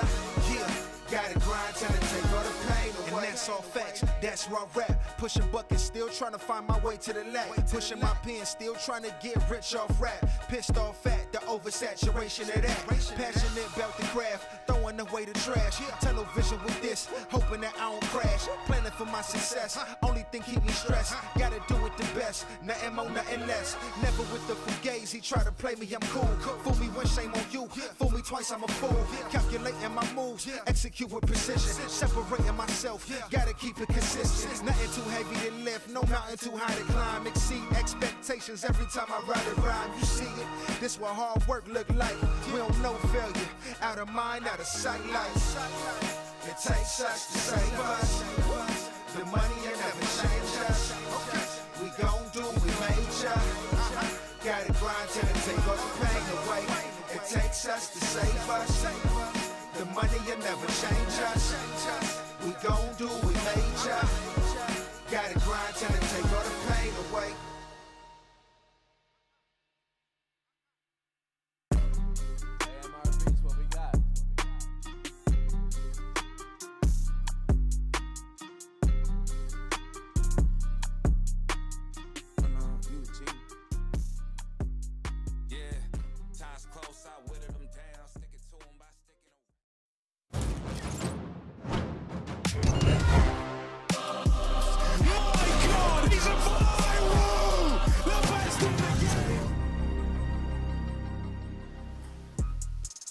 ESL Pro League, Season 17, marching right on in. Hey! Not gonna. G2 in the kitchen. What they come through cooking. Hey! Talking about Alex Richardson. Hey! Better start booking. Hey! The flight's back home. I was just kidding. No, I'm not bro. going down that route. I was just trying to be your hype man. Yeah, I was really struggling there for a second. I mean, obviously, not a whole lot to grab on. It's G2 currently in the driver's seat at 12-3. We go to the second half here of Vertigo. Nuke will be up next, a G2 fan favorite. And here we are off to the races in the pistol round with 3 decoys. Jason, over to you. Over to me, yes. I'm excited to see what those decoys are doing. Still, 10 years into the game, we haven't figured out exactly how to use them. I'll tell you what those decoys are doing. Oh, the dualies. Turtle's got one, and he won't be able to. Oh, he will. Oh, triple with the dualies. That's the Caster Curse in action. Jason with a demonstration. My powers are real strong. Jeez. I've got to try myself some of that, Jason. You really did set him up for success. That was perfect. Yep, he will not. He will actually kill everyone. And he'll do a little bit better than that. Yeah, that's lovely. The third especially. Oosh, straight to the dome. That third one's got to feel good, too. Definitely. Well, it's going to feel good for MIBR because starting as they need to go on, not even mean, it has to be a very fierce start to their defensive half. Yeah, not you a lot have of to see wiggle. Henny as well. The man has got to step himself up. He's definitely not been present in the first. Big chance for him to turn it around here. Nico with an Anthony. Smoke and a solid opening. How is Breno unable to find a response? 2 teammates as well alongside. And yeah, oh, that's weird. That's a good molly. Yeah, I never saw that fire spread. A little bit of revenge on Breno for Nico, and he's going to go right back to it. They think he's fallen away, and actually he decides against it. Low HP, going to pass the Galil off to a teammate, you'd imagine. Gets awkward now. Really awkward. Especially if Turtle gets traded. Oopsie though, only the Deagle could not muster it now with the bomb on the floor. He's pulled MIBR back into a much more favorable scenario. Really not many ways back in. You got a single smoke on JKS, so good luck, have fun with that. Bomb on Nico. And he'll take the Deagle. Yeah, I think, well, I mean, that's going to be quite nice. At least Nico can pick and choose his battles, use that smoke as a one-way. Maybe you get a fortunate little 1 over. We've seen him do it, obviously, and JKS with the Galil can still cause some damage. But Nico here to be a distraction. He's all the way over here at this B side. Meanwhile, his teammates just getting ready to pounce on any opportunity at the A ramp. They've got to close the gap on A ramp, though, before he could execute the fake. They got to get a little bit closer, so you can see him creeping up towards sandbags now. This is a very passive defense from Insani and from Henny. Let's see if Insani, I mean, you know, we got a young gun here. Will he over-rotate? Already starts to back away upon the first flash thrown. Henny as well cheated over a little bit. They're very nervous about that. Yeah, I see just all the way up there. Scoped in, surely, and finding the frag on Insani. That solo A defender is going to create a big problem here. Maybe they just at least get a bomb plant. Gotta risk it. Timer did come to a close. Yeah, that's lovely. JKS is still trapped on that default site. Confirms presence on both sides, both fronts, and still stands up tall.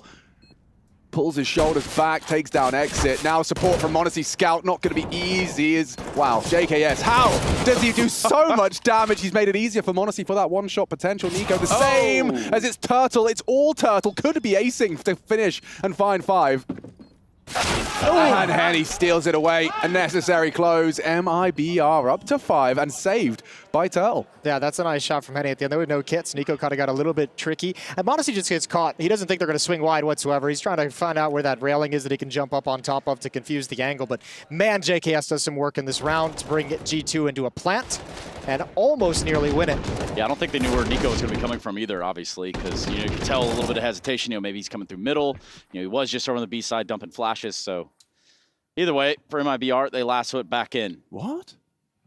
Whoa. Jason, oh, because they planted? What's up? What's up, baby? Nothing. Okay. Well, we've got another timeout and fourth and final one used by MIBR. They're just trying to stabilize as best they can. They know that was a costly round. They know with the plant on top of it, it's likely to be another G2 buy. So just trying to continue fighting into this game. Yeah, plenty of rounds to work with for G2. Not so many for MIBR. This is where, I mean, look, let's start reaching a little bit. Let's start scraping the bottom of the barrel. This is where you'd really hope Henny can start kind of coming alive in this half, not just for map 2, but also if you are to make this comeback happen here on Vertigo, you're going to need that off hitting some shots. You're going to want Henny to be confident taking deep angles with the AWP and having impact. So at least start getting his blood pumping, blood flowing. Yeah, I mean, we saw from Shiro how good an AWP on Vertigo can be. Up against G2, especially on their T side, trying to get the juices flowing early. Nico not going to be profiting this time. It's Henny. Speak his name, and he fills the feed with a big scalp. Nico gone early, and already you can see that, oh, he's built upon that. Monacy's gone down in the meantime. JKS's adventures are cut short, and all of that for naught. That made me jump. I have to imagine JKS jumped out of his seat as well. I even knew where he was. Low HP on Hooksy. He's got the scout in hand. Galil for Hunter. This one's fallen flat. Fourth timeout works wonders for MIBR. Never ceases to amaze me that we have X-Ray on. We are looking at the minimap, and yet still, when you watch these pros, sometimes you see their death from the POV of them. It's just so quick. You just can't help but jump out of your chair. This one, unfortunately, for Hooksy is all said and done. Double for Henny. Keeping note of that. Definitely going to be closing that gap a little bit, and I think that should be enough. G2, after taking 3 on the chin, will have to be perhaps humbled for the 4th. Yeah, that probably go on to some kind of a half buy, right? As the losing bonus builds up, it's maxed out right now at 3,400. So invest in some Tech-9, some Deagle, some utility. You can go for that and still try to apply some pressure, because MIBR is still thinking in the back of their heads, this is some breathing room. This is a chance to grow some money for MIBR. Another timeout coming through. This time from that G2 side. Timeout from G2. And Jason, perhaps you know a thing or two about this. Sometimes you don't even call the timeout for this round in particular. Maybe even the next gun round, like, hey, this is what we want to do, and that next time we have a full buy. Yeah, you can call like 2 rounds in that, like, hey, this round we're gonna do a little half buy, blah blah blah, and then obviously you're going into the next round. We have this kind of tactic that we've kind of earmarked as something we want to run against this team, or something in their defense that we want to try and exploit. So keep that in mind for the next one. Yeah, and also just making sure you've got this round with as much of a plan as possible, so that you can make these little limited nades work. You see 3 HEs. Do they stack them towards sandbags? Oh, a chance on the Deagle. Nade is good, and look at the conversion. Insani catches them. Good opening. That's a great opening. A kill and 58 damage done to beat at Anazan. Turtle. I'll try that one again. Nice. Onto Turtle. Exits alone. That flash is going to be gobbled up. Swallows it. Gets away, but space to be taken. Hunter looking very comfortable as he gets across the quad. Around in the corner of the Tech-9. Plenty of room right there to work with, but his teammates are falling down all around him. Nico finally with a Deagle frag on the board. Just 2v2. Monacy and Nico, the dastardly duo. Still very hard pixel fights Nico is picking to take. Man, there were 2 smokes for G2 when they entered into that bomb site, but they could not find a way to deploy them. Oh, getting run on. Getting run at. All onto Nico's Deag. He's hit a couple of scorches, trying to work out the angle, slips off. He's probably not going to be too happy with that. Can work with it. One of them's low HP. Oh, wow. They faked it. Does he call the bluff? That would be very gangster. He's calling the bluff. Gives them nothing. Perfect elevation. He felt like he had it, the pre-aim as well. And the frustration evident there from Nico, too. Oh, he knows what's going to happen, right? He knows that someone's going to push that position to try and get like a more aggressive stance towards stairs to make sure he can't shoot at the diffuser. Yeah, so he's just waiting for that push, and I think the frustration isn't so much the missed opportunity or the lost round. It's that it wasn't necessarily the push he thought it was. It was the jump up onto the double stack. It wasn't the fight he was really hoping for. Your crosshair can only be at one place at one time. Tell you what, some of those angles, though, when Nico has a Deagle, I'm almost just like, that's like an advantage for Nico. He's got low HP. You're way far back behind Jen. Like, it's like a headshot angle. Yeah, it's really like, all you're ever going to see. It's exactly what he wants. Okay, a trade there. So Turtle gets the first one. Monacy comes in to equalize. But weapons out for the side of G2.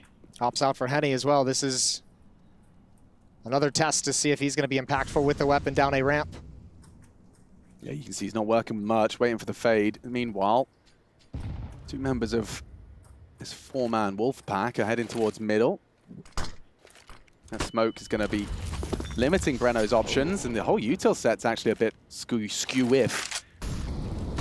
They really didn't give him many options to work with there. You're not going anywhere, guy. G2 will regroup. But not together, just collectively as like a unit.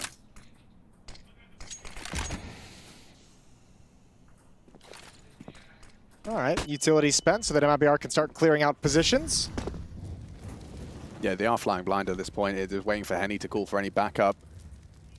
Committed at the girders, though. And Monacy slipped off. This is for the clear. I wonder if Henny's ready for this. Run boost across. Oh my goodness, he hit him! He hit him! He actually hits it! Nico will finish what Monacy started. Perfect from G2 to get a little advantage into the A side. Still 2 here though, and perfect. Reno was caught with an aid in his hand, not dead though. Hooksy, shy of the frag, needs to get the bomb down as Vinsani caught out as well. It's Nico up and over. Nice from Breno, aggressive and knows still bodies on the side. Can hear the reload in the smoke, a 2-on-3, but can change in a drop of a hat and a frag onto Nico.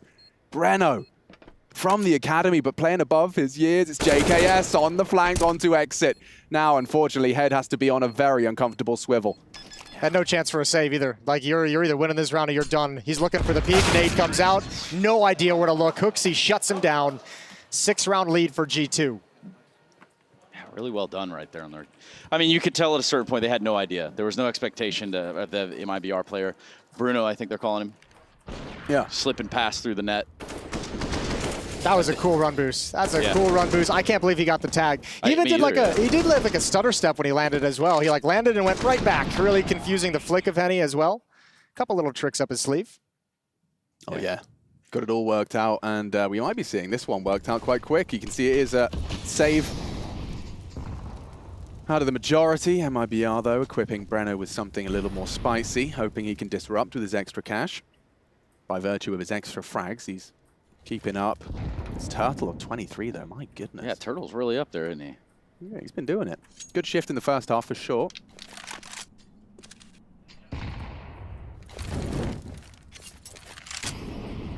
Keep in mind as well, no more timeouts for MIBR. Everything from here is just flying without your coach. And are the teams going to the major kind of in the same Too soon? No. No, that's well done. It's been resolved. Sorry, guys. I've been waiting for that one all day. Had that in the back pocket. Yep. I wonder what MIBR has in their pocket here, because it's really going to have to hold on tightly at this point. It's this boost. That's where like the main strength of this round is going to come from. The Soul M4 in the hands just to like whittle down the attacking forces. Maybe you get a cheeky kill. Maybe you get really lucky and you find 2 frags out of it. Nico's looking for this exact boost, though. Yeah, you just see how Breno has a lovely elevation. And JK has to activate elsewhere. Looking for that mid-fight, gets it with ease as Henny bounds in. That's the second time we've seen JKS slide out mid like that when Nico's been picked off kind of going for a solo control towards the A bomb site. That seems to be the protocol. Oh, what a clear. Good dink. Yeah. Hunter, very susceptible to exit as they build a round out of this. Monacy and Hooksy, though, piecing it together as is Insani. Smoke on elevator with a bit of a gap to work with. Won't help him immediately. Yeah, and they have no idea how close they are in the site. They're going to get that bomb down with just some seconds to spare. 2v3. Good resmoke. That makes it really uncomfortable. So 20 seconds, what? You're going to either wait it out or wrap around, and that's what Monacy's holding. A cursory glance from Hooksy towards the flank, and a great nade down the gullet. That hurts for Breno. Oh, lateral damage. Monacy nearly finishes it with 2 bullets, and now it is just going to be a one-on-one. Can Hooksy convert? Certainly favors him considering the absence of a kit. Will he get a little too hungry too early? And this is about time to perfection. Hooksy will pull it across the line. Monacy finding that collateral just to really seal the deal. Yeah, it really couldn't have worked out any worse for MIBR in that one specific situation. Bam! They're also like jumping to take the ops, angle away, right? To make him flick or so, like some lower percentage shot, but when you land at the same angle, kind of don't work. You didn't plan for that one. 14-7, guns back in the hands of MIBR. No op for Henny. This is a sign of a very well-oiled machine. I mean, the kill spread from G2, there is no superstars. Everyone is shining equally as bright. Everyone pulling their weight and then some. Looking to close with a bit of a B investigation. You can see Monacy throwing that smoke a little deep to peek around. That's geeky. And off, oops. Yeah, JKS may have been heard on that Molotov sound, but they'll actually do a bit of a bait and switch. As he's spamming, they can boost up and establish his left side angle. Now crawling up, exposed, and somehow not dead. But Turtle alive and kicking, and it's exit with 2 before Nico finally finds 1 back. It's good from Hunter as the Kovac arrives on B. Yeah, the Molotov went out there, forces Hunter to aggress in the site just a little bit more, but no one's there to punish that. Yeah. We're going to see a bomb plant from G2. These reinforcements took a minute to get over there, which is really unfortunate. Exit and Turtle did everything they could. Monacy with another one. I think another collateral as Insani's tagged up. That flick looked like it was going to land. Hunter ace in the hole right here. Peace. Next victim, come on down. It's Henny. in a 1v3. No kit, M4 in hand, and a peek from Hunter should seal the deal. I say that, of course. You got a curse too. Hey, man. Nice. I've That's been not cursed bad. well before I Welcome. sat down here, so don't worry about me. Worry about yourselves. Welcome to the club. Either way, G2 round nonetheless, so 15. Yeah, 8 chances to close it out. Plenty for G2, especially plenty the way that this game has looked and played out. Yeah, there's never been a moment in this map right here where it's like MIBR in control. Oh, God, no. Yeah, this has been a G2 show on their map pick. So I mean, the closest it was in round 5 when it was 3-2. Yeah, really. That's yeah. the closest the scoreline has been. Hasn't been a whole lot of things to be happy about if you're MIBR. Tough first map against the best team in the world. And as you said, Alex, Nuke up next, which feels like a prospect that's even further out of their reach than Vertigo would have been. Can we call it a landslide? Ooh. Yes. Yeah. Yes, we can. Thanks, guys. Yes. Watch out. Watch out. SMGs are about and charging. Oh, yes. That's the South American CS. He gets himself a rifle. Rips Nico out of the round and gets away. The boost as well. Oh, it's so good. MIBR with very limited weapons, throwing some aggression into the mix. Yeah, but this is a great read from Hunter. This might be a play that can bring them back into this. Even at a 2-on-5, he's saying, we just saw 3 at A, we just saw 2 boosted up in middle. I know B's clear. And now MIBR has no idea. Good timing on the Molotov. They respond in kind, and, well, that bomb will at least go down. It's m0NESY and Hunter not to be written out of this round. Hunter needs more, though. They know where he was, and he's stuck around. Trying to take this fight. Oh, the flash, the setup, the double from Hunter collapses the MIBR assault. And now it leaves Insani and Exit as m0NESY's victims. They got info off that. Spotted him, didn't take the shot, but m0NESY known. And at the disadvantage, there is no kit.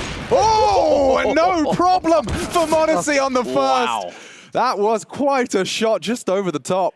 Man, they should call him like the Flash or something. That's crazy. Even the manager is like over there flexing a little bit on the MIBR organization. There's 3 people in the studio, and he's just like, I will sit here and chill while my team is destroying you guys. No, he's got the bananas ready. Got plenty of bananas for the boys coming in hot. Off to the Vertigo. Well, they could just try and do that every round, I guess, right? That's never gonna catch on. And we were, jokes aside, of course, we saw a nice bit of successful aggression. You could see Hunter and m0NESY actually making it incredibly competitive. Where did that flash come from? Yeah, it was m0NESY just perfectly placed it. I was kind of interested that Hunter was sticking around. I didn't realize m0NESY had a second flashbang because he had thrown that one earlier, and it kind of sets that up. And MIBR was like, okay, we dodged that flash. There was no peek. We're going to come right back up and set up, and they eat the second flash. To the point where you're, the cliche, Turtle's just unloading his magazine on a white screen. Well, at this point, 4 Galils and an AK for G2. Against 1 kit over on the side of MIBR. Still tons of rounds to work with, so.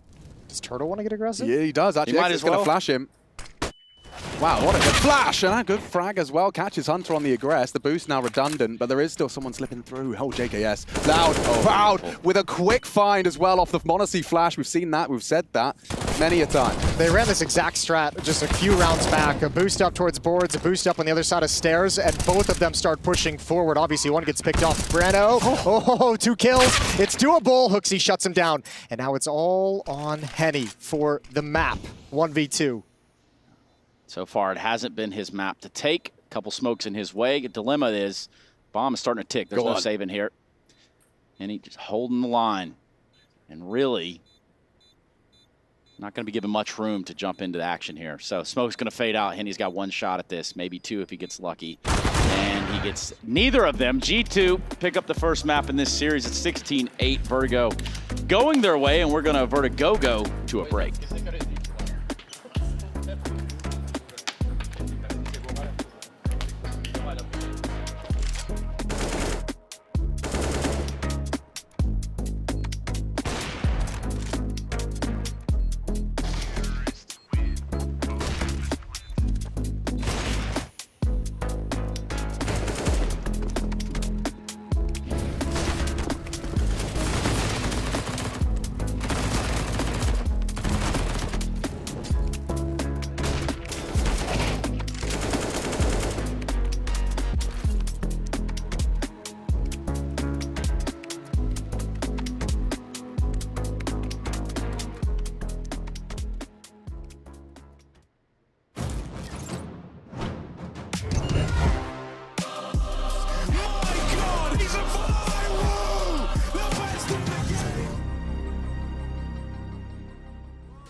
Champion taking champagne showers, oh my. And they wish that they could live it. 6 rings, boy, they wish that they could win them. 6 rings, boy, they sweating trying to get them. About to take it all the way up to the max, so you know. Here I am. Yeah, I don't see no competition. I don't see no competition. Come with us, you know we in it. You on the wrong side if you try and win. I don't see no competition. I don't see no competition. Come with us, you know we in it. You on the wrong side if you try and win. Knock, knock, coming in, here I am. Chop, chop, time to come up off the land. I don't think there's no more room up at the top, but we got plenty of room for you to watch. Feature and I make it back home by dinner. Money cover more miles than a sprinter. Yeah, what you think I'm a beginner? Nah, I ain't no beginner. Ooh, that's what they be saying when I move. I don't really think that we can lose. Ain't nobody else up in my view. No, in my view. Yeah, yeah, yeah. Yeah, I don't see no competition. I don't see no competition. Come with us, you know we in it. You on the wrong side if you try and win. I don't see no competition. I don't see no competition. Come with us, you know we in it. You on the wrong side if you try and win. You on the wrong side if you try and win. You on the wrong side if you try and win.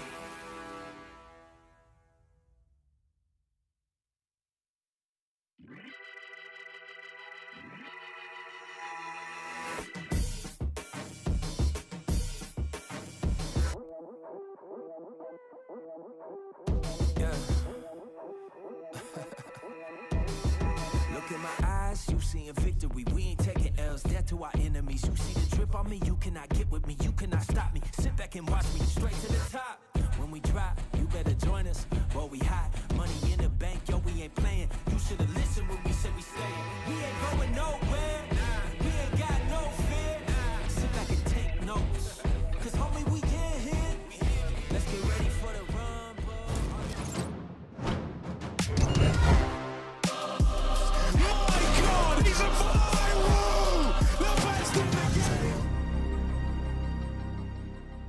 A comeback was attempted, but ultimately it was only cosmetic. MIBR tumble off the edge of their map pick as Hugo, G2 in full control from beginning to end of this one. Just like I predicted, full expectation. I think Yanko actually called the exact scoreline as well. Got to give him the credit there. Yeah, I don't know. I think yesterday just triggered me a little bit. G2 looked super weak, but not the same case today. And the reassuring factors as well. Yesterday, it came off the back of them having such a poor CT side against Cloud9. They just got 12-3, so that was lovely. And even moving into the second half, we saw some some repeats of what interested me with MIBR's Vertigo, which was back at Cato when they played against Greyhound. It was the A-ramp control. I think they locked Greyhound out similarly in like 12-3 with Insani getting so many multi-kills on A-ramp. So yeah, that was expected for G2. Good. Do you think he was just comparing Greyhound to G2? No. I don't know what he was doing. I think he's a little bit out of his depth here. Well, you got the profit. I like their CT side on Vertigo. The profit here. But we didn't get it. How did you nail that? I told you all the reasons, Chad. I told you everything. Yesterday it was against Cloud9, who was on fire. They couldn't get any momentum going in that first half or in the game altogether. Bit of an off game for some of the individuals. I think they were... Today they all played well. I think they allowed the frustration to get to them, and I think it was a good loss for them yesterday, right? Yeah. Like, it gets also the whole talk about the record out of the way and all that nonsense that the players don't really care about. And now they're screwed though, right? Like at this point, and I mean MIBR, I definitely don't mean G2 because we go into Nuke. They've now won it 15 times, won it every time since he's joined the team. That's the same conversation as JKS, obviously, but Hooksy gets the praise for being the leader. It's a 12 streak on LAN. You add the 3 games they won in the Blast qualifier. That's 15 in total. So now for MIBR, this is going to be really rough. Chad, it sounds like you're bitter that Hooksy is the only one getting the credit. You want us to praise your boy JKS even more? I'm the one. I shouldn't have worded it that way. I had to backpedal. I wanted to make sure that now I'm squirming. I wanted it to be fair. It's reassuring because actually you got to tell the truth. Hooksy's had an awful performance at Pro League individually. Okay, yes, I have him in my fantasy. That's true. In the couple of BO3s, he's that killed is my true. fantasy Really too. feeling the But pain. even in this game, he was a 6-kill differential between him and the top, No, which was Chad, policy. but So it's good to see. You're missing the big picture. Hooksy's working for you, right?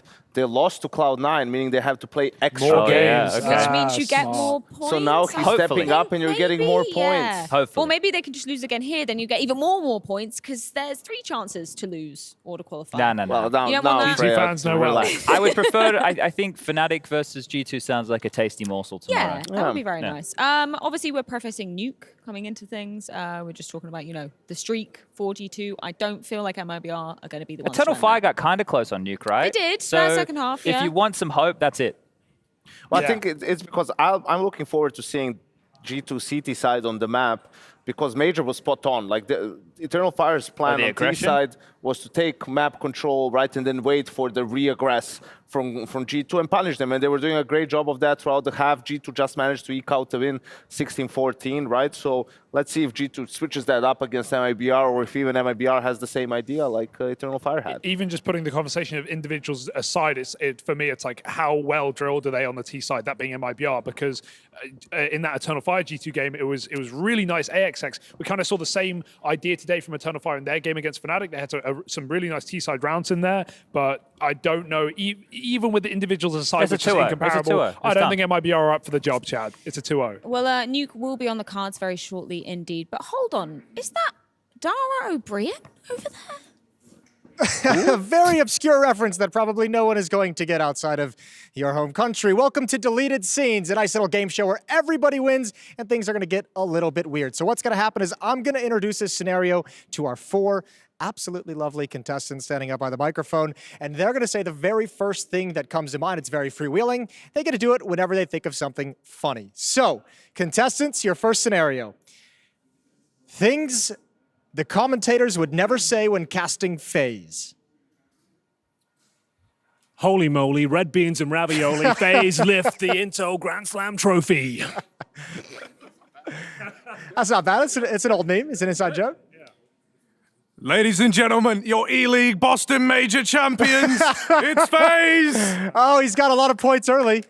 He's got a lot of points early. It's Rops with the entry kill. Oh, wait, that's it. Okay. Hard to follow that act. We'll give him a break. If you'd like to, if you have anything, no? Okay. We can move on to the next one. There's a couple more here. Things you would not hear at an EG boot camp. Everyone's ready to get in. Oh, go ahead. Okay. Guys, I think this season's going to be fine. I've spoken to the management and I'm going to put out a series of tweets that's really going to put us in a strong position this year. Everything's probably going to be fine. Hey, it sure is getting cold in here. Anybody got any more money we can burn? No, but seriously, guys, I think if we just add 14 more players, I reckon we're onto something. Okay, guys, I'd like to introduce a new member to our staff. It's Kassad.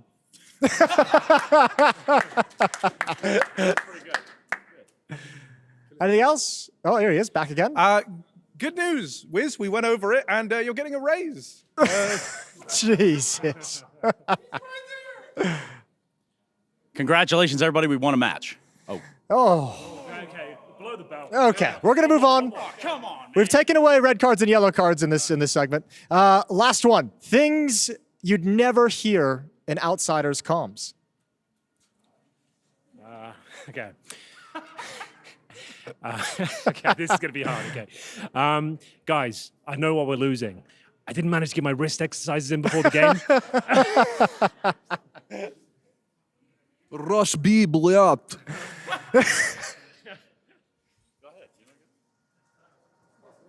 James, sorry, I can't quite hear you. Can you say that again? Yeah, I said we should go towards A. A little physical comedy mixed into that one. Oh, my God. Give us some, Trace. You know what? I think Harry took the words right out of my mouth. Nope, Harry wins. Sorry. All right, a little bit of blue balls for Trace. It's all good. That's going to be it for this inaugural episode of Deleted Scenes. We'll see you next time.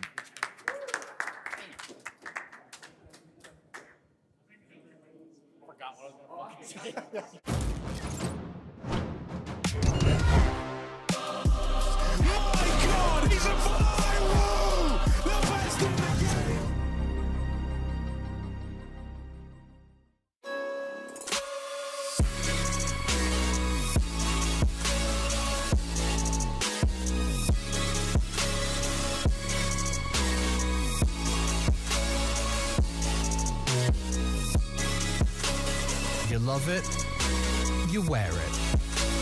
What's your style? Get your merch at shop.eslgaming.com.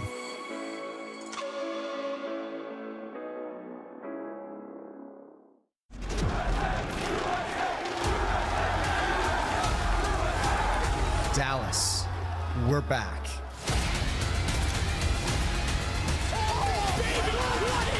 Counter-Strike is in our DNA. It always has been, and it always will be. And now we are once more returning to where it all began. Like how I slid on out because he was acting savage. Talking about, let's see how you starring films with action. Or I'll put cheese on your plate and let them wolves get action. You can't stop me in the paint. I got too many badges, boy. If you afraid of fire, then stop like matches. Put that heat up on your chest and colorize your passion. She in love with how my diamonds look, they gotta dance. No, I can't never lose. I'll put my team up in that man. Yeah. I've been going hard in the paint. I've been in the gym every day. Whole lot of wins on the way. Bossed up, feeling like I can't lose. Pulling up and I don't hesitate. Gotta make a move, make a play. We don't fall off, levitate. Bossed up, feeling like I can't lose. I've been running up the play through the back door. Feel like Shaq when he snapping, broke the backboard. Work hard, play hard, yeah, we been there. I was down for a minute, get my leg back. Give me the game, I got plenty, give me a wave. Triple the stakes, told him I don't never play. I mean, Roof Chris, told him we was too lit. Give me the toothpick, picking out the players, Told him I wasn't even levels, it was layers, I can tell the way you talk that you a hater. You ain't never made a play with the guys. I've been in my own lane, made a wave on a high tide. I've been going hard in the paint. I've been in the gym every day. Whole lot of wins on the way. Bossed up, feeling like I can't lose. Pulling up and I don't hesitate. Gotta make a move, make a play. We don't fall off, levitate. Bossed up, feeling like I can't lose.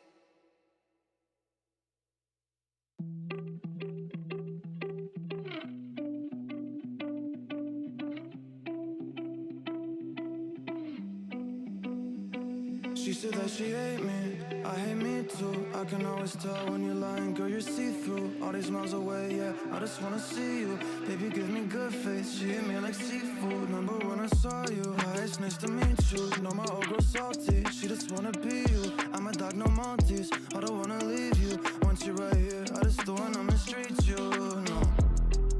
Cause I've been a douchebag before, baby girl, I don't wanna repeat. She just won't please me, she look in my eyes, told me why are you bleeding? And I don't even know how to answer. I take these drugs to my bladder. She said she noticed a pattern. She say I look gorgeous, I tell her I'm flattered, but I hate my reflection when I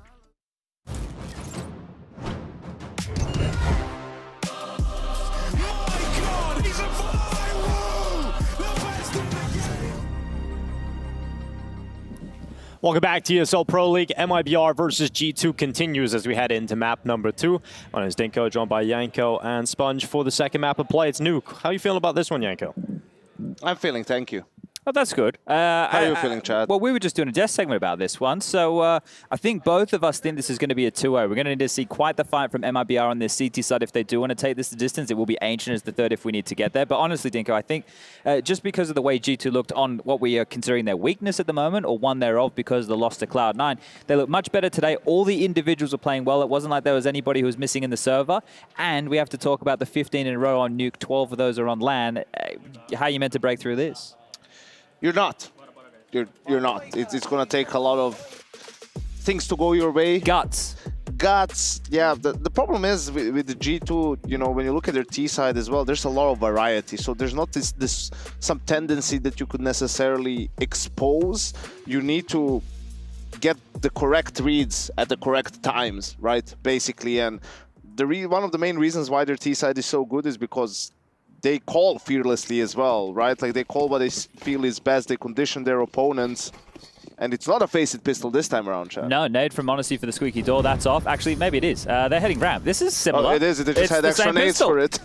Okay, well, are they going to use these towards lower, or are they going to pivot here? Because they got the ramp room, so that's the change up. This time, hitting the brakes. Coming back towards lobby. Oh, they played MIBR the is so rotation. confused Yeah. right now. They're coming back up the ladder, and Sani, of course, getting involved. Turtle will knock one down too, and finally, JKS and Hunter start doing something here for G2. They're into the site, smokes are out for main, and it's going to be pretty easy. Oh dear. Getting low on HP now, poor Hunter. Yeah, Monacy's position's pretty sick right now up in heaven. I don't know if they're going to be able to deal with him, especially since they're all coming in from the same position from main, so JKS can just be that first player to take fights. Monacy's watching the flank. And as long as the clock gets rotted here, it should be easy enough for the post plan and Monacy up in heaven. Wait, they have a molly on Insani though. Ooh, that could be interesting. You can throw that on up, but JKS dishing out another headshot. That goes heaven. They're in trouble. They're in There trouble. it goes up heaven, and He's on 4 Monacy's HP. down, and suddenly Insani's making so has much time. happen. And now they're sticking the defuse. The time certainly ticking. Hunter can't go through the fire, but now has to go, but Insani brings him down. And another huge round from Insani. Wow. This is Nico's fault. That molly got He died with the up. molly. That position for him They for scooped G2 it up. forever. Oh dear. That was unfortunate for G2, but that's a great example of what we're talking about, right? So last nuke, they rush ramp, like they just break door, molly vents. Now they do the same opening, right? And they rush towards lamp, so it's looking the same. And then they just come back. You could see the over-rotation from MIBR. It was like a perfect call. Monacy is up heaven without anyone seeing him, nothing. It was only how the round unfolded in the retake that, you know, MIBR knew that they were there, and the molly saved the round for them. And the buy is looking quite tidy here on the G2 side with that plan. AK3 Galils, a MAC-10 short. AK on your boy. Yeah, look, well, he got the most kills, so you got to give it to him. You Gotta gotta love let him have it. JKS and pistol rounds, man. He's just got... You were talking about fantasy on the desk. You know, there's a little tip. If you ever have JKS, always put the booster on for the best pistol. He always gets it, it feels It's like. a good shout. It's a good shout. We also were wrong, apparently, Chad. You know, if there's a team that misses out on a game, there there's is this stat like padding, yeah. Yeah. I don't play fantasy, only so I 6 don't know, but, points, I'm Yeah, it's not a lot of disappointed in you. points. Not a lot of points. Only a few points. This one here, if you're wondering what G2 are up to, it's allowing MIBR to sink through some of their U-tilt and then try and make this one a bit more of a fairer fight. Now, Henny has a very good idea that somebody could have dropped on towards main here. It will be Nico, hiding in plain sight. U-tilt in play now. Oh, Nico's starting to move forward. In the meantime, the rest of his pack are moving forward in towards A, and Nico's actually got a really deep spot right now. Here, I don't think. He's watching this side. That's just because he's relinquished control. Nico will start to cross over towards him. This is awkward now. Breno's right beside him too. Nico has somehow found the perfect gap, but he hasn't looked. Oh, he hasn't looked the right way. Look at the time, 30 seconds. Oh, Breno didn't look when he turned back. Come on now, come on Oh, this now. round's ridiculous. And they're going B. This is good for G2. Nobody B. How does that happen? 20 seconds though. Hunter's They going to have have to to start get in running. here. Yeah, Hunter's going to have to smoke off towards Decon here. Nobody towards lower side for MIBR right now. 17 seconds, lads. Who's going to get a move on? I've never seen a round This like is this. a calamity of This is errors right nightmare. here. There's 10 seconds to plan. 10 seconds. They haven't seen anybody. They're How are they so on B? confused. Like G2 is so confused. Like, where is everybody? How did Nico not see anyone? They were just in lobby as well. Well, here we go. It's going to be a 5-on-5 bloodbath on No the one bought B-bomb a kid. side. No one bought a kid. Here they come running in. JKS gets the first. They may have lost the pistol, but it's looking gotta good for save. G2, and I Nobody have to bought a go. kid. That's so ridiculous. What a weird round. This round. Nico literally went into the most dangerous area of the map and didn't see anybody. That is absurd. No one's seen him either. That right there, right, what we need to do, people in production listening right now, clip this scenario that's just happened here. Let's get this in the post-show, if with either of these teams, doesn't matter what, and show them the craziness of this scenario, because that is just a wild round. We need Nico to talk us through this Yeah, one for yeah. him, or Hooksy, right, as a caller. Like, what's the info he's getting? How are they not seeing anyone? Well, you see That's the just- smile on his face. I think that says it all. Yeah, he has no idea how this happened. Like that. That's a gift. He's just calling ramp clear, outside clear. What's happening? Oh, here it is. So Nico, when he swings by It's here, too fast. yeah, Yeah, it's way it's too you're fast. But then Breno, because he was looking up the ladder, you'll see this. Oh, That's unreal. That's actually unreal. That's crazy. amazing. Well, a way least for that MIBR MIBR to win this yeah. game was not to lose a round like that. I think that was definitely under the win condition. At least they kept a lot of the weapons. So still a decent I amount. think always the optimist. He has to be. Someone has to be. He's sitting next to you and me, mate. Meanwhile, Chad is already muted his mic back in his day when he's in game yeah. leading and this happens. It's the all over. classic click up. Yeah, they all. So Rush wants to break my headset because every time like they do something, I kind of flick my mic up and it makes a noise. So they don't like it. Yeah, we were where Chads and Rush did sneak off and find the headset. We had to stop him from breaking it multiple times. Oh, hello now. They hit. Here they come. Flashes through. Hooksy at the front. This could be a good time for him to make some kills happen, and it's just one for Hooksy. Hunter gets a double. And m0NESY able to help out. Just old Breno, and you like to see that one. Yeah, good trading and gimmicky little smoke there in players. JKS will find the final. That one they're going to deal with the player up on Mustang. I don't know what we're calling it these days. That's what they used to call it back in the Source days. We call that position Robin. Okay, well, that could work too. Yeah. So, something like that. But yeah, that was like a bit of an interesting call. Like you're going A when you know they have some SMGs and stuff. You can see there's 4 players there. And Exit is sort of trying to just spam, right, like because of a rush while he was blind. But he, I think, used all of his bullets before Hooks even came out. That was a bit of comedy there. But you can see, even though that was sort of a stack, still the execute was really good. And Hunter with the double Galil kill, I think, sealed the deal for G2. Yeah, and this one should be pretty easy here. Should be able to walk this one home, as you can all see. Just some using USPs. G2 setup against them. Hey, this one here in Pugs is great. It's one of my faves, this one on Nuke. Yeah, but you can't have 5 players. You need to have 4 players here and one either hut or ramp with the Zeus, close range. Because when for full cheese? Yeah, well, because they will call like, outside stack, so a guy will just run knife out to take space somewhere else. I see what you're saying. And you Zeus him, you take that one AK, when all of a sudden, Chad, there's a chance. There's a chance. Okay, I like that. Look at Nico. Oh. Now it's just a free-for-all. See how quickly you can get these kills through. Nico, Hunter, and m0NESY clean them up, and now we get to another MIBR buy. Yeah, and one of the issues, Henny had a rough go of things on Vertigo T-side, right? He was really off to a bit of a slow start there, and right now he's going to be operating in the first gun round on the CT side without an AWP. So as the AWPer, the rotating player here, this one is going to be quite difficult for him to be able to find a lot of impact. And not only that, they're light on incendiaries. They have one incendiary in total here, and again, no defuse kit, just because of how strapped the cache is. You think like they would buy it instead of something. Yeah. At this point. Door rush, I love this. Well, here comes Hooksy with the Mac 10, sees one on top hut, lays it down. Yeah, does very well, but the rest of his teammates not faring so well at all. So Hooksy has to do a little bit more. He's got Hunter alongside him at least, but this is looking uncomfortable for G2, and it will be cleaned up for MIBR. Felt a bit easy there, didn't it? Yeah, I don't know if it was a full door rush, because Hooksy seemed to have been so far ahead of the second player, right? Like, so they couldn't really get space. Things happen a little bit too fast in that one. Yeah, Hooksy has. You don't see the door rush as much. Like, that was, you know, Astralis. That was one of their staples during their nuke run. Just changing up the pace with that rush. Well, all out for m0NESY now. Still plenty of cash was available for another G2 buy here, so there shouldn't be too many qualms in that. But now I expect us to see a bit more regular programming, right? You can see first timeout taken from G2. I think that was just Hooksy best spawn with a Mac 10 and was like, set me in, setting myself in, boys. Maybe next time. It was cool to hear. Do a Van dive, Hooksy. It's cool to hear Nico talking about Hooksy the other day and just kind of putting some context to some of the criticism he receives. You know, a lot of people who don't really understand the game to a super high level we'll see him not getting high stats, we'll see him not getting a lot of kills, but he does play these ridiculously difficult positions to get anything done. And when you've got 4 players in this team that are all capable of taking down the world's best, well, I think he does a pretty decent job. Can he play better individually? Absolutely. Yeah, for sure. Does he need to for G2 to win tournaments? No. Probably not. He did say that in the interview when he first joined. He has to have a decent level, right? Yeah. So aggro setup outside from MIBR. And it goes into the Red Sox. This is very aggressive, and Hunter's in the middle of fighting it, and he's actually setting up Hooksy to go in for some kills here.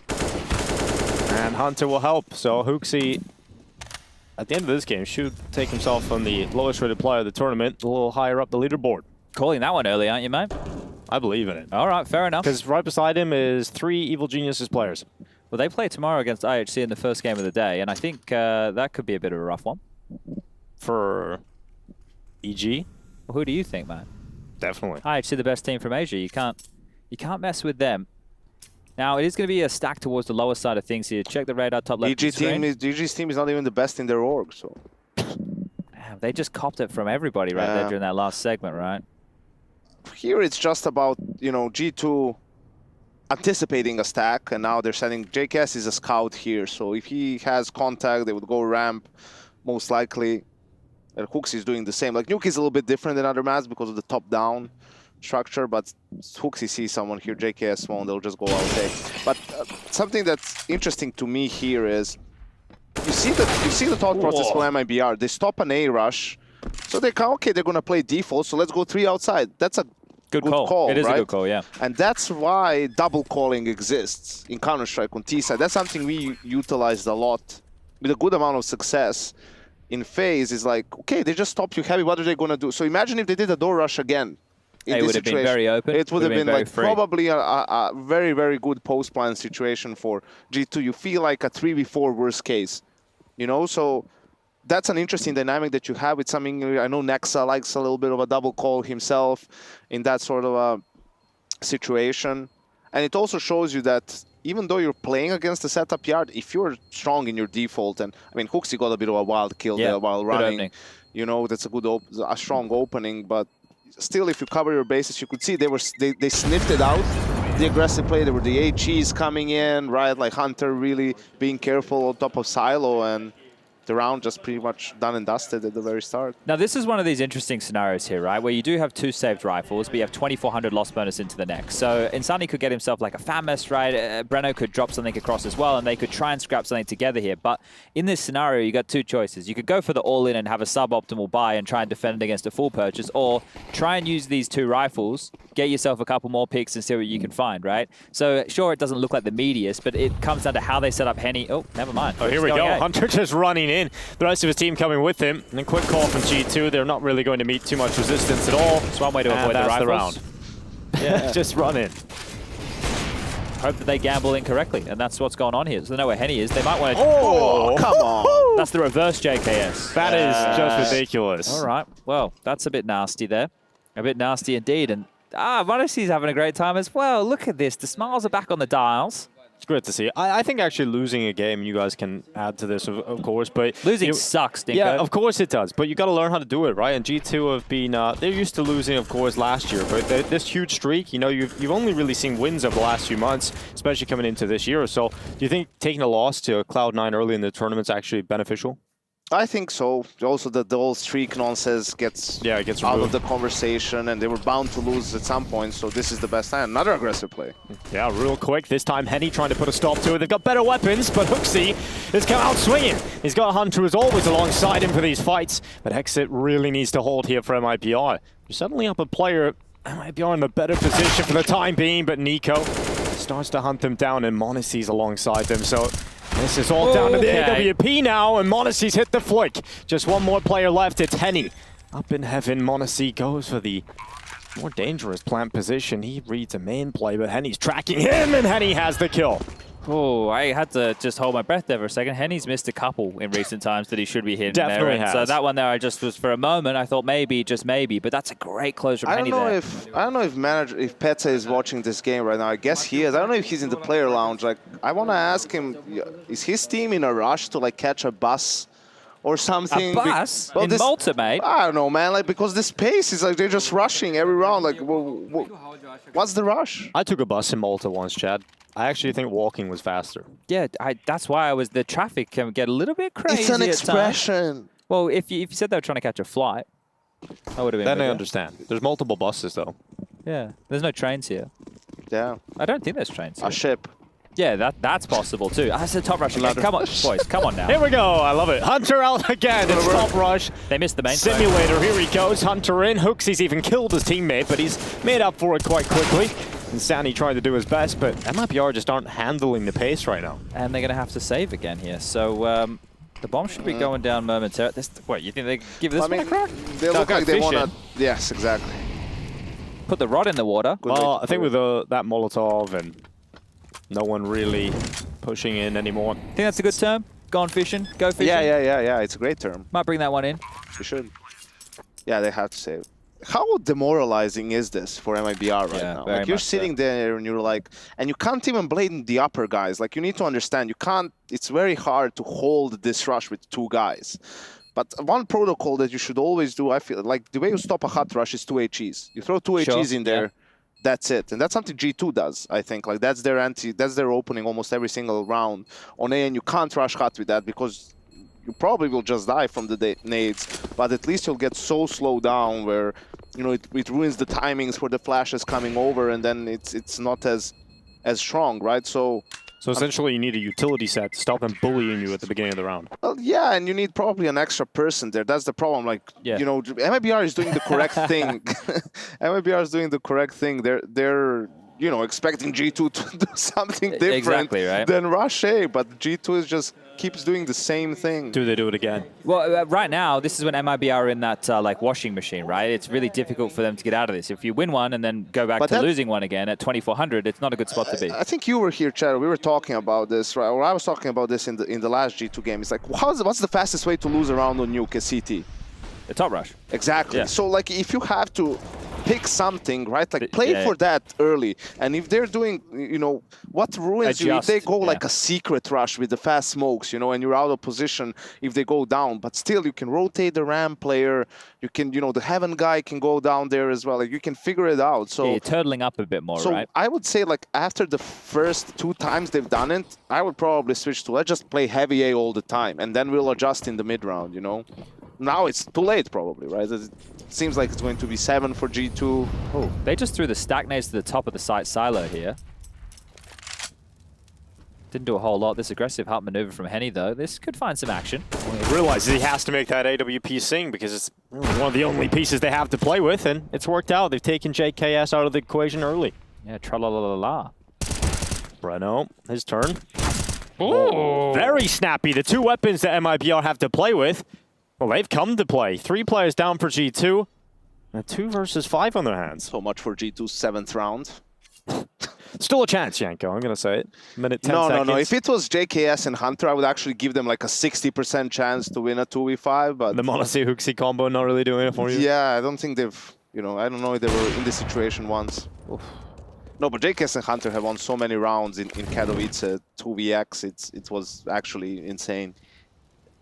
I think there's a chance for Hooksy to get towards lower. There's already 1 player down. I think it's over towards Decon on Insani with this Deagle in hand here. So Hooksy can creep on in towards the site. He has a smoke available for the door.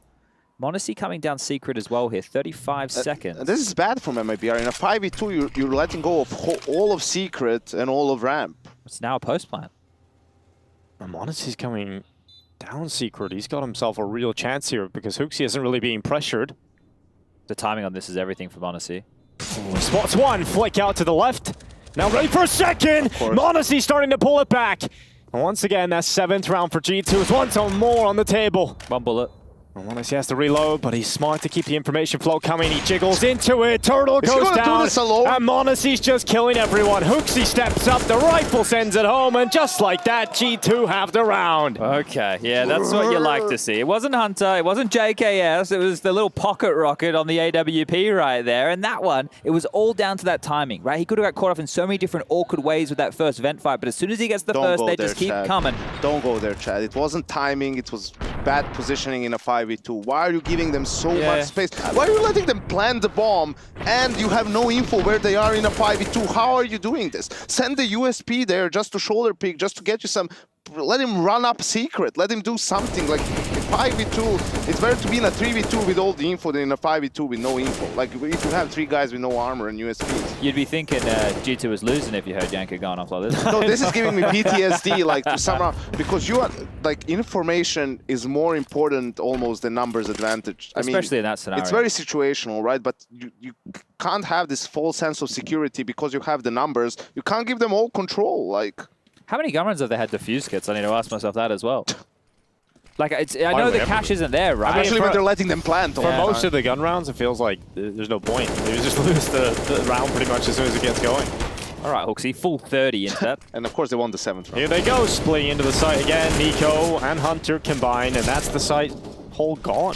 Well, this is it. This is what we expected, right? You come in here, we said after map 1, Vertigo was necessary for MIBR if this wanted to be a 3-map affair to get us to Ancient. Right, G2, you were talking about the fact that they had this loss. It's probably good for them, but you're seeing them play a little bit lighter today. Everyone's hitting their shots, and they're also up against a team that they are the heavy favorites against, right?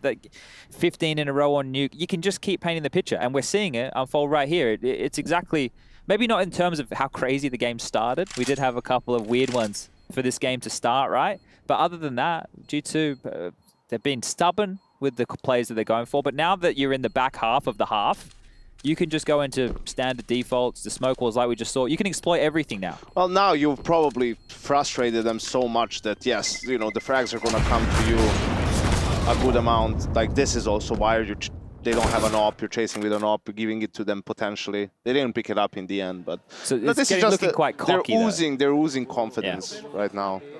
Well, Modesty still has 13k, right? So he can buy, but you bang on. If that got picked up, there wouldn't have been an AWP available for the CTs here, but if they'd scooped it up, then it gets a couple kills, right? You can see connecting the dots. This is actually going to be a second timeout right now for the Brazilian side of things, so Bit gets an opportunity to chip on in. And, you know, this is an interesting one, Chad. So, like, obviously they're winning. You know, they're the better team on this map. You have the streak. You have a lot of money in the bank, but you shouldn't chase there with the op, No, right? you're right. So... You think Swanee says something? No, probably not now. Probably like in the VOD review or something you would say. Because it's like, I don't like this from... You can tell the teams when they're the best in the world, like they don't lose that edge even when they're winning. You know, like you have to play... Every percentage. Every percentage all the time, right? Like it's different than going for a knife if you have an AK. Okay, that's fine. Like that's you having fun. But here you like have to stay away from the bad habits, right? And you have to keep the good habits going at all times, right? You can't have that fall into that lull of, oh yeah, we're so good, we can do whatever we want. You can't. Like as soon as you start thinking that, you're going to lose to Cloud9. Shiro and Axel have been looking beastly. Shiro's been Shiro is just kind of the amount of kills he got unbelievable. through the smoke on B on Inferno CT side was just yeah, like... and through the walls too. I thought there was some monitors and tables going to be punned. Well, the L block smokes. Nico's across here. Actually has a tail with him as well. Oh, here we go. We're about to see this again. At least he doesn't have a deagle. True. Well, they have secret space and the heaven control here. So this is why they likely just park themselves in secret stairs while Nico gets It feels space. like G2 has 7 players and MIBR has 3 with how much space they're getting in these rounds. Fair. They're just walking everywhere they want right now. But they've totaled up in towards A because of those rushes, right? They've totaled up across the map here. So they've been conditioned playing into really this. scared. 3 players are down inside. Okay, now they're clearing. Now they're pushing lobby. towards Hut. Here comes a pack of 3 players, but Nico's already heaven. A's open and they're still going B. The B is open and A is open. that's G2's problem right now. Well, Brenner's come down to see what he can do, and here comes the play through ramp. JKS is dead here. No, he's going to turn at the exact I feel like right he's moment. got a good position for at least one here. And he does! Felt that one coming, Chad. Predicted that one. That's incredible. All right, he'll take that one. 3-on-3 though. Not for long. Short-lived. The rounds look competitive for a moment, but G2 would just find the edge every time. Like, that's just BS right They now. had a kit this time. Sure. Improvement. We're looking on the bright side. Yep. If they got into a position where they needed to use it, they would have it. Yeah. Yeah, that's good. Oh, okay, 9-3. It's a 9-6 half in favor of G2 is still possible for MIBR to salvage. Yes, absolutely, Chad. There's a chance. There's this always round a is like, chance. you don't want to be too harsh, right? So Insani's down, he's playing shoulder peeking, he smokes once he sees someone and has contact. They leave the whole of yard open, and there's no one even shoulder peeking from heaven. But that's fine, you know, you want to push lobby, but they needed to do that like 7-8 seconds earlier, right? Like sometimes it's all about timing. It's not whether the call is, Max dies with the kit as well. It's not whether the call is bad or not, it's like the timing of the call. If they did that 7 or 8 seconds earlier, maybe they get a kill on someone in lobby, maybe they get information and they can help on B, maybe they can make a play in secret. I mean, that's also a sick shot from the boost. Insani isn't really ready for that, so it's all these details, right? Like all these things, that's what they all add up, and that's why G2 is having a field day. I think we might get more of a fight out of them here, right? They can max loss bonus into the next, so they can all chip in here with something a little bit more exciting. Look for some fights, boys. Look for something. They have to keep turtling up towards this A site, though. You could just see all those little X-rays. They're so worried about the top rushes. This is what the early conditioning from G2 has left them with, and none of the responses, which Yanko's right, they haven't really had responses. Their responses have been passive. Nothing's netted. They're too far down the river right now.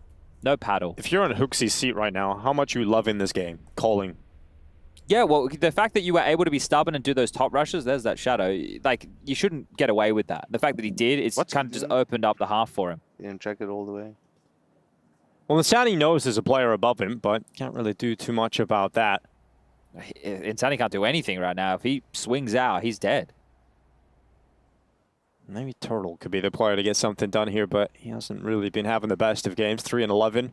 He's pushed up in the hut with the MP9. That's the fight. That's Breno winning it. Hooksy drops the bomb. Now Monacy has to come back. That may alleviate some pressure here for Insani. And finally the drop down from Nico comes in. And Insani gets something done with the Deagle. Monacy starts to worry now. And JKS comes down the ladder and wins the fight against Turtle. JKS is just winning some ridiculous jewels right now. And once again, G2 have pulled it back. Oh, no way.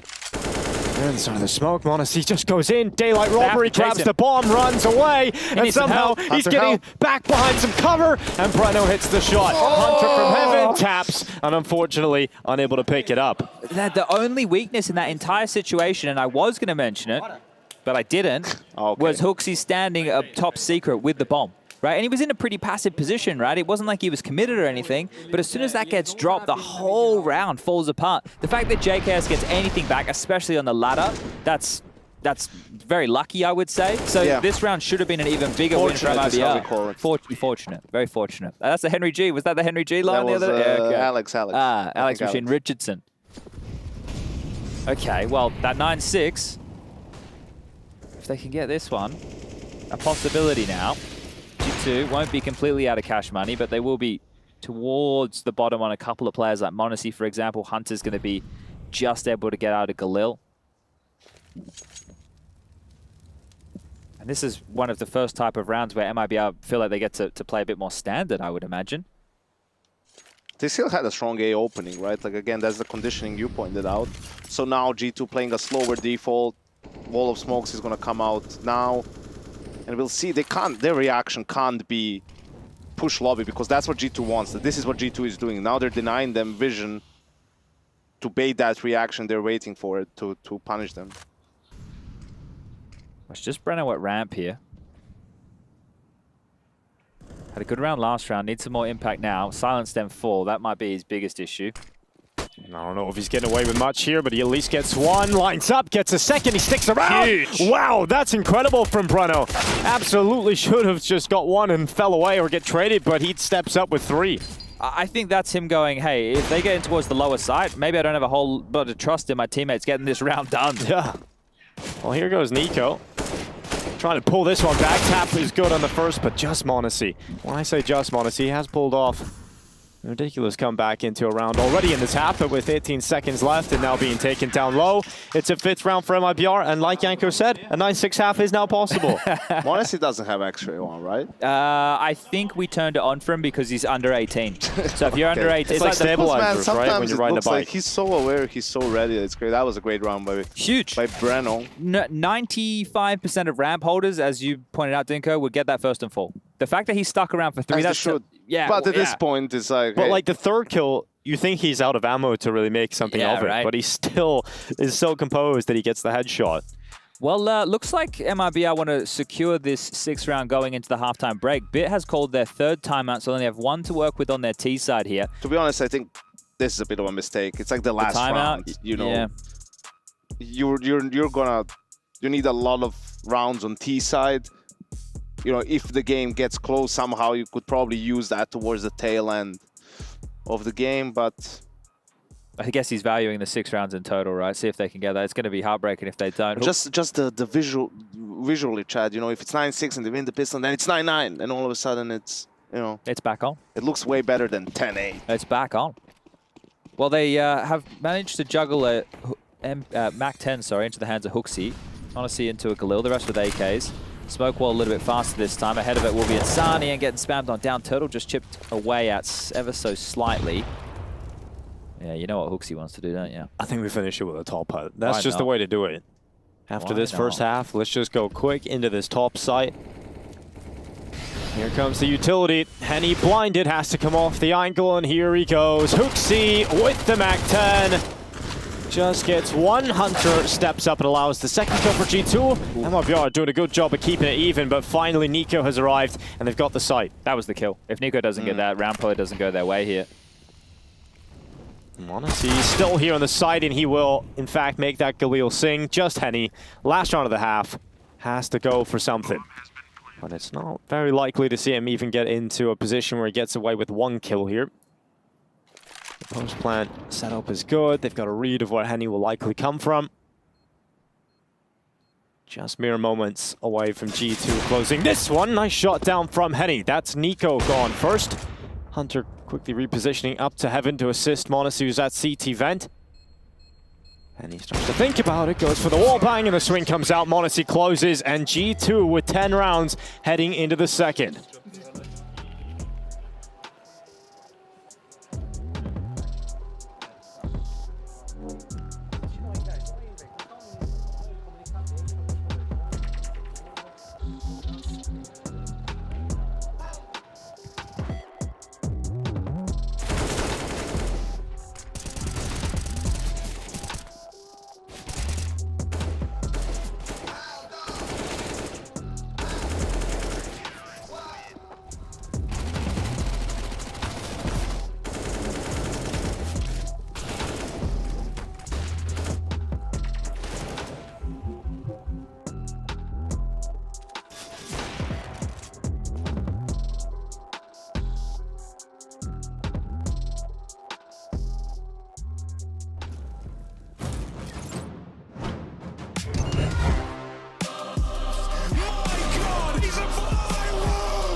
Wave, I just float through.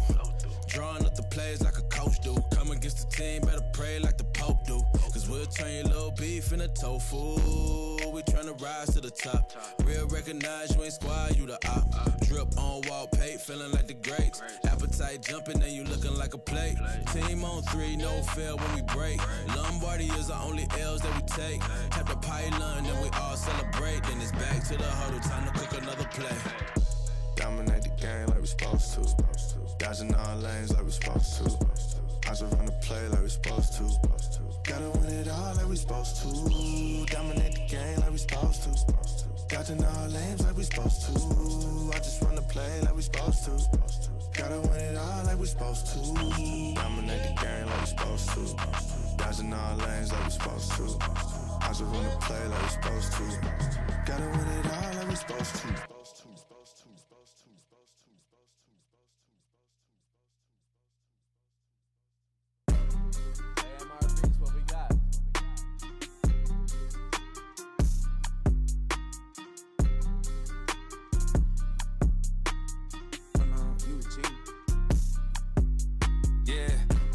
Close, I whittled them down, stick it to them by sticking around. The gang online, Iwo Jima got one flag and it's sticking the ground, setting up shop.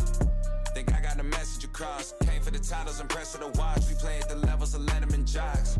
Pins on the jacket, the man's abundant. The point of the road was banned and rugged. Hushing, I'm applying no pants in London. The products are not being scared of some judgment. Gotta stay in the cut you off if you ain't making the cut. Couldn't tell you who the hell is behind us. You start to forget when you stay in the front of it's up. And it's up for grabs, no remorse of who I'm taking it from. Numbers I give on my scoreboard is the only form of us staying in touch, that's saying enough. It's time to receive for all of the favors I've done. Too late for y'all to switch teams, everybody getting big leagues. Product flying out the shelf, what's in store for us? Known to hit a hole in one, to gain the crowd and shoulder shrug. Shots are limited, I'm scared mango with the golden gun. Posted up, ready for whatever, boy, you know what's up. Time's close, I whittled them down, stick it to them by sticking around. The gang online, Iwo Jima got one flag and it's sticking the ground, setting up shop. Think I got the message across, came for the title.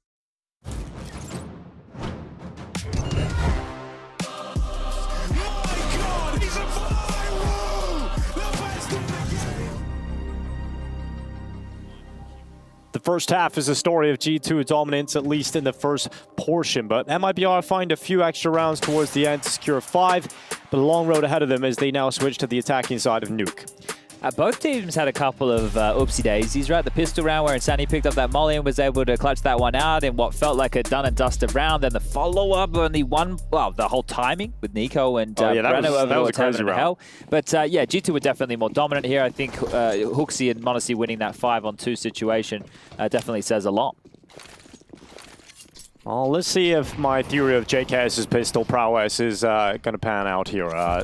7 and 8, we'll see how much that increases by as we head into the second half. Pistol, already some ground taken here from Breno. He's wrapping through the smoke at man. He about to pop through. The rest of his teammates coming in as well, and Hooksy looking to try and handle the pressure, gets at least one and goes down. Elsra Monacy picks up one, but it's all about MIBR's kills coming through. They're dominating right now as they head into the player count advantage. JKS strikes back though. Finally, he started to enter this pistol with a headshot on exit. Let's see how much more he can get. They're coming towards him. Oh. JKS starting to run away. They're coming back at him. How's he alive? And he must be calling to Nico. Please help me right now. 2 HP. And Nico's going down the vent. But the bomb was still towards top here, so... They've got to go get it. Yeah, JKS wouldn't have seen the bomb on the radar either in either of those fights. So at this point... Nico has to go back up the ladder. Yeah, and I don't know if he'll be expecting them to be coming around from main. Now, the bomb is in such an awkward situation here. That's a weird drop spot. All right, let's see how MIBR approach this one, because they don't know that Nico's in the vent, obviously. They don't know that he doesn't know. That's the main thing, right? But the retake for him is going to be hard. Like, if they plant in towards A, sound cue. He knows now. He knows now.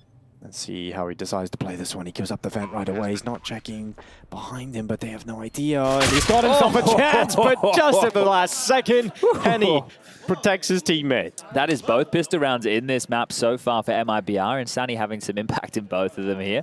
That was between Henny and Sunny to pick that one up. So a good conversion. And, well, likely another G2 force buy back in here. Nico in disbelief. So awkward, isn't it? Some of these rounds have just been absolutely ridiculous. I do like the decision to just chase down JKS, though, knowing you had that fight potentially isolated. They didn't worry about the bomb. You can go back and get the ball. Yeah, Nico can't believe what just happened. Well, Exit just sprinting out. Hello. He's going to just grab Hunter. Second kill in. This time from Breno, and the top site hit just works out perfectly. I don't know what happened there. I'm not sure why Hunter wasn't looking at HUD at all, right? I know there's probably a lot of comms in that moment. You hear a lot of utility, but like to not even consider it, that round is already over. Asleep at the wheel, Chad. Yeah, you don't want to be like that, mate. I don't want to get laid out here. But that's all 5 staying alive here, and 3 saves right now, a Scout, a Deagle, and an MP9 to carry forward. What a game this would be to have Yanko alongside us if G2 threw this all away. It would be insane if this was the matchup that they would lose their streak on, and that they would lose from a 10-5 all the streaks are just gone here, I appreciate you guys trying to build this up, but it's not happening. So we just like they weren't going to get 9-6 at the half, right? They didn't? Well, he called the last series 16, so last map 16-8, and he was right. You can't question the prophet. Yeah, till he he's is. wrong, He is right? actually the prophet right now. Wait till he's wrong, and then we can really start questioning him in here. I've got a pretty good track record last couple of tournaments I worked at. Yeah, the Outsiders. He even had the call. outsider. Yeah, that was the main one. Someone had to call it. Happened to be Yanko. Ah, okay. Thanks, Chad. So I just played the percentages, did I? Well, at least you don't do it Anders and you say the most ridiculous thing possible, like MIBR are going to win the next major. It's actually uncanny how many times he was correct. Like over the years, right? Like the Astralis thing, when they were absolute... Awesome. Awesome. Yeah, awesome. Absolutely awesome now. Absolutely questionable. And that turned out to be the winners of the League Atlanta Major. Yeah, but at least that team were kind of like in semifinals. No one thought they were gonna like win, but yeah, that's someone Anders has to for win. you. 10-7. I'm not certain G2 are going to have too many opportunities here either. Sure, JKS on that MP9, a Scout from Monacy, great. Are they gonna just rush again? Why not? Here comes Exit. And JKS reads this exact play, and he's gone and caught himself. Oh! Okay, with the MP9. Give him the ace. Oh, that's perfect. Henny now stuck in, and JKS has got it. All 5. Oh, dearie me. Okay, well, Justin only smiles when he gets aces. That's the rule. So there you go. Look, he's having a great time. Look at him. Oh, Chad's like a proud dad right now. I wish you guys could see him. I just like to see him happy. He was never happy when we used to play together, so it's nice. Did he get many aces back then, Chad? Yeah, he was the only one getting any kills, mate. Every time they won a round. That was quite the round from Little Juzzy Bear here. The first, the second, followed, of course, by the third, and then the fourth, and then the fifth. The wall bang. He did plead the 5th set. Yeah, MIBR trying to take a page out of G2's book, but here goes. A little bit too predictable. Didn't bring their reading glasses. Ooh.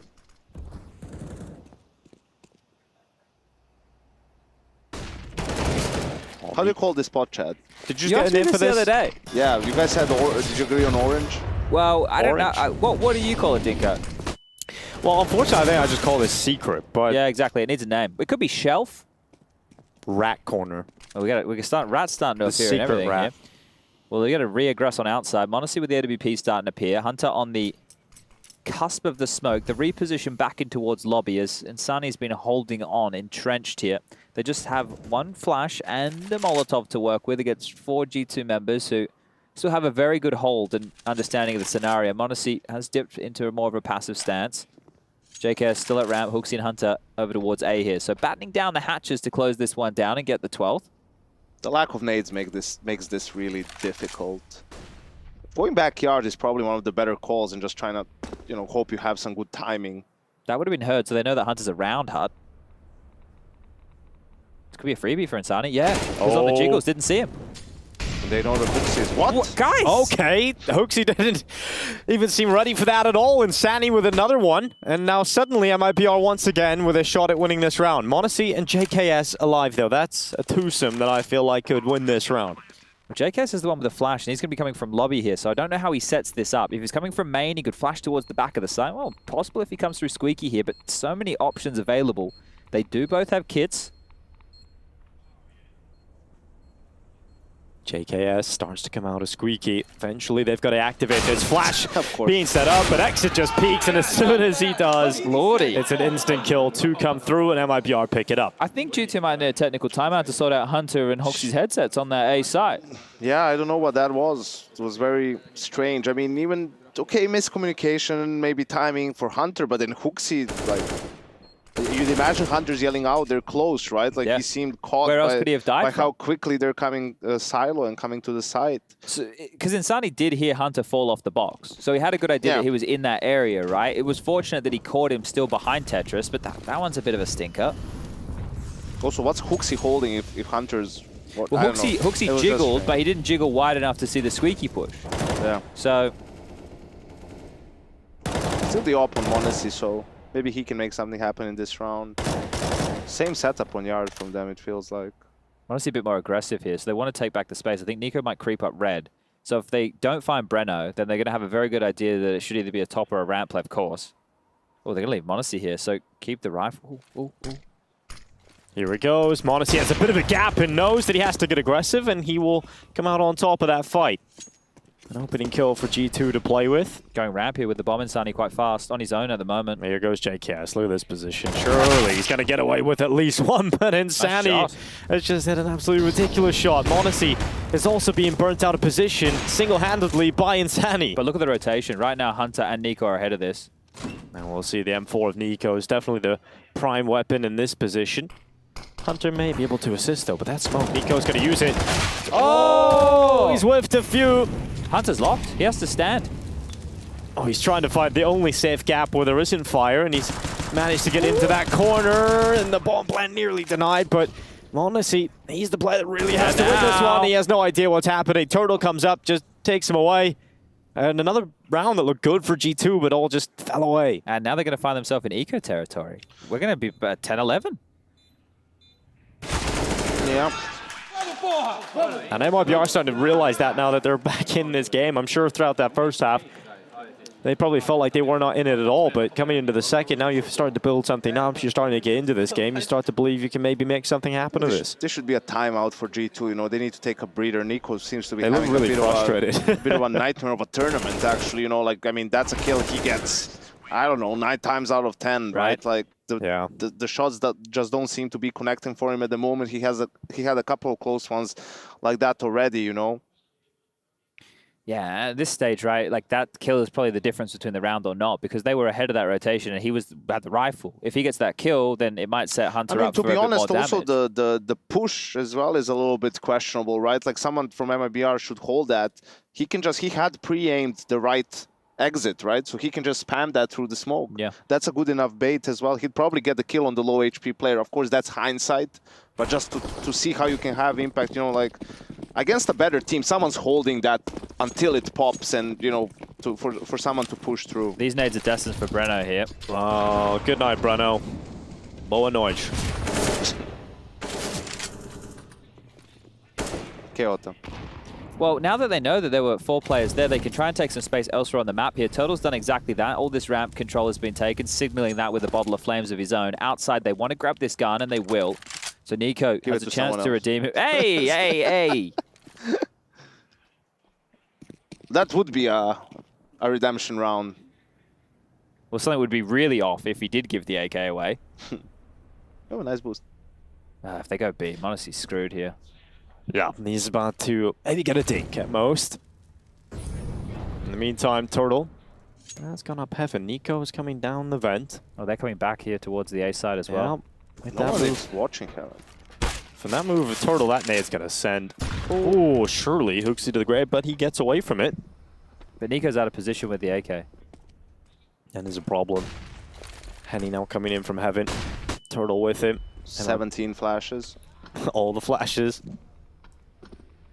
G2 doing a good job of just staying alive and prolonging this one, but eventually the kills will start to come in. And Turtle, the player to pick them up. 2 locked in on Hunter and JKS. Ball goes down. Wouldn't mind having an AK for Nico in the next round, but they're going to go in and try this, and they're all going to lose their lives. Okay, well, good opening to find the AK, sure. The nades were great. You don't too often see the nade stacks working on an eco round in that fashion, so they get that, but that's really it. The loss bonus, I think it was at the 2,900 coming into that one, so they can get out what should be the closest thing to a full buy we've seen in a few rounds here. JKS will go for the kit instead of flashes or a HE. But they're going to have to hold on by the seat of their pants here because down the home stretch, this can still get rocky for G2. They should have tried to go for exits and do more economic damage in that previous round, but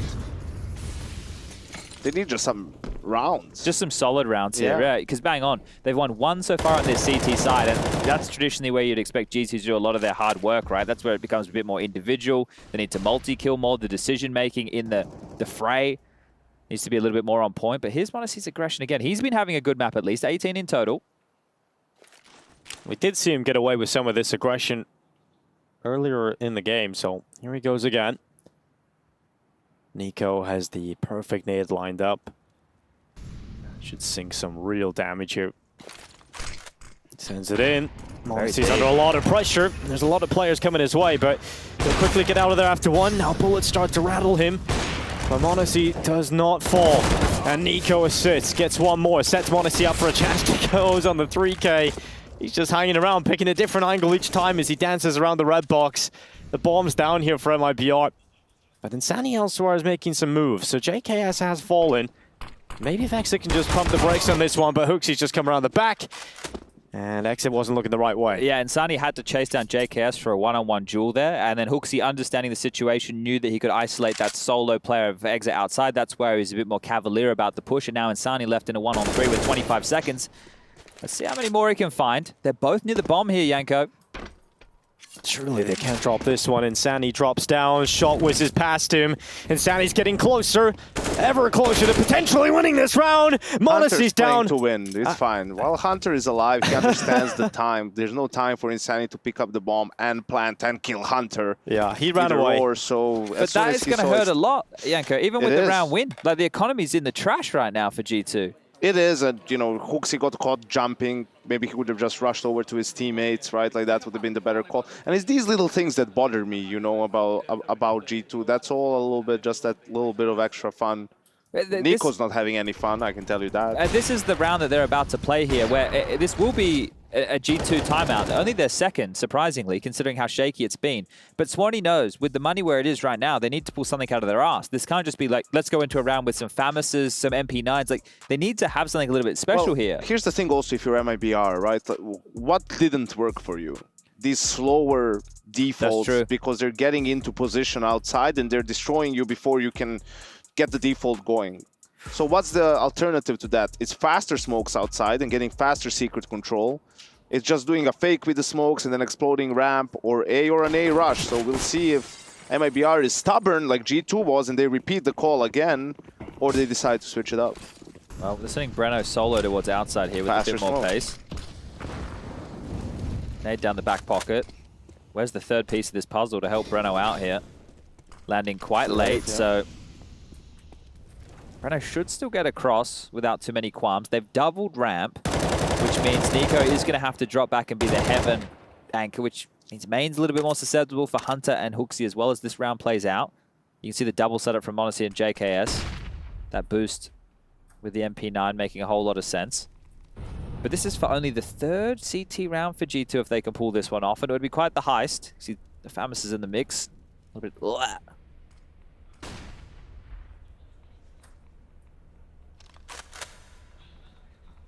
And Sandy is about to be offered up to Hunter soon, I think.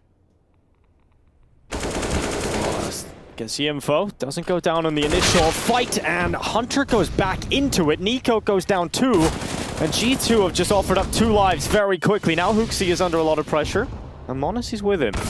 A good kill again from Insani. Hooksy cleared out from the site, and that's the round. But they're saving trash. Like, this is the problem. No, but they are. They're They're saving leaving trash. the scene with bags full of rubbish. There we go. Like, I understand that they had lower weaponry in that scenario and they couldn't really dictate the way that the round was going to play. Well, no, they could have dictated the way the round was going to play out. They could have tried something a little bit more creative in how they were playing across the map there. So they're fine. Their communication is just off. Like, you know, Hunter is calling someone is indoor, but probably not relaying to Nico how close the guy is. So Nico just wants to smoke for him, but they're just running as soon as they had contact out. So Bayek, he's going back to his rifle. Nico gets peeked. You know, Hunter dies as well.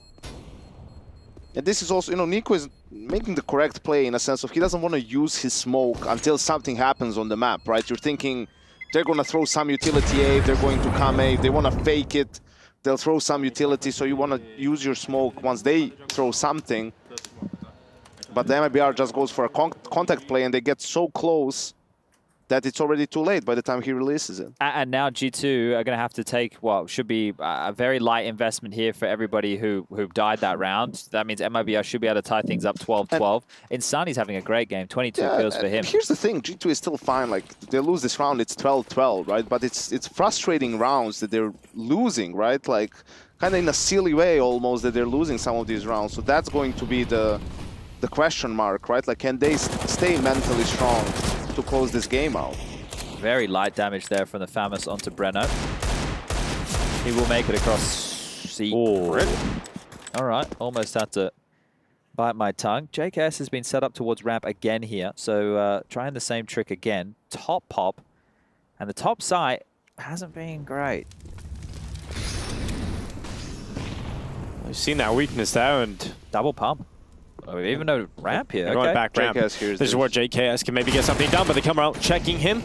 JKS still gets away with a double, and he's still standing. Nico's helped out. Hooksy's moved into the lobby, and how have they pulled this one off? Oh, that's ridiculous. You can't lose that, MIBR. That's awful. But this is still a miserable CT side. JKS, the first round they got was an ace with the MP9, and then this one here was another just sloppy, you know. Chad, when did you become such a hater, man? They just won a round and you're saying like this is still a terrible CT side for them. Yeah, well, the type of rounds that should be more like losing. Dinko and focus on the positives. They just won an eco, basically. They're up 13-11. I'm enjoying my time so much, I want it to go to a third look map. at the bright side of life. I want to do some Ancient. I want to go to a third Smell map and the do roses. some Ancient, you know? Don't you want to do Ancient? Chad's experienced much more life than me, so maybe it just kind of grinds you down, you know? Eventually. It definitely does, Dinko. It definitely does. Insani can't Make find no the vent. mistake. Insani's lost. He's on the ladder, and he's silently descending towards the B-bomb side. This is an ASMR round. Yeah, well, he's down the vent, so he wants to be very quiet, and so do we. Go on, Yanko. I'm not sure if Nico knows that he's down. It doesn't look like it. That he goes down. No one's rotated B. Play-by-play and whisper might be an interesting challenge.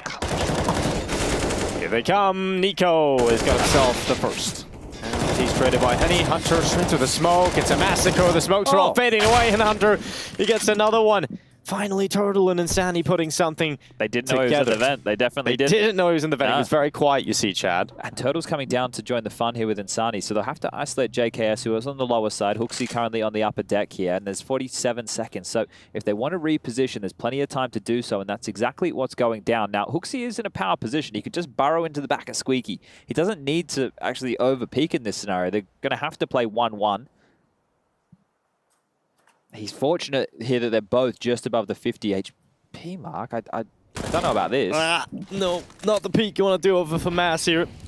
Smoke goes down at least, but they Molotov him, they force him back. He swings out, catches Turtle, bomb is down, and Hooksy rolls out the guillotine.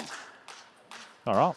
Wasn't pretty, but he got it done. But that was big because MIBR is out of money now. They have to sort of concede match point to G2. Oh, they can run this one home now. So yeah, I think it's the round where you just kind of lose the JKS and ramp and the pistols. That was your chance. They're going to be kicking themselves, right? Because yeah, they had G2 right where they wanted them. Yeah. Well, that's also, you're probably, for that type of a round, I think you're overcomplicating it, right? So it's a fake outside with the fast smokes. You're repeating the opening, and then you're sort of faking the ending, but you're running from so far behind where JKS in that position gets the early Q.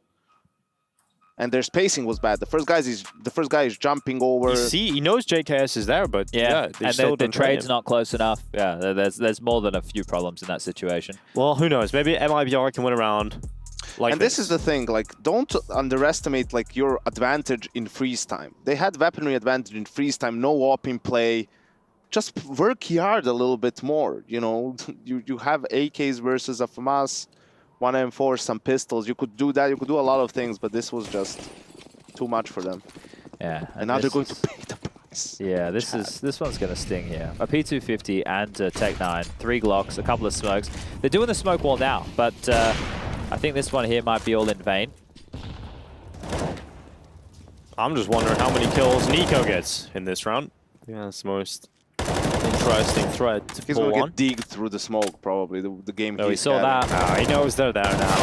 Oh my God. God. I think it dinged, but still gets a kill. Still seems aware of one more here. So they have Secret, they have Warehouse, they don't really have a hope. We'll call this 15 for G2, I'll call it now.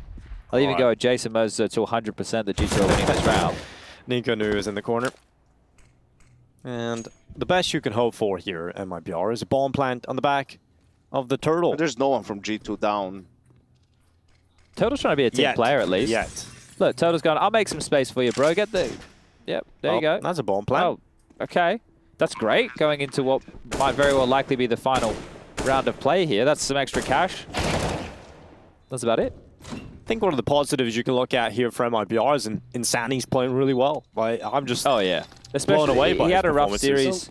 series yesterday, but they still got across the line. G2 has a great streak on nuke, but they should have lost a couple of nukes by now, most notably the 2 ones against FaZe, right? Like, those were some miraculous rounds that they managed to win to close those games out. And whatever happens here, they need to go back and watch this game with TeamSpeak. Okay. Because there's a lot of miscommunication or lack of communication, you know, for what's open, where can the opponents be, even for like 2 guys holding the same site, you know, like they really need to clean that up. Maybe their intensity's not here today, Yanka. Maybe you need to get out there and shake them. I don't know. Could be. Could be. Slap him around a little bit, Chad. Wow. Get the do not peek bat. Yeah, we'll see if Scoots has got that one handy. Okay, well, this right here, Nico's going to have all the info, right? You even hear them faffing around on the roof if his ears are ready and raring to go. But it looks like they're setting up some util towards the top side. This will be... Oh, okay, so smoke wall ready for yard. Nobody home towards back of site right now. Hunter playing chill on the side. It's a yard fake into a top play. But that's so hard when you didn't even check for the... Like, Nico is here from the beginning. Exactly. Pretty much. The fake means nothing. You know, like, nothing.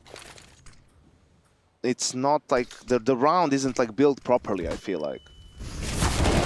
Well, Hunter holding down the -1 for just 1 kill, and he throws back and Turtle tracks Nico. Oh, Nico's having a rough time. MIBR not done yet. The bomb plant does make a difference, and this game has to continue for a bit All more. right, so this was actually cool because they're so close to HUD that they don't care if they have the info or not. You could see how they exploded. I was going to say it's a little bit too greedy to not have 1 player there, but in this sort of a sense, you can see how it works perfectly. I think Hunter was even on a nade on top of that. And Hooksy was rotating. When they were initially coming out, so actually that's a pretty cool round from MIBR, props to them.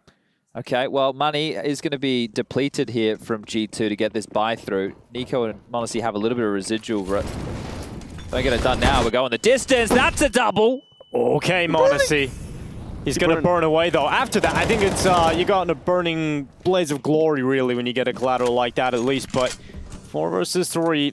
A lot of time still to work with here for MIBR. What a miserable way to potentially lose this round. Yeah, that would be horrible, wouldn't it? We'll catch this one again. Here we go, m0NESY. Boom! He A double. hits the ball here in the end zone while he's blind. Again, they don't seem to be reacting to lower. You know, it doesn't seem like it's even communicated they could be down because JKS isn't. Well, he's only watching ramp, it feels like, at this moment. Well, Nico's got the orb now. He's picked this one up. We're really throwing back the years now. It's going to be the angle that he's holding here. That's how you know he's important. frustrated. Yeah, see, he wasn't ready for lower either. Yeah. It's Sunny came from lower up secret. Yeah, and Hunter might get caught here on the timing as well. Oh, well, he's looking the right way now, so... Hunter. And he goes down, and no problem there for Hunter in the end. But Insani can flash his teammate up the vent. That was nice. It's a good move, and Turtle will now cross safely beyond the door. Now he can go and take down Hunter at the back of the site, which means HooXi's position is far more important here in the final 30 seconds. JKS at Heaven, not going yet because he knows he's likely being watched by Insani, so they will let this ball go down. HooXi will then make this first move, and he has maybe let rip a little bit too early. Oh, Insani slaughters him, and now JKS, he can just get on it. He's got the kit right in front of him, switches out to the M4, but the longer he takes, the quicker Insani can get to Heaven, and JKS realizes that, positions himself behind the blue box, and JKS with a brilliant move to close it. G2 will continue their streak on Nuke, and they take themselves a 2-0 victory. 16 in a row now if we include the online games, 13 for LAN only on this map, but that was pretty labored, all things considered, right? I know that they get the win, and normally I'm on that bright side, but with a couple of things you were pointing out, Yanko, would you be happy with that? No, now that the game is over, I'm going to be critical. The thing that matters the most is the win, right? I mean, you're in a tournament environment, but absolutely you're not going to be happy with that CT side at the very least. The T side, I don't want to say it was gimmicky because they play aggressive and they call those rushes on the T side as well, but so many consecutively in the same manner. So yeah, absolutely go back. They need to work on their CT side. Well, G2 take a win. It's time to break it all down over at the sofa. Thank you very much, Stinko. Yeah, no end to the G2 Nuke win streak today, but it wasn't the cleanest, wasn't the prettiest to close out. It started off very well. A 10-5 first half on your T side. You think, oh, we're off to the races here, but it all went horribly wrong on the CT side. Closely contested and very uncomfortable towards the end of it. Yeah, happy with it though for G2 at the end of the day. A lot of teams are taking them close, man. A lot of teams are putting them right down the ringer, all the way to 30 rounds or almost there. But hey, at the end of the day, as they said in the cast, the win's a win. And, you know, G2 walk away with another streak, still going strong for now. Yes, it will have to come to an end at some point. They've but already not lost today, one streak. The thing is, the target's on their back, right? So there's only so long you can keep this up because you don't have a ton of time to reinvent yourself and continue this spree. Sure, you can keep things going, but it's going to get closer and closer, and you're right. And in a couple of weeks, I feel like it's going to come crashing down. But so far, so good. Do you feel like the players actually feel the pressure with these kind of streaks? So I know HooXi's always brushed it off and said, like, nah, we don't really think about that. But do you think it's in the back of their minds? I don't think it's so much a mental thing. I just think the preparation the teams are going to do for you on that particular map, they're going to have so much information, trying to anti-strike you. I think that's the more considerable factor rather than it in your head, you're going to lose the streak. I think it goes both ways as well, because during the Kato final, I think Nico mentioned, like, okay, after we lost that one map, suddenly he was having flashbacks to the past, and of course that's there for G2 in finals gone by, sitting 2-0 up. But at the same time, I think also a bit of relief comes where you feel like, okay, good, I'm just playing for this moment, this map, this final. I'm not thinking about the big picture. I'm not thinking, I think that's, you could even make a comparison with like FaZe in the Grand Slam, when they're so close to a Grand Slam. I think it gets so hard when you're right on the precipice, because every event you're thinking, we can't get group now, we need to finish it, we need to get the Grand Slam. So I think losing a streak, no one wants to lose a streak, but it takes some form of pressure off at the end of the day. It reminds you that you're human, and like Henry said, it's never going to go on forever. Yeah, of course, no loss for the G2 players coming into today either. So let's check in with them over at the mix zone. Yes, that is correct. You guys do win, and the victors get to tell the story, which is why we find ourselves in the mix zone. Gentlemen, seemed like a little bit of a long series there for the second map. First map of Vertigo goes your way pretty easily, Hunter. What do you think? Yeah, I mean, we lost yesterday Vertigo against Cloud9. We haven't played since a long time on LAN. And yeah, of course, we were watching it together. We were discussing what we did bad, what we did good, what we can do better. And yeah, today we prepared well. We fixed our mistakes from yesterday, and that's why we played better today. Yeah, and looking at Nuke, obviously this makes it sound like a jab, but over the last 2 days, your CT sides have looked not like yourselves on the second map on Nuke. We heard from Madja, and he was talking a little bit about how he was planning to take space and then hold, and you guys were walking into their crosshairs. And today, I mean, I was wondering, was that something that you'd reviewed after watching the Eternal Fire game and coming into this one? I mean, we didn't watch Eternal Fire game. We just prepared for today against MIBR for Nuke. Our city side wasn't the best. Even a couple rounds that we won, we won 2 eco rounds. I think we're just JKS with that MP9? Yeah. Yeah, that wasn't too bad. Honestly, we're all sitting in the green room. I think we just say, yeah, they really need to win this one. And then the casters go, yeah, it's not likely. And then suddenly we just see 4 SMG frags in the field. And Chad screaming ace out of yeah, nowhere. but to be fair, that was the wall bang to finish as well. Star points. Yeah, I mean, I don't think I can't remember who called the stack top, but it was a really good call. And I think I had a really good spawn and I had the MP9, so I think it was kind of lucky that I had the spawn. But, Stars aligned. Huxi said, let's stack inner again. Justin go with MP9 top hat. They will do rush inside again because they did it round before as well. And then when we won the round, Rasmus said no, you are not us because we did 3 times rush inner today. And yeah, Justin just killed them all. You are not us. It was amazing. Yeah, I mean, individually we won it individually kind of. Individual stepped up a couple rounds. I don't think we were good on Nuke City side, even against Eternal Fire. We need to see what we can do better because that is our best map. Yeah. And if we have good T side on Nuke, I mean, we need to have good City side as well. Is it okay if I ask, obviously you don't have to give the intimate answer, but or do. Is there a pressure on reinventing yourself when everyone's saying world's best team, everyone's saying, oh, undefeated on Nuke, this is obviously circulating and percolating. We've heard many, Glaive, Carrigan, many players who've held on to that top spot for extended periods of time talk about that target on your back and that pressure to I've done this so many times now. Do you start overthinking it a bit, or is there that reinvention just happening naturally as you progress?